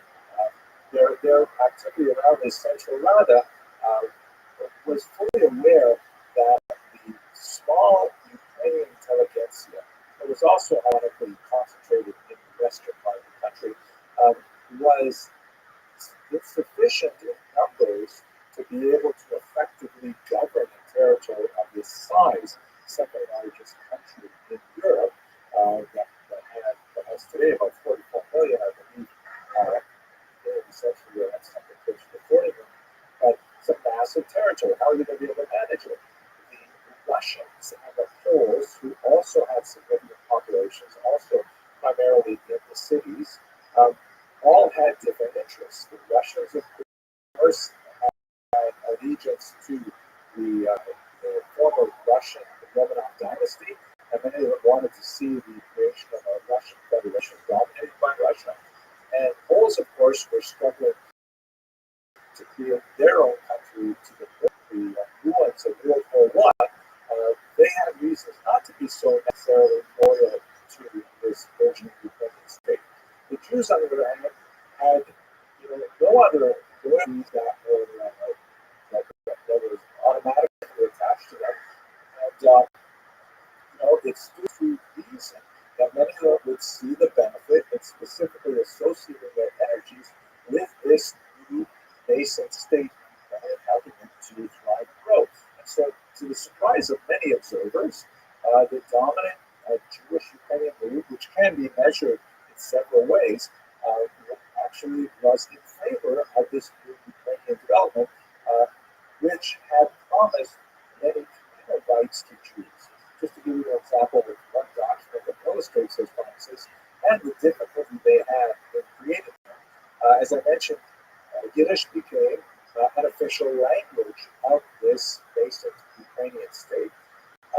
But how do you actually run a government with Yiddish when the government itself is barely able to write anything in Ukrainian, first language? So here's one typical document that I discovered in my archival research. It's a letter written to the Jewish community of Riga. And if you look at you can see it's obviously written in two different scripts here. There is a typewritten Ukrainian script. When you're carefully at it, you'll see that many letters are actually handwritten into the document. And that's because the Ukrainian language has an alphabet which is similar but not identical to the Russian alphabet. They're both Cyrillic languages, but there are some letters that Ukrainians have that Russians don't have, and vice versa. They also pronounce certain letters differently as well. One of the letters that's missing in the Russian alphabet is the letter that we would recognize as the letter I in the Roman alphabet, or I with an umlaut, with two dots instead of one. And so you can see that what they wanted to do, the typists, had to use a Russian language typewriter because there are very, very few Ukrainian language writers. The Russians had engaged actually a tremendous amount of energy in the late 19th, especially early 20th century, to try to control the spreading and standardization of the Ukrainian language. They really wanted to preserve the Russian language against a popular movement to turn the vernacular into a formal written standardized language. This is ironically, as my father always would say, shows one of the things that Putin is demanding of Zelensky in his current war on Ukraine is that Ukraine has to protect the Russian language. Right? It worries Russia will somehow be, the great Russian literature will be lost if Ukrainians don't make special protections for it. Anyway, here you can see more of the reality situation. The vast majority of the population, especially the agrarian population, especially in Western regions, are much more likely to speak Ukrainian amongst themselves, although Russian was the formal language of government. So by trying to recreate Ukrainian, they've had to use a typewriter that has only Russian Cyrillic letters, and every time they come to the Ukrainian letter I, or the I with the umlaut, they have to leave a blank space, and then afterwards the typist has to pull the paper out of the machine and write in the letters directly with the pen. By the way, I'm assuming that everyone on watching this video or attending this class is old enough to remember what a typewriter looked like. It's kind of like a word processor that you cannot, simply hit the backspace key to delete anything. Whatever you type once is actually printed onto paper, and you can't take it off unless you use some kind of physical device like literally a white paint.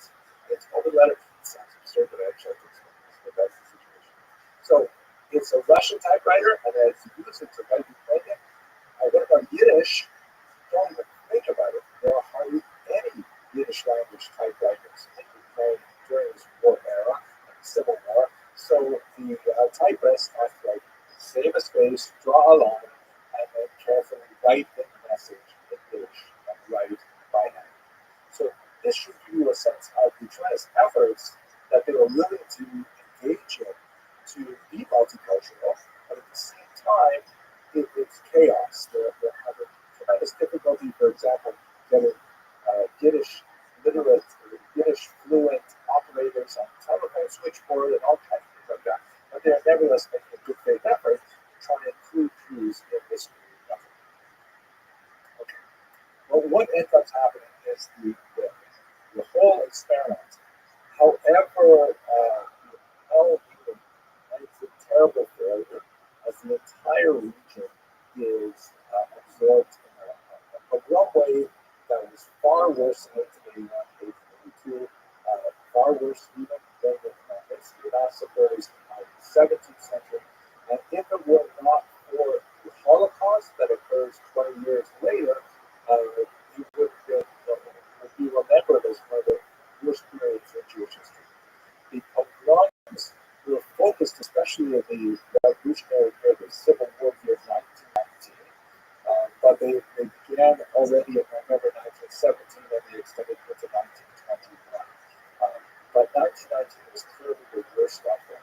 The war ends in 1918. The Germans retreat in a very disorganized manner, often just selling their weapons for food to find their way back to Germany. The Russians invade from the north. The nascent Ukrainian state tries to defend itself, but it's ultimately reduced to operating out of a series of trains, moving a triangular region in the western part of the country before they're finally driven out. And there are many other forces active in Ukraine, including the white Russians that I described earlier, also a movement as the Greens, the anarchists, and there are several foreign armies that are active as well. So it's a period of amazing, awful chaos. Earlier this morning, we talked about the importance for Jews of living in a Rothschild, a society that, even if it is moderately discriminatory, nevertheless, it is governed by law and there are predictable rules and enforcement of those rules. 1919 is the polar opposite of all of that. We have pogrom waves just washing over the entire territory.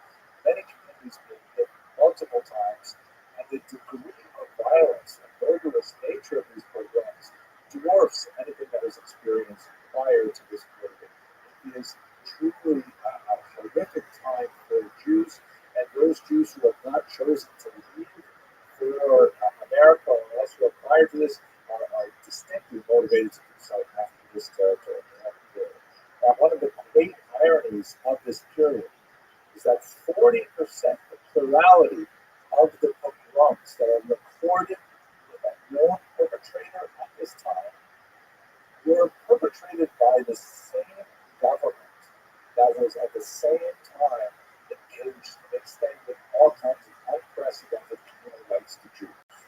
In other words, they were Ukrainian pogromists, affiliated, however loosely, with this man, Simon Petyura, the leader of the Ukrainian government, which is called at the time the Directory, who were at the same time attacking Jewish civilians in the villages.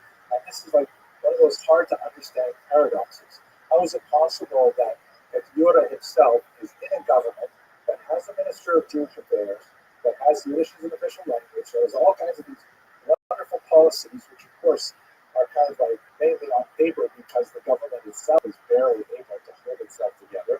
And they have such a pro-Jewish approach, and at the same time, their army is attacking Jewish civilians. The reasons for this, I discuss it much longer in my book, but I should at least give some sense of it here. Petyura succeeds in amassing a remarkably large array of forces early on in this period, specifically in the winter of 1919, bringing together over 100,000 troops, but they're mainly made up of peasants who have pitchforks or wherever they can find. They have no uniforms or anything like that. They have very poor control structure, but they declare themselves for the Ukrainian National Republic and for Petyura. And then by the time you get to the end of the spring, those 100,000 odd troops have diminished to about 16,000 under the pressure from the Soviets, the whites, and then several other parties active in the region. So it appears that the peasants' understanding of what the Ukrainian National Republic was all about was very, very thin, and it was very easy for them to associate the Jews with the enemy. This became a self-fulfilling prophecy because, ironically, of the various forces active in Ukraine at this time, the one force that was pretty reliably unlikely to commit a pogrom were the Soviet army under the Jewish leader, Rothschild. They're only associated with 2% of the recorded pogroms. So it's not like there were not pogroms that were affected by Soviet soldiers, but there were very few of them. They were far more disciplined. And so what ends up happening at this time is that the Soviets experienced a surge of support for the Red Army from this Jewish population, so much so that they had to scramble to try and create training centers that could work in Yiddish with these, yeshiva monks who running out of yeshiva, they pay us flying, never having touched a rifle in their life, but they want to join the Red Army in order to protect their communities or to effect revenge on Brahmas that would quite often attack the same communities over and over again as their front lines back and forth. There was a surge of Jewish support for the army specifically, but there was also a smaller surge for communism in general, as many disaffected Jews felt like Judaism had failed them, and that communism as a kind of secular messianism would actually come to their rescue. Now, in terms of Petriura himself, it's important to note that later historians have often characterized Petriura as the architect of these pogroms, a kind of like early version of Hitler. And in my research, I discuss at some length how I do not feel that is an appropriate way to understand these rural environments. Petriura himself actually had published some very pro-Jewish things well before the war. He wrote some very favorable reviews, for example, of plays that dealt with Jewish characters, things like that. And it seemed really out of character for Petriura. Moreover, during the war, as the Ukrainian apologists will often point out, he published all kinds of decrees forbidding pogroms and promising to punish anyone who violated those rules, things like that. But what ended up happening was he was assassinated in 1926, and in a dramatic trial that occurred in Paris, the image of him as the designer of the pogroms emerged. The story behind his assassination was really quite dramatic. The man shown in this photograph standing on the left is named Schwarzbart, and basically at this time in 1926, the Ukrainian National Republic has lost its bid for statehood, and the key figures in the government, including Petriura, have fled to the west. He's living in Paris. He walks out of a cafe one morning on the Rue Racine, and this man, Schwarzbart, walks up to him and says to him, "Who's there, Monsieur Petriura? Are you Mr. Petriura?" And he says, "Oui." And Schwarzbart takes out a gun and shoots him dead on the spot. He is arrested and put on trial, but in a brilliant legal move, his defense argues that he was acting out of revenge for the pogroms that had affected the Jews of Ukraine.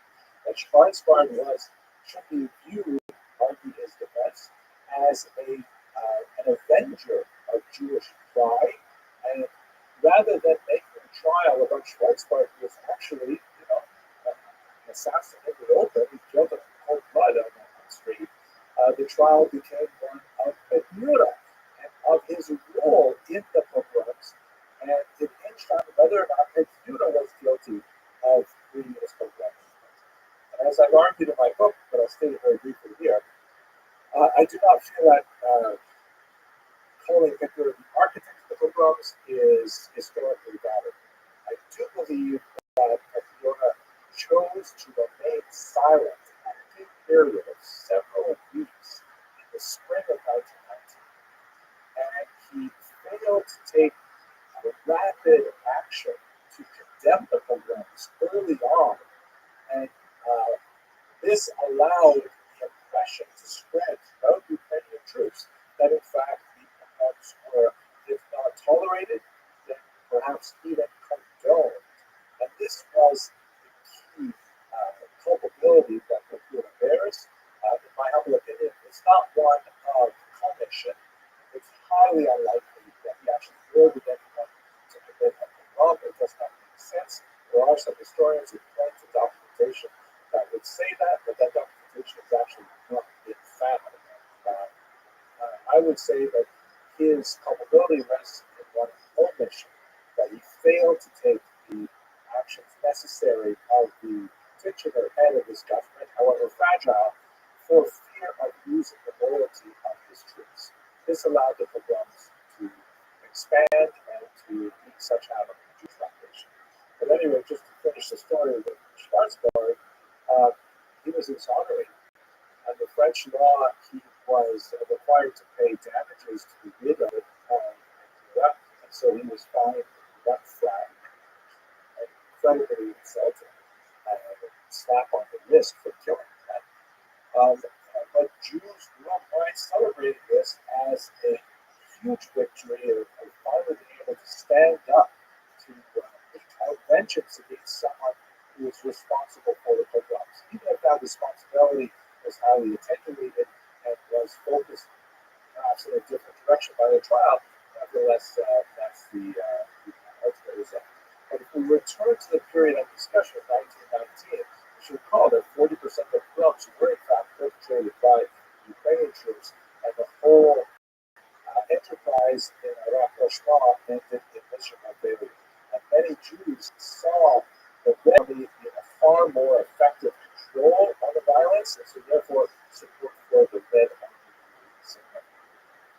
By 1920, the Ukrainian experiment in statehood ends in failure. Its leaders are mainly exiled to the West, and Ukraine is now absorbed within the Soviet Union. And Ukraine, at this point, constitutes the biggest single concentration of Jews in the Soviet Union, because the Jews who live in Polish regions and Lithuanian regions are now living in independent Poland and Lithuania, and to a certain degree Latvia as well. So Ukraine has a hugely important role in our understanding of Ashkenazi culture in the Soviet Union. So what does the Soviet Union do about Jews? So we should recall that at this time there is a lot of flux going on in the new country known as the Soviet Union. But they go through a period which they call war communism, which lasts until 1920. It overlaps the Civil War. And it is a period where the communists try desperately to bring this overwhelmingly agrarian society rapidly into a communist future, which, Karl Marx, when he outlined his vision of the march towards the progress that he called communism, he really didn't anticipate that would happen in a state that was largely pre-industrial. So they have a really difficult time trying to make these backward agrarian communities behave like modern technological industrial communist states. And so they decide to back off, and they adopt a new program called the New Economic Policy, or NEP. And this is sort of like a toning down of the rapid collectivization of agriculture and things like that. And that proves to be the breathing room that a lot of people need to begin to rebuild the economy after 4 years of World War and 2 years of Civil War. So there's also a tremendous change at the top of the political establishment. Lenin, who we described as the mastermind behind the communist revolution, has a stroke. And the last 2 years of his life, he's debilitated. So that leaves a kind of a gap, a vacuum in power, in which both Trotsky and Stalin and other people with Farin are all jockeying to take advantage of. Ultimately, the winner would be Stalin, as we shall see, but for now, we should talk about the Jewish aspect of it. Stalin is not a friend of the Jews at all. Stalin definitely harbors a very distinct anti-Semitism that will eventually express itself to its fullest later on in his reign, but this time it's still too weak to really articulate it. And more moderate, sometimes Jewish-inspired ideas dominate the party for its first decade. They establish something called Yevsektia, which is a Russian acronym for the Jewish, it is actually, it is a Russian acronym, not British. It is a Russian acronym for the Jewish section of the Communist Party. The idea being that the Jews, because they are a highly distinctive population, very different demographically, economically, religiously, linguistically from the broader populations, they need a special communist party in order to move them towards communist ideals and recognizing that there's special sort of complexion. Ironically, they're paralleled by a women's section of the Communist Party for similar reasons. which would also have exactly the same lifespan as the Jewish second. It would all be done by 1930 as Stalin consolidated now and said, enough of this, to use the Yiddish term, Narishkeit, enough of this silliness, let's move on with real communism. Yevsektia was specifically set up. The man in this picture here is the head of the Yevsektia, a former Chabad guy named Simon Diemenstein, who had abandoned his Jewish identity, or excuse me, abandoned his religious identity in order to lead this effort, and it had some interesting kind of plans. Perhaps the most significant aspect of the Yevsektia was initially its determined attack on Jewish religion. Remember that the Communist Party is adopting a distinctly anti-religious stance based on Marx's ideas. The fact that Marx himself was born a Jew, later baptized by his parents in his relatives, perhaps one of the most notorious self-hating Jews in modern history. The whole idea of religion in the Marxist, socialist, and communist mind is that it is a opiate of the masses, meaning it is a drug that keeps people stupid. What specifically does it occlude from their vision? It obfuscates the importance of class in their lives, and that their true enemies are not the adherents of rival religious movements or nationalist movements, but in reality, their true enemies are their class enemies. Dr. Marxism teaches complete atheism in order to allow people to see through the veil of religious promises to the fact that they are being manipulated by upper classes for the control of scarce resources. So there's a determined, ironic expression of this organization called the League of Militant Atheists directed at Jews. This organization was known in Russian as the godless, under the Latin term. And in Jewish terms, they called it the apikoursin, heretics. They distinctly strove to try and extirpate Judaism from the masses, which was a difficult task because although this is a changing and evolving society that is adopting a more and more secular approach, this is still the heartland of traditional orthodoxy, and they were fighting against a major demographic. They would have, however, significant success, aided by the upheaval of the Holocaust itself. And the image on the left, which is more of an anti-Christian image or an anti-Jewish one, Jesus is giving out alcohol to all the guests, the common peasants at his party, and they're drinking themselves stupid, vomiting, and the whole idea of the opiate masses is very well encapsulated in this picture. So, with regards to the Jews, there was decided emphasis on trying to extirpate religion. Sometimes they would be co-opted, like they wrote special red Haggadahs that were designed to try and teach Jews that they really weren't rescued from Moses, from Egypt by Moses. They were actually rescued from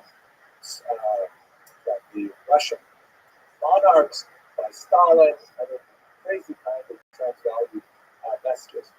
But the overall approach of the party in the 1920s was one called Korenizatsiya. This term is hard to translate to English, with koren means a root, like a root of a tree or something like that. And so it means indigenization, or developing the true origins or the true culture associated with the people before it gets poisoned and twisted and warped by outside influences. It was at its core a belief that if you went back to the original folk culture of the peasantry or whatever, you would find a culture that was very amenable to socialist values, and that you would find a culture that would naturally be communist. And so you see this policy of colonization being applied to many different peoples, not just the Jews, but in the Jewish world, it was especially known as a period in which Yiddish has a remarkable renaissance. Yiddish was regarded, unlike Hebrew, the religious language, right? No religion here. Yiddish was regarded as the true folk language of Ashkenazi Jews living in Ukraine and elsewhere in the communist union. And so therefore, anything that was Yiddish was good. and there was tremendous amount of resources poured into like developing Yiddish literature, and Yiddish scripted plays, and Yiddish poetry, and all kinds of things like that. Remarkable flourishing of Yiddish, so much so that many Yiddish intellectuals who had already emigrated to America chose to move back to the Soviet Union in the 1920s because we saw a tremendous cultural renaissance of the language. Now, there are some funny things associated with this, like, for example, Yiddish is about 15 to 20% Hebrew. Lots and lots of borrowings from Hebrew, the religious language. And that was considered to be somehow tainted of the language. And so the Yiddishists of the period, working with the policy of colonization, tried to edit Yiddish so it would not have that Hebrew root. So, for example, Hebrew is not, unlike Yiddish, a phonetic language. It doesn't have vowels. The kudot, the punctuation points there, it's not to exactly describe what that is, Hebrew, but they're added later. If you read the Torah in the original scroll, it will have no vowels. You literally have to memorize the various possible pronunciations and understand which pronunciation is appropriate for this particular sentence. Lots more to say than I have to say.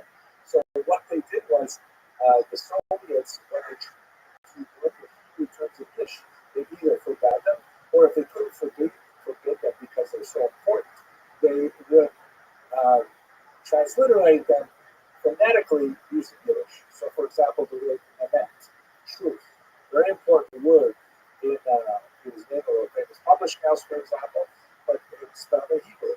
So they respelled it instead of Aleph Mem Taf, they respelled it Ayin Samech, which is pronounced MS in Yiddish, and is completely unrecognizable to a Hebrew reader unless they are aware of the bizarre transcription change.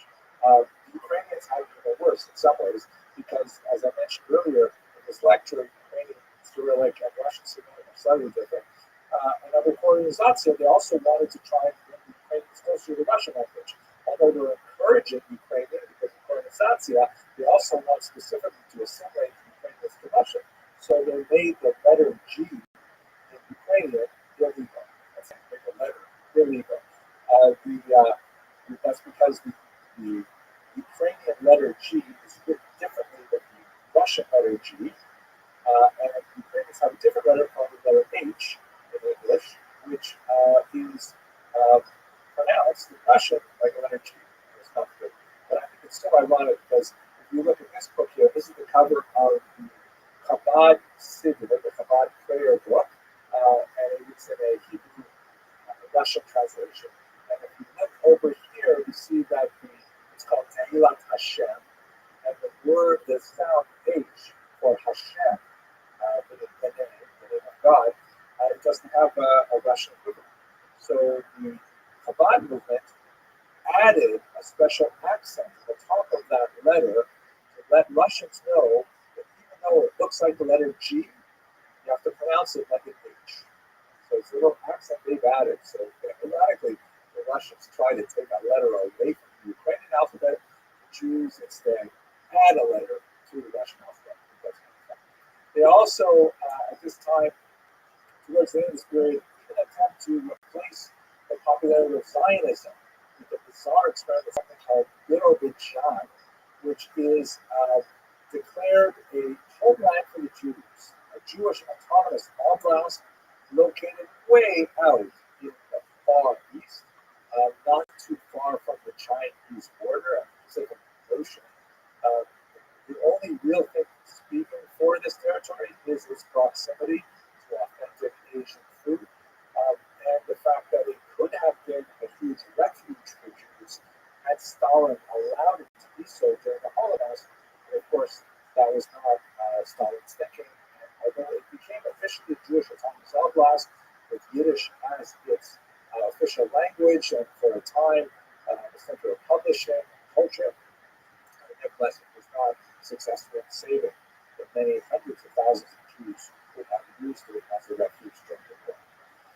So all of this ends in 1930 and beyond, as Joseph Stalin is able to consolidate his control from the Soviet Union. He embarks on a series of 5-year plans in which he brutally attempts to force the Soviet Union into a rapidly industrialized phase to make a catch up with the West. Among the incredible tragedies associated with this is the Ukraine Holodomor, what's called in English perhaps the terror of famine, an artificial famine that was occasioned by Stalinist policies related to his aggressive push for industrialization that killed literally millions of people in Ukraine. There is still some doubt as to the true scope of it, but 3 to 4 million is considered a very low estimate. It could easily have exceeded 6 million people. It is a remarkable phenomenon that is not nearly as well studied as the Holocaust, but it has a searing impact on Ukraine. And the fact that one of the key figures behind the implementation of policies, Stalinist policies in Ukraine, was a Jewish communist named Lazar Kaganovich, certainly did not help the overall impression of Jews, as we shall see tomorrow when we turn to the Holocaust. But it turns out that in the later part of the 1930s, the Soviet Union went this terrible phase of purges, which I won't go into detail now, but the Jews, like also because were caught up in this bitterly, and it was a period of great horrors for the larger population. But at this point, I've got to end for my hour. Tomorrow, we're going to look back at the implications of the Soviet popularity among Jews in the so-called Developments, the region that would be between Nazi Germany and Stalin's Soviet Union, and we'll see how that plays out. Well, thank you very much for your endurance and your attention, and I look forward to seeing you tomorrow night.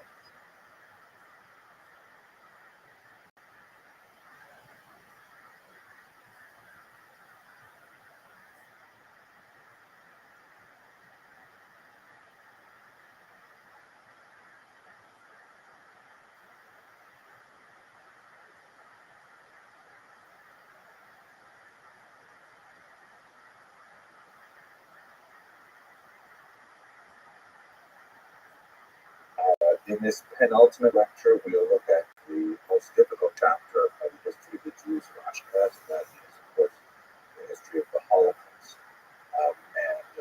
Thankfully, it is the penultimate chapter because we have one more lecture after the break, in which we're going to look at post-Holocaust Ashkenaz, and there is a post-Holocaust past. So let us begin just with a couple of preliminary remarks about the terminology and the scope of this very brief treatment of such a colossal event in Jewish world history. First of all, the term Holocaust is somewhat problematic. Several terms were coined in the course of the years after World War II in an attempt to describe the magnitude of this tremendous, earth-shattering and unprecedented genocide. There were prior genocides. We spoke briefly about the Ukrainian Holodomor, for example, but there are certain unique aspects that set the Holocaust aside, including, for example, the application of modern bureaucratic industrial methods to the slaughter, the sheer scope and scale of the dark ambitions to destroy all of the Jews of Europe. These are things that cry out for specific terminology, but we struggle to find important terms. The term Holocaust has largely been accepted in the scholarly and certainly the popular world, but it has its limitations. It's basically a Latin translation of the Hebrew word olah, which is a type of sacrifice offered to God as described in the book of Leviticus. The olah is a sacrifice which is completely burnt. That is, sometimes you see it translated as burnt offering. And there is certain levels of kind of a poetic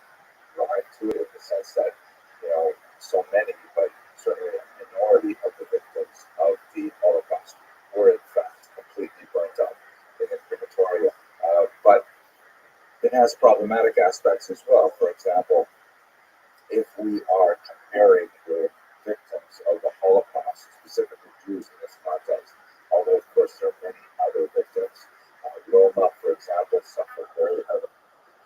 And people with mental or physical disabilities were singled out, Jehovah's Witnesses, homosexuals, both thousands of people, and of course the general enslavement of Slavs and their consumers in many contexts. But if we are somehow to use the term Holocaust to describe this phenomenon, when you look at it in context, God receives a pleasing aroma from people, like whatever that exactly means. So does that mean that somehow the sacrifices of the Holocaust were not desired by God? That's certainly very problematic thing. And if the victims of the Holocaust are the burnt offering itself, then does that mean that the Nazis and God forbid somehow the high priests?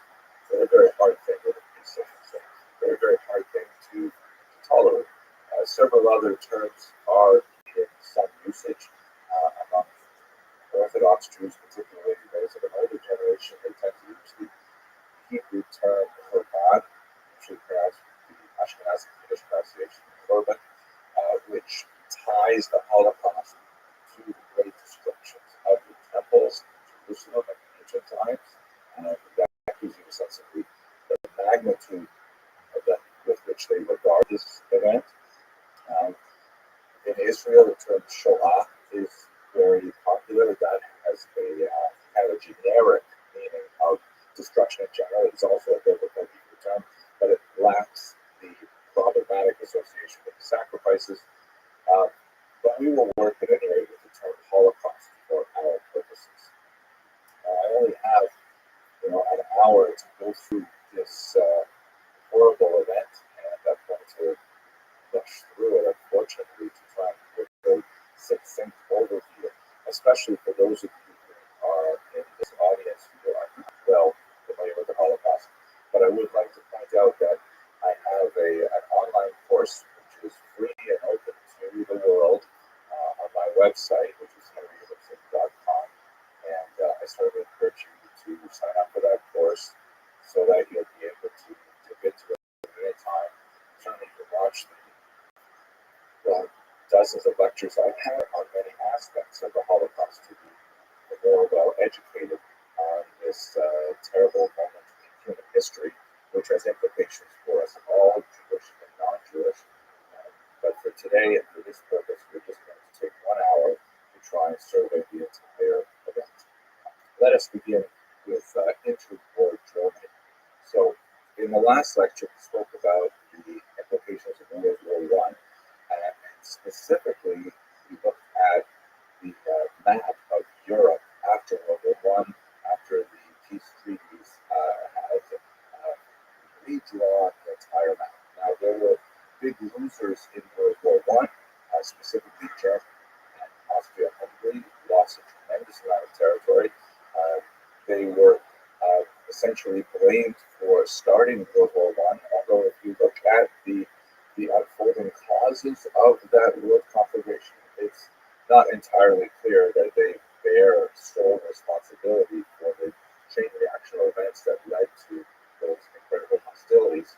But at any rate, that's the way the victors determined the post-war era. Many Germans, Austrians, Hungarians, and so on, but were very upset with this too. It's understandably so. And many of them chose to seek intellectual refuge in the political ideologies associated with revisionism, meaning they wanted to revise those peace treaties. The element that is specifically attached to a kind of anti-Semitic impetus is this thing that the Germans call the Dolchstoß, the stab in the back. Basically, the argument went that the German troops and their allied forces were actually doing fairly well in the war. It had bogged down on both fronts, but nevertheless, they really did control a much larger amount of territory than they started with when the war broke out. And then because of internal weakness and war weariness in their countries that, according to those who advance this theory, really point Jewish agitators and communist agitators in some cases. They prematurely surrendered and they left their soldiers behind in the field. This is the basic idea of the Dolchstoß, the betrayal from within, a stab in the back. This Austrian propaganda from the period that really encapsulates the mood of the era. On the left is the lantern-jawed, determined Austrian soldier, steely-eyed gaze as he bravely defends the front from any attackers. But unbeknownst to him, there's these dark storm clouds that gather, and this grotesque woman with a strange kind of French-style hat.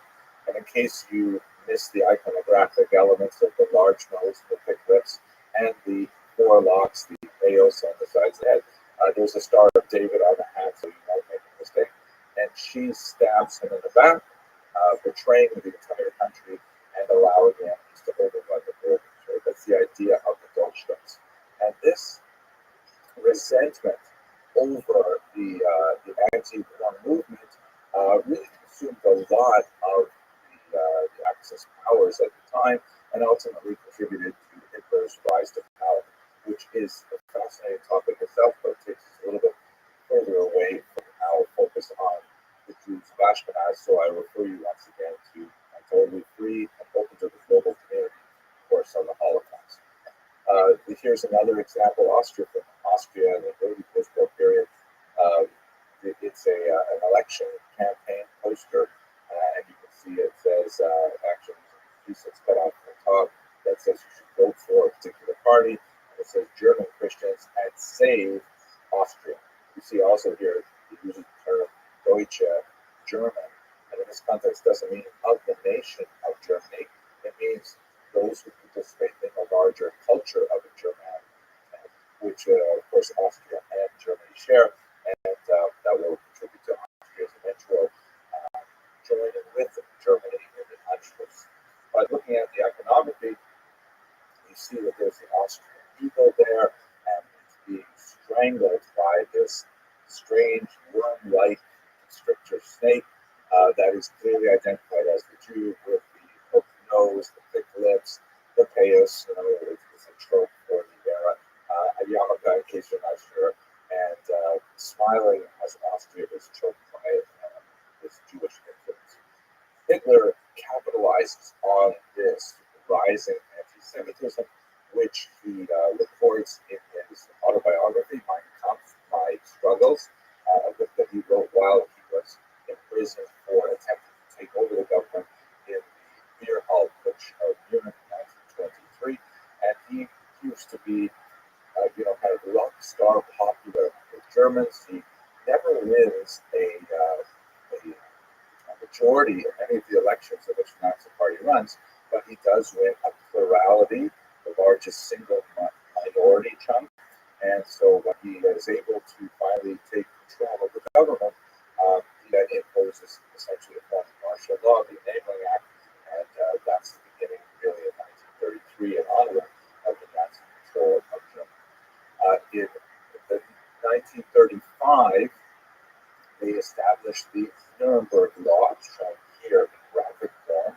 This was a key element of the unfolding of the Holocaust, because if one is to move mere inflated rhetoric from bombastic statements which Hitler was prone to make, including in January 1933 a threat to hold Jews under gas, which many scholars feel is not necessarily foreshadowing in an intentional way the use of Cyclone B in the gas chambers, but rather is a reference to his desire that Jews should suffer the same kind of gas attacks that he and other German soldiers had suffered during World War I, specifically chlorine and mustard gas.